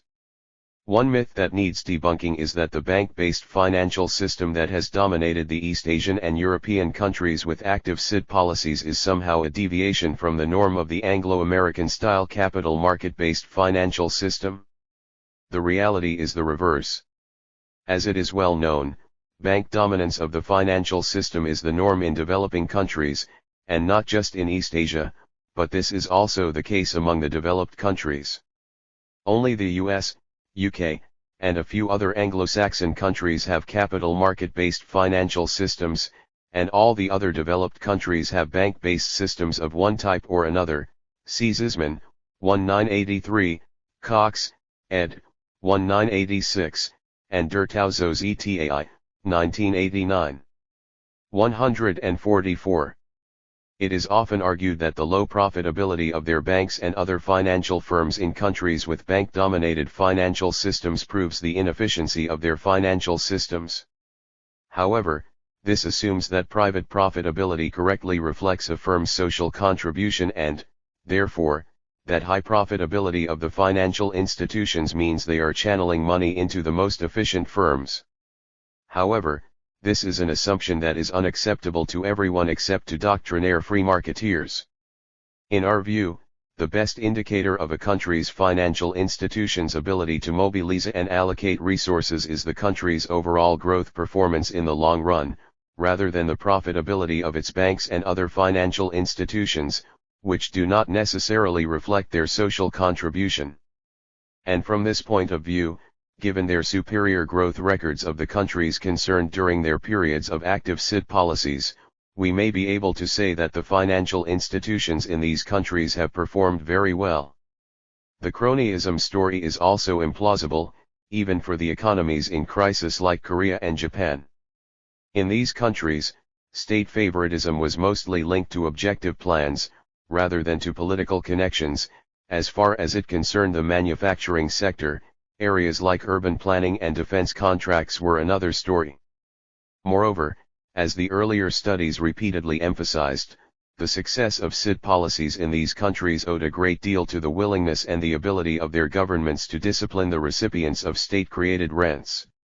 It was in fact the weakening of such disciplinary power following financial liberalization and other deregulatory measures that politically motivated lending and subsidies increased. Chang, 1998a, and 2000, Chang ETAI, 1998. Indeed, many observers agree that the recent crisis is largely a product of ill-thought-out financial liberalization that occurred since the late 1980s, and especially the early 1990s, which encouraged the accumulation of short-term loans and weakened further the already weak prudential regulations that existed in these countries. 12. It is also no coincidence that the countries in the region that did not extensively liberalize their state-directed bank-based financial system, namely, China and Taiwan, have survived the crisis. Thus, state control of the financial sector has been critical in ensuring the success of SID policies by providing the state with the power to influence private sector investment decisions and, more importantly, by giving it the power to discipline the non-performers. Despite the currently popular attack on state-controlled financial systems, especially of the East Asian variety, there is no evidence that state control over finance caused the crisis in some of these countries.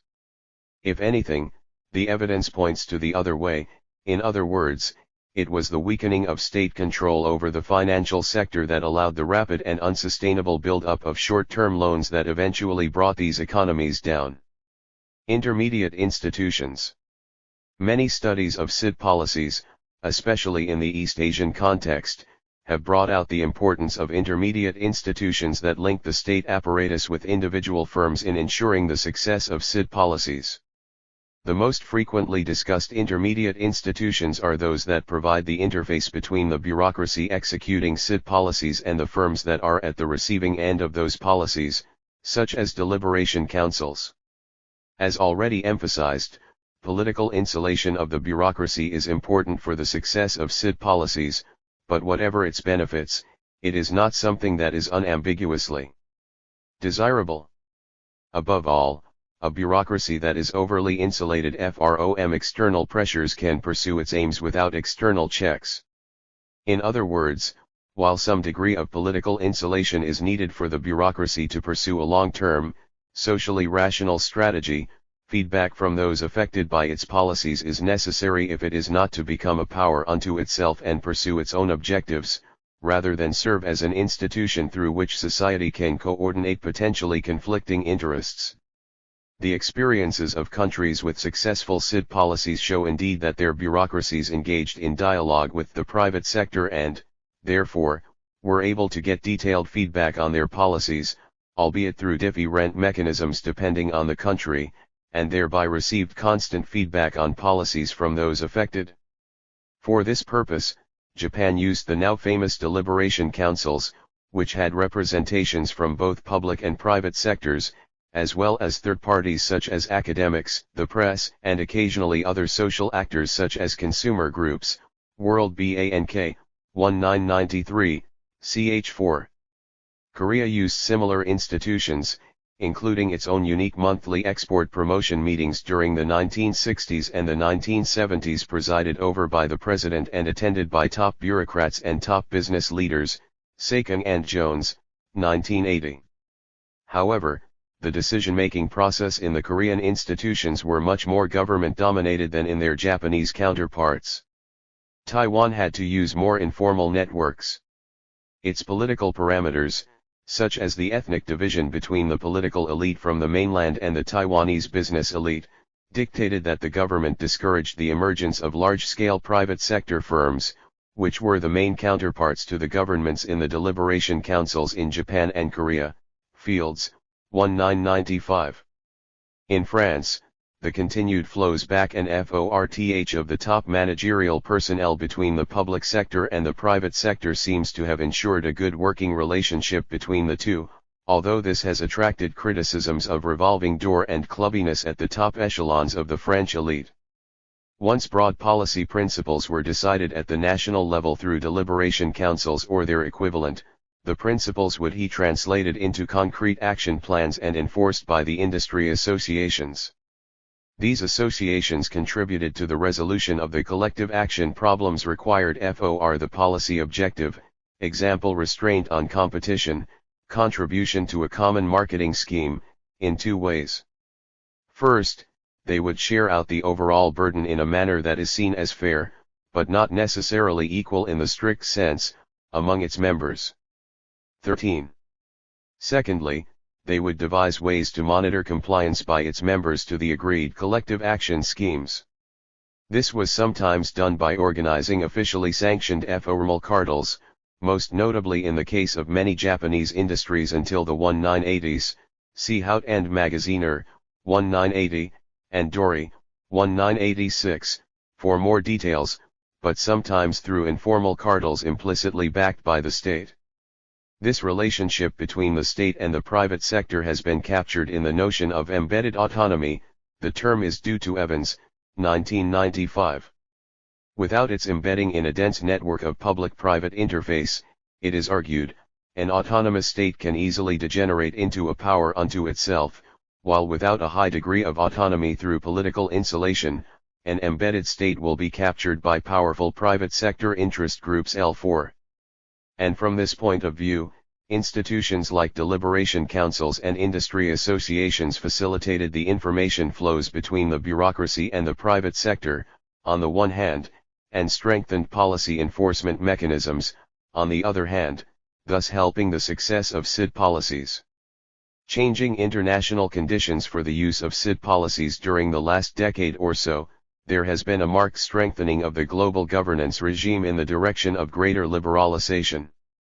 The conclusion of WTO agreement is the most important example, but there have also been other moves such as the attempt to introduce multilateral investment agreement, missing in action, which aims to restrict industrial and technology policies that discriminate against foreign companies, and bilateral negotiations that are aimed to strengthen the protection of intellectual property rights especially by developing countries. These attempts have not always been successful. The attempt to push further with WTO talks in Seattle in late 1999 failed due to strong resistance from developing countries as well as from various pressure groups from developed countries.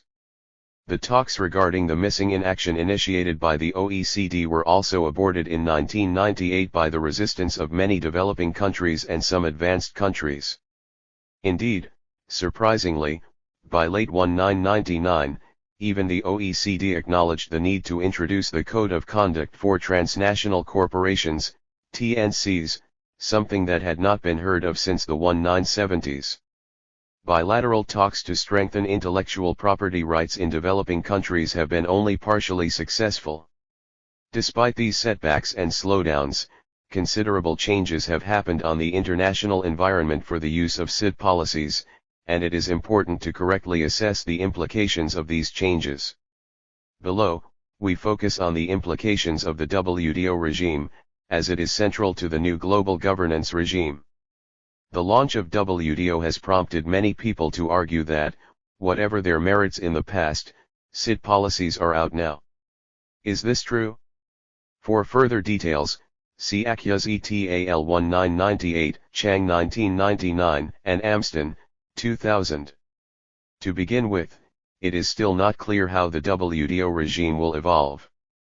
There are ongoing disputes on what is free and fair trade among members of WTO, as best seen in the debates on whether lax labor and environmental standards in developing countries constitute unfair competition. And as far as these disputes reflect the genuine differences in values and goals, rather than simple foot-dragging, this dispute is not going to go away easily. On the difficulty of defining the free market, see Chang, 1997 and 2002. Moreover, it is not exactly clear how these disputes will be resolved, given the formally democratic decision-making structure of WTO, unlike those of the World Bank and IMF, where the principle of $1 one vote reigns, or that of the UN, where some countries have formal veto power, and the developing countries seem increasingly more willing to exploit this in their interests. For further details, see Evans, 2000. Second, while it is true that under WTO, rules on the use of tariffs, subsidies, etc. have become tighter, it is not as if everything was allowed under the old regime. Even under the old GATT regime, there were a lot of restrictions on what countries could do, and countries like Korea often exploited gray areas in implementing its policies. Therefore, it is important not to overestimate the relative impact of WTO. Third, it must be noted that, even on paper, the WTO agreement by no means obliges countries to abolish all tariffs and other trade protections, and many developing countries have decided on tariff ceilings that are still considerable. Amston, 2015. Moreover, the least developed countries have until 2006 to reduce tariffs. 147. Fourth, infant industry protection is still allowed, up to 8 years, although it must be pointed out that infant industry protection was not the clause invoked by countries like Korea when using protection under the old GATT regime. They usually used the balance of payments, BOP, clause that we discuss below. Fifth, there are still provisions for emergency tariff increases, import surcharge. This can be done on two grounds. The first is a sudden surge in sectoral imports, which a number of countries have already used, e.g. Argentine tariff on Brazilian cars. The second is the overall BOP problem, for which almost all developing countries have also used. Since countries have discretion on how much emergency tariffs can be imposed on which commodities, as far as these are on the whole commensurate with the scale of the BOP problem, there is still a lot of room to deliberately create rents in areas where learning opportunity may be maximized. Sixth, not all subsidies are illegal for everyone. For example, the least developed countries, roughly below $1,000 income per capita, are allowed to use export subsidies, which other countries cannot. Subsidies for agriculture, regional development, basic R&D, environment-related technology upgrading are still allowed. Moreover, the subsidy restrictions only cover trade-related policies, which means that there are many domestic policies that can be used for the creation of learning rent and other technology policy purposes. Examples will include subsidies on equipment investments, support for startup enterprises, subsidies for investment in particular skills, etc. Seventh, although the exact future shape of the trade-related intellectual property rights, TRIPS, agreement is still not entirely certain, given the way in which the developed countries, especially the US, are behaving, it is likely to have some important adverse effects on technology transfer to, and absorption by, developing countries. See Chang, 2001a, for further details. However, it must be said that the technologies that the least developed countries need to absorb are often those that are too old to have patents. An overly pessimistic conclusion should not be drawn. Also, they have a longer transition period for the introduction of product patent, until 2006 against 2000 for other developing countries. Lastly, as for trade-related investment measures, TRIMs, it should be noted they are not as stringent as it is sometimes thought to be. Amston, 2000, points out that developing countries can maintain or even strengthen local content requirement, which is an important tool for technology upgrading. Thus seen, the changing international environment has certainly imposed considerable extra constraints on the conduct of CID policies by developing countries, but these constraints are by no means overwhelming. The least developed countries also have some extra room for maneuver in the form of exemptions, example ban on export subsides, and longer transition arrangements, example on tariff reduction and product patents. And many countries have actively sought, and succeeded in using activist policies without breaching WTO requirements. And with the increasing demands by the developing countries to forge an international trading and investment order that is less one-sided, backed up by the democratic structure of WTO, the scope for CID policies may even increase in the future. 148 The politics of trade and industrial policy in Africa. 6 South Africa, economic policy making and implementation in Africa, a study of strategic trade and selective industrial policies. David Lewis. Cabello Reed and Ethel Telger. Introduction. This chapter examines selected policies, programs, and institutions central to industrial and trade policy in South Africa. Attention is principally focused on policy measures designed to strengthen the operation of market-based incentives, in particular through trade reform and competition policy. However, it also examines a number of measures designed to underpin the ability of firms to respond to these incentives, the so-called supply-side measures. The policy measures and programs to be examined are part of the armory of the Department of Trade and Industry. Industrial performance and policy, the past. An understanding of South Africa's industrial development proceeds from a number of stylized facts. In summary, the country is a well-endowed mining economy. Gold is at the center of this mineral bounty, although other resources, diamonds, coal, platinum, and others, are also of major significance. However, the share of the mining sector, measured by output and unemployment, has declined over time. On the other hand, manufacturing sector's share of total GNP grew steadily, declining slowly in recent decades as the services sector share grew. This shift in the relative weight of mining and manufacturing underpins the conventional wisdom that represents South Africa as an economy that has successfully made the transition from its root in resource extraction to one resting on secondary industry, manufacturing. But the success, it is widely recognized, has been severely attenuated. In particular, mining is still disproportionately represented in South Africa's exports. And, generally thought to be closely tied to the manufacturing sector's difficulties in penetrating international markets, employment in manufacturing began to stagnate and, in some years, actually decline from the late 1970s. The explanation for this stunted transition from a mining to a manufacturing economy, often dubbed jobless growth, as the growth in manufacturing output and exports particularly after 1994 did not translate into greater employment in the manufacturing sector, is generally sought in the policies widely believed to have underpinned the growth of the manufacturing sector, namely a typical attempt at import substituting industrialization, LSI, largely through the instrumentality of tariff protection and capital subsidies.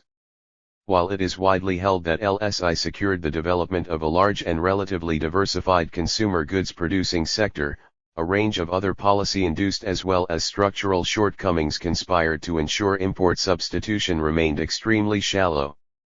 That is, while LSI underpinned highly diversified consumer goods production, it never generated a capital goods producing sector of any significance, and this accounts for the persistent negative trade balance in manufacturing, and for many of the emerging inefficiencies in the consumer goods sectors. Moreover, tariff protection, in combination with other subsidies and forms of support, underpinned a powerful anti-export bias, and the consequent lack of engagement with world markets intensified South Africa's perennial balance of payments difficulties and also accounted for the emergence of dynamic inefficiencies in the manufacturing sector. These shortcomings were, the story goes, belatedly recognized by the previous regime. It began to tinker around with tariff liberalization and with export promotion, and it introduced measures designed to incentivize innovation and technology development, but it possessed neither the imagination nor the political will or legitimacy to reform its industrial policy. The democratic government hence inherited a manufacturing sector foundering on the rocks of an LSI policy regime and a global environment far less tolerant of this policy orientation and less forgiving of the inefficiencies that it engendered. This is not an entirely unfamiliar tale, although the extreme shallowness and lack of dynamism associated with South Africa's experiment with LSI has to be accounted for. The particularities of apartheid enter here. Extreme income inequalities distorted and limited the domestic market, labor market and education policies massively restricted productivity growth and contributed to high levels of industrial unrest. A range of other apartheid-type restrictions fatally inhibited the development of dynamic SMEs, and finally, international isolation, itself a direct consequence of apartheid, not only buried any prospects for export growth but also accounted for government support for strategic sectors and enterprises that severely distorted investment decisions that supported increasing capital intensity, and that shackled South African industry with highly priced but poor quality intermediate inputs. Arguably, however, the conventional wisdom and the industrial policy response that it suggests represent a partial, incomplete picture of South Africa's industrial history. It represents a viewpoint that has been questioned in recent research, casts strong doubt on the widely held notion that import substitution has constituted the central dynamic underpinning the growth, and malaise, of South African manufacturing. This attempted revision of South Africa's industrial history proceeds from the strength and centrality of what is termed a minerals energy complex, MEC. This includes the mining and energy sectors and a number of associated subsectors of manufacturing, which have constituted and continue to constitute the core site of accumulation in the South African economy. Contrary to the popular view that there has been a declining role for mining, the economy's dependence on this MEC core has in fact increased. Fine and Rustum G. p.7l. For the authors of this view, the expanded role accorded to the MEC vis-a-vis manufacturing represents more than an empirical revision with shares of output, employment, and other indicators, more accurately distributed between the minerals sector and other intimately related sectors, on the one hand, and manufacturing, on the other. Rather, it is argued, the MEC, and measures directed at strengthening it represents the South African system of accumulation and, as such, addresses the process by which the core set of industries have developed historically and have influenced how other sectors have developed. Fine and Rustum G. p.9l. While the MEC core is constructed through the very strong material linkages between mining, electricity generation, minerals processing, iron and steel basic industries and large swathes of the chemical sector, the key relationships that establish MEC as a system of accumulation are to be found, argue Fine and Rustum G. Firstly, in the extensive conglomeration that characterizes the corporate sector, including the place of the financial sector in these corporate arrangements, and, secondly, in the relationship between private capital and the state, both qua policy formulator as well as investor in key sectors of industry, iron and steel, electricity generation and chemicals, to name the most important. This revision impacts on interpretations of South African industrial policy as it unfolded in the interwar years. As already intimated, this interpretation is dominated by notions of imperial or international or, more colloquially, English-speaking mining capital counterposed by national or Afrikaner manufacturing capital. Where the former possessed considerable economic power, this, the argument runs, was countervailed by the rising political power of the latter. In the interwar period, this balance of political power was manifest in the development of an industrial policy which, acting principally through trade policy, public investment in basic industry and taxation of gold mining effectively underpinned the rise of the manufacturing sector. For Fine and Rustam G, however, the division between the two fractions of capital is less clear-cut, and the disjuncture between economic and political power, far from generating an industrial policy that unequivocally favored the national manufacturing fraction over its imperial counterpart in mining, produced a messy, more compromised, more piecemeal approach. They argue that in key aspects, for example important instances of public investment in key sectors, measures adopted during the interwar period ultimately reinforced the dominance and reach of the mining sector, though consolidating its links with the state. In short, the crucial interwar period is, in this view, noteworthy not for the introduction of a comprehensive set of LSI policies but rather for its failure to produce a coherent industrial policy. The tension between support for manufacturing and the economic power of MEC, the argument continues, resolved itself in the post-war period essentially through the interpenetration of English Al-1D Afrikaans capital, an interpenetration powerfully facilitated by the key state-owned enterprises central to MEC, for example, Iscor in steel, Eskom in electricity, Sasol in chemicals and petroleum and, in finance, the Industrial Development Corporation. This interpenetration effectively consolidated the dominance of MEC and further marginalized the tariff, which was deployed increasingly reactively and incoherently, as a strategic instrument of industrial policy. Writing in 1994, Fine and Rustam G's complete their account of post-war industrial policy with the following observation. The IDC administers the only significant proactive industrial policy in the 1990s, the promotion of an industrial trajectory around the MEC, supporting large-scale megaprojects including Sasol's expansions, aluminium smelting, stainless steel and potash. The only difference is that the process is driven by private sector interests, especially following the privatization program. These two realities, a powerful minerals base with its associated cluster of industries and a large secondary industrial capacity that grew up largely behind tariff walls, are powerfully prevalent features of South Africa's industrial structure and policy. They continue to inform robust policy debate, with, crudely speaking, one school focused on transforming the interaction between the MEC core and the rest of the economy, the other on enhancing the competitiveness of secondary industry. 154. Post-apartheid industrial performance and policy. There are four powerful sets of factors that structure the environment confronting South Africa's new policy makers. These are themes that constantly recur and influence the direction and outcomes of current policies and programs, and that will, consequently, run through our case studies. These are, firstly, the historical legacies of South African industrialization and industrial policy; secondly, the new and fluid international environment for trade and industrial policy making; thirdly, the newly empowered constituencies, and the continued weight of old interest groups, whose potentially contradictory requirements claim the attention of the new government. Finally, the current direction of industrial policy is, of course, also powerfully influenced by the performance of the economy and, more particularly, of the manufacturing sector, and this will briefly overviewed here. The past in the present. We have attempted to outline the historical evolution of South Africa's manufacturing and the industrial policy underpinning it.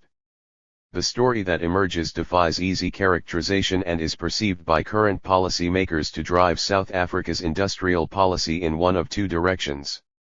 For those who understand the development of South Africa's manufacturing as a pale and largely unintended sideshow to the long-standing centrality of the mineral energy complex, the industrial policy problem is manifest in the persistent inability to translate the raw material rent that accrues to MEC into downstream manufacturing capacity. For those wedded to the more traditional view of South Africa's industrial history, those who hold that import substituting industrial policies, including tariff protection and capital subsidies, successfully spawned significant capacity in secondary industry, the industrial policy problem translates into the inability of this segment of industry to compete on international markets. How, in other words, to counter the productivity-sapping consequences of LSI typically run aground. While we have already cautioned against polarizing these divergent views of South Africa's industrial history too sharply, they are associated with distinct policy emphases and programs. Hence, the former view is preoccupied with the apparent inability to successfully utilize our mineral output in downstream value-added production. Concern with import parity pricing looms large. The Spatial Development Initiative program, which is reviewed below and which was designed to catalyze downstream manufacturing activity processes through public-private partnerships in large upstream infrastructure or mineral processing projects, derives directly from efforts to strengthen the interaction between the MEC core and the rest of the economy. The policy prescriptions associated with the alternative view tend to focus more directly on factors thought to limit productivity growth in secondary industry, on programs directed at enabling South Africa's established manufacturing base to move into higher value-added, export-oriented segments of industry.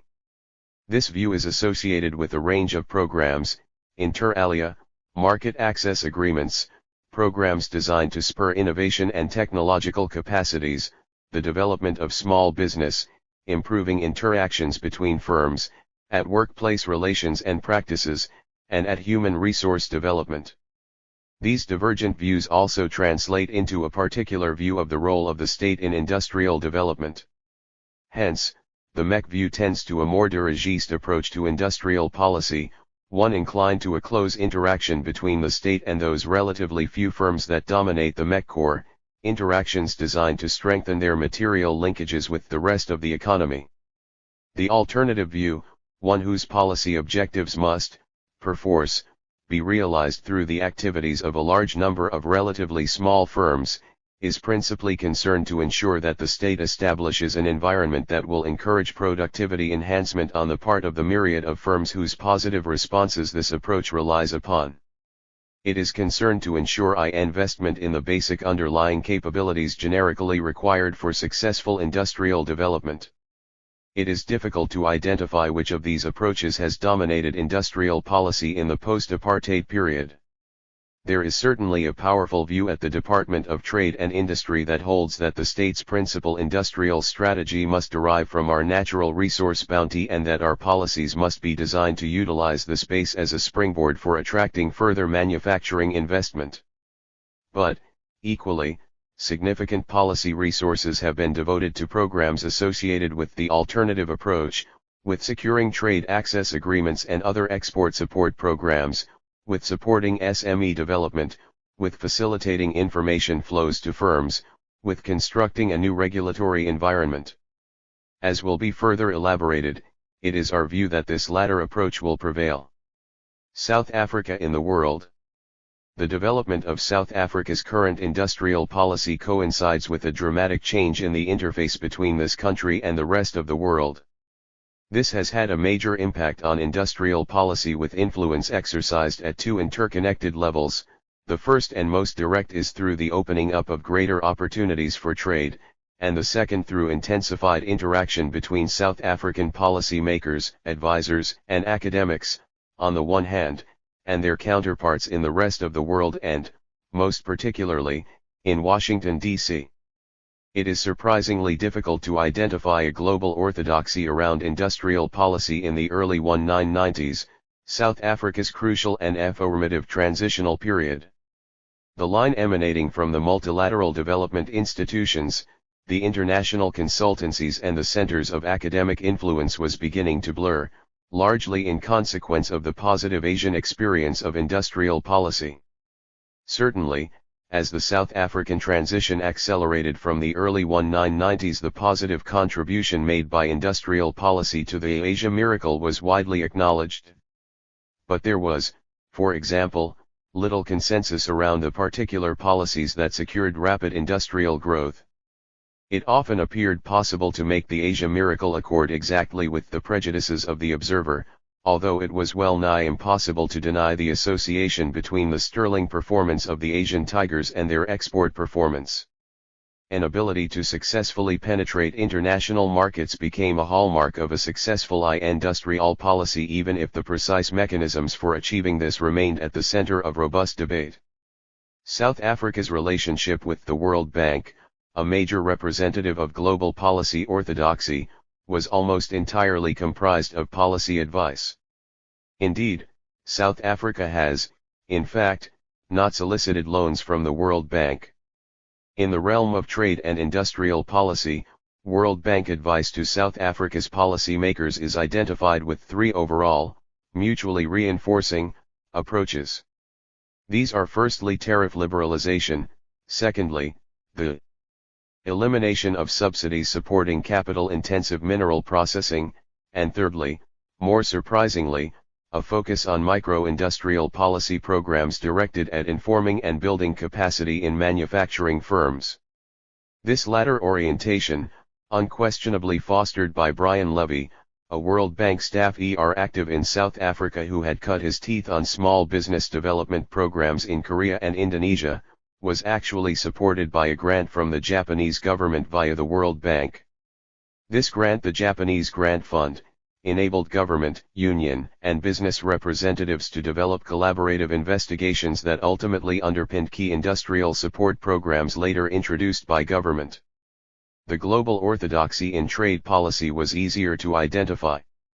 Indeed, there is little doubt that the developing consensus around trade policy sets the framework for industrial policy, that is, certain new insights notwithstanding, global perceptions of industrial policy were more determined by new agreements and institutional arrangements governing trade, than by the existence of a powerful global orthodoxy surrounding industrial policy itself. In particular, as liberalization proceeded, in the context of both multi- and bilateral arrangements, so did those industrial policy measures perceived to provide an unfair advantage in trade come under the spotlight. South Africa's experience strongly reflects this argument. The first major economic policy reform in which the new policy makers engaged, they were then not even in government yet, was South Africa's offer to the Uruguay round of the GATT. This was immediately followed by scrutiny of some key industrial policy instruments that were re-examined for their GATT compatibility and were found wanting: the General Export Incentive Scheme, GELS, a major cash grant to exporters, quickly fell by the wayside. The GATT negotiations are discussed below. Suffice for the moment to note that any notion that South Africa's rulers mindlessly embraced a new global orthodoxy at significant variance with the policy positions associated with the ANC and its union allies, is way too simplistic. As will be elaborated below, for a complex mix of reasons, powerful domestic constituencies supported trade liberalization. However, it remains true that, beginning with GATT and extending through a number of bilateral trade agreements and then the attempts to reach agreement with SADC and the EU, South Africa's trade policy quickly became the instrument that conditioned its industrial policy. New voices and new government. The demise of apartheid has brought previously unrepresented interests to center stage. Moreover, the insertion of these newly empowered interests into the policy-making realm also underpins significant changes in the mode of governance, in the mode of policy formulation and implementation. These factors, the newly empowered constituencies and the transformation of the mode of governance, have naturally impacted powerfully on the substance of industrial policy. In the sphere of trade and industrial policy, the principal interests whose voice democratization has brought to the fore are unionized workers. The powerful South African union movement has devoted considerable attention to industrial policy. At the early stages of the transition, the unions initiated an independent wide-ranging study, the Industrial Strategy Project, ISP, which, through a strongly interactive research process, produced a series of sectoral reports as well as reports on trade policy, technology policy, competition policy, and human resource development. The study produced a synthesis report elaborating an overall industrial strategy for South Africa. 2. An extraordinary proportion of the 20-plus researchers engaged in this project have moved into senior civil servant and policy advisory positions in the Department of Trade and Industry and other related government departments and programs. The union official responsible for interfacing with the ISP was Alec Irwin, initially Deputy Minister of Finance in the first post-apartheid cabinet and, for the past 4 years, Minister of Trade and Industry. The unions have also participated extensively in a number of important sectoral initiatives that drew government, business, and labor into discussions around competitiveness issues. Union participation in industrial policy formulation has, despite initial resistance, placed productivity-related questions high on their agenda. Productivity enhancement has come to be accepted by the unions as part of industrial strategy that eschews wage repression as the basis for developing competitive advantage and that de-emphasizes popular cost-cutting industrial strategies such as the development of export processing zones. A key issue central to questions of policy formulation is the extent to which union influence over industrial policy has contributed to the poor association between industrial growth, on the one hand, and employment creation, on the other. Union experience of job loss associated with productivity enhancement has predictably softened their commitment to this industrial strategy, but it has also, again despite particularly strong initial resistance, helped persuade the unions of the importance of increasing the size of the market for their output and, hence, of penetrating international markets. While not wanting to overstate the extent of union acceptance of this approach, where productivity enhancement and international competitiveness were unmentionable in union circles at the beginning of the decade, they are now an established element of their discourse, key objectives of an industrial strategy that identifies training and participatory forms of work organization as core elements. In addition to their substantive impact on the character of industrial policy, the unions have powerfully influenced the process of policy formation. In particular, they are largely responsible for initiating a participative mode of governance unusual in its scope and depth. The National Economic Development and Labor Council, NEDLAC, a statutory body on which government and organized labor, business, and community interests are represented, is a key site for the formulation of trade and industrial policy. An important aspect of NEDLAC's activities is the extent to which it has institutionalized and rendered transparent the lobbying process so powerfully associated with industrial policy. Democratization has also brought other interest groups to the industrial policy table, although none as well organized, or with views as well developed, as the unions. Promotion of black ownership and entrepreneurship is, for obvious reasons, a particularly important policy objective of the new government. It is represented in various instruments and institutions of industrial policy, although its strongest manifestation in this arena is in the priority accorded to SME development. However, in the arena of trade and industrial policy, the influence of black-owned business interests, while significant in the context of selected programs, is overshadowed by that of the unions. Certainly, at the level of NEDLAC, business representation remains overwhelmingly dominated by relatively unreconstructed white-dominated business interests. The sectoral business associations remain powerful. Their background is strongly in the arena of lobbying for protection and subsidization rather than in the provision of real services to their members. The latter orientation is a potentially important, even necessary, dimension of a successful supply-side driven industrial strategy, and they are clearly experiencing some difficulty in discarding their historical baggage. Certainly the requirement for a participative, transparent approach to policy making has changed the nature of decision-making and limited the possibilities of successful lobbying. Economic performance post-1994. Attempts to evaluate the post-1994 performance of the manufacturing sector against the new government's industrial policy must be heavily qualified. But, however tendentious the association, it impacts significantly upon public perception and, from there, on the actual content of the policies and the degree of support for programs, many of which rely for their success upon high levels of buy-in. Manufacturing has significantly outperformed the overall economy in the post-1994 period. Although volatile, output has grown consistently over this period. Of particular interest is the significant growth in manufactured exports. Moreover, research in progress indicates that the period has posted a small, but marked, increase in non-traditional exports, essentially a relatively rapid growth in exports from the non-MEC segment. 4. Decomposition of our sources of growth. growth which only resumed in 1993 after a long period of stagnation and decline, would certainly reveal that the manufacturing sector has been the major source of growth and that export growth has underpinned overall manufacturing sector growth.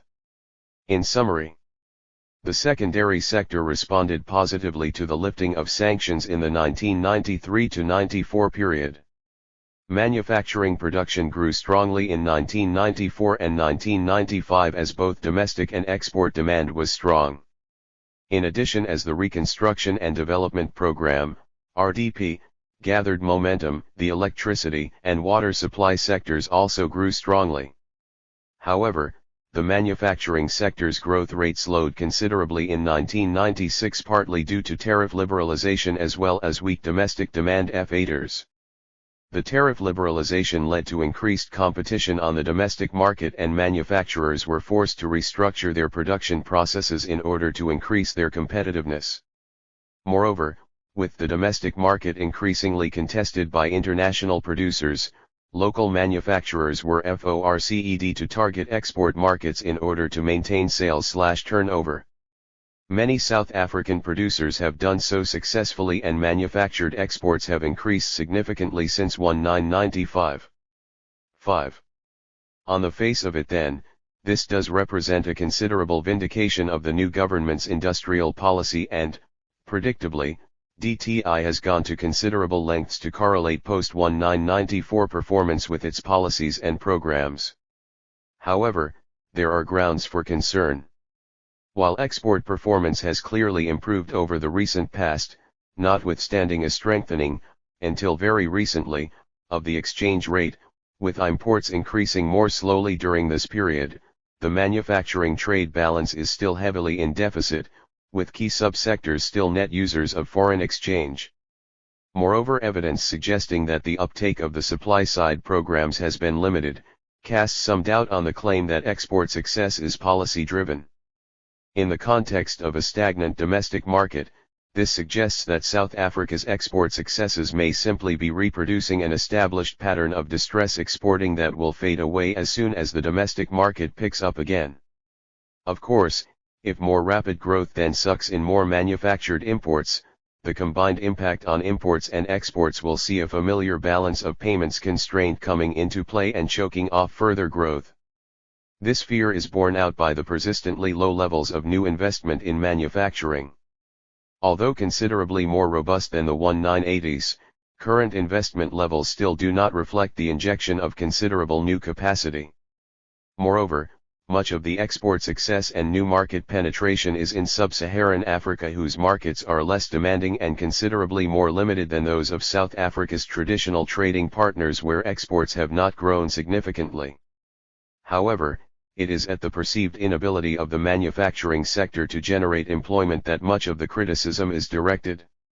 And, just as the spectacle of mass unemployment has called into question core aspects of South Africa's macroeconomic and labor market policies, so too has it undermined support for key elements of the trade and industrial policies.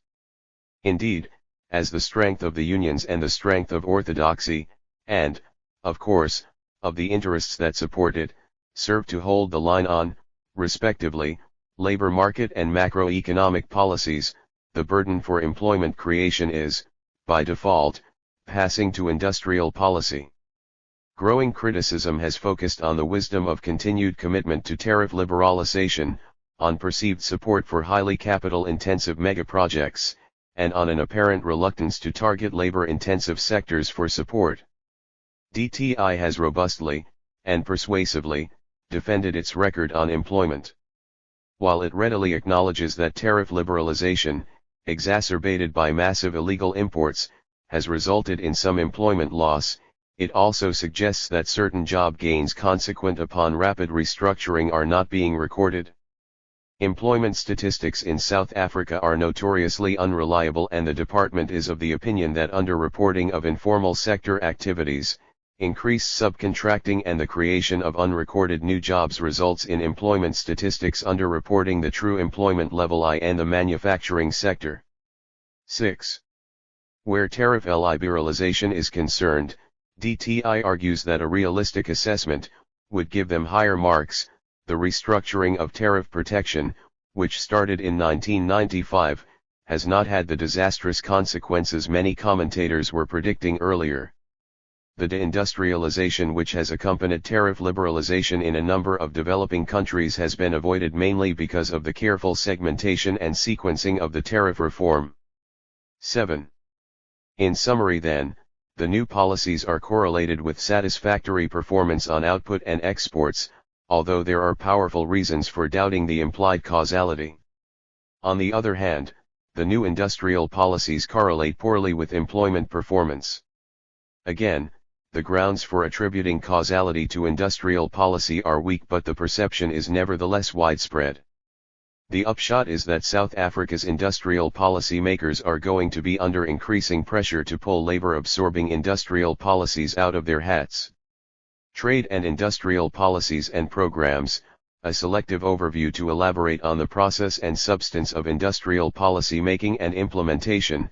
We will examine a number of key industrial policies, programs, and institutions.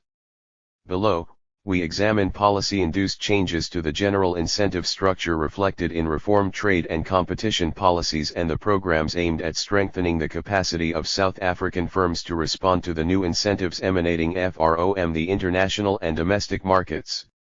160. The incentive structure.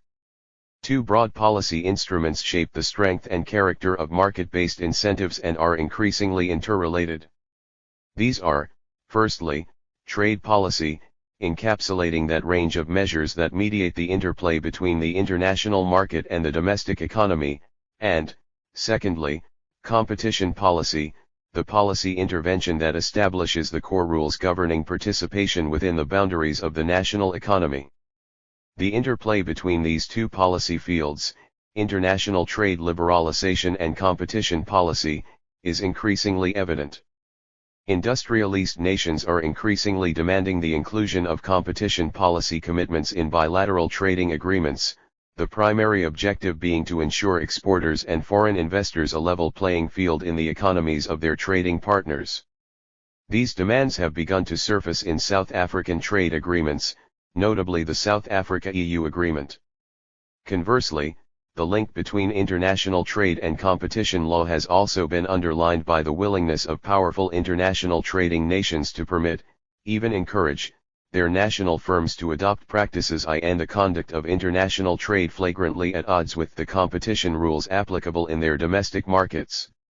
The US willingness to sanction international cartels, its support for certain mechanisms designed to protect intellectual property, and, in particular, its cynical resort to anti-dumping actions to protect domestic producers, though penalizing domestic consumers, of course, against international competition, are better known examples of competition-reducing measures freely utilized in international trade. There is a certain common irony in the ANC's support for trade reform and competition policy. Both derive strongly from the ANC's anti-capitalist roots, or, at least, from its distance from domestic business interests. The relatively easy passage through the ANC and, particularly, its union allies, of trade reform has much to do with the exclusion of the ANC from the ranks of national capital, combined with the strongly held view that tariff protection amounted to little more than a feeding trough for white-owned business. Competition policy has, for its part, consistently been viewed as an instrument for disciplining business, although it has not always been appreciated that the mechanism of competition policy is one that subjects capital, as well as public policies aimed at privileging selected elements of capital, to the discipline of market forces rather than the discipline of the state. The point is that in the early 1990s the ANC was only beginning to engage with business on a significant scale, and there was no business lobby capable of restraining the ANC's desire to discipline white capital. At the end of the 20th century, the only permissible discipline was that of the market. Trade policy. Key elements of what was to become the first democratically elected government of South Africa assumed leadership of the country's trade policy even before it was installed in office. The principal impetus for this was the preparation of South Africa's offer to the Uruguay round of GATT. South Africa's GATT offer was effectively the outcome of negotiations in the National Economic Forum, NEF. In brief, NEF's origins go back to an attempt in 1990 by the previous government to introduce a tax on consumption and to reform labor relations legislation. This generated massive opposition from the unions in what was already a volatile political and industrial relations climate. The upshot was an agreement by the previous government to submit changes in industrial relations and economic policies to negotiating bodies on which labor and business were represented. The National Manpower Commission, a hitherto powerless and largely ignored advisory body, was accordingly upgraded and empowered to negotiate the content of labor market and industrial relations policy. The National Economic Forum was constituted and mandated to achieve consensus over economic policies. Although consideration of macroeconomic policy was within NEF's competence, the unions focused attention on trade and industrial policy from the outset. In 1994, in one of the first legislative acts following the democratic election, the National Manpower Commission and the National Economic Forum were effectively amalgamated to form the National Economic Development and Labor Council, NEDLAC. The three industrial policy measures upon which the NEF focused were, firstly, the preparation of the GATT offer. Secondly, the General Export Incentive Scheme, a large cash grant tied to export performance, was reviewed by the NEF committee responsible for industrial policy. Thirdly, as complement to the work of the ISP, an international consultancy was commissioned to prepare a series of reports examining the competitiveness of selected manufacturing sectors. The bundling of these three issues is not entirely at random. The most obvious connection is GATT adherence. Trade liberalization and the dismantling of export schemes of the GELS variety were clear GATT requirements, leaving supply-side programs as the key GATT legal mechanisms to support export growth. The Japanese grant fund studies were conducted under the direction of union, employer, and IDC representatives. They were designed to identify and initiate supply-side programs. Adherence to the GATT requirements themselves were underpinned by powerful domestic forces. Strange to tell, although they were viewed with considerable trepidation and reluctance by a business community long used to tariff support, they were enthusiastically grasped by the unions and ANC representatives. As already suggested, the unions, who powerfully influenced, indeed determined ANC policy in these matters, viewed the tariffs and GELS as little more than state largesse directed at a small strata of business, the usual suspects producing lightly processed mineral or agricultural products.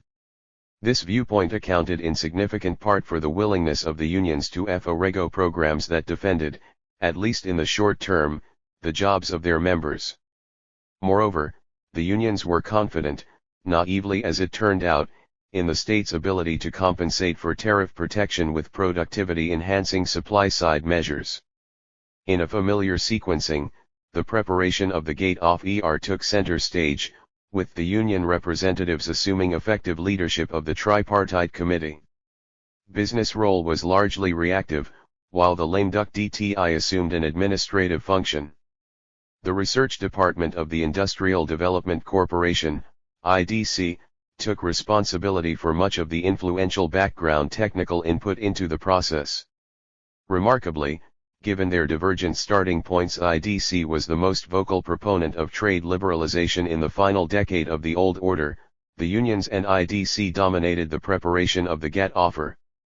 Members of the ANC's Department of Economic Policy were drawn into the later stages of the negotiations. South Africa's involvement in the Uruguay round of the trade negotiations achieved an unexpected degree of internal consensus. On one reading, this was achieved because, as a result of some clever technical manipulations, the degree of liberalization was actually quite slight.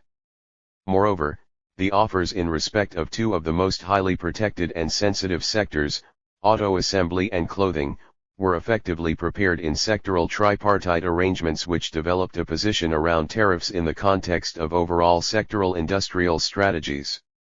For these sectors, the phase-down of the tariff was considerably slower than that applicable to the rest of manufacturing. Indeed, Nelson Mandela, though not yet in government, was obliged to draw on his standing with the U.S. president to seal acceptance of South Africa's clothing offer. Considerable progress was made in rationalizing an extremely complex, lobby-driven system of trade barriers, itself symptomatic of the lack of a coherent, systematic LSI strategy, and this, rather than a major reduction in actual trade barriers, may be the most significant substantive aspect of this round of trade reform.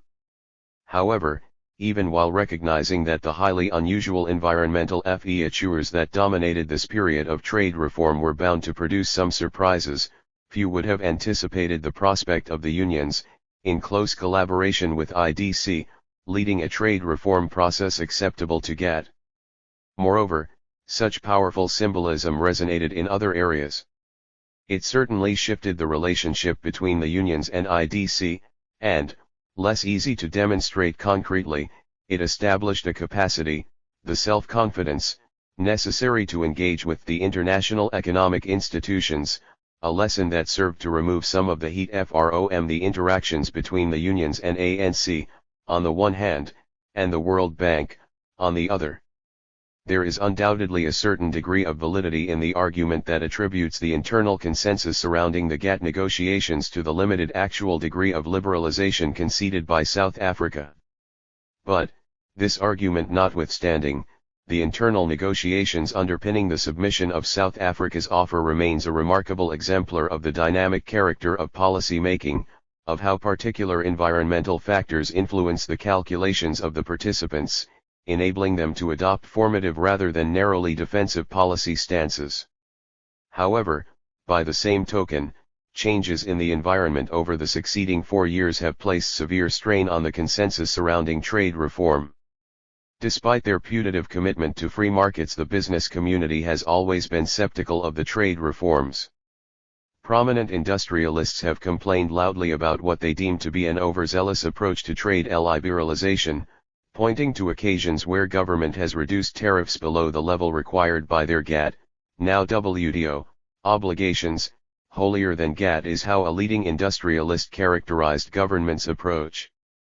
Business has been particularly offended by the simultaneous elimination of GELs, the key export incentive. The unions are also increasingly wary of further trade reforms. There are 2 reasons for this. Firstly, their faith in the power of compensating supply-side measures has been eroded by the difficulties of synchronizing their introduction with the tariff reduction. Secondly, the bilateral and regional trade negotiations have thrown into relatively sharp relief the prospect of significant short-term employment losses. For a variety of reasons, the new government moved quickly to eliminate a key demand-side support for manufacturers, namely GELs. The introduction of supply-side programs was intended to compensate for the elimination of GELs and the tariff reductions. The results have not lived up to expectations and account for a considerable decline in support for further tariff reduction. However, the major doubts surrounding tariff reform have emerged through the experience of the regional and bilateral trade negotiations. Largely because of their promise of market access, these agreements have featured prominently on the new government's trade agenda. But market access is proving costly, invariably requiring reciprocal commitments with accompanying tariff reductions. The difficulties experienced by South Africa's trade negotiators have brought many of South Africa's peculiar features into sharp focus. Hence, in negotiations with developing countries, South African unions have attempted to secure the inclusion of a social clause in the trade agreements, but the negotiating partners have rebuffed this. In short, in these agreements the potential losers have emerged more clearly and along lines more predictable than in the Uruguay round. And these losers are employed low-skill workers in the labor-intensive end of the manufacturing sector. They are also usually union members. In the context of widespread concern regarding unemployment and job loss and a still powerful union movement, this may successfully limit the trade reform program. Nor has the experience of negotiating trade agreements with the industrialized world been particularly encouraging. The tortuous negotiation with the European Union is the most notorious of these. In a nutshell, South Africa's willingness to open its manufacturing markets was not matched by a reciprocal willingness to open up European agricultural markets. The US, for its part, has utilized anti-dumping and a variety of other new protectionist measures as the foundation stones of its new strategic trade policy. This new protectionism has developed in the context of widespread popular opposition to further trade liberalization, opposition that brings together a range of developed country constituencies cutting across unionists, industrialists, farmers, environmentalists as well as human rights activists. However, through these difficulties, the South African government has managed to hold the line on, to retain the acquiescence, if not enthusiastic support, of domestic constituencies for trade liberalization. This it has done through a combination of approaches.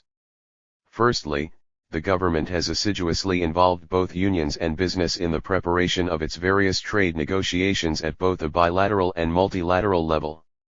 Indeed, it appears that the South African government has been unique in the space that it has given to civil society, notably business and labor, in the preparation and conduct of trade negotiations. This effective extension of tripartism to the international arena has undoubtedly contributed to the consistency of South Africa's trade policy and is a ringing endorsement of the benefits of participatory governance of trade policy formulation. Secondly, South Africa has aggressively sought to protect its interests within the rules of the international game. Hence, on the domestic front it has moved to shore up the institutions responsible for policing international trade. This includes a palpable improvement, albeit from a very low base, in the performance of customs and excise. High-profile smugglers, including some highly respectable retailers, have been aggressively pursued, and smuggled goods have been publicly burnt as ministers and senior officials look on. South Africa has also thrown considerable resources into anti-dumping regulation. This rules-based approach is also evident on the international front. The highly publicized spat between South Africa and the EU over the latter's assertion of ownership of certain national ascriptions, port and sherry for example, is the clearest, but by no means 164. Only example of South Africa's insistence on using international rules to confront the rise of developed country protectionism. Indeed, in the notorious EU port and sherry confrontation, Irwin was occasionally criticized from within his own ranks for refusing to concede a point that was of little relevance to South Africa in substantive trade terms. However, another take on Irwin's position is that he was prepared, by holding up the conclusion of a very important trade agreement, to sacrifice a short-term interest in favor of enforcing the agreed rules of international trade, in favor of global governance of trade. This must be read in combination with South Africa's vigorous chairmanship again in the shape of Irwin, of UNCTAD, and with the high profile assumed by South Africa during the abortive Seattle WTO meeting. South Africa is by no means the only developing nation aggressively confronting developed country protectionism. Certainly Brazil and its Mercosur partners have encountered similar obstacles in their efforts to penetrate European agricultural markets and have responded in like fashion. This approach appears to represent the beginnings of a globalist assertion by developing countries in trade, of an assertion that by developing countries that free international trade must be complemented by global governance systems in which developing countries have a voice and whose rules are honored. Few, if any, of those who participated in the initial discussions around South Africa's GATT offer, could have foreseen the way in which the new government's approach to trade has unfolded. In summary, the new South African government, despite its strong union base and national developmental objectives, quickly accepted trade liberalization as one of the pillars of its industrial strategy. While this approach has suffered some reverses, largely manifest in growing union hostility, it has formed the basis for an increasingly internationalist perspective on the part of South Africa's economic policy makers. This is reflected in variety of ways, in its approach to trade agreements, in its support for multilateral institutions and rules, in its efforts to develop a Southern voice in global economic affairs. The industrialized countries, the initial protagonists of trade liberalization, have achieved their narrow objectives through a partial reform. Developing countries, on the other hand, often with South Africa in a leading role, appear to be saying that, having initially been reluctant participants in the business of trade liberalization, they now recognize that their interests are best served by a full-blown internationalism in the conduct of economic affairs. South Africa's contribution to this development may well turn out to be its government's most enduring contribution to trade and industrial policy. Competition policy. Vigorous antitrust has long occupied a central place in the rhetoric associated with opposition to apartheid. Highly centralist and overwhelmingly white-dominated corporate ownership and control structures, highly concentrated product markets, and poorly developed small and medium-scale enterprises, particularly in the manufacturing sector, are generally considered key economic analogues to the racially based discrimination and exploitation that defined apartheid. Until the late 1980s, nationalization was the favored solution to the problem of ownership and market concentration. As this option receded, it was replaced by support for vigorous application of antitrust policy. As suggested above, the common denominator was the perceived need to discipline capital, although there was precious little appreciation that nationalization and antitrust represented widely divergent policy approaches, indeed policy approaches at opposite ends of the state vs. market spectrum. At the risk of stating the obvious, whereas state ownership represents the strongest form of state direction of the economy, antitrust represents a policy choice to support market processes against abuse or potential abuse by powerful actors, private and public. However, despite the high profile accorded antitrust prior to the 1994 elections, it was placed on the back burner by the new government. Although the two leading members of ANC's Department of Economic Policy, Trevor Manuel, the Minister of Finance, and Tito Mboweni, the first Labour Minister in the new government and later Reserve Bank Governor, were vocal and provocative proponents of robust antitrust, they had to contend with extremely resolute opposition from their counterparts in business. Several memorable public clashes between Mboweni and Manuel and the Public Affairs Director of the Anglo-American Corporation bear testament to this. There is no question that the intensity of business opposition slowed up the process of reforming competition law. This was precisely the period when the ANC was building links to the business community, whose views understandably resonated more loudly with the ANC in government than they had with the ANC in opposition. Interest group pressure aside, the new government was increasingly sensitive to economic performance and to the need to penetrate international markets, concerns that, on the face of it, appeared to dictate an increased reliance on established big business and support for the FEW national champions in evidence. It should also be borne in mind that a competition statute and an enforcement agency had been in place since 1980. Although the inadequacies of the statute and the institution were widely appreciated, both were, in effect, significantly strengthened by the more sympathetic context provided by a government with a stated commitment to antitrust. A number of decisions of the Competition Board in this period bear this out. This too reduced some of the urgency previously associated with the reform of competition law. But the major reasons for delay were more prosaic. Other priorities ranging from the need to reconstruct the Department of Trade and Industry to dire need to reform international trading relations took precedence over competition law reform. And then the unexpected complexity in reforming competition policy and its legal instruments gave government further pause for thought. The complexities were, in a period where competition policies were coming under the spotlight internationally, partly technical. Both the law and the economics of antitrust are unusually technically demanding. But, in addition, reform was also politically complex. We have noted business opposition. But this was not entirely surprising. The less predictable difficulties were, firstly, dealing with the dawning recognition that many of the diverse expectations associated with antitrust enforcement were not going to be met. Indeed, that the conventional wisdom in antitrust enforcement argues against the pursuit through antitrust of multiple social and economic objectives. And then secondly, it began to dawn on some in government and on the left, the traditional supporters in South Africa of antitrust, that competition law would constrain not only private actors but that public policies and public enterprises would, in key respects, also be constrained by the operation of effective competition law. The public sector was given some taste of this in the last days of the previous competition regime.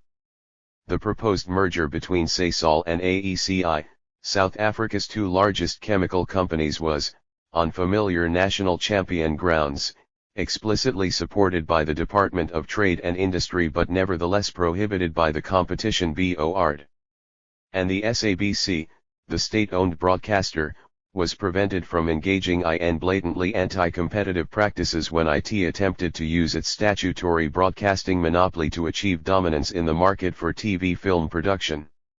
However, these difficulties notwithstanding, there was sufficient impetus behind competition law reform to bring a new bill to Parliament in 1998 and to have the authority up and functioning in September 1, 1999.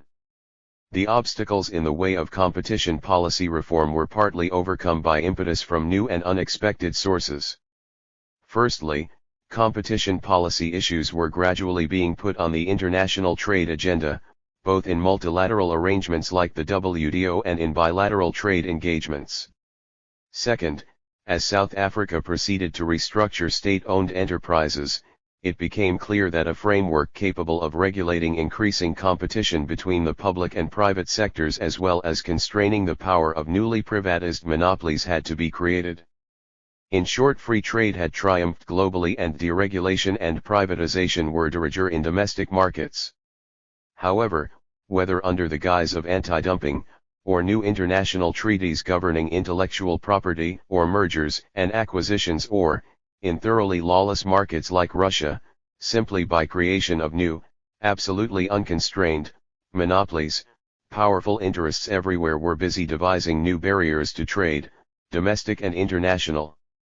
New rules of the game were required and competition law shot to the top of the policy agenda in both industrialist and developing countries and in the multilateral forums in which they met.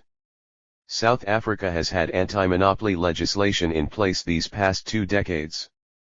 This legislation, the Maintenance and Promotion of Competition Act, created the Competition Board, the institution responsible for administration of the Act. The limitations of the legislation were widely recognized.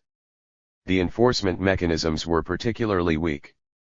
For the most part, the Competition Board functioned in an advisory role to its responsible minister. Hence, the decision to prohibit or impose conditions upon a merger had to be taken by the minister.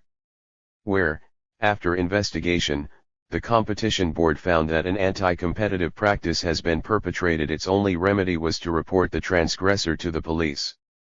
Needless to add that in the 20-year lifespan of the Competition Board there was no instance of a successful prosecution of an anti-competitive restrictive practice.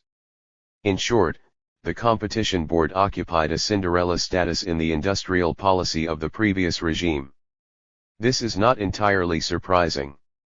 It was a government wedded to protectionism and for whom interaction with the business community took the shape of close, mutually beneficial, ties with a privileged group of firms and entrepreneurs. These were characteristics antithetical to the vigorous pursuit of competition policy. The lowly status of competition policy was also partly a product of the absence of significant consumer support. The black majority exercised their consumer power through the utilization of boycotts of offending products or services. Their problems could not, to put it mildly, be resolved through the enforcement of competition law. The white consumer institutions were a polite grouping of housewives' leagues. The competition authority was, in summary, isolated from both nodes of political power, the white establishment and the black majority. It is little wonder that their activities and their recommendations were largely ignored by successive apartheid governments. The review process took the form of a discussion in NADLAC where business, labor, and government reached agreement on the broad principles governing competition policy. The outcome of these discussions informed the drafting of the new Competition Act, 1998. We will not attempt to summarize the provisions of the new Competition Act. Suffice it to note the following features of the new competition regime. First, the Act specifies multiple objectives. These include the predictable consumer-related objectives, competitive prices and product choices, and efficiency objectives, the efficiency, adaptability, and development of the economy. However, the list of objectives includes several less traditional objectives, including employment promotion, penetration of world markets, the promotion of SMEs, and to increase the ownership stakes of historically disadvantaged persons. Certain of these, notably international competitiveness, employment, SMEs, and the extension of ownership stakes, are explicitly restated as public interest criteria to be incorporated into merger evaluation.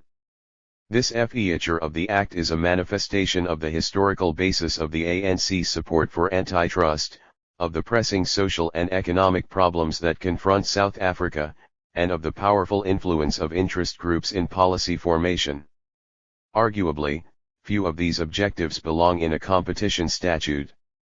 Indeed, the only objectives that would pass muster with a competition purist are the efficiency objectives, while many, considerably less pure, would be prepared to incorporate the consumer-related objectives. Certainly, the ownership diversity, employment creation, and even export growth are rarely found in the list of objectives that a competition authority is required to promote.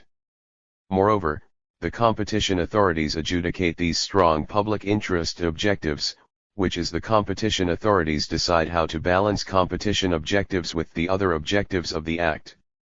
The Act is silent on the balance sought. While this represents a tremendous challenge for the competition authorities, it is a challenge that emerges directly from the context within which it is located. In the current environment, it is all but unthinkable for a major piece of South African social and economic legislation to forswear, even by mere omission let alone active commission, a commitment through its implementation to employment creation and black economic empowerment. In other words, their inclusion in the statute does not simply represent the political power of the unions and the black business class, it rather represents a major national goal. Clearly, however, there are narrow specific interests that cluster around these broader goals, and they must be prevented from shifting the balance of policy implementation in a direction that promotes narrow interest group goals over the broader national goal. In order to limit the ability of powerful political interests to impose narrow objectives on public sector decisions, the public authority and legislature should, as in this instance, preemptively include broad social objectives that leave the decision-making or implementing authority considerable room for interpretation. The nettle has now to be grasped by the competition authorities. If they want the traditional competition objectives, efficiency and consumer welfare, to come to the fore, they will have to demonstrate the connection between these objectives and the promotion of broader social objectives also enshrined in the Act. This will inevitably entail explaining why, for example, in a particular merger, employment considerations have given way in the face of efficiency gains. But to stand aloof from the core values, objectives, and concerns of the society is to jeopardize the entire project. This goes directly to our second point, namely the vexed question of institutional independence. The new Act accords the competition authorities an unusual degree of independence. The Act creates 3 autonomous institutions. These are the Competition Commission, which is the investigative and prosecutorial agency, and the 2 adjudicative agencies, the Competition Tribunal and the Competition Appeal Court. The adjudicative bodies, the Tribunal and the Appeal Court, are particularly interesting indicators of the extent of independence accorded the competition authorities.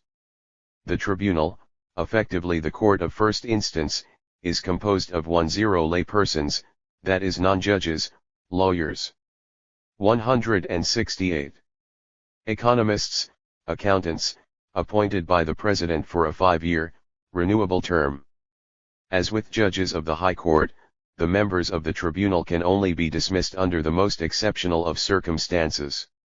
The Tribunal adjudicates all matters, mergers and restrictive practices, regulated by the Competition Act.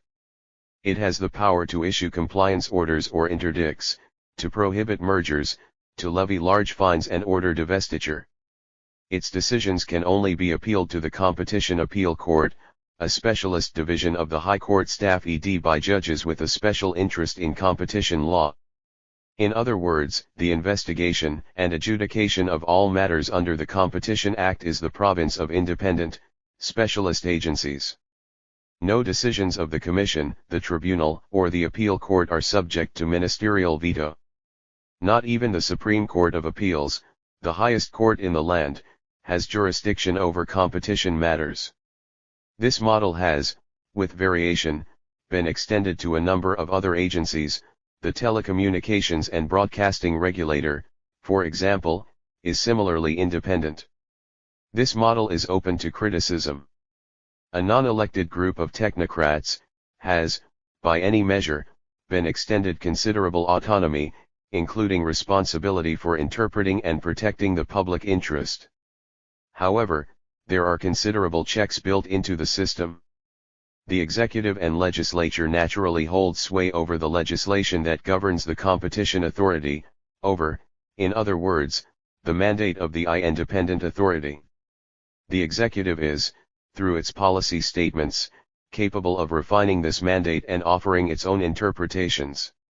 The legislature receives an annual report from the agencies, and its committees are entitled to demand that the Competition Commission account to it.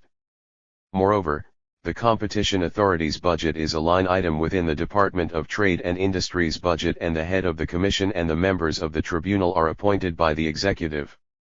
This arrangement does attempt to steer a path between accountability and autonomy. The legislation, a detailed statute and set of rules, provides the framework and is in the hands of the executive and legislature. Decision-making within that framework is the protected terrain of the competition authorities. As delicate as the balance inevitably is, it appears appropriate in the case of a body that is taking decisions on both competition and public interest grounds. This brings us to our third point, namely the absence of clear popular or interest group support for competition enforcement, and, on the other hand, potentially powerful opposition. For all that, South Africa has inherited a relatively well-organized civil society from the anti-apartheid struggle, and consumer power was frequently deployed in the struggle, but there is limited current experience of active independent consumer organization. Even within government, consumer interests are barely catered for. This represents a major and possibly fatal lacuna in the competition enforcement framework. Despite its commitment to defending a specific public interest, the competition authorities are, if they perform their task with integrity, bound to make powerful enemies. And these opponents will not only come from organized business and labor, they are more likely to come from the public sector.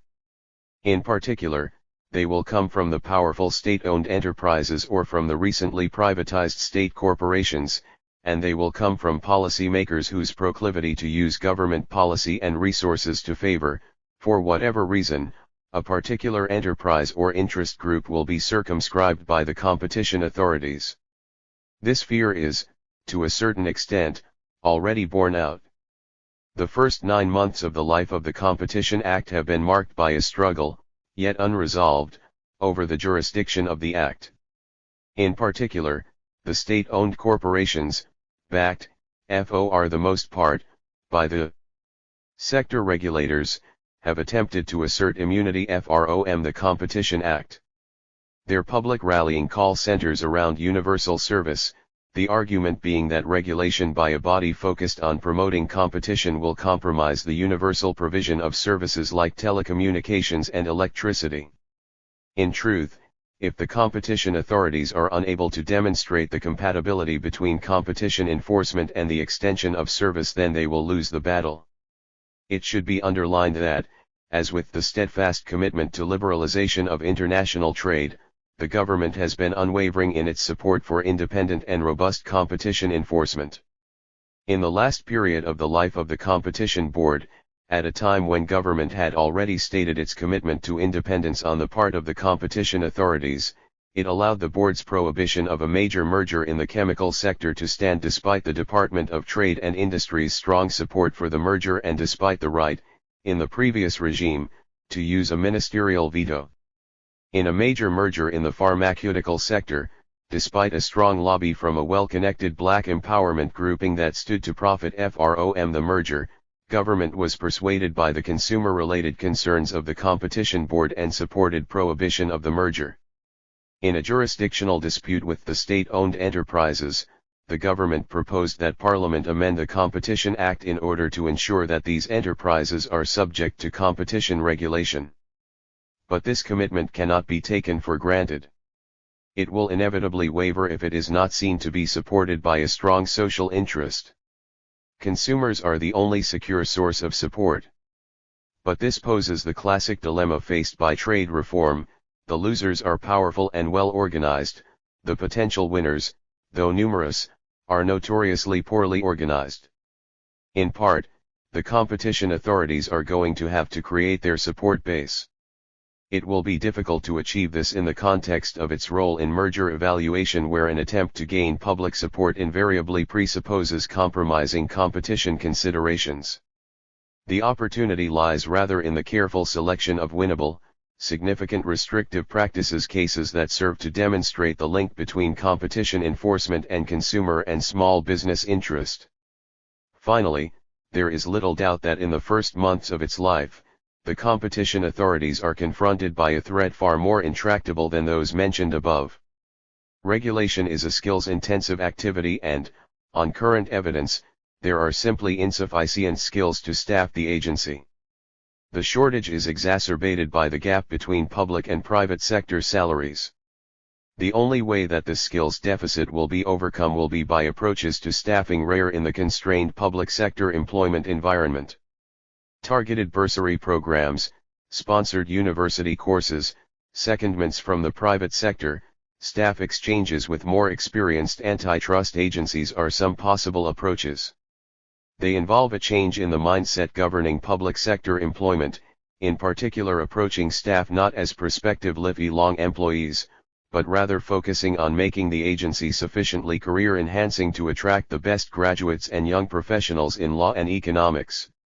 The labor market may prove to be the greatest obstacle to developing an industrial policy rooted in a small smart state rather than the large, interventionist states of previous eras. The trade and competition policies pursued by the South African government presuppose the former type of state, the small, smart state. Resources, principally human resources, have to be generated and have to be conserved, if this approach is to bear fruit. As will be outlined below, this has implications for the range and character of supply-side programs, also skills-intensive, which are selected. The incentive structure. Conclusions. South Africa's industrial policy makers have staked much on their trade and competition policies. This has been done despite skepticism, at times overt hostility, from both business and labor to the trade reforms. Nevertheless, government has, despite the marked lack of enthusiasm for their approaches in these fields, held together the coalition supporting its industrial policy. This has been achieved partly because of the consensus-building, participatory process followed by government. In part, it has sustained its coalitions because it has successfully managed to portray a principled approach to its reforms. There is little sense, in contrast with the structural adjustment programs in many other developing countries, that restructuring has been foisted upon South Africa. On the contrary, it has been presented as a positive approach to the reality of globalization, as an aggressive attempt to win space for South Africa in the global market. This has, by no means, immunized South Africa's policymakers from criticism, but it has prevented the intense polarization between government and powerful interest groups that has characterized other trade reform of this genus. Competition policy has not yet had the opportunity to generate either the hostility or the grudging respect accorded trade policy. However, if successfully implemented, it will undoubtedly encounter the same reaction. Trade liberalization and competition policy are designed to promote market access. With respect to the domestic market, trade liberalization is a powerful complement to competition policy. By the same token, with respect to the international market competition policy, it may become a powerful complement to trade liberalization or globalization.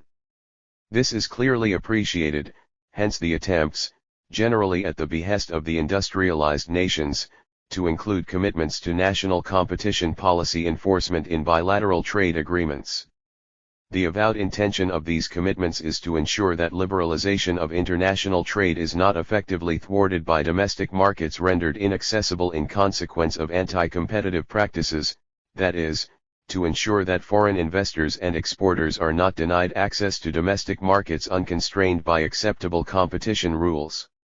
In other words, in this conception competition law remains, despite its inclusion in international trade agreements, a mechanism for regulating national or domestic trade. However, if competition policy is to serve the developing nations in meeting their international trade objectives, then it must be applied to trade between nations. Deployed in this way, it would complement the efforts of South Africa and other developing nations to challenge new protectionist measures also usually pioneered by industrialized countries. Domestic laws that permit the operation of international cartels, anti-dumping, and the constraints on parallel importing and compulsory licensing are all measures that would fall foul of the domestic competition laws of most nations. They should equally be proscribed in international trade by rules developed and enforced multilaterally. South African industrial policy should pursue the internationalization of competition law with as much energy as it has pursued multilateralism in other areas of international trade. As noted earlier, this may come to constitute the most enduring, the most visionary, element of South Africa's new industrial policy. Building underlying capabilities. The South African experience of supply-side industrial policy programs. It has been argued that although anti-dumping measures are fundamentally anti-competitive and often cynically abused, their acceptance in international trade law is a precondition for achieving and maintaining consensus on a significant reduction in trade barriers. In the total scheme of things, the scale of the tariff reduction far outweighs the impact of anti-dumping, and so, although everyone recognizes that anti-dumping measures represent little more than the reinstatement of a degree of protection, the net effect remains a significant reduction in international trade barriers. With hindsight, a similar argument may be applied to the role of supply-side programs in South African industrial policy. In order to win support for trade liberalization, it was necessary for key constituencies to believe that its negative effects would be ameliorated by the introduction of supply-side measures which would enable South African firms to respond positively to the intensification of international competition. It also gave the new government comfort insofar as it reaffirmed a central and positive role for government in supporting industrialization, even as it was agreeing to limit its ability to use a major defensive weapon, the tariff. However, although this view may accurately capture the impetus behind the deployment of anti-dumping, it would be an unduly cynical view of government's efforts to strengthen the supply side. Certainly, programs to strengthen generic capabilities, for example, the provision of general industrial skills and technological capabilities, are generally well-founded. Our concern is, however, with the rather narrower set of supply-side programs arising out of industrial policy, with the gamut of programs aimed at providing South African firms with access to the finance, best practice technology, and knowledge that is necessary to support one or other agreed national policy objective in the field of industrial policy, for example to promote manufactured exports or small business. Our general conclusion is that these programs are costly, in particular they require significant inputs of skilled personnel. They also diffuse poorly, that is, the returns that accrue to this expenditure of scarce resources are low. We hasten to add, however, that this is not to say that there are no examples of successful industrial policy programs of this type. South Africa has experience of successful technology support programs. Moreover, major projects and other investments have been financed or otherwise supported in active partnerships between IDC and the private sector. If there is an identifiable pattern in these exceptions, it appears that supply-side programs work best when their implementation is taken up by a highly committed, focused institution with a considerable direct stake in a successful outcome. This may be a dedicated technology laboratory, an industrial development bank, or a local government. High levels of dedicated expertise, proximity to the issue and to the various stakeholders, and the capacity to focus the broad mandate handed down by government appear to be the key ingredients of success.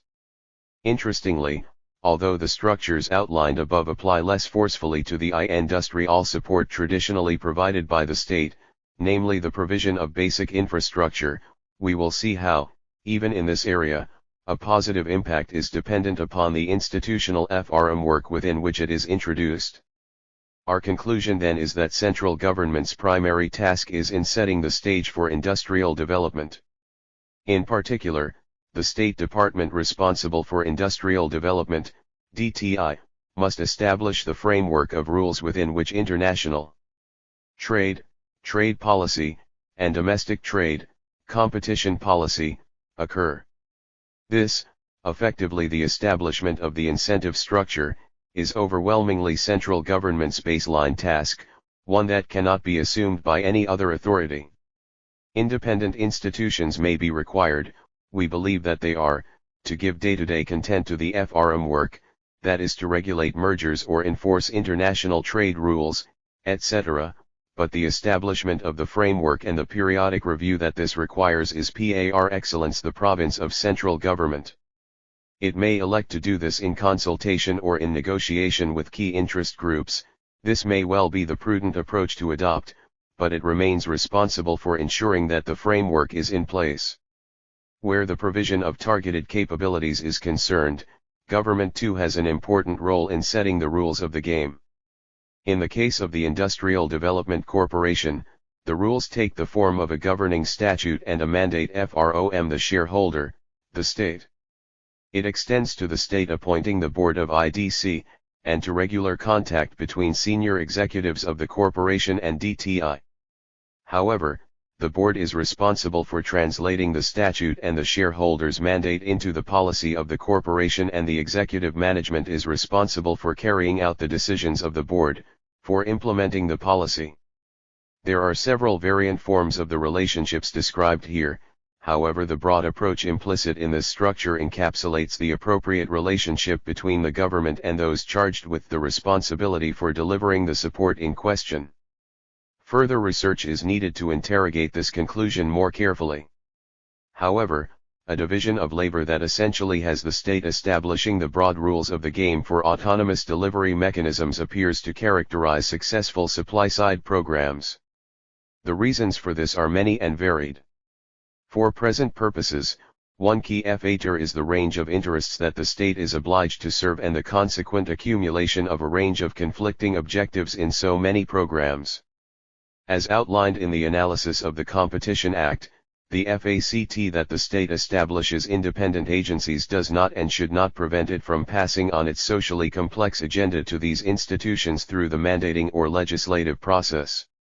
However, these institutions are better placed than the state to distinguish between core objectives and subsidiary objectives, in the process retaining the focus necessary for effective delivery, and the sensitivity to the broader environment that is required of an effective social actor.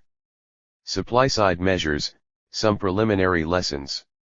DTI has identified 6 key areas of policy intervention directed at accelerating manufacturing development and in which the range of supply-side programs are located. It categorizes its areas of policy intervention as investment support, export promotion or trade facilitation, technology promotion and innovation support, small business promotion, strategic and informational leadership, and support for human resource development. This is a significant, although not unusual, range of support. There are numerous programs within each category. We will briefly review 2 programs, namely the Spatial Development Initiative, SDI, and the Workplace Challenge, WC. These programs are chosen because, although vastly different in scale and objective, their shortcomings evidence the difficulty in implementing micro-industrial support programs from the center. Conversely, they bear out the importance of focused institutional support in realizing the objectives of supply-side industrial policy. They address, in other words, a key aspect of this project, namely questions of legal and institutional designs required for a more conducive policy environment. The Spatial Development Initiatives or SOLs offer particularly important lessons in these areas. The SOL program was, arguably, the flagship program of post-apartheid industrial policy. It attained this stature for a number of reasons. First, it constituted an attempt to find the long-standing national holy grail, namely the instrument to catalyze widespread development from large projects, infrastructural as well as minerals-related projects. Secondly, responsibility for implementation of the sole program was held firmly within central government, the better, or so it was thought, to ensure its effectiveness, and, thirdly, the SDI program represents a wide-ranging amalgam of redistributive and growth goals. It embodies, in other words, government's requirement to address the multitude of social and economic objectives in each major program. The SDI program was intended to promote private sector investment in particular areas of South and Southern Africa. The public-private interface was a crucial feature of the SDI program. It was essentially a program for crowding in private investment, with public investment as the key instrument.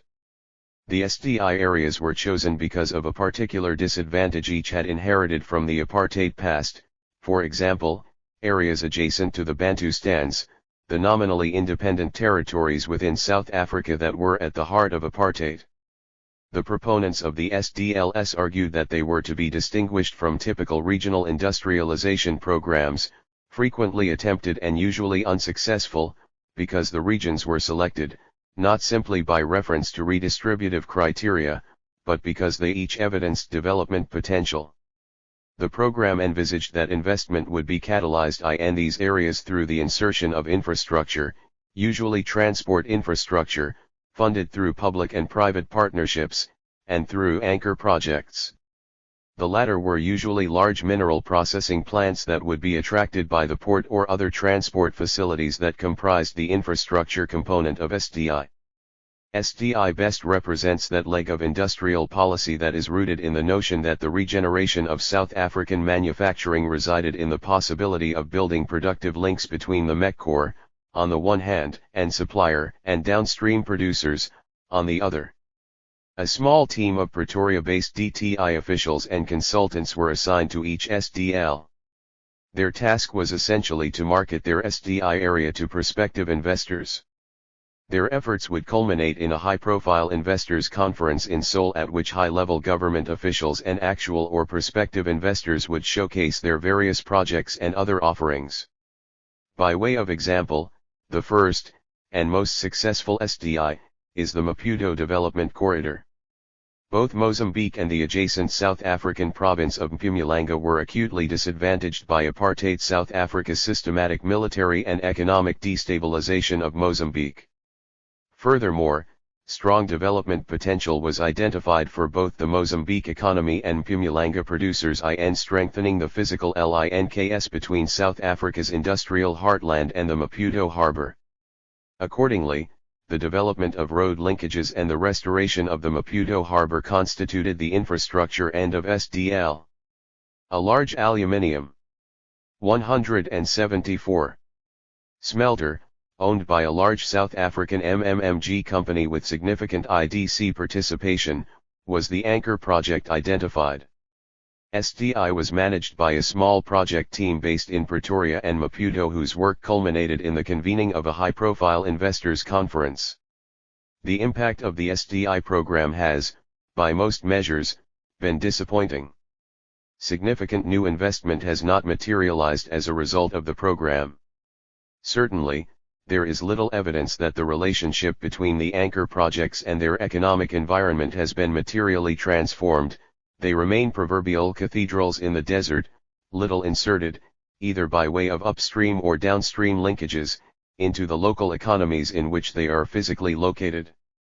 A detailed critique of the SDI program has identified one principal factor underlying SDL's disappointing impact. In essence, the SDI program confirms that the linkages that the anchor projects were expected to catalyze did not materialize because insufficient attention was devoted to developing institutional capacity in the local economies in question. In other words, in order to realize Hirschman's celebrated backward and forward linkages, the growth process had to be endogenous in the location in which the investment project was located. Endogenization occurred when the project implanted more than physical assets in the area in question. It had to implant an institutional capacity in local government or civil society to attract and retain further investment. Not only had this local institutional development not occurred, it had been explicitly underplayed in favor of an approach that located institutional capacity in central government. This approach was well intended. In fact, the SDI program specifically sought to inure itself from the effects of poor local and provincial government capacity and conflicting local interest groups, by locating responsibility for implementation in central government. This may have been precisely the converse of what was required for a successful SDI program. A review of the SDI program concluded, if the SDI process is essentially one that involves changing the rules of the game that govern interaction between the public sector and private sector, a shift that appears to have occurred at national level, then it is vital that this be reflected at the provincial and local levels. In the absence of a developmental provincial or local state, central government initiatives must prioritize engaging and strengthening local, relatively well-organized, and long-standing, non-governmental interests. This then was the principal drawback of the SDI approach. Far from engaging with local capacity, it attempted, ironically in the name of effective implementation, to substitute central government capacity for the complex, but essential, task of catalyzing the development of focused local capacity. On the other hand, the precise modality of the Workplace Challenge, WC, and a recognized precondition for its successful implementation, was local participation and buy-in. The Workplace Challenge was designed at NIDLC, the quadripartite statutory institution comprising representatives of government, business, labor, and other organizations of civil society representing community interests. The avowed purpose of the program was to facilitate interaction between workers and managers. This interaction was aimed at enhancing firm-level productivity through improved industrial relations and workplace organization. The mere fact that this program was initiated at all represented something of a triumph for post-apartheid's conciliatory, corporatist approach to governance. It represented an acknowledgement by organized business and labor that increased workplace productivity was the key to achieving international competitiveness and that this in turn was rooted in participatory work organization. It was a far cry from an approach that viewed productivity as a synonym for wage repression. The WCP's implementation relies upon a three-tier collaborative process between labor, management, and government. The first tier of collaboration is located at NIDLC. NIDLC's Workplace Challenge Committee is co-chaired by both DTI and NIDLC representatives. Labor and business interests are represented by their respective associations. The second tier of collaboration is located at the sector level. Every Workplace Challenge project forms a sector-level committee that has representation from industry associations, management, and labor. DTI representation is also encouraged. The third tier of the collaborative process is located in the firm itself. At this level, a Workplace Challenge Committee representing key stakeholders in the firm is established. The participating firms receive assistance from private consultants who facilitate the analysis of those impediments to productivity improvement that are rooted in poor industrial relations and workplace organization. The government subsidises 75% of the cost incurred by the firms that participate in this process. As a result, R24 million has been allocated to the WCP. However, between 1997, when the implementation phase began, and 2000, only 5 initiatives had been funded at the sectoral level with an average cost of about 1 million rand. The upshot is that the benefits arising from the program have accrued to a small number of firms with minimum diffusion through the economy or even the economic sectors directly concerned. This is, in large part, a direct consequence of low levels of capacity and institutional readiness on the part of each of the parties responsible for the implementation of the project. Take DTI. The department is the primary source of industrial policy formulation.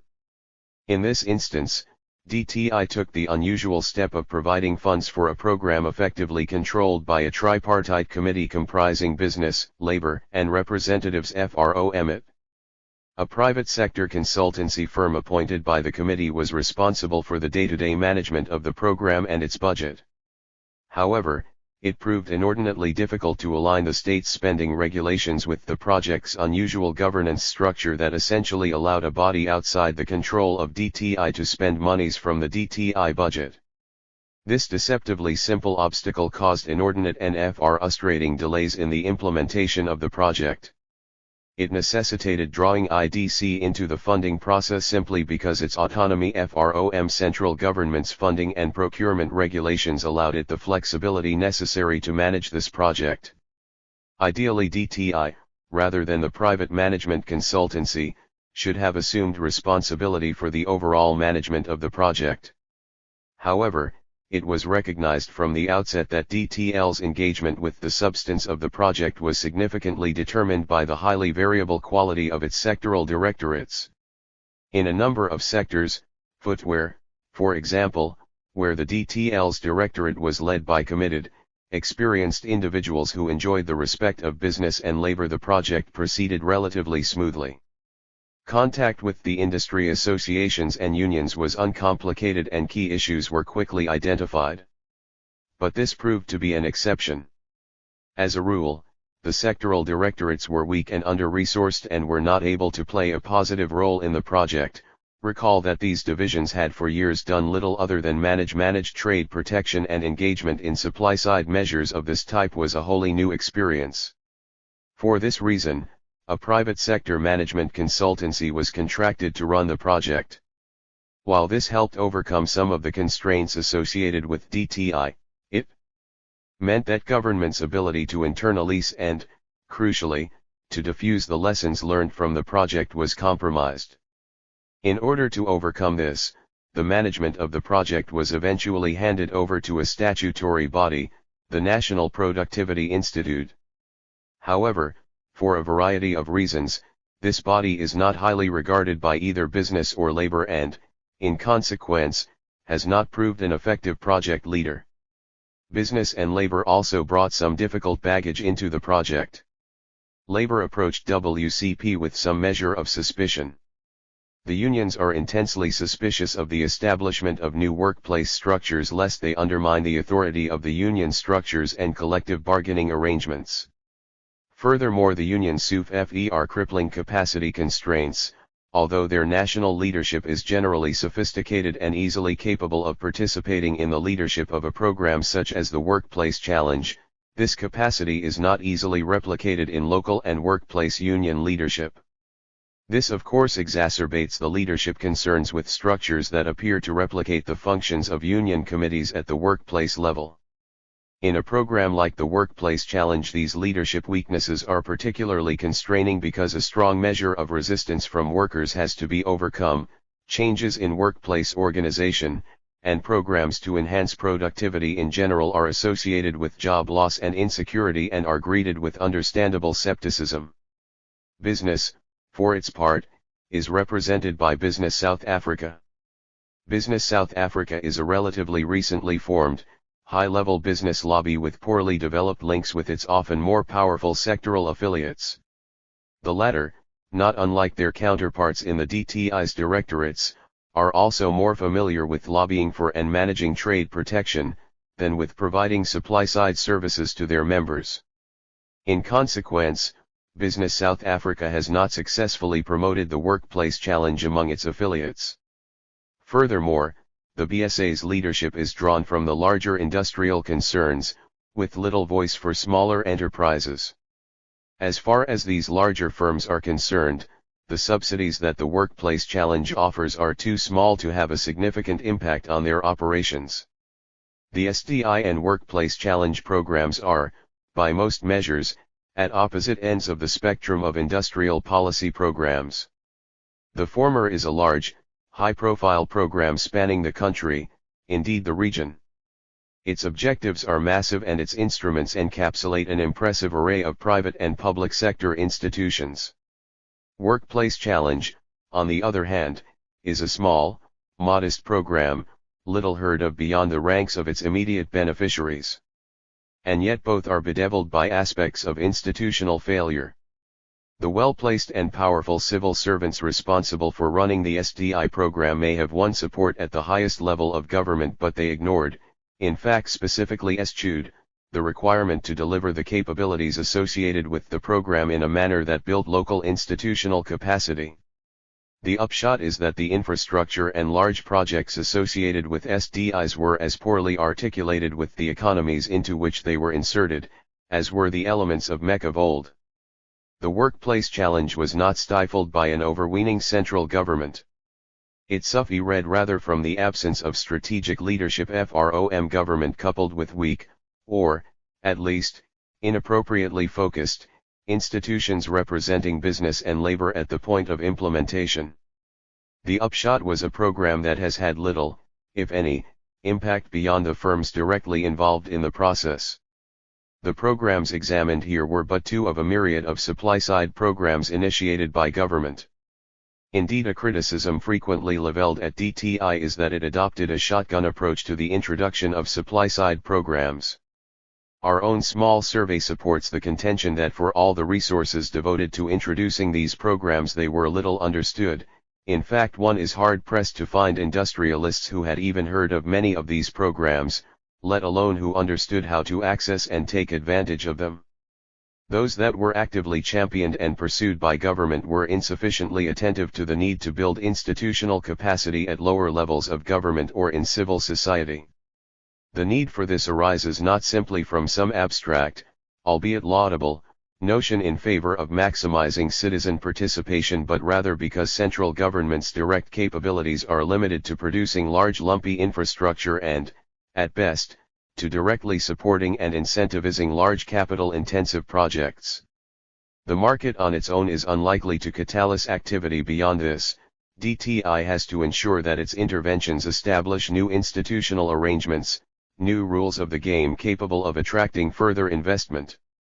On the other hand, simply leaving this task to ill-equipped organs of civil society or lower levels of government will achieve little in the absence of a strong framework of rules and incentives provided by government, indeed rules and incentives designed precisely to strengthen focused institutional capacity.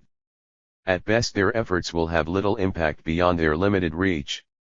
In reality, they will probably achieve little even in their localized areas of influence. 7. Mauritius, Policy Making in Africa. Vipanpaun, Narendath Budhu, and Pini Ashalapermal. Introduction. The economic success experienced by Mauritius can be attributed to a combination of internal and external factors that have transformed an agro-based industry into an export-oriented manufacturing economy with a strong tourism sector. In fact, during the early 1990s, a mix of industrial drive with such other factors as the implementation of structural adjustment programs, liberal trade policies, trade preferences, and a pro-business government contributed to boost the Mauritian economy. The export orientation was further reinforced with the development of the export processing zone and the tourism sector. Another determinant is the free access of Mauritian goods to the European market. This made the Mauritian economy more competitive. The domestic social and political conditions were also economically encouraging. Also, the existence of a welfare state providing free education since 1977, free health care and other social benefits has contributed to the economic development of the country. The government also played a fundamental role by giving incentives for the development of various economic sectors. This attracted investment from foreign and local investors and gave dynamism to the industrial economy. Nevertheless, there are contradicting views as to whether this economic situation was created by a conducive environment or the difficult economic milieu. Mauritius adopted structural adjustment programs and pushed for an export-oriented economy. A look at the policy decisions taken over the past 2 decades and the growth of the economy indicates that despite the positive role played by the government, the macroeconomic management has not been the most efficient. It would seem there was only an adjustment to the changing economic environment, and a management by crisis approach was adopted. One of the reasons to explain this is that there has been no long-term policy for sustaining the industrial and trade development.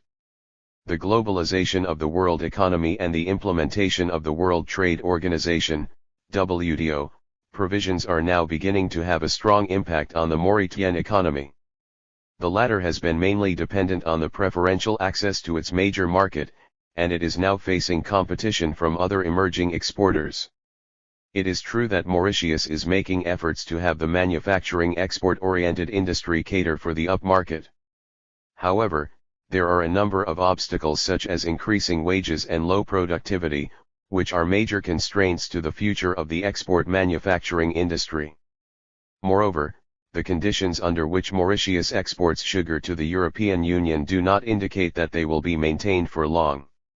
Thus, no long-term strategy has been developed for the EPZ sector. Discussions between the public and the private sectors are going on to come up with a long-term plan. However, it is difficult to tell when it will be implemented. The past and current policy environment. The economic structure. The Mauritian economy is today based on four pillars, namely sugar, textile, tourism, and the services sectors. The sugar sector has always occupied central place in Mauritian economy, and it has been a determining parameter in the country's development strategy. The major concern has always been to get access to foreign markets for the Mauritian sugar. The economy has been determined by the conditions for sugar production and international trade regimes. The initial stage of development was based primarily on the proceeds of sugar exports and the import of consumer goods. The sugar sector still dominates the agricultural sector and depends heavily on the European market. Over 90% of the sugar is exported at a guaranteed price to the European Union under the provision of the Sugar Protocol under the Lomé Convention. Its weight as the main generator of foreign exchange in the economy is constantly decreasing to the benefit of the export processing zone. Apart from the EPZ sector, tourism is the third pillar of the Mauritian economy. The number of tourists visiting Mauritius is constantly on the increase, and the upmarket segment remains the priority. This is followed by the financial services sector through the recent development of the offshore and free port services. However, during the 1970s, Mauritius was suffering from a chronic unemployment and trade deficit, and the country had to have recourse to the IMF Structural Adjustment Program to stabilize the economy.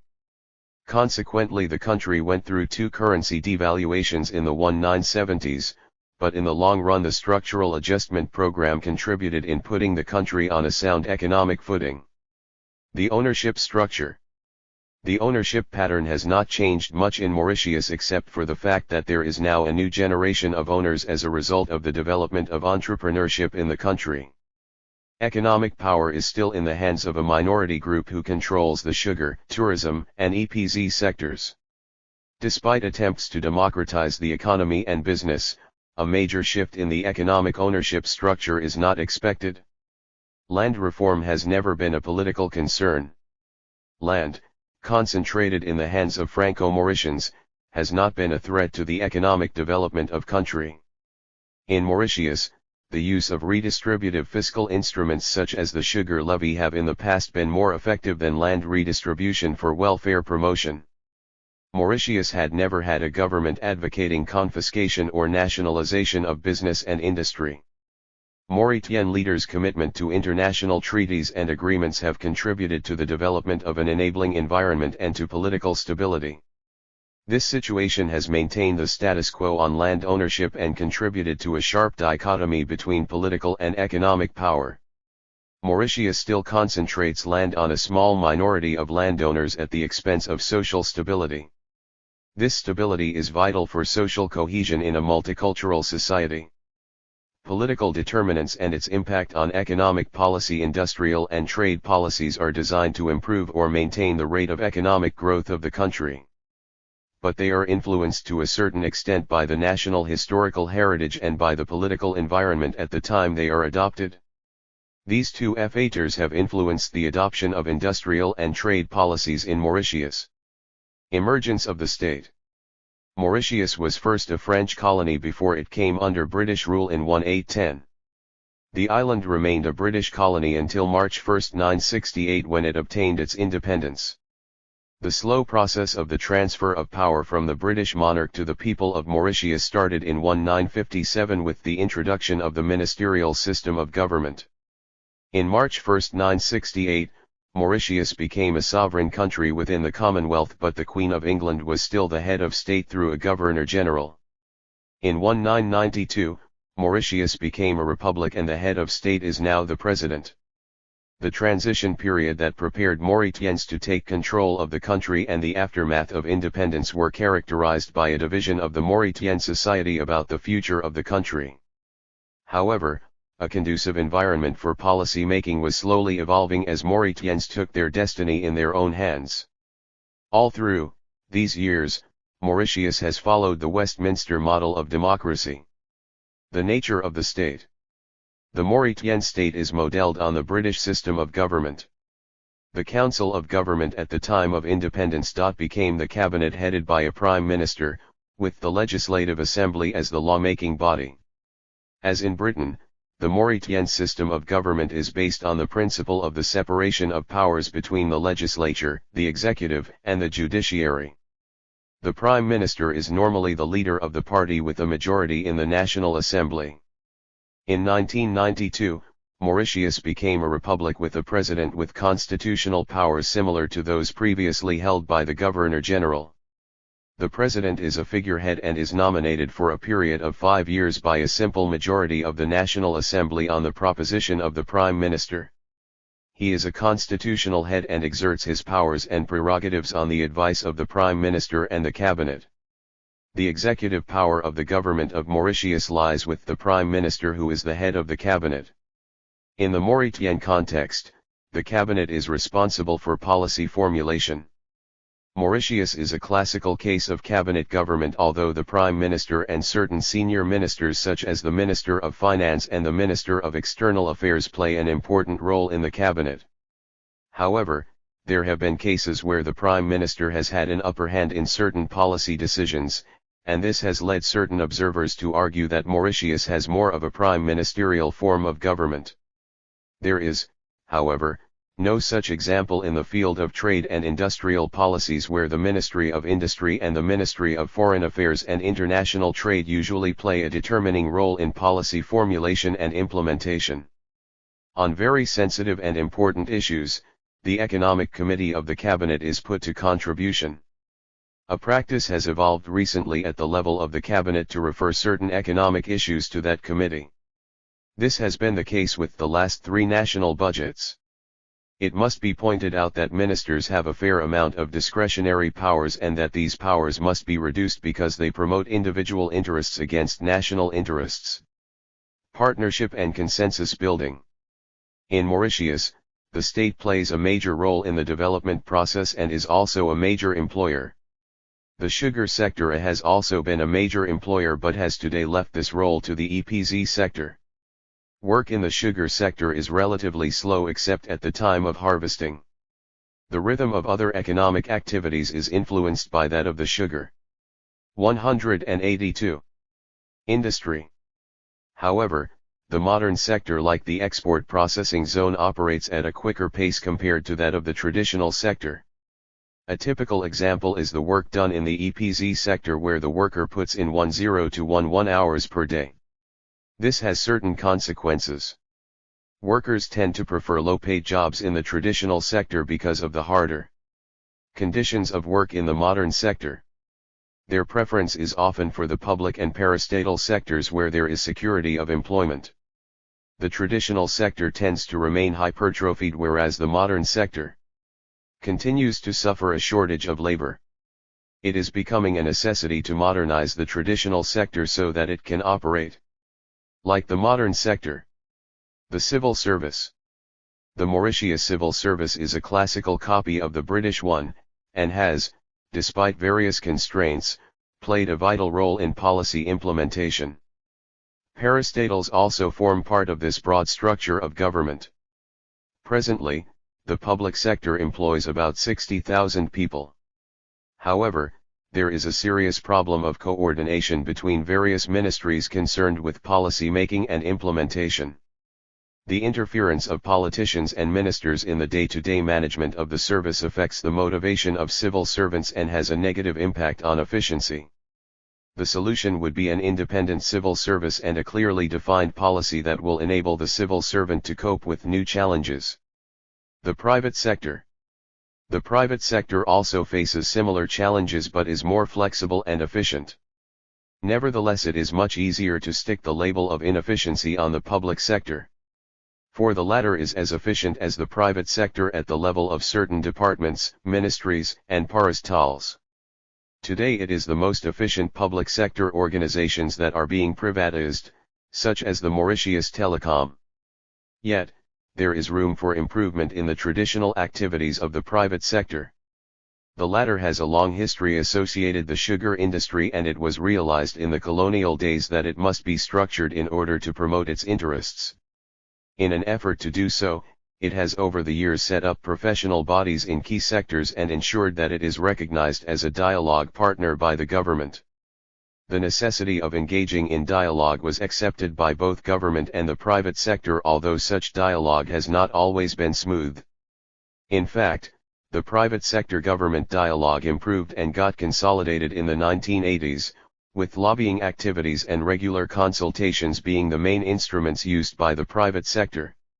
Today, the main dialogue partner of the government for the private sector is the apex body, the Joint Economic Council.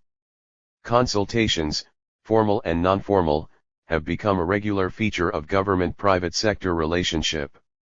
The government maintains a balance on the market and creates a competitive environment through specialized institutions that compete with the private sector in fields such as banking and insurance.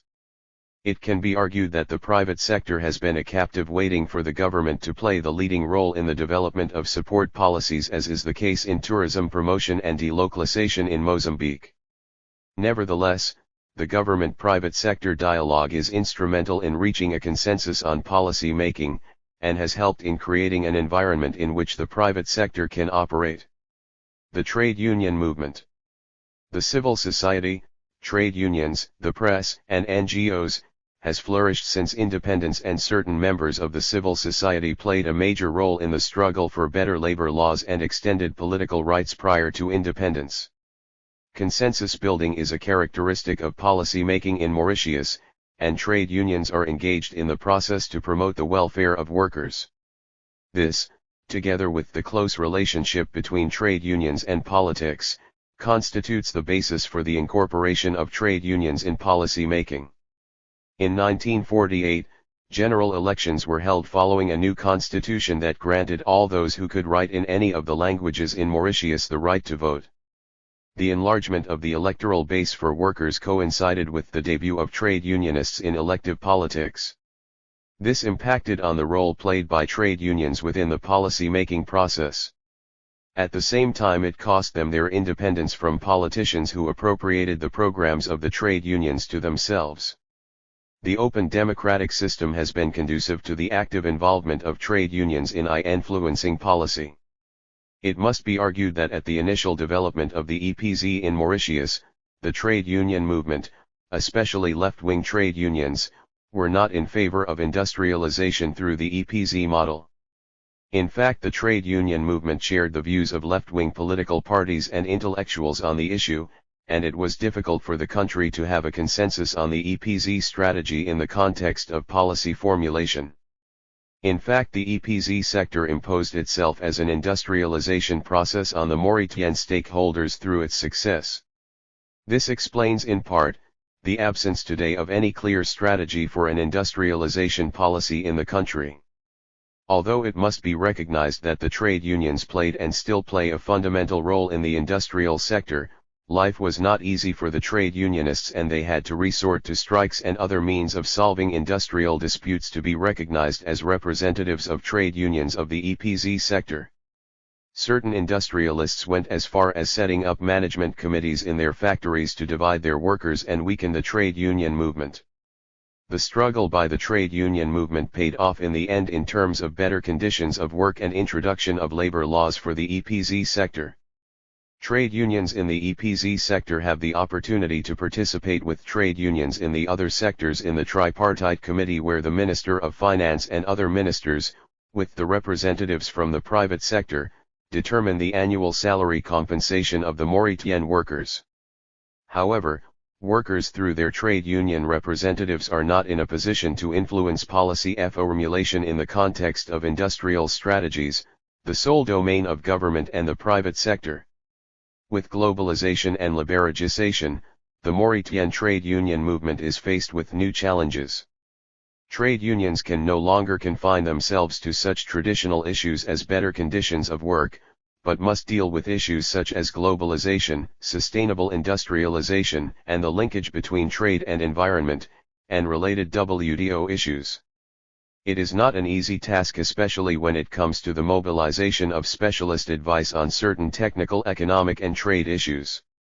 The cohesion of the trade union movement is weak because of the different ideological and political sensitivities. Nevertheless, there is hope for the trade union movement to influence policy. There is need for more coordinated and common advocacy activities in civil society for members to be more effective in addressing policy issues like trade and industrialization. In this context, there is need for additional intellectual and research input and a proper understanding of the stakes. 184. EPZ has been at the center of the development of the modern sector, operating competitively nearer to the international level and able to push the traditional sector towards a modern era in the context of human resource management that creates conditions for global productivity. This should not be the concern of the government solely, but should become a national issue. The setting up of the National Productivity Council should be viewed in this context. Ethnicity and meritocracy in both government and the private sector productivity alone cannot push the Mauritian economy to an international competitive level. Ethnicity and meritocracy are part and parcel of the problem. Ethnicity in contemporary Mauritius is a direct product of colonization, during which the ownership and socio-economic structures were closely linked. The Mauritian ethnic pattern is strongly linked to the various phases of transformation, slavery, the coolie trade and later the political struggle for independence, of the politico-economic structure that brought people from various parts of the world. The various phases and waves of migrants, whether forced or voluntary, have led to the creation of a plural society on an originally uninhabited island. Ethnic specialization and ethno-professional structure.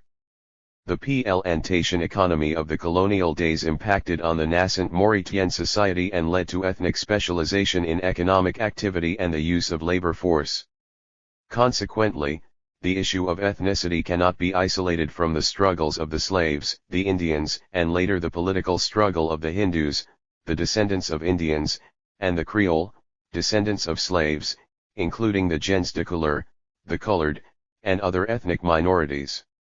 After 200 years of slavery, the slaves, about 66,000, abandoned the plantations with the abolition of slavery and settled in the towns or coastal ages, where they occupied precarious jobs as fishermen, masons, and carpenters, among others, while a small minority worked as artisans on the sugar estates.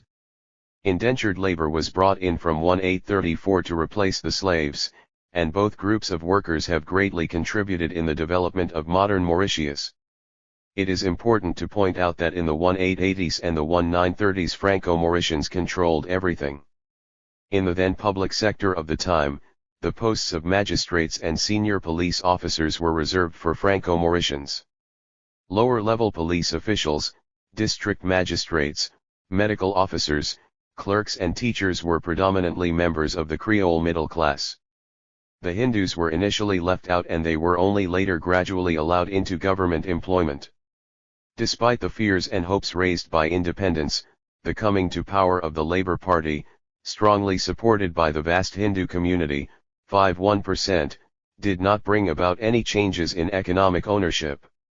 Implicitly, a new distribution of roles was accepted whereby the political power, and government, would be in the hands of the majority community while economic power, private sector, would remain in the hands of a small minority. This created a clear dichotomy between the holders of economic and political power. According to one Mauritian economist, this resulted in a dual and segmented labor market characteristic of the country's economic structure. He also argues that, given the historical context, this dichotomy has been necessary. Concept of meritocracy and related issues. The debate about meritocracy has arisen in this context. The main concern has been public sector employment because people consider that government has to be accountable to citizens on the distribution of government jobs, which are financed by taxpayers. Private sector methods of recruitment have also been under scrutiny, and it is argued that the private sector has to shoulder a certain amount of social responsibility as it does not operate in a vacuum. In any case, it uses the labor force and human resources whose education and training have been financed by government and the public. It also benefits from adequate economic policies and infrastructural facilities implemented by the government. It is therefore felt that the meritocracy issue should become more and more the concern of both sectors. The concept of meritocracy, defined as attributing employment or promotion to objective personal merits of competence, qualification, performance, and aptitude without any subjective considerations such as race, color, ethnic or religious belonging or political affiliation, is not easy to implement. A few approaches aiming at embodying the spirit of meritocracy include the Unequal Opportunity Act, a quota system, or a positive discrimination approach. The issue is the difficulty in identifying a set of objective criteria and their applicability in the Mauritian society. The way forward. However, the debate must be situated in a political perspective whereby the days of full employment and of massive recruitment of labor irrespective of ethnicity are over. It is only when the Mauritian economic system stabilized that there was resistance against meritocracy, and this has led to a crisis. In this regard, it is not in the interest of the Mauritian society to adopt a quota system while affirmative action requires further study. But the Equal Opportunity Act alone is not sufficient to ensure equal opportunities to all. Over and above legislative provisions, there must be an adequate institutional framework to guarantee the principle of equal opportunities for all. Otherwise, there is the danger that only the middle class will benefit from this legislative provision while the disadvantaged groups become more marginalized. We would therefore argue for a new social pact between government and the private sector whereby meritocracy can occur through the emergence of a single unified labor market. Only then can personal merit and qualifications become the criteria for recruitment and promotion. As long as the labor market remains dual and segmented, the minority controlling the private sector will FEAR losing its economic power and will not be favorable to the majority community and other minorities attaining key positions in their businesses. On the other hand, the majority community would not want to lose political control of the state, which they consider as their only chance of getting employment and promotion. A single unified labor market should have a separation of ownership and management in the private sector to create space for any Mauritian, irrespective of ethnic belonging, to become top managers even if the ownership of such businesses still remains in the hands of a minority. The increasing need for competition in the global market would pressure the dual system to create links between the private and government sectors. The fact that more competent and qualified candidates are each year joining the labor market is also thought to be a factor pushing for a unification of the two segments.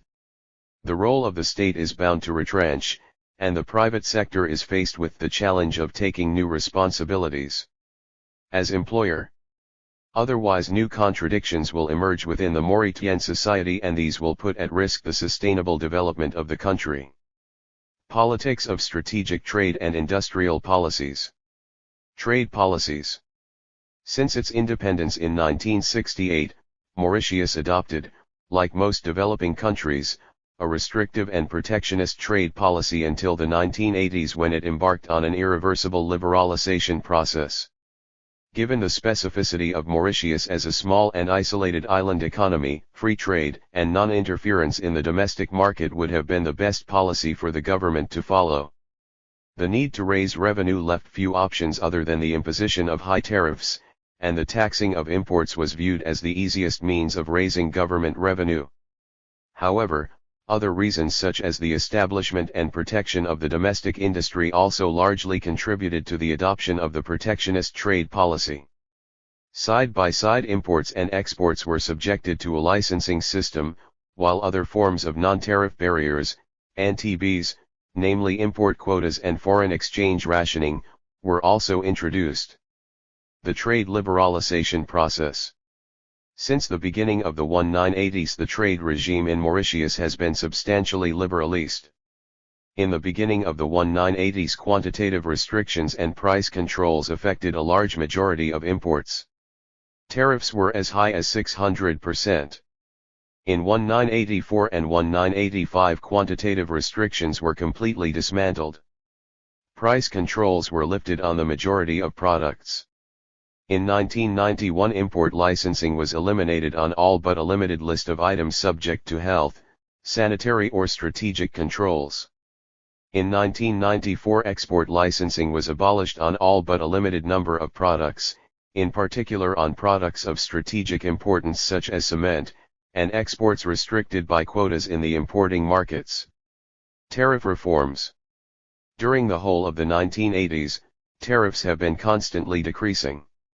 However, major changes in the tariff structure were instituted in 1994 when a three-column tariff consisting of the fixed duty, the general customs duty and the preferential duty was consolidated into one column and the number of tariff bands streamlined from 60 to 8. While the reform eased administration and made it more transparent, it not only failed to address many of the drawbacks of the existing system but also distorted the system by bringing in changes that were contrary to the stated objectives of the reform. With a rising budget deficit, it was crucial that reform of the domestic sales taxation goes hand in hand with the reform of customs tariffs. Specifically, to protect revenue, the pace of tariff reform and the ensuing reduction in the average tariff had to be carefully matched with the reform of domestic sales taxation. However, the lowering of the customs tariff was not accompanied by remedial steps required on other fiscal fronts, in particular on sales tax, that would have improved the overall efficiency of the indirect taxation system or made up for the loss of revenue. Exchange control liberalization. Due to its historic ties with Britain, the local currency of Mauritius was linked to the sterling pound until 1976. Moreover, the Bank of Mauritius was the only market maker in foreign exchange. It established control on the movement of foreign currency. The first step to liberalizing the foreign exchange regime was made in 1986 when commercial banks were authorized to transfer up to 200,000 rupees for payment of imports without the approval of the central bank. Already in 1988, commercial banks were authorized to effect all payments without the approval of the central bank. Final liberalization came in 1993 when Mauritius accepted the obligations of Article 8 of the IMF agreement. Since 1994, the function of market maker in foreign exchange of the central bank was repealed. Now the bank only intervenes on the market by buying and selling dollars.